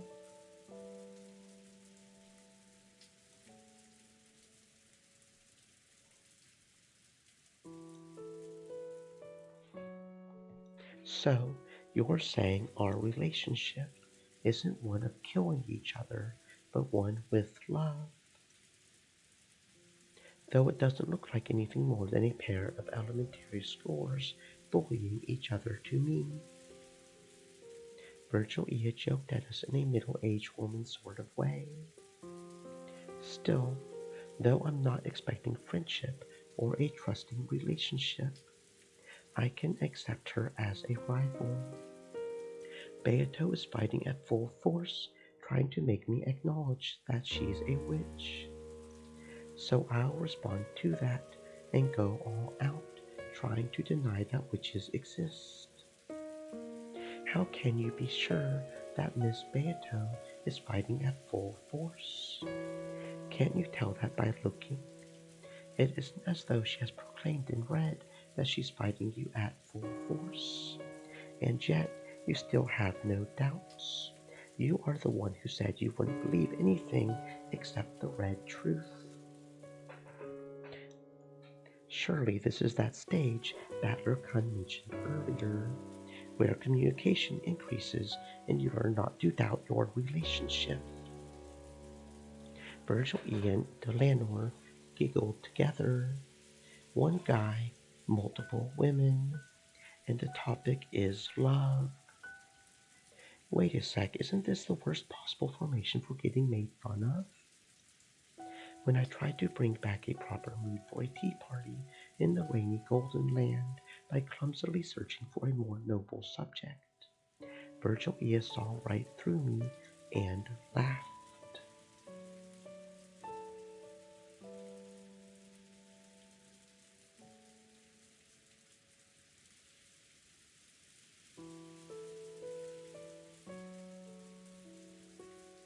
Even amidst this, Beato kept looking downwards with those gray eyes, staring into her black tea.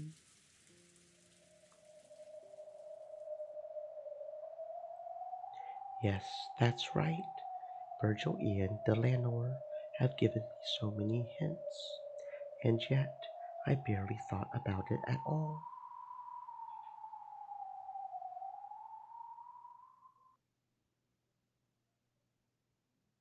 By now, it's all too late.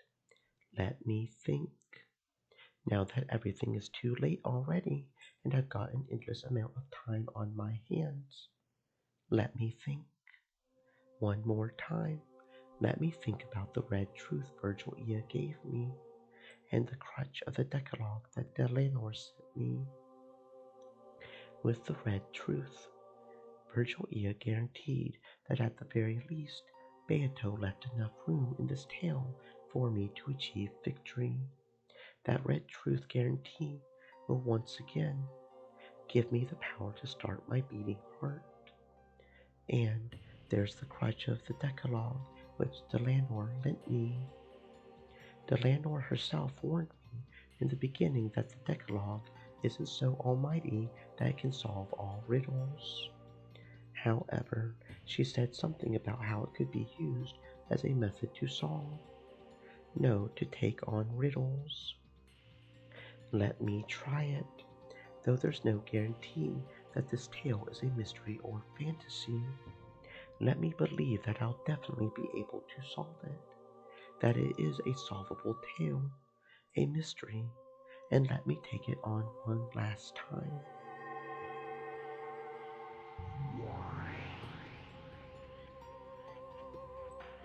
When I came to, I was suddenly in that strange tea room where I would often argue furiously with Beato from across that table.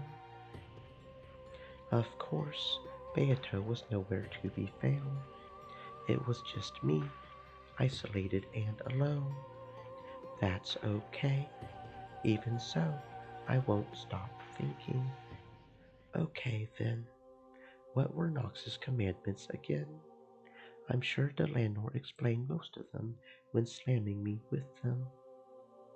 Of course, even I recall them vaguely. What was the first one again?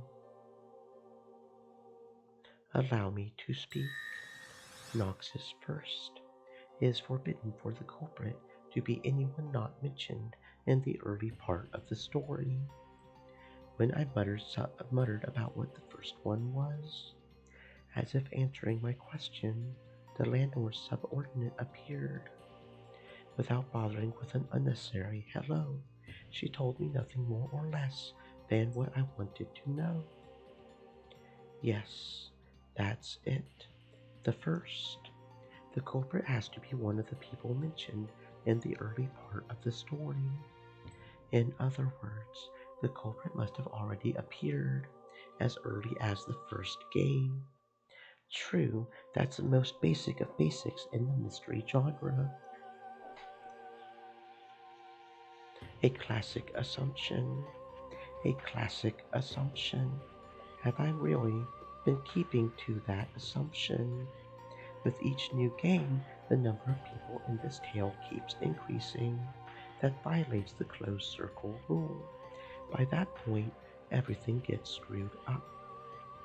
Did I give up on the inside, thinking that the true culprit or mastermind must not have shown up yet, and that the reasoning was therefore useless? If I read this tale as a fantasy, new characters keep showing up, to the point where even having demon kings or gods or creators appear wouldn't be strange at all. Even if the true mastermind first appears in one of the last episodes, I would have to accept it. However, if I read it as a mystery and stick with that conviction, then there's no need to worry at all about anyone who shows up later. Because Nox's first. Whoa, whoa, whoa, whoa. Shit. Chair. Chair. My chair, my chair, my chair. Fuck. Because Nox's first clearly states that it's impossible for the culprit to be anyone who appears later on in the story.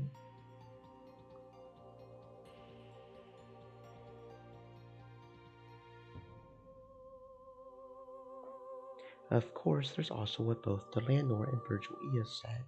There's no guarantee that this tale follows the rules of the Decalogue, so of course, I can't deny the possibility that the culprit first appeared in the second game or later. However, this is one way of thinking. This time, I'll forget about the devil's proof completely and try to borrow the power of the Decalogue in my thinking. After all, I've already said myself that I won't be able to reach the truth without a multi-angled outlook. In that case, that means the culprit in all these repeating games is one of the 18 from the very beginning. There was no need for an illusion of a 19th person.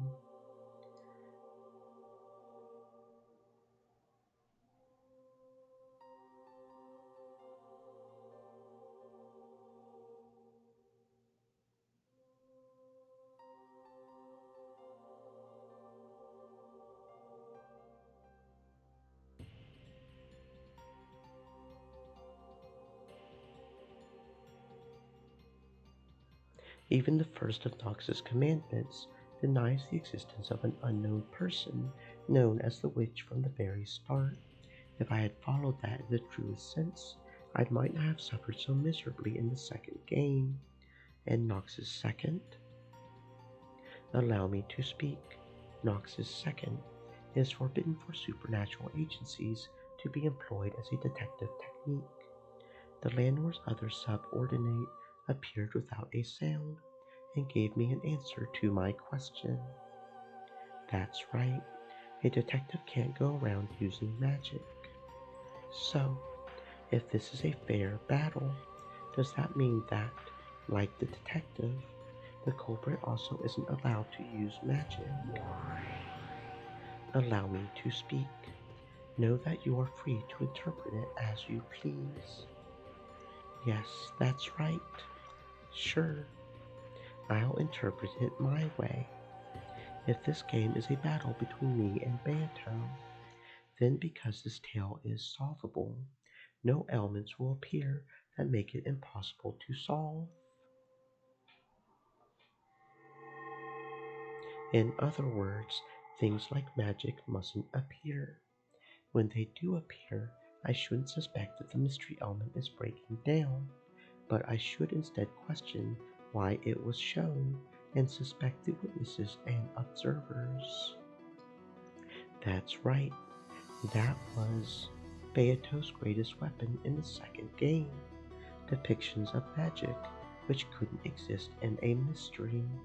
By showing me that, she forced me to think that this tale wasn't a mystery, and therefore that reasoning was impossible. So I surrendered.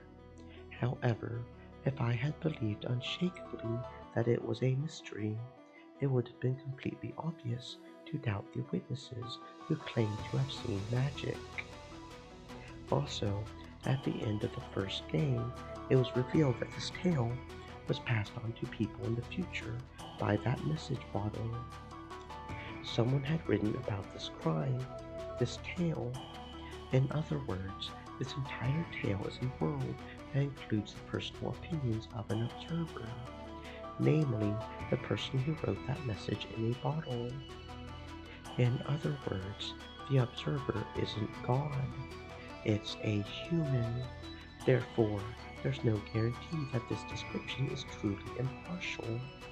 By the end of the first game, it was already clear that we broke the constant premise of the mystery genre, that the story itself must be seen through the eyes of God. For that reason, it's possible to doubt even the observer as well as the witnesses. If I could have doubted this much, then no matter how many seemingly unsolvable displays of magic appeared, I wouldn't have had to blindly accept them and give up. However, that begs the question, is it even possible to solve a tale written by an observer who isn't impartial? If I get obsessed with this, all my reasoning will end here. However, I had to believe. I had to believe that Beata was trying to fight me through this tale. Because it's a fight, that means I've been given a chance of winning. By giving me that, doesn't that mean that reasoning is possible? This part is tough, unless I believe that the cruel witch took on the risk of losing to try and have a fair fight with me. I can't get past this part. Just like Virgil Eas said, it's just like love. If I can't believe that Beata was fighting me head on with everything she's got, I won't be able to reason any further than this. Sure, I'll acknowledge it. Unless we acknowledge that we love each other, we won't be able to get any further. When Virgil Ea ran out of patience with the two of us, shy and incapable as we were of acknowledging that out loud, she gave me that red truth instead. That was the red truth saying Beata wanted me to solve it, so she made the riddles of this game solvable. What the hell? It's like Seto-san in Class A says he likes you. Like hearing a love confession via a friend. I really am pitiful. Reasoning is love. If we don't love each other, the reasoning won't start. In that case, how can we say that we love each other? If you think you can solve it, just you try. You're incompetent. Like hell you can solve it. Yes, according to George Onikin, people like that are called tsundere. That brutal witch is finally starting to look a bit cute. If I meet her again, I want to try saying, "You're such a tsundere." If I meet her again, somewhere. Tell me the other parts of the Decalogue. I don't care about the order. Give me something that seems useful. Allow me to speak. Knox's eighth is forbidden for the case to be resolved with clues that are not presented. Allow me to speak. Knox's sixth is forbidden for accident or intuition to be employed as a detective technique. It must not be solved with clues that aren't presented, and it must not be solved by relying on accident or coincidence. If this tale is made to be solvable, we can read this the opposite way. In other words, clues must be prepared so that the case can be solved, and it has to be made in a way that it can be solved without relying on coincidence. If I can believe that Beata was challenging me to a fair game where reasoning is possible, then I can be sure of that. In other words, Beata has already left me clues, hints, and messages in this tale. It isn't from the Decalogue, but Erica or someone said this. There are 3 riddles to be exposed in a mystery. One is the who done it. Who is the culprit? One is the how done it. How did they commit the crime? One is the why done it. Why did they commit the crime? All this means that clues related to these three riddles are already present inside this tale. No, strictly speaking, it's like this. Because she wanted me to solve these three riddles, Beato scattered hints about, though whether I'm capable of catching those or not is another matter. Even if you think a riddle you propose is easy, it might be difficult for the person trying to solve it. In that case, it's only natural that there be a little difference in how difficult each person finds it. Therefore, as Beato goes through each successive game, she watches me closely and tweaks the game as needed to get a good arrangement. When Beato realized that I had completely surrendered in the second game because it was too hard, she secretly worried. If I surrendered and lost the will to fight, the game would no longer remain on an even footing. Therefore, in order to make me regain my will to fight, from the third game onwards, she set things up in a way that made it easier for me, giving me tips on how to fight and a few hints. Virgil, Ia, and Ronov obviously appeared so that they could help me.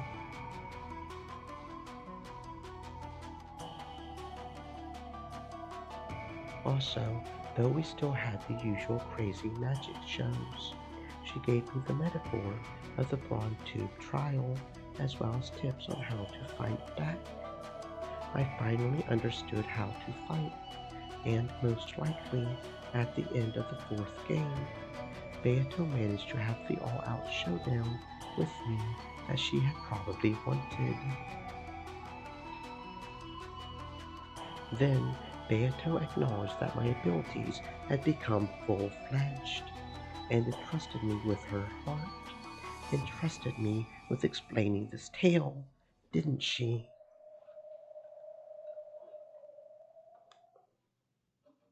In that case, it was really dumb of me to boycott most of the fifth game, just because I was so disgusted with those two witches. It doesn't matter who the game master is. All I need is to search for the truth in Beato's game. On the contrary, I should probably thank those two witches just a little for continuing the game in Beato's place, now that she's gone and left everything to me. Of course, I doubt those evil witches were trying to do anything of the sort. Culprit, crime, motive, the answers to those three ultimate riddles, the hints, must be scattered throughout the previously shown tales. It's probably a very faint light, like trying to find beads that have fallen onto a sandy beach. They're definitely there. However, they're so faint that unless I believe strongly, there's no way I'll be able to find them. Please, allow me to speak. What is it? Go back through the tale. Know that you will be given them as long as you don't lose sight of the truth's faint light. Right now, through this tale, know that for reasoning to be possible, a trusting relationship is required. Yes, I know. In fact, maybe I finally noticed just now. It's something that's been repeated over and over again throughout the tale, persistently so. Without love, the truth cannot be seen. Slowly, the tea room dissolved into darkness. Then, as though I was slowly sinking into a pitch black sea, I passed through the crevice of the long journey I had taken with Beato, and kept on falling and falling. It was a bizarre experience, like crossing over the boundary of sleep while still conscious.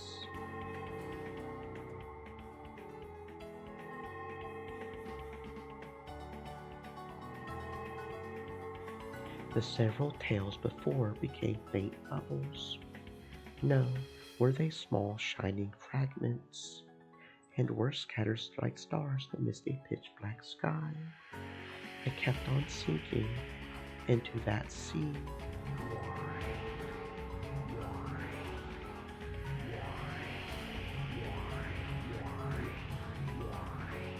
The tales up until now, one after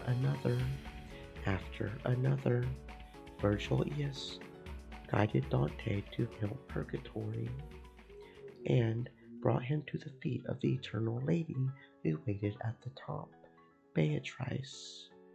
Therefore, the innermost depths lay not at the bottom, but at the peak of Mount Purgatory. The eternal lady had been waiting there for Dante the whole time.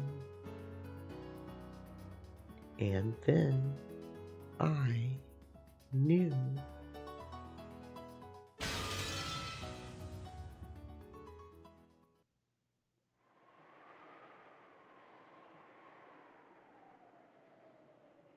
I finally reached the truth, to the depths, no, to the peak of Mount Purgatory.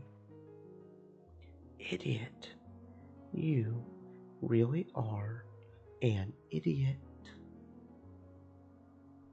That hurts. He woke up from the sleep of death, and bit by bit his sense of pain came back to him. On Battler's face, which still looked up at the heavens as he hung there pierced by the long sword, a suffering and alive expression gradually returned. You really are an idiot, a huge idiot, Battler noticed. This whole time, Beato had been snuggling up against him, sleeping, and when he held her, he knew that it was not Beato, but her crumbling remains.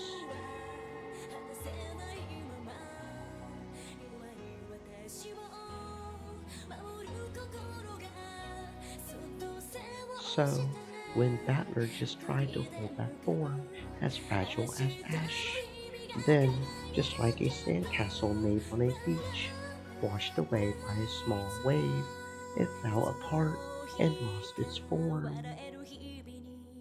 At Battler's feet lay nothing but the ragged remnants of Beato's dress and a pile of ash. No, on top of that pile of ash, he could see something sparkling gold. It was the husk of a single gold butterfly which had been torn to bits.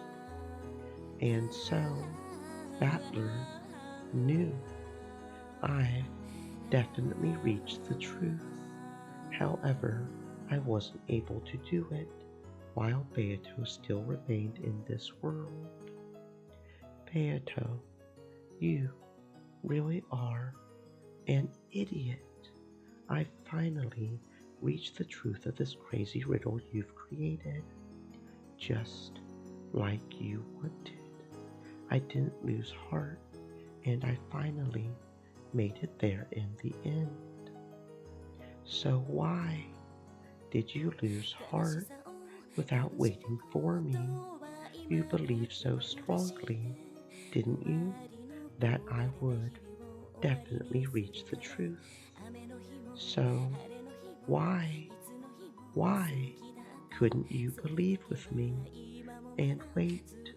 You aren't the one who's been forcing endless torture on someone else. It's me. I've been the one putting you through such cruel torture. You resisted until the very end and kept on protesting to me. And even though I've now finally reached that truth, to think that you couldn't wait any longer and that it's all too late. You idiot. Why did you lose heart before me? Damn it. It's my fault. I forced her to endure this torture. In fact, she's been doing a wonderful job sticking through it for so long. Over and over and over again, you kept on protesting to me. And because I was so incompetent, It was as though I couldn't understand the truth. Idiot, idiot, your riddles are too twisted. Why couldn't you say it more simply? Idiot.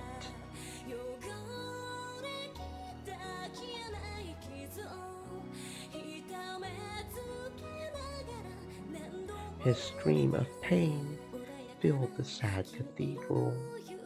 The sad witch who wasn't able to communicate the truth to Battler. The sad man who wasn't able to understand the witch's truth. Battler's howl of anger and sadness rang out from that pair. The clock hung in the cathedral showed that it was 2400 on October 5th, 1986. Time was up for everything. You're kidding me. Don't set something like a time limit on this difficult riddle you're so proud of. No, I understand. Even though there was such a faint chance of that miracle happening, you prayed for it to happen. You're just like grandfather. You prayed for and bet on the power of a miracle, one so unlikely that it was totally impossible, less likely than finding a bead you dropped on a sandy beach. And that means I've now truly arrived at that miracle. However, your time didn't last long enough. If I had reached this point even a little sooner, if I could have seen the truth, even if it had been right before time was up, I might have been able to save you.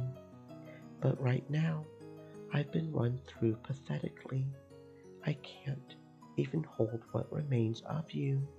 As I attempted to pull the long sword out, I tried stretching out my arms and kicking my feet, struggling to at least touch her remains. But nothing worked. Shit! Damn it!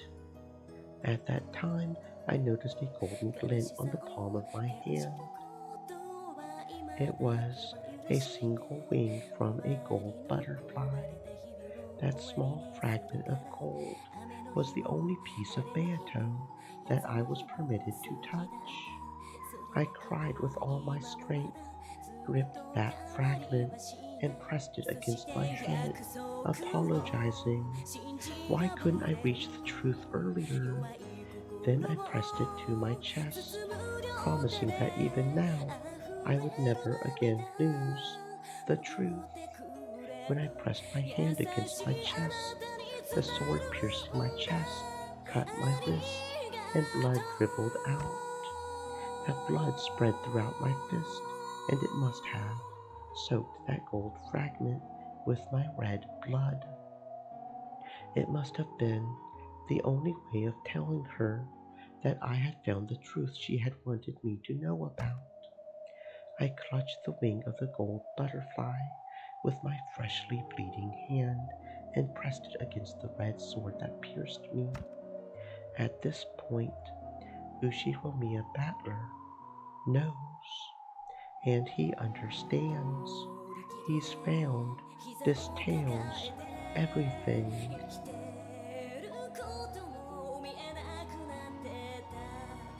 At that time, it seemed as though a faint golden light leaked out of the gaps in his clenched fist.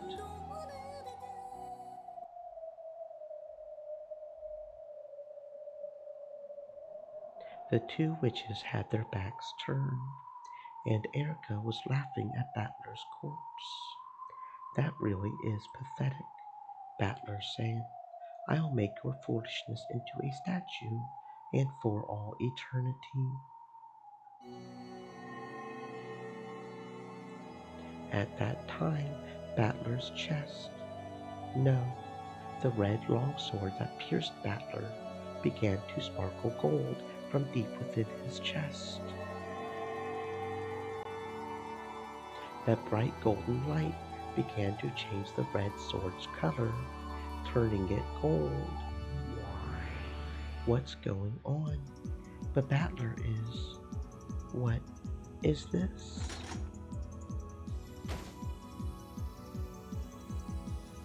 Battler coughed up blood and groaned. His consciousness came back. His will to live, his will to fight, came back. The red longsword that pierced Battler could no longer be described as such. By now, it had become a golden longsword. Then, slowly, gradually, it pulled itself out of Battler's chest.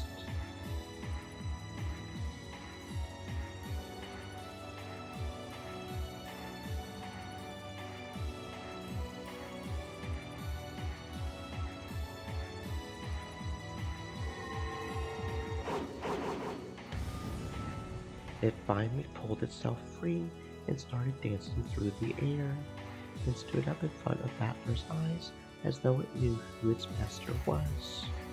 Battler, crawling on the floor and moaning, grabbed the golden longsword, and though it looked painful, he slowly rose to his feet once again.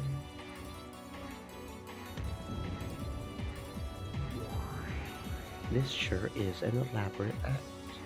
Is this one of your tricks, Lambda? That glow? It couldn't be. Lambda stared wide-eyed at that bright golden glow in awe. When she noticed that Battler's resurrection wasn't part of a script Lambda had thought up, Vern also frowned slightly. Sorry, retrials will not be permitted.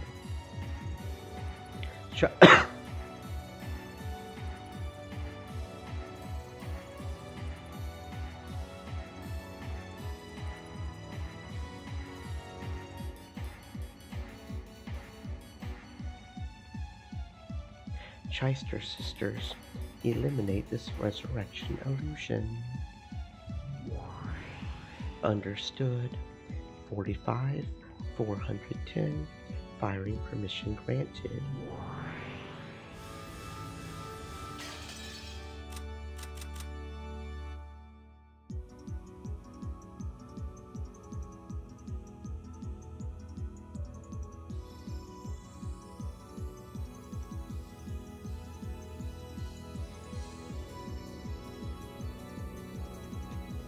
It's unable to target. IFF error, code 999. 999, you say? Impossible. The Shyster sisters hesitated, unable to carry out Vern Castell's orders. Lambda, what kind of farce is this? The illusion of the witch has been completely destroyed, and the trial ended with our victory. Sorry, Vern. You'll have to stick around a bit longer.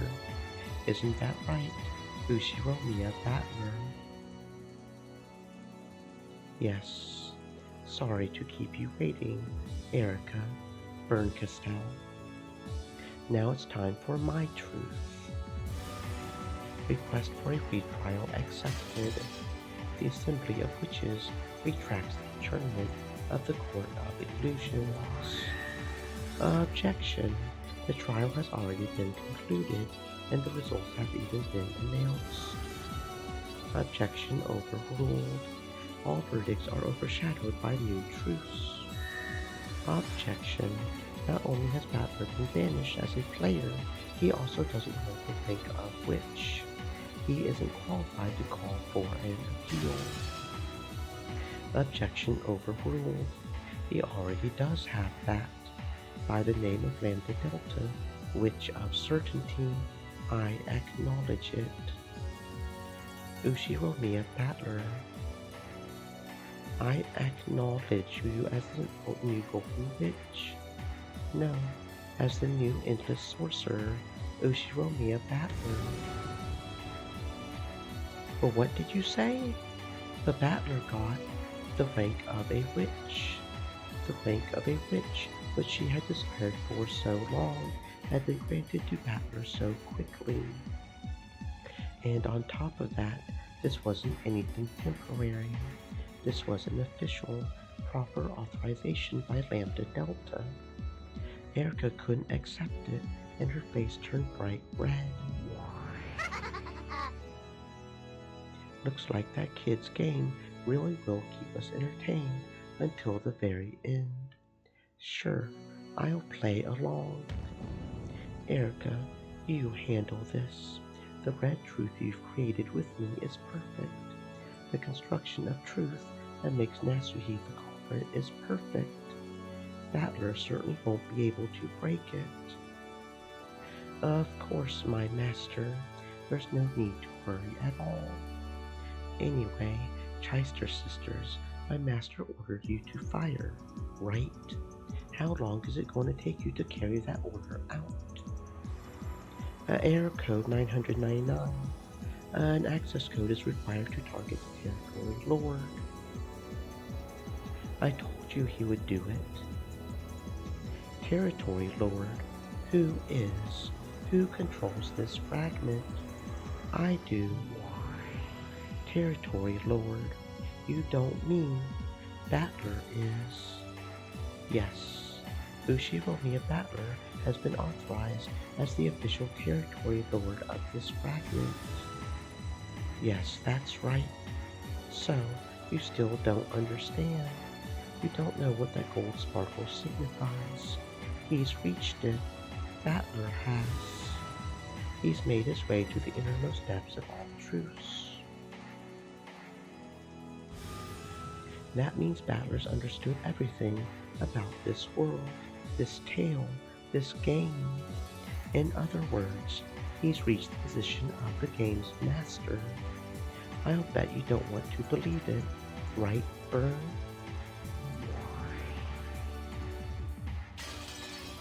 Yes, I don't want to believe it. Okay, I'll test Battler to see whether he really understands everything. Erica. Too bad, Erica. Just when you were finally appointed as the territory lord of this fragment, you've been deprived of that title.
The new territory lord of this fragment is Ushiromiya Battler.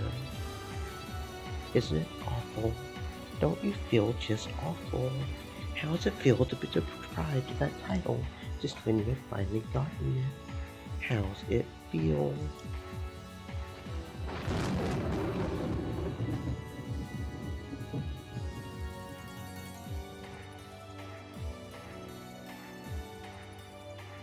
Battler, if you think you can't disprove my theory, just try it. It's impossible. Impossible. The theory I've created has no holes. It's impossible to deny that Natsuhi is the culprit. I can construct a theory with someone other than Aunt Natsuhi as the culprit. It may be that your truth is impossible to disprove. If so, that means your truth won't be able to deny my new truth either. Battler spoke with the red truth, allowed him by his status as a sorcerer. A culprit other than Natsuhi. How's that? Delanor, let's see where this delusion of Battler's hands takes us.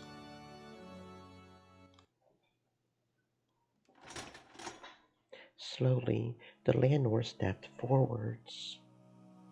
In her hand was the red longsword of the Decalogue log. She also had a blue short sword. In Battler's hand was a golden longsword. The two rivals once again, no, for the first time, they truly confronted each other. Battler, I've been waiting. Sorry to keep you. You did not, nor return was sooner than I anticipated. Kill him, Delanor A. Knox. Delanor's form disappeared in an instant, as though her slow, dignified movements from before were only a lie. The curve drawn by the longsword of red truth burned itself into the retinas of those who saw it. Before anyone had enough time to follow the curve, it was already approaching Battler's chest. Lady Erica's reasoning has solved the fifth game. No new facts exist that overturn the truth created by this reasoning. It's possible to show a different truth by using a different interpretation. When multiple truths exist in parallel, the authenticity of both is questioned. In this closed-off world, it's possible for differing truths to exist at the same time. Furthermore, as long as multiple truths exist, it's impossible to claim that any of the truths are the single truth. In other words, even if I can't overturn Erica's reasoning by questioning its credibility and conquering it, I can defeat it. Burns' reasoning is perfect. We won't be able to overturn it easily. But still, if you can present a theory on par with Burns, the fight will come down to a verdict. That means neither one of the truths might be defeated and denied. What a laughable script. I would expect nothing less from a demon script. Then let me ask, what is this theory with someone other than Natsuhi as the culprit? Battler's golden longsword drew both red and blue curves at will. It's possible to construct it using the revenge of the baby from 19 years ago, the one from Aunt Natsuhi's confession. Nox's burst is forbidden.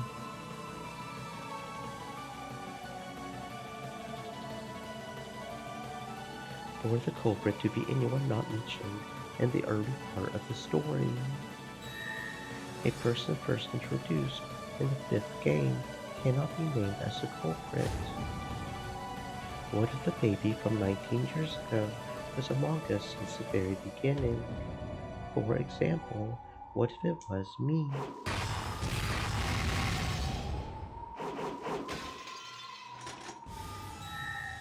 Nox's eighth. It is forbidden for the case to be resolved with clues that are not presented. Was there ever any foreshadowing showing that you might be the baby from 19 years ago?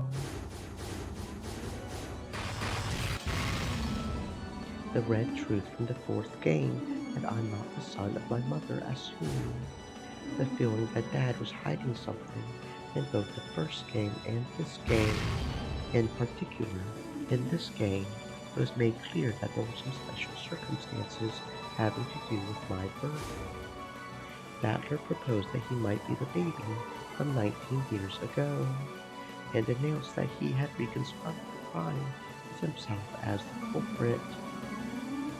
As the landlord cautiously held her sword at the ready, she gauged the distance between them.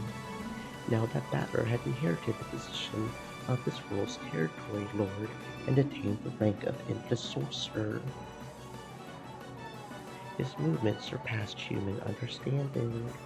By now, the physical distance between them probably counted for nothing. After all, their extremely agile battle was surpassing the point where the concept of distance made any difference.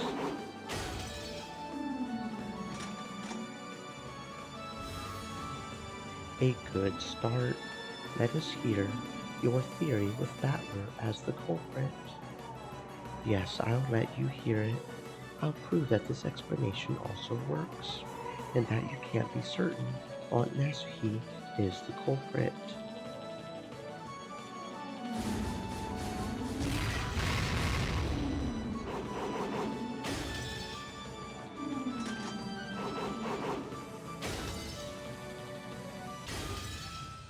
Good. If you're supposed to be the culprit, that creates several contradictions. I'll use those contradictions to reap your feeble truth. I, Furudo Erika, the detective and the witch of truth, will. This time, Erika stepped forward.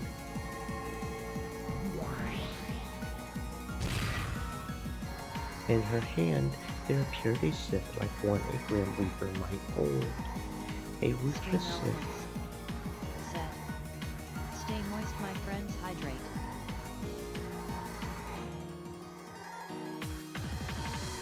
For reaping everything that threatened her theory.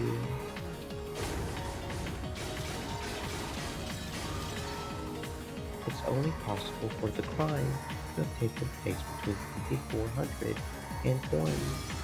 During that 1 hour, you were in the dining hall of the mansion. Therefore, it was impossible for you to commit the crime.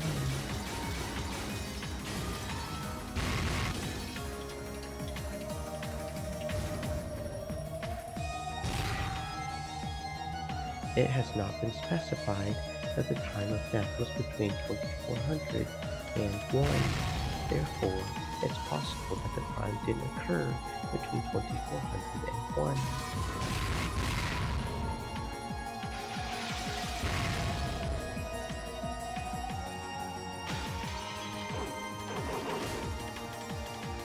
There's a restriction on any murders in the cousin room.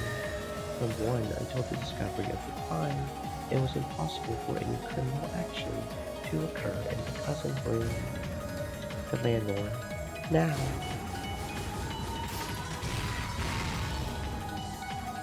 Knox's 8. It is forbidden for the case to be resolved with clues that are not presented. If the crime actually was carried out in the cousin room, clues must have been shown. Because clues were not given to the detective, Lady Erika, who was on the watch for any abnormalities inside that room until morning, such a crime is impossible. By the time of the crime, the witch's crime's discovery, you mean the point at which I let out a scream and everyone gathered there. Even if it was impossible to kill them before that point, it was possible to kill them afterwards.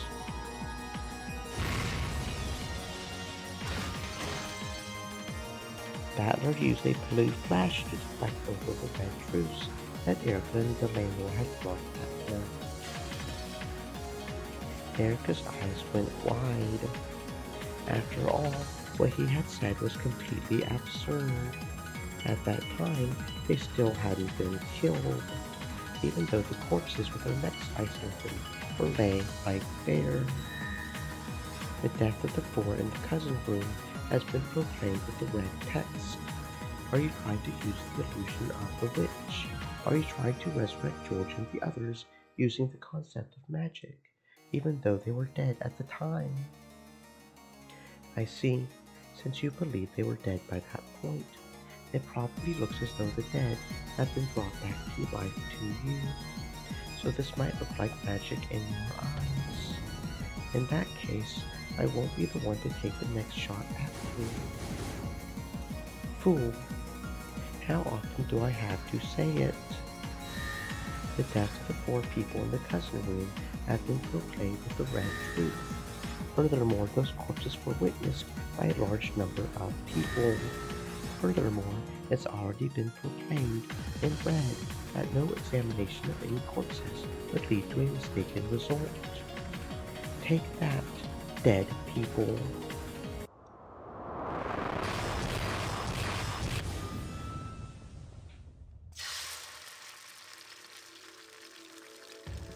When was that red truth made? Have you forgotten, miss? The fierce shower of red was blocked by a magical barrier set up by Ronove, who suddenly appeared right in front of Battler. Now that Beato was gone, the demons should have been able to manifest themselves in the real world. However, he existed here and calmly dealt with Erica's attack. You? Oh no! How did you get here? Well, who cares? This all works out nicely. Now there's no need to go looking for you.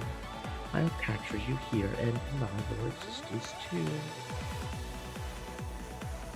I'll leave it to you. Teach her that you can't control everything with a single arrogant truth. Yes, your majesty. Well then, allow me to be your opponent for a bit. What do you say, miss? In that case, when do you claim the Red Truth Death Proclamation happened? Are you saying you can pinpoint that? You can't pinpoint it, so you can't deny that the Death Proclamation was made at the time of the crime's discovery.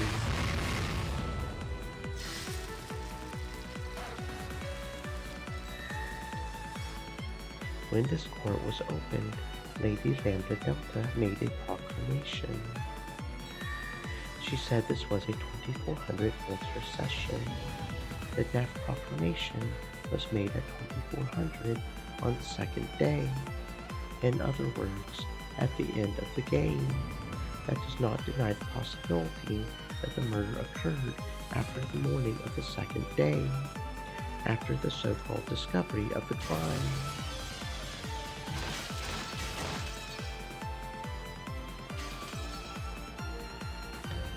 Then, you're saying that the victims were alive at that time, even though their necks were sliced open. Did you see that yourself, Miss Detective? True, our current understanding is that no corpse will lead to a mistaken examination, no matter who performs it. But no cruel dame so far has prevented something other than a corpse from being called a corpse. Erica swung her scythe recklessly, although no blocked everything with elegant gestures made with the shield of one of his hands. So, at that point in time, no one was dead. There weren't even wounds on their necks. In that case, why did Battler scream? Better watch your feet, little girl. Ushiromiya Kinzo is already dead at the starting time for all games. A pitch-black hole opened beneath Erica's feet and swallowed her up. She could probably see through to the other side of the hole. It was the same thing you would see if you looked down out of the skylight on the ceiling of this cathedral. Leah. Yes, Virgil Leah could be seen in mid-air beside the cathedral. As Erica fell from the heavens, Virgil Leah was right below them and caught her on the end of a divine spear that sparkled blue. Shouldn't you rethink your reasoning? Kinzo doesn't exist. Therefore, the way for the bodies to disappear in your theory is a failure. Correct. Unless someone other than Kinzo makes the corpses disappear, your theory fails. This is nothing. Virtual Ea's blue divine spear skewered and pinned Erica in mid-air. Erica struggled, filled with hatred, but she couldn't get it out easily. Then, all around her, several small, fast things clanged off the walls and enveloped her. Then 7 people manifested themselves at once. We are the 7 sisters of Purgatory. Know this, foe of our master. You, lowly paperweights. After George's death, his corpse was never moved. After Jessica's death, her corpse was never moved. After Maria's death, her corpse was never moved. After Rosa's death, her corpse was never moved. After Kinchi's death, his corpse was never moved. After Krause's death, his corpse was never moved. Therefore, the corpses couldn't have vanished after being discovered. Your theory about Kinzo carrying the corpses away fails.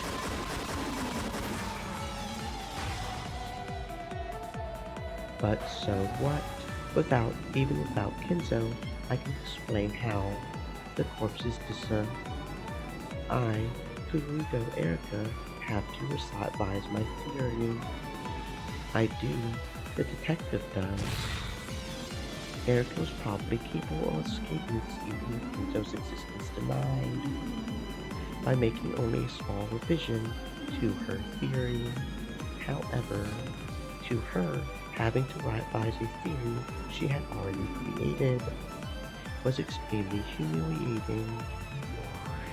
Looks like you toyed around with your plan too much in order to corner Master Yi like that. You played around too much with your reasoning. At this point, your master isn't the only one who can speak of Kinzo's death with the red truth. This is what you get for playing around in the witch's darkness. Know that, Furugo Erica. Of course, even Erica had doubted Kinzo's existence from the beginning. However, it had previously been impossible for anyone to deny his existence in that trial, except for Berngestel and Lambda Delta, who had sided with each other. And because of the willful silence of those two, the truth about Kinzo had truly been unfixed. And yet, to think that Battler had become a witch, a sorcerer, and capable of using bread without proof. However, she had her own Inquisitor of Heresy who could also use bread without proof to counter. The Landlord. Nox's second. It is forbidden for supernatural agencies to be deployed as a detective technique. If you would show that Kinzo has died with the red truth, then I demand that you display proof of the human's truth that could be used to make that point. Forgive me, damn geezer. Overcome it, Battler. Don't let my corpse stop you.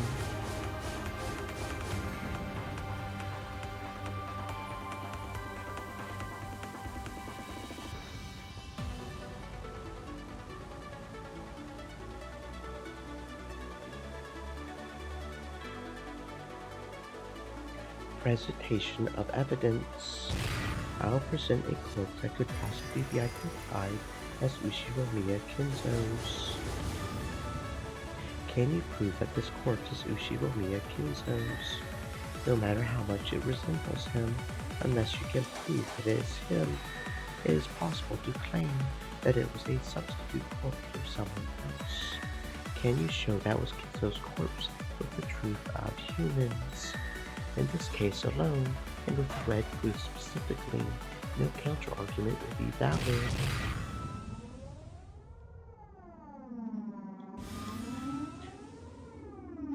Any encounter with the red truth would be invalid.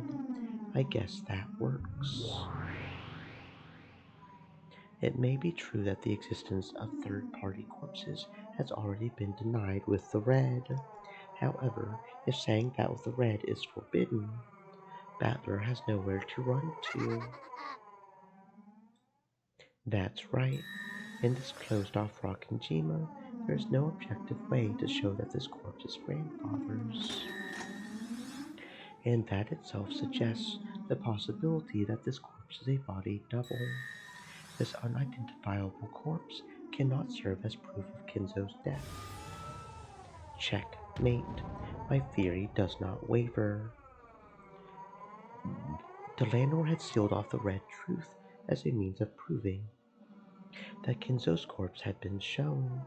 Even with the power of witches, Battler couldn't argue back. How are you going to prove that the corpse was Kinzo's if the red truth is sealed? It's impossible. It can't be done. With red or blue, right?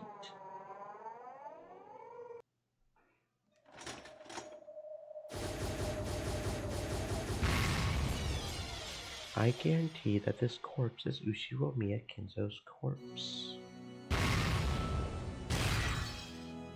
Then, when Delanor met with Battler's golden flash, she was unable to fully block it with either her red longsword or her blue short sword, and she was blown backwards into empty space. It was a direct hit without any miscalculation, though she had always seemed as firm as a small giant before now. She was finally blasted away and slammed against the wall as though she was the slender girl she appeared to be. The Delanor, what are you? A splendid gold truth. It is valid. The gold truth, the golden longsword, which had been drawing red and blue trails before now, finally drew a curve that retained its divine golden color. The truth it showed was neither red nor blue. It was gold. Truth. Well, what is that? Lambda, does this follow the rules? Yes, gold truth. Valid. The gold truth can only be used by the territory lord of this world. No, only by the game master himself. Well, what did you say? Gold truth. A divine truth woven in a different fashion than the red truth. Its strength is on par with the red truth. It may sometimes be inferior, but it is sometimes superior. That glitter is proof that Battler-kun truly understands Bayato. I've shown it. Shown that the corpse is grandfather's. Yes, gold truth. Accepted. Unless Lady Erica's theory undergoes some revision, it will be destroyed. What the? Erica cried out in pain. It wasn't the pain of her body being pierced. It was the pain of her own theory being defiled. I see. It's like, and then there were no accolades. Just when did this? What a crazy mashup of great works. Battler, it would be excessively unrefined to say any more. Even without saying another word, you fully made your truth about the corpse's disappearance understood. I see. That thing you're thinking of doesn't conflict with any other red in this trial so far. Your truth based around the revenge of the man from 19 years ago had been completely understood and processed. I proclaim that your truth has now been established. What? What the? Why is that? Great Lady Lambda Delta. He still hasn't explained everything. I still have many ways to argue back, like Hideyoshi's closed room, the seal on Nasuhi's personal room, and the button in the closet.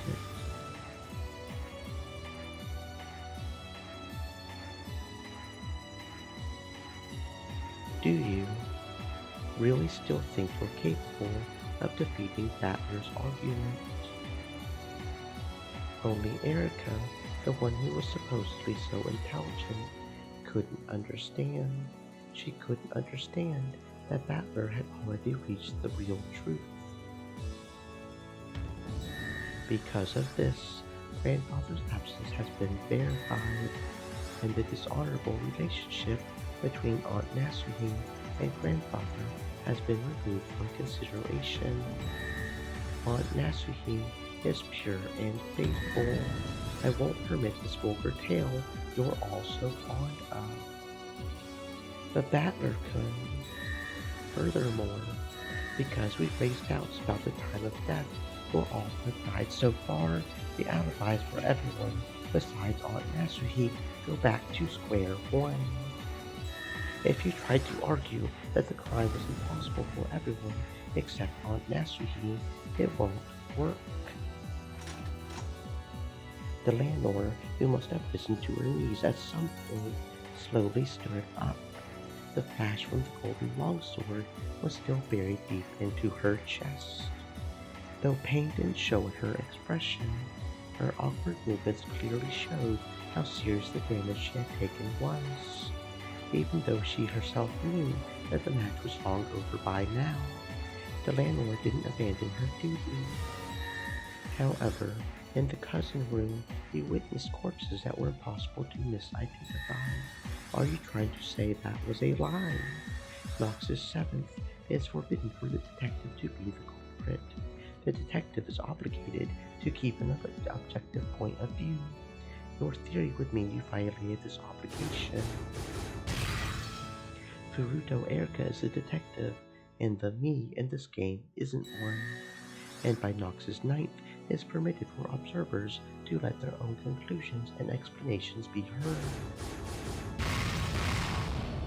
Knox's eighth, it is forbidden for the case to be resolved with clues that are not presented. Until now, you have been the detective. Was it ever shown that you were not the detective this time, and that you were an observer capable of inserting his own personal ideas? Unless it was, you do not have the right to falsify your point of view. In this game, when I figured out the device connected to the Epicus riddle, I witnessed Grandfather. As has already been shown in red, Grandfather doesn't exist. It was impossible for me to witness him. Therefore, it has already been shown that my viewpoint wasn't objective. It is possible that was just a sheet or something fluttering in the wind and rain, which you mistook for Kinzo. It cannot be used as foreshadowing to form a basis for Knox's ninth. Mistaking one thing for another is a right permitted to all observers.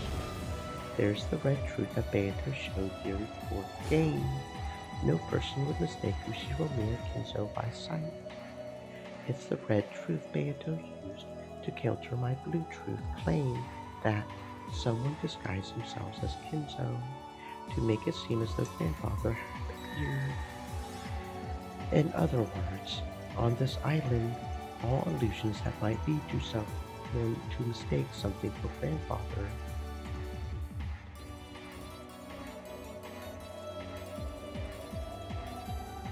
including someone else pretending to be Grandfather, most certainly cannot work.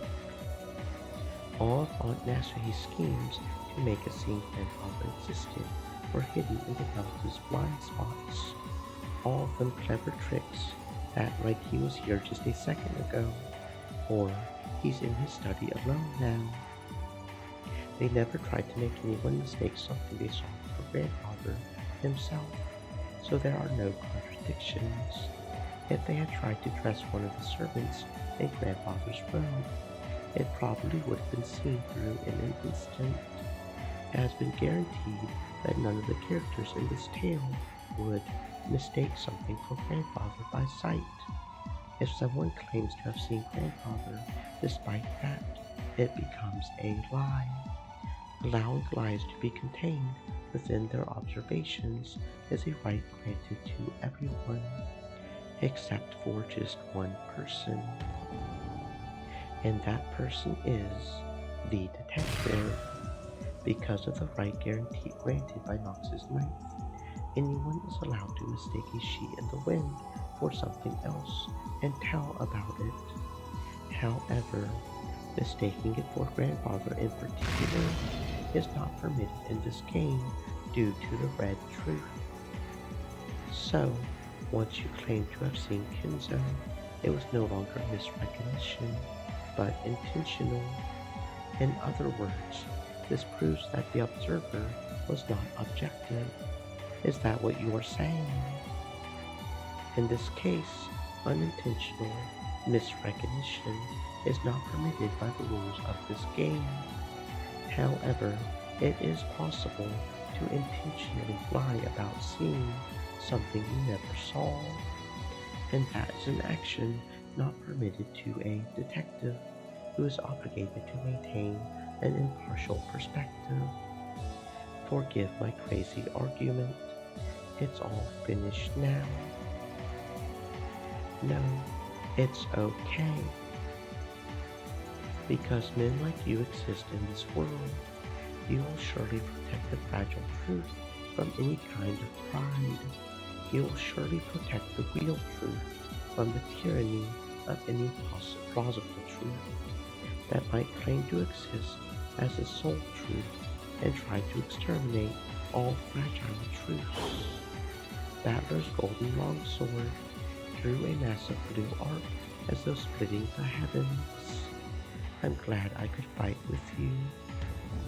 Therefore, my perspective in this game is based upon the ninth, not the seventh. The fact that I claim to have seen grandfather is proof. The noise that rang out across the cathedral was the sound of the Lanore's longsword clattering to the floor. Simply letting go of that was the same as resigning to the proud Delanor. Though the blue trail Battler had drawn was aiming right for the top of Delanor's head, it stopped a hair's breadth away. If it hadn't, Delanor would probably have been annihilated without leaving a single scrap of flesh behind. I resign. I give up on denying your truth. I've paid my debt. Let honor be to your father. The Decalogue was neither arrogant nor judgmental. Honor to my father. The Lanor sat down on the floor and completely abandoned her will to fight. Oh, what are you doing, Delanor? Lame, pathetic. You stupid half-wit murder doll. You've tainted the honor of your own father. Shame on you. You still call yourself Mystery's Legends. Will you surrender to magic? The history of the mystery genre won't allow that. You're the one that doesn't understand what mystery is all about. If you see mystery as nothing more than a weapon with which to sneer at your opponent intellectually, I won't let you ever say so again. The Battler. I'll present a truth that conflicts with yours. Aunt Nasuhi was threatened by a phone call over the internal line sent by the man from 19 years ago. Me. His goal was to make Aunt Nasuhi look like a murderer. From the beginning, this has all been a drama of revenge intent on framing Aunt Nasuhi. That's wrong. It's a drama of revenge against the Ushiromiya family that Nasuhi thought up. Your theory outright opposes mine. You still can't pull out the blue spear that's sticking through you, right? Yes, that's right. From Erica, I haven't heard of a single way for the corpses to disappear that doesn't involve Kinzo. Looks like your theory's about to be denied, doesn't it? That this spear is just... You paperweights, get out of my way. The deeply piercing blue spear and the 7 red stakes tormented her theory. They won't come out. They won't come out. I acknowledge the mistake in Erica's reasoning and the need for revision. Well, what the? My master! Watching Erica's face contort with pain as she struggled to escape from the sphere, Bern Castell spoke this with a disgusted expression. Faced with the facts, Bern Castell had acknowledged Erica's loss herself. Erica gazed at her master, who was no longer confident in Erica's own victory, with a mixture of shock and despair. I don't give a damn about your pride. How long do you intend to shame yourself like that? You, my double, who's been granted the same blue hair as me. How long do you intend to hang there, pierced through like that? I guess I'll just have to descend myself. Looks like I didn't need a piece after all. What a pain, what a pain, what a total pain. I don't need a piece. I'll just throw it away. Yes, that disappointing, regretful, discouraging, hopeless letdown of a misfire. Do it quickly. Filth. Didn't I tell you to revise that pathetic theory of yours? Yes, my master. I'll revise it. I'll revise my theory. As Erica's face twisted in humiliation and tears streamed from her eyes, she withdrew and revised her own theory in accordance with her master's orders. Mumbling quietly, she made various revisions with the blue truth, had them acknowledged by Lambda Delta, and finally had the blue spear smashed and was freed. Though that blue truth did indeed explain how the corpses had disappeared, it couldn't conceal its desperation and was a bit of truly shabby reasoning. My master, I've taken it out. My theory is perfect. Are you kidding me? It's horribly pathetic. But I'll forgive you. Because your face and your theory are so lame, it's funny. Erica was taunted by her master, who wore an ugly expression. She thrashed about on the floor, crying bitter tears. The wounded Delanor stepped out before her, as though shielding her, and she spoke to Bern Castell as well as Batman. Regardless of how pathetic it might be, Lady Erica's revised truth is valid. Yes, that's right. Regardless of my truth, yours can exist at the same time. That's what this world is like. No one can disprove them, so even if there are various truths, and even if they contradict each other wildly, they can exist at the same time. Here, as many truths exist as you can imagine. No one can just deny that all on their own. Yes, that is true. I won't let anyone deny Lady Erica's truth. To Delanor, as long as I'm here, I will protect that truth. No matter how pathetic it is, I will not laugh at that truth. The words of Delanor, whom Erica had previously looked down upon, led Erica to once again thrash about on the floor, sobbing. And, because no unique truth exists, everything is covered in darkness. Therefore, while both my theory and Erica's theory are impossible to deny, neither is a unique truth. They are vague, and while neither can be denied, neither is certain. Because there has been no decision, the illusion of the witch still exists. The only one who will be permitted to expose it is neither Erica nor the rest of you. It's me alone. I won't let anyone expose Beatrice's illusion except me. The verdict is revised. Because of the truth presented by Ushiromiya Battler, Erica's truth is no longer unique. However, Erica's truth is impossible to disprove. Therefore, both of their truths exist together. The conclusion of the fifth game is rescinded, The game goes back to being even, and I transfer the position of Game Master from myself to the Golden Sorcerer, Ushiromiya Battler. Ushiromiya Battler, step forward. I appoint you as the new Game Master. Will you accept? You will, right? Do it, you new endless witch. Yes, I'm the new Game Master.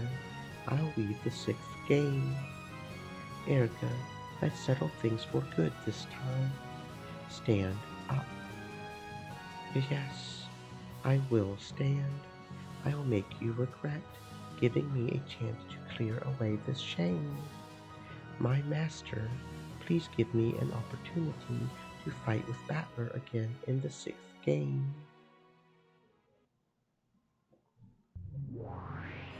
Sure, of course I'll give you a chance. Wow, incredible, she said, I'll give you a chance.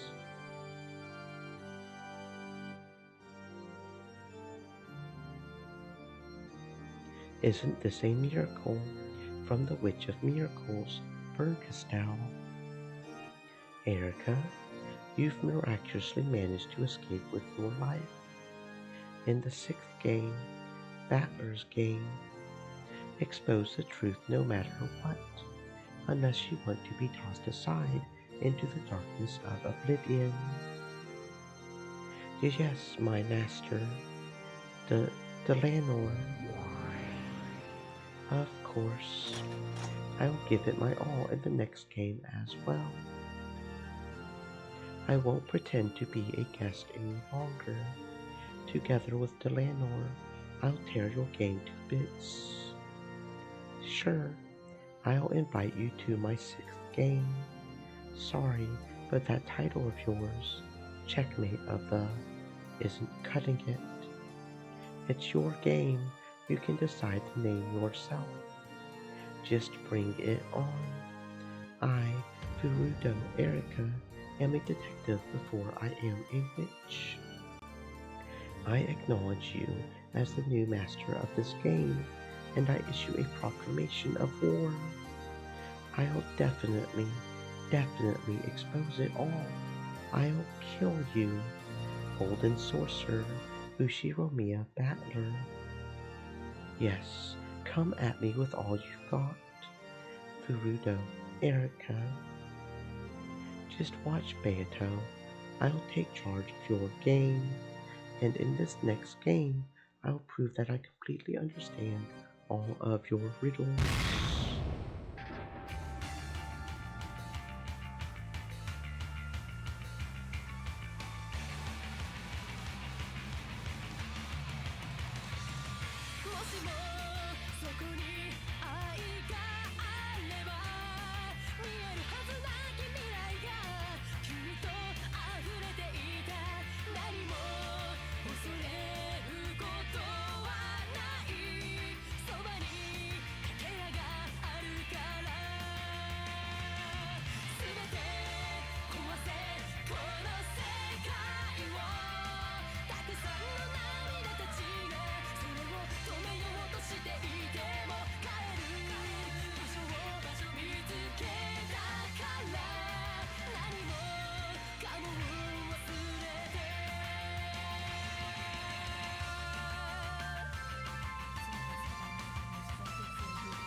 Furuto Erica fell from the pleasure boat Eternal made the second mid-cruise in the waters near Rokkenjima. On October 4th, 1986, she drifted to Rokkenjima, and the Ushiromiya family welcomed her as a guest.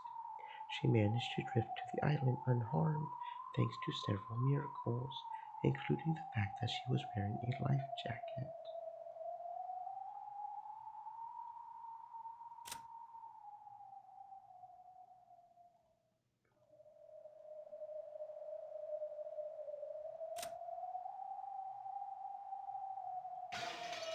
Went missing from his personal room on the second floor of the mansion. There were large traces of blood left behind, making the situation similar to those of the other victims. He is the only victim of the first Twilight whose corpse was never witnessed. Was murdered sometime after the early morning phone call from which he learned that he was still alive. His corpse was not found, but his death was guaranteed by Bernkastel with the Red Truth.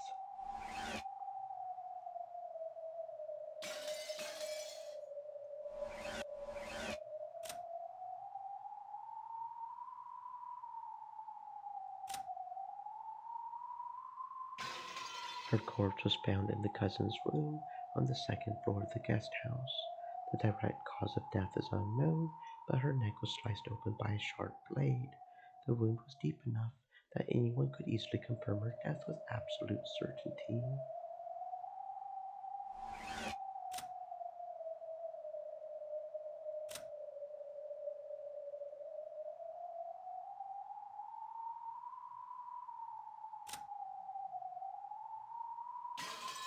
His corpse was found in a guest room on the first floor of the mansion. A demon stake had pierced through his back. The tip of it reached as far as his lungs. Because he was lying face down on the bed, it is unthinkable that this was a suicide.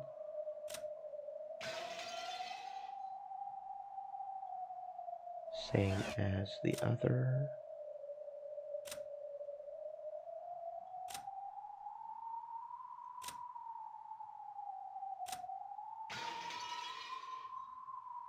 Servant waiting room on the first floor. Same as the other for the rest of that though. Same as the others. Same as the others.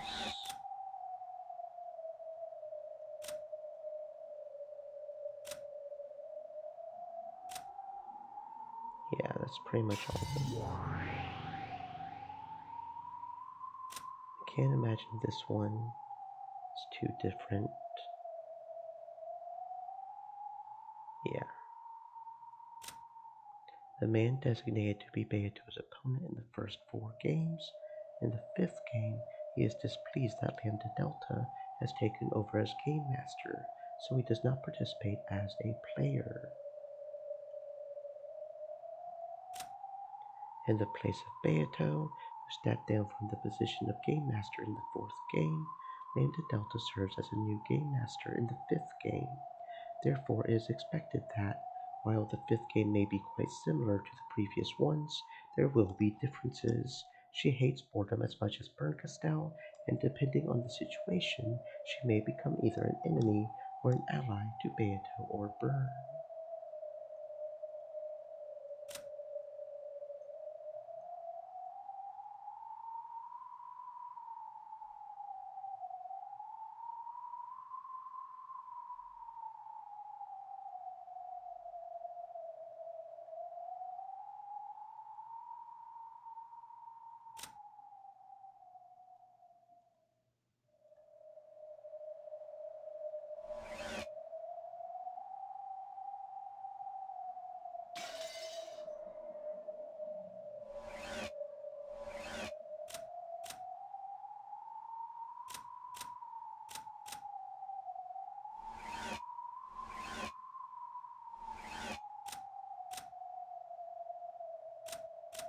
Yeah, this is probably the same too.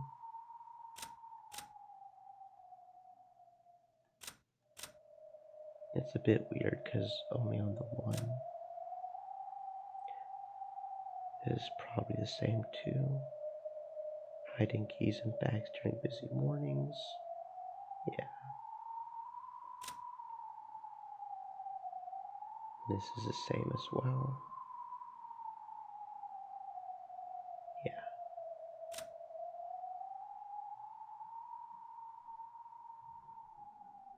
yeah, it's the same as well. Beato's piece, who speaks on behalf of the illusion of the witch. She claims that all the crimes in Rokajima were caused by the illusion of the witch.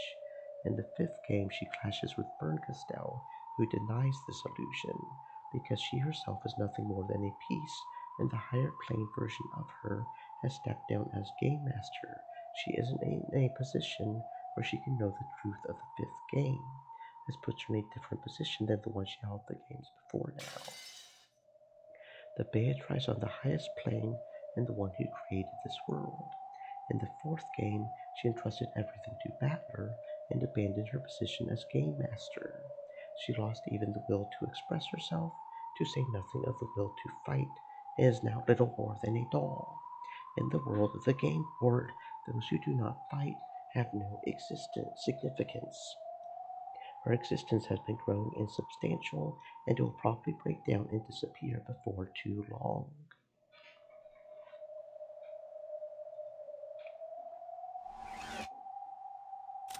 Bern Castell, the witch who knows that miracles don't occur. In the fifth game, she participates as a player in opposition to Beato. However, from the very beginning, her aim has been to deny the illusion of the witch. Her only goal is to crush Beato and her world as a way to stave off boredom. Though she does deny the illusion of the witch, she is no ally of battlers. Bern Castell's double and a servant, also a piece of who has manifested in the human world. Because she is human, she cannot use magic and the like. However, she can appeal to Berncastel on a higher level plane to obtain miracles and various authorities she can use. So it would probably be no exaggeration to call her a human capable of wielding the power of a witch. Though Bernkastel, she has been given the detective's authority while on the game board. Therefore, even though she is an outsider to the Ushiromiya family, she possesses the right to demand full attention from everyone when speaking, the right to advance proceedings, the right to investigate the crime scene before the police arrive, and many other special abilities.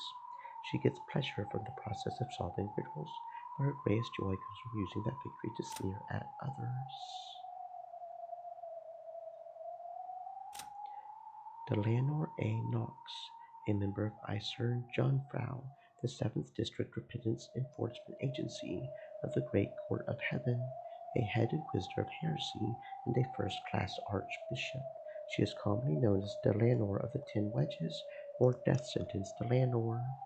The name Death Sentence comes from the fact that, although inquisitors of heresy normally judge their targets to see whether they deserve the death penalty or not, Head Inquisitor Delanor is only dispatched after a case has been vigorously inspected by the Great Court. Therefore, the very act of dispatching her is equivalent to a sentence of death. Her father was a legendary inquisitor of heresy, but he broke the rules and was executed. She was the one who performed his interrogation and execution. Since that time, she has stopped growing, and both her body and mind remain eternally those of a young maiden. It is whispered that her heart also died at that moment, but she does not see it that way. Her primary weapons are the red key and the blue key, which take the form of a long sword and a short sword.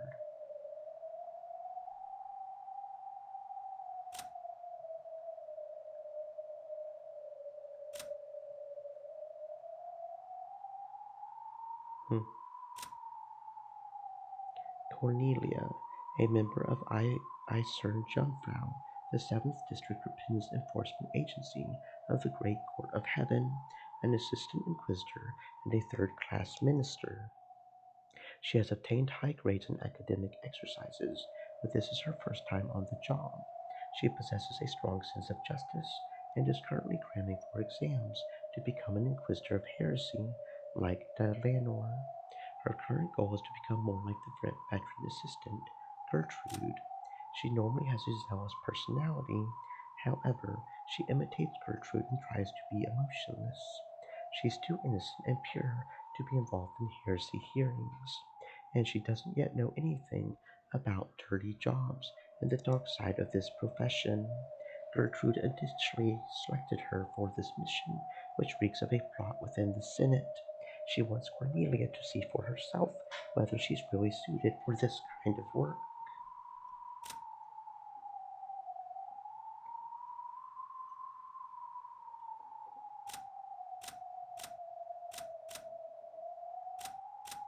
Okay, does the other one not get a page? Gertrude? It doesn't look like Gertrude gets a page. There she is. A member of Eisern Jungfrau, the 7th District represents Enforcement Agency of the Great Court of Heaven. She's a high-level assistant inquisitor and a first-class minister. As an assistant inquisitor of heresy, she is tasked with aiding during interrogations and hearings. Because most missions end up as executions, she is usually assigned the job of using barriers to block the target's means of escape. When it comes to fulfilling her missions, she is calm, flawless, expressionless, and emotionless. However, most of the time, she is quite compassionate and is loved by many of her juniors. She has already passed her exam to become a full inquisitor and was offered a vacant position in a different district, but she refused. She waits for a reassignment under Delanor, to whom she owes a great debt, and continues to serve alongside her as an assistant. Therefore, though she is an assistant, she is treated as an inquisitor, third-class archbishop. I believe that's everybody. Eisern Jungfrau, one of the repentance enforcement agencies supervised by the Great Court of Heaven. Its area of jurisdiction is the 7th District. It's made up of 7 inquisitors of heresy, with the first-class Archbishop Delanor at their head, and several assistant inquisitors. This body is tasked with performing heresy interrogations, carrying out executions, and sometimes bestowing redemption. However, in almost all cases, the Great Court of Heaven considers sending them only after the completion of a heresy interrogation and a tentative guilty verdict. So they are, practically speaking, no different than an execution squad. Their spectacular achievements are great in number, and they are extremely well known, even among the other agencies. Other famous enforcement agencies include the SSVD of the 8th District. It is rumored that this group's leader, Wizard Hunting Wright, is also known as the 20 Wedges, is even more powerful than the Lanor.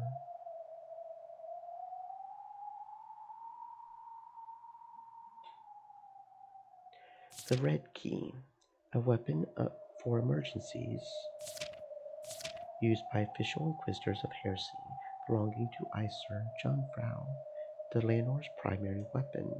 Unlike a normal weapon, whose purpose is to cause physical damage, the special tool is known as a conceptual weapon, and it is used to deny the existence of concepts. Regardless of whether the target is physical, mental, or conceptual, it is impossible to use any defensive concept, such as physical barriers, mental quarantine, or conceptual inheritance, to defend against this weapon. Because the concepts themselves are denied, even the concept of resisting an attack does not exist, and it is impossible for the target to ensure regardless of their stamina. Furthermore, all supernatural methods of buying time, such as teleportation, time reversal, revivals, and inheritance, are impossible. Because denials of concepts conform to verdict procedures dictated by the Great Court, all future concepts that disobey them will be denied automatically. In addition, when the red key operates within a complete barrier, all concepts of evasion cannot be successful. Defense is impossible, evasion is impossible, buying time is impossible. This ultimate conceptual weapon is the embodiment of these 3 impossibilities. A strict investigation by the Great Court of Heaven is required for the use of the red key. Because of this, the very act of dispatching Delanor, who arms herself with it, is equivalent to a death sentence. In this world, Senator Lambda Delta has placed restrictions on its use and power. The blue key, the primary weapon used by official inquisitors of heresy belonging to Iser Jungfrau, like the red key, is a conceptual weapon, but instead of denying the existence of concepts, is used to create self-doubt and force others to deny themselves. For this reason, it is called the blue key of reflection, in contrast with the red key of judgment. Unlike the red key, it is possible to evade and defend against it. However, while the red key has severe restrictions regarding how it can be used, the blue key can be wielded with great ease and manipulated at will in all situations. Furthermore, because the shapes of conceptual weapons are themselves purely conceptual, their outward appearance differs depending on the inquisitor using them. In Delanor's case, they appear as a long sword and a short sword, but some use them in the form of spears or guns, while others make them take the shape as phenomena such as magic or miracles. The red and blue charms used by Gertrude and Cornelia are yet another shape taken by these keys. Knox's Decalogue, the Ten Commandments created by Leonor A. Knox's father and used in heresy trials. It is forbidden for the culprit to be anyone not mentioned in the early part of the story. It is forbidden for supernatural agencies to be employed as a detective technique. It is forbidden for hidden passages to exist. It is forbidden for unknown drugs or hard to understand scientific devices to be used. The fifth one, interestingly enough, is not included. It is forbidden for accident or intuition to be employed as a detective technique. It is forbidden for the detective to be the culprit. It is forbidden for the case to be resolved with clues that are not presented. It is permitted for observers to let their own conclusions and interpretations be heard. It is forbidden for a character to disguise themselves as another without any clues. The debate over the interpretation of these laws continues to this very day, and has become the source of countless unfair controversies. While fundamentalists call any infringement upon these commandments heresy, revisionists point out that many canonized geniuses have violated these rules. Episode 6, Dawn of the Golden Witch. Good morning. Now the curtain shall finally rise on a game presented by that Battler Salmon. Will Battler Salmon manage to successfully and spectacularly fill the enormous role of Game Master? Let us bear witness to the fight on the opposite side of the chessboard. There no longer is a difficulty level. This is no longer a hint, but a confession.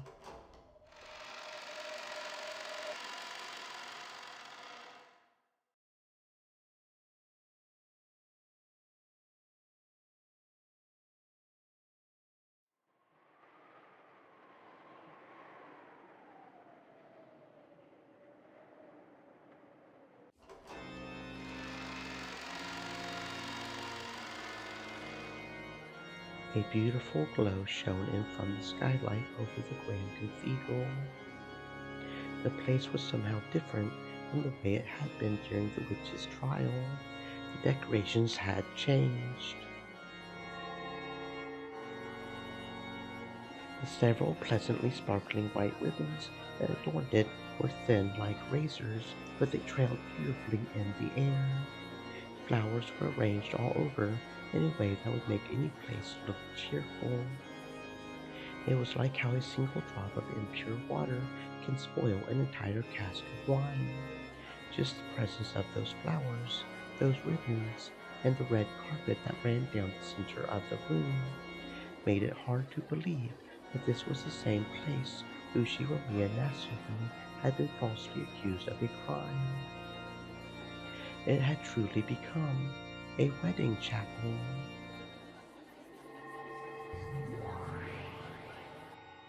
Love is generous. Love is merciful. Love does not envy, it does not boast. These words, spoken by two demons who seemed to be in charge of this gathering, were part of a ceremony for making an oath of love before the eyes of God. Of course, in this wedding celebrated by demons, there was no priest in sight. Instead, there stood the witch who controls miracles.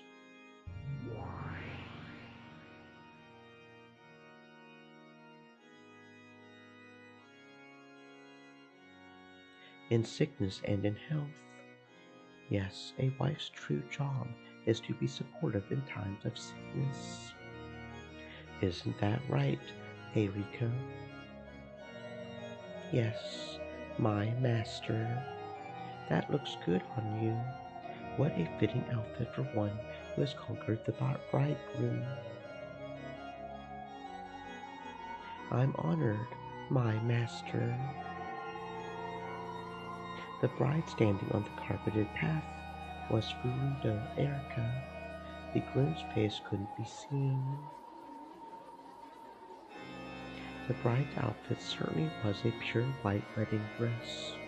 Her veil represented both the white of God's blessings and the white of a demon's cruelty. Stream Elements said, "Stay moist, my friends, hydrate." A great many goat nobles, witches, and demons were gathered for this wedding. If only their heads hadn't been those of goats, it would probably have seemed a very refined crowd worthy of this great cathedral. I would expect no less of you, Fern. The stuff you manage to think up is always so twisted. A wife supporting her ailing husband. Isn't that a lovely story? It suits you well, Erika. And congratulations to you too, Mr. Groom. At that point, Fern Castell stared straight into the groom's eyes. The groom didn't answer. His eyes were gray. His lips would mutter something from time to time, but no one could tell if the words meant anything. Hey, are you listening, you people? She spoke to the groom in the plural. Of course, there was only one groom, and, of course, the gray-eyed groom didn't answer. So, even though you can hear her, you can't answer.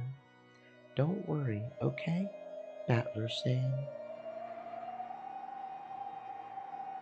It's okay. I'll just take everything you are and trample it into the ground. The Witch of Miracles sneered with an evil smile that even a demon would shudder to look at. Even that sneer provoked no response from Battler's dim eyes. People live for the sake of love. Therefore, today you have fulfilled the purpose of your lives. How great is the power to live, the power of love. I pray that the brightness of this day blesses these two for all time. Just give it a rest already, you demons. What comes next? The couple will now make an oath of eternal love. After that, they will exchange rings. On Battler's hand was a ring bearing the seal of the one-winged eagle, proof that he was the territory lord of this world. And on Erika's finger was a diamond ring that could not be shattered by any miracle. Diamonds signify an eternal bond. However, in Greek, the word diamond simply means unbreakable. Erika wasn't vowing to love Battler forever. She just wanted to rule over him as her eternal property. This wedding was being performed for the sole purpose of defiling Battler. Don't worry, I won't love you forever. After all, the point of this ceremony is to make you submit to me. Your heart will be shut inside an inescapable closed room forever, where I, Furuno Erika, The detective and the witch of truth will command it. Your position as territory lord and your ring will become mine. Can't get. What was that? Can't get out.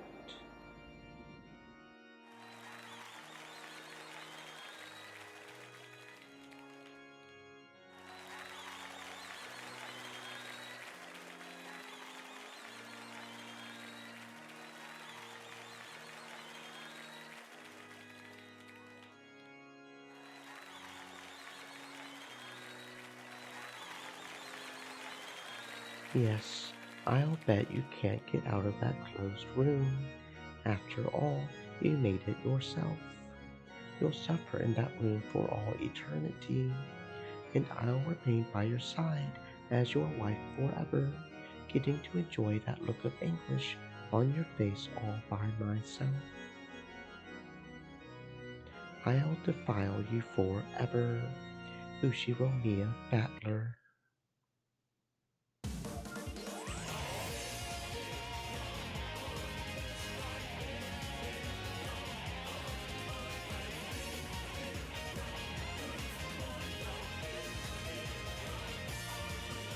この世界に散らばるオーブ視覚に届かぬもの実体のない観測者全地を満たす繰り返すペンデュラムわずか少しの不純動機生命の木の果実は土に落ちた魔法のように不自然で狂気じみたこの儀式が自分を描く筆先で構えるのなら世界ごと否定する夢なきそれはまるで全てを見透かすように不埒な力で嘲笑い至福に満たされゆく夢なき錯乱する描写で誇示するほど全知の力は覆り剥がれ落ちゆく仕組まれた奇跡へと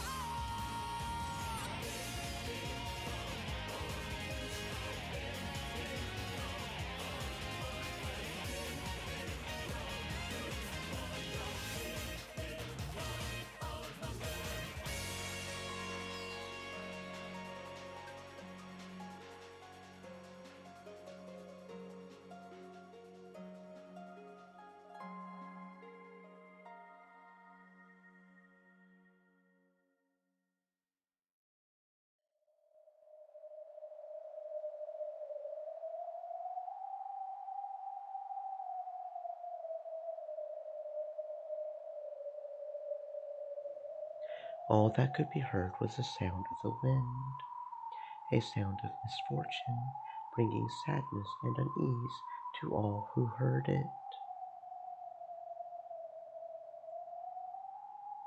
Slowly, I came back to my senses. I finally regained consciousness on top of a bed with a firm mattress. Where was this again? I can't remember where this is, but I can vaguely recall that I must not remain here.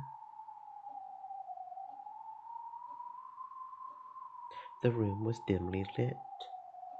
There was a light on, but that just made the darkness and eeriness of the room more apparent. There were no curtains over the window, but it was too dark outside to see anything beyond it. If I squinted into that pitch blackness, it felt as though I could see the witch of the forest peeking back at me from the darkness, and I averted my gaze from the window in fear. I can't see or hear it, but I get the feeling that if I leave this room, it'll be bright and warm, and someone else will be there for me. I want to get to where everyone else is as soon as I can.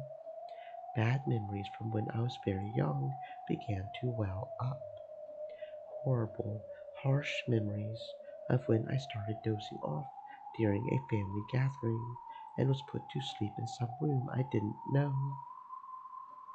I remember waking up there, incredibly lonely and sobbing.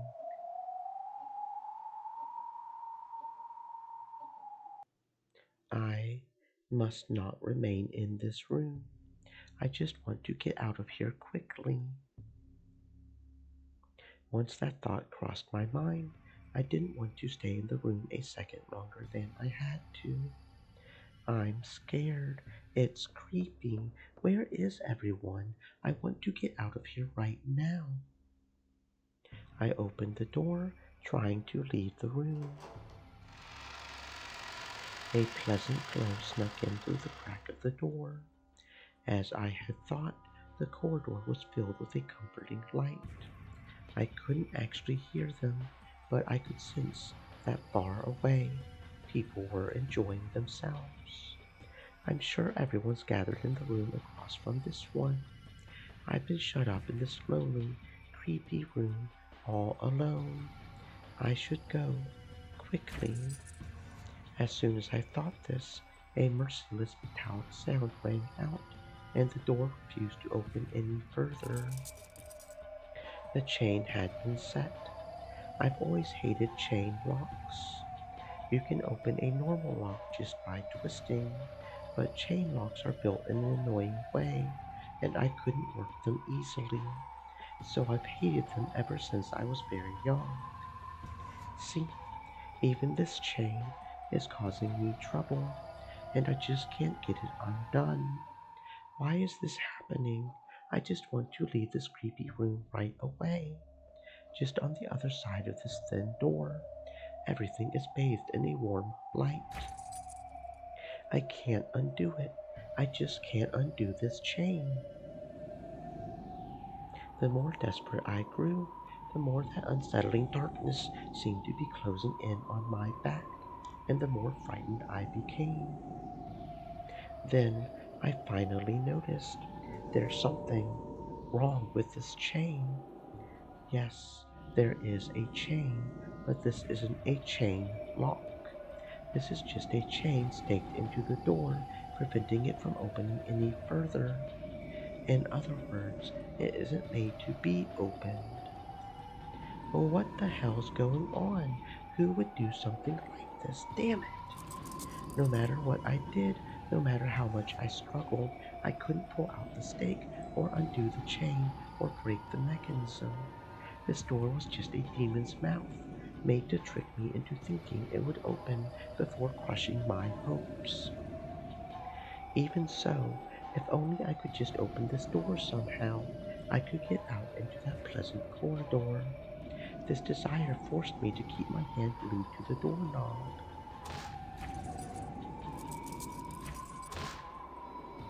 But it was useless.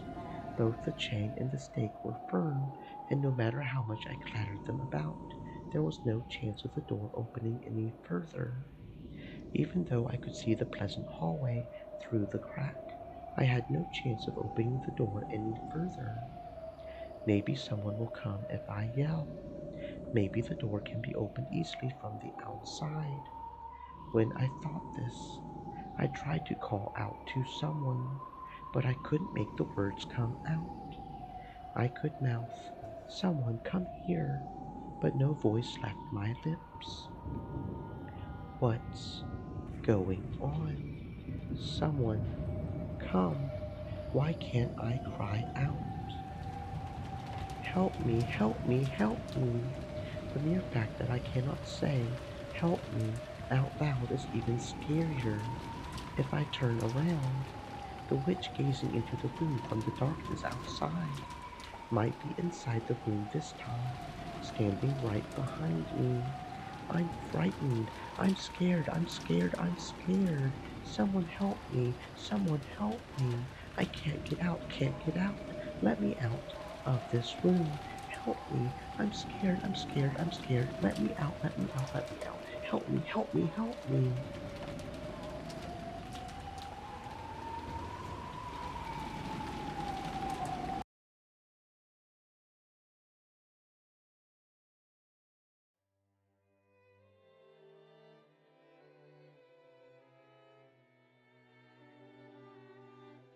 It sounds like they've arrived, lady.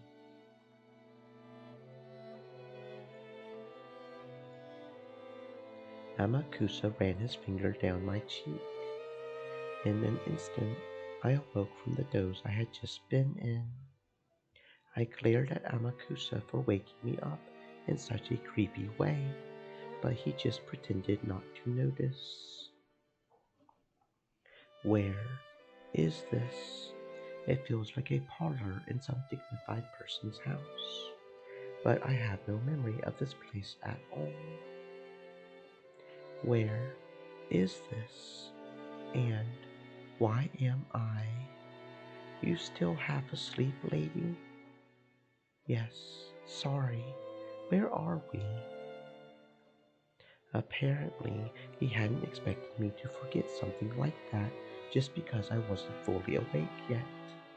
For once, I agreed with him. Why am I in some parlor that I don't recognize? The sound of the footsteps from they Amakusa had mentioned had come right up to the opposite side of the door. I could hear conversing voices. Is that a woman? Judging by the coffee and snacks laid out in front of me, I was the guest here. In that case, I had better remember why I came here, or at least who it was I came to visit. Who am I? Ushiromiya Anji. Who's the man standing behind me? Amakusa Jusa, the man who used to be my guard long ago.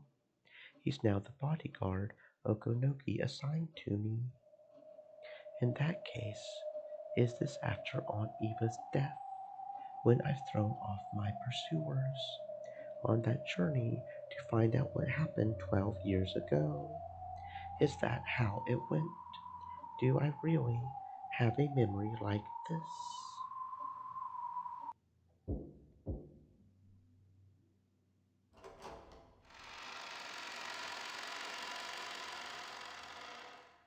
After a knock, the door opened, and the person I must have come here to meet entered along with an assistant. Wonderful. Even after seeing her face, I can't remember who she is. Our sincere apologies for keeping you waiting.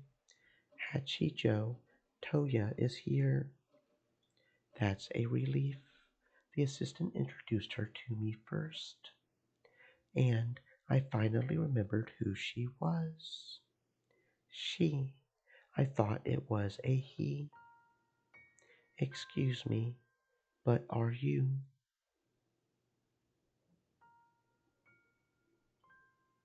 That's right.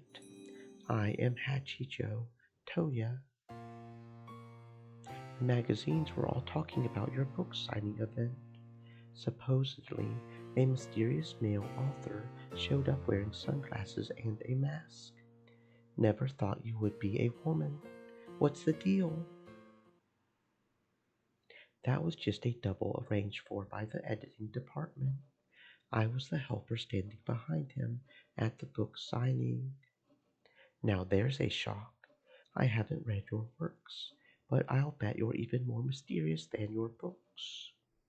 Readers only pretend to read books. They read them based merely on the name of the author and the brand and think that they've actually read them. That's actually not very true for me at all. I almost never judge a book based on the author. Most of the time, I don't even know the author. The only exception to that is Stephen King. Just because Stephen King's a fucking goat. And Dean Koontz. No matter what I write in my books, they don't truly read anything.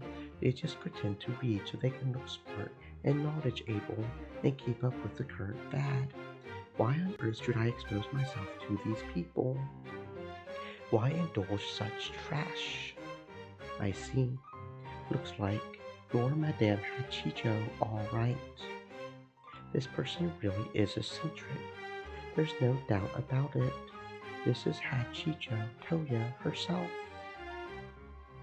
Hachijo Toya is a mystery novelist who's become the center of discussion lately. It seems her books themselves have been highly praised, but it's her mysterious debut that's attracted so much attention towards her lately.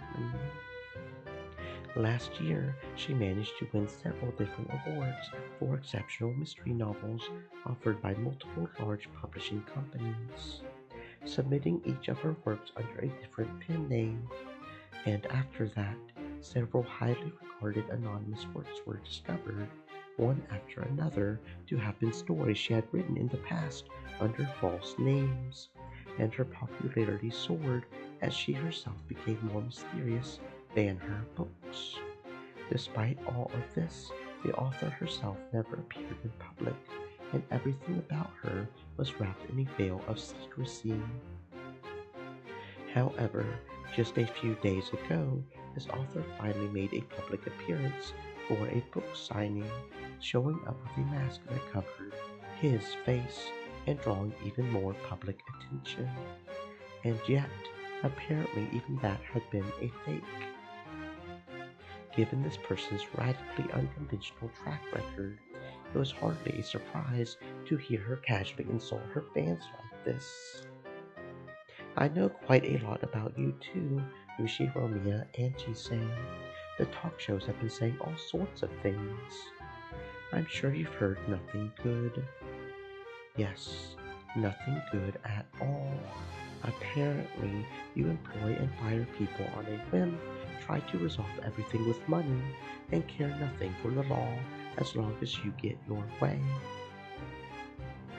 Yes, that sounds about right. However, I happen to like intelligent people like you. Is that why you agreed to meet with me?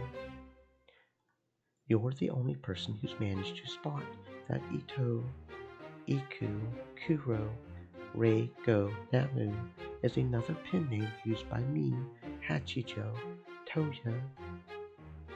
That's actually quite impressive.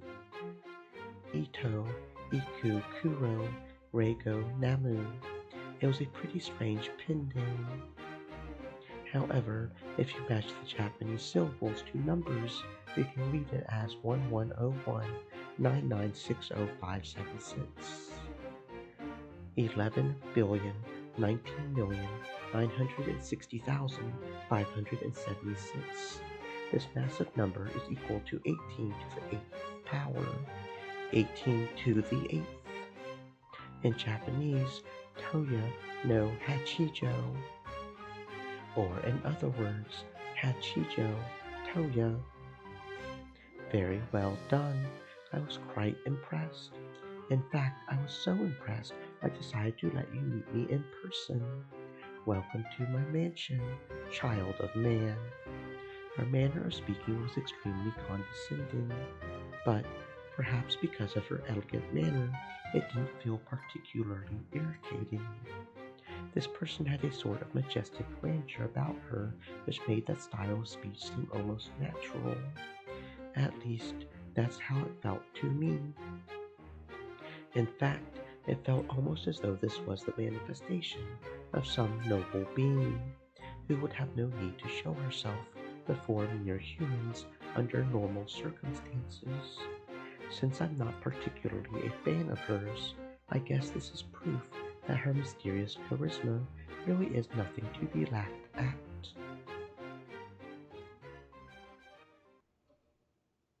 However, I didn't come here to talk to Hachijo Toya, the mystery novelist. I'm interested in Iku Kuro Reigo Namu, the mysterious web author who only released her works over the internet. Around the Japanese parts of the internet, Iku Kuro is an extremely famous witch hunter. However, she isn't a big opinion leader like Professor Orosuki. She's one of those message bottle forgers who are always the center of vigorous debate. Message bottle forgers are, as the name suggests, people who forge and post the contents of what purport to be mysterious message bottles detailing the events of the Rokkenjima incident. They claim to have discovered a new message bottle and post either a very similar counterfeit story or a new theory with their own interpretation of the truth, all of which are supposedly written by Ushiromiya Maria. In so doing, they openly take on the name Ushiromiya Maria, writing up new bizarre tales as if they had been present themselves and knew the truth. They then send these stories out into the newest sea discovered by humankind, the internet, claiming as a third or fourth message bottle. All of the first forgers were either simple pranksters or crooks trying to swindle collectors. Eventually, though, people who claimed to have solved the riddles of the message bottle tales and reached the truth started to appear, and they started creating original works of their own, third and fourth message bottles from Ushiromiya Maria, as though they had moved over to the riddle teller's side. These people rewrote the tale of the witch with whatever interpretations they wanted, and every once in a while, parts of their theories would gain big followings on the net. Some of these creations grew to be so widely trusted that they were believed to contain some grain of truth. The more rigid witch hunters openly despised these people, calling them forgers, counterfeiters, or just witches. Though they claimed to have reached the truth, they refused to tell anyone and created fake message bottles as though testing everyone else. It was no surprise that more straight-laced witch hunters were seriously annoyed by these forgers. However, among those who simply liked to entertain themselves with the occult fantasy of Rakanjima, an extremely small number accepted these creations as literary works, glad of these additions to the mysterious tale. Ito Iku Kuro was the most highly regarded of these forgers. End of the Golden Witch. I've read that one. That's one hell of a hobby you've got there, killing off other people's families however you like. Did you come all the way here just to say that? I think not. Final descendant of the Ushiromiya family. In her latest forgery, and she killed off 7 members of my family, at least during the actual story. No, if you count Alliance and Banquet, the other forgeries she's made before now, then she's killed off most of my family in horrible ways, over and over again. Of course I want to complain. However, all of her works are known for being, in both form and level of perfection, the closest tales to those written by Ushiromiya Maria herself.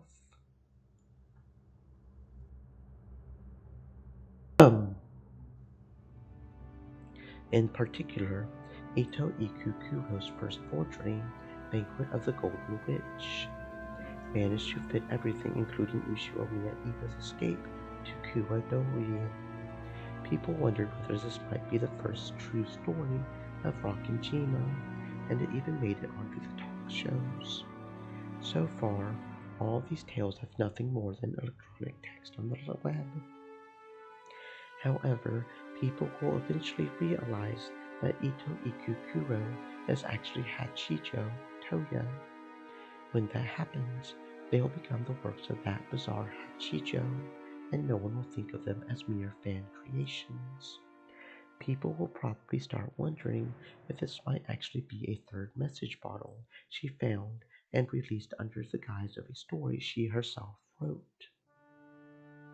When that happens, these stories will probably seem even more bizarre and credible. You're pretty cunning, aren't you? Why do you say that? You're doing this to make your forgeries seem more mysterious and more credible. And what do you mean by credible? Once you've gained credibility, your forgeries will rise to the level of truth. Rise to the level of truth. How foolish.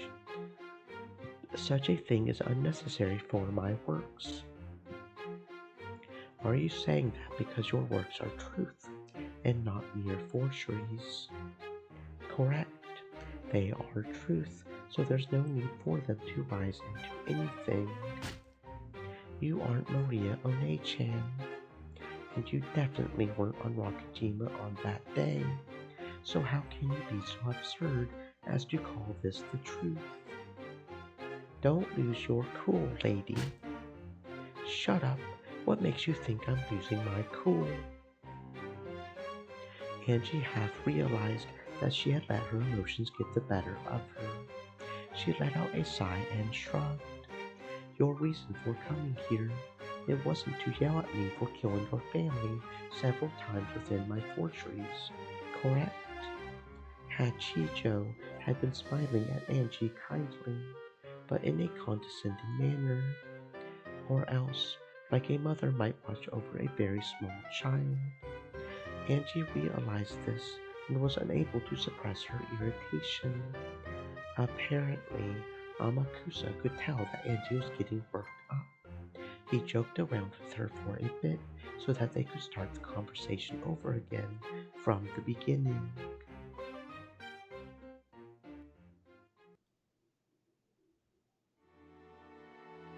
The thing you came here to hear, it's the truth that I've reached, is it not? Why are you so sure you've reached the truth? Because I've understood all of the tales, and I'm asking you why you're so sure about that. Do you think the sun ever revolved around the earth? Hachijo suddenly started talking about the Ptolemaic theory. Angie was about to tell her not to answer questions with more questions, but she quickly realized what Hachijo meant. Humans used to support the Ptolemaic theory. However, that theory has been rejected in the modern age. Does this mean that, at the instant that theory was rejected, the sun stopped moving and the earth started revolving around the sun? Of course not. The truth doesn't change based on what humans believe. Then, right now, your denial of my truth means the same thing. The idea of heliocentrism was proposed by several scholars before Galileo. However, it was hard to objectively prove that theory using the scientific techniques available at the time. Even so, that didn't change what the truth was, and yet it moves. So, you're saying the truth is still the truth whether you can prove it or not? Correct. In the future, when the full truth finally becomes known, people will look back and realize that I had already discovered it. Apparently, Angie just couldn't stand Hachijo's attitude. She kept getting irritated, and every time Amakusa would joke around until she settled down again. However, there could be no mistake that Hachijo was a genius, and had used her extraordinary intuition to form a most interesting outlook on the events that occurred on that island. That was why Angie had wanted to contact Ito Ikukuro and hear her views. Still, this meeting truly had been fortunate for Angie. She hadn't been absolutely sure that Ito Ikukuro was Hachijo Toya. She hadn't thought that the publishing company would really contact the author. And moreover, she hadn't dreamed that the mysterious masked author would grant her an interview under such short notice. The more she thought about it, the more she realized that the sum of the events leading to this meeting made for nothing short of a miracle. Yes, a miracle. After all, in most all cases, I would never be contacted by the publishing company and would leave for Niijima the next day.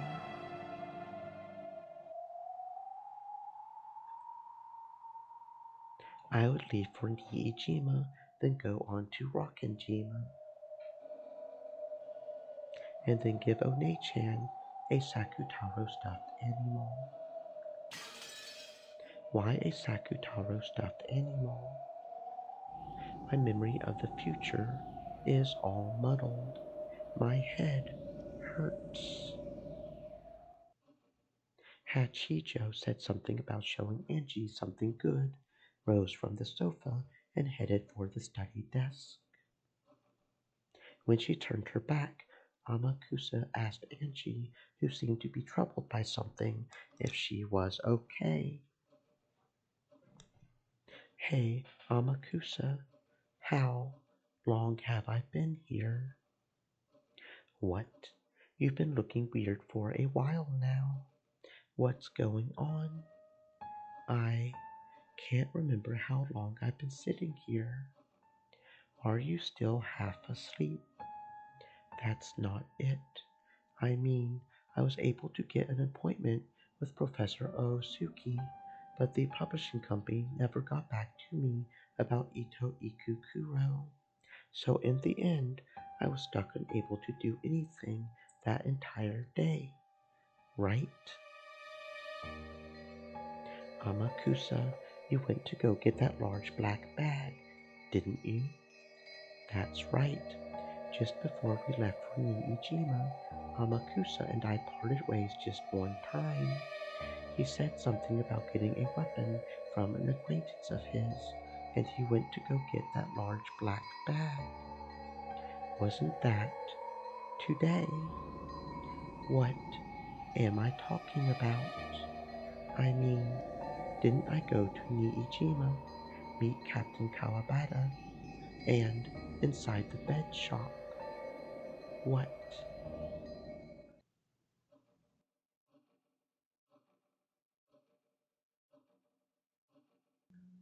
Something wrong? Did my confusion and uncertainty make me sigh out loud? Even though Hachicho's back was to me, she slowly turned around and smiled as though she had peered into my heart. No, no, it's nothing. Strange memories, ones that even I can't understand. I tried to hide my confusion, but for some reason, Hachicho had a strange glint in her eyes, as though she could read my mind. I have revived and killed your family several times within various forgeries, almost like a witch might, reviving and killing them whenever you like, endlessly. Sounds almost like Beatrice, doesn't it? Yes, it does. So, please follow the lead of all those people on the web and consider the possibility that I might be a witch. She took a thickly packed brown envelope out of a locked drawer. It appeared to be filled to the brim with printer paper. Perhaps this was a manuscript for one of her works. The neat letters written with a fountain pen on the envelope spelled out the word Dawn. There was no forgery by the name of Dawn, which must mean, Angie could tell, this was a new one, Hachicho's newest unreleased forgery, Dawn of the Golden Witch. For one such as I, who knows everything, everything is boring. However, I don't dislike letting the ignorant read my works to see what kind of reactions they have. And so, I want you to read it. You want me to read your newest work, which you've created as the new Endless Witch. Correct, child of man. Whether you resent it or admire it, you can help me forget my illness for a time. Let's put an end to this farce, shall we? Who are you? I don't remember ever meeting you like this. Yes, I did try to contact Hachijo Toya, but in the end, I never got a chance to meet her. In other words, all this is a falsehood. Whose piece am I this time? Sorry, but if you think you can tame Ushiromiya Angie so easily, you're making a big mistake. Yes, I hoped you would be this interesting. She finally couldn't hold it back and burst out laughing. Gradually, the space around them seemed to be filled with a strange purple mist. The room itself seemed to twist and bend. Her figure also twisted, and after something that couldn't be described elapsed, her form changed to become just what she had called herself, a witch. Splendid. You did well to see through my veil. It seems I'm the type witches just love to cling to. You also have that same condescending tone towards humans. I figured you were a witch right away. The novelist sitting on the sofa was nowhere to be seen. Even Angie's bodyguard, who was supposed to be around at times like this, was gone. Ah, there was only a non-human figure relaxing in a large, ornate rocking chair. I find you truly intriguing, child of man. Your charming nature is the perfect medicine for my boredom. Yes, well, I don't see anything charming about this. Why am I alive? Wasn't I killed in a pretty nasty way for breaking the rule about revealing my name? To be honest, I did doubt that those people would just let me go so easily. What kind of farce will I be forced to go along with this time? I really don't care. I'll just do whatever I can within the bounds of the role they give me, whatever I can to help Oni-chan. Of course, I understand. Even if he wins, he'll never come back to me. Even so, I'll struggle on. I'll make sure Oni-chan comes back to the me of that day. No need to lose your temper. I am not asking you to be a piece. Then why did you summon me here? Don't tell me you want me to read this new story, or whatever it is you've written. That's it. I do not want you to be my piece. I have always been a mere observer, and I have no intention of sticking my neck into their game. I don't get it. What is it you want from me? Be an observer for me, an observer of the fragments Beatrice has woven. An observer. I don't really get it, but no deal. In the past, I observed the fragments through Battler's eyes. However, now that he has succeeded the position of Game Master, he is not a suitable observer. I am following this tale with true and earnest intentions.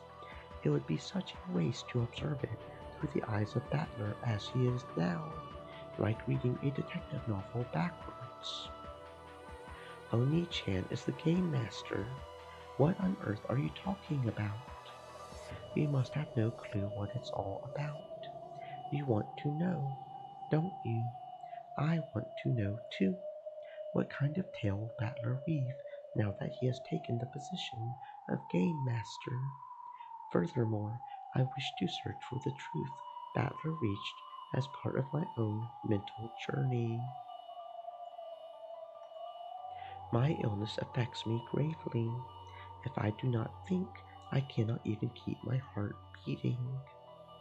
So, you want me to read your new picture book aloud to you? You might as well interpret it that way. In exchange, you will also be able to take part in your own journey of the mind. I do believe that even you have yet to reach the truth. I think you want to continue on the journey to find that truth. I don't owe you anything. Do not push your luck. I can be lenient at times, but such cases are rare. Angie hadn't yet reached the truth either, though she knew that the game was little more than a toy for the amusement of those witches. She wanted it to resume, so that she could follow the tale and close in on the king called Truth. I might explore the tale to find the truth for myself, but I have no obligation to read it aloud until the end for your sake. Understand? Angie was willing to read the story aloud, but she could quit at any time if this witch made her mad. She was, in effect, warning the witch not to annoy her. Of course, you call it a picture book, but to me it is the only medicine for a fatal illness. I cannot take that medicine without you to assist me. In other words, it's a mutually beneficial arrangement. So, you're telling me to read you a book until you fall asleep, and in exchange, you'll let me read it too. Is that right? Precisely, if you are willing to accept.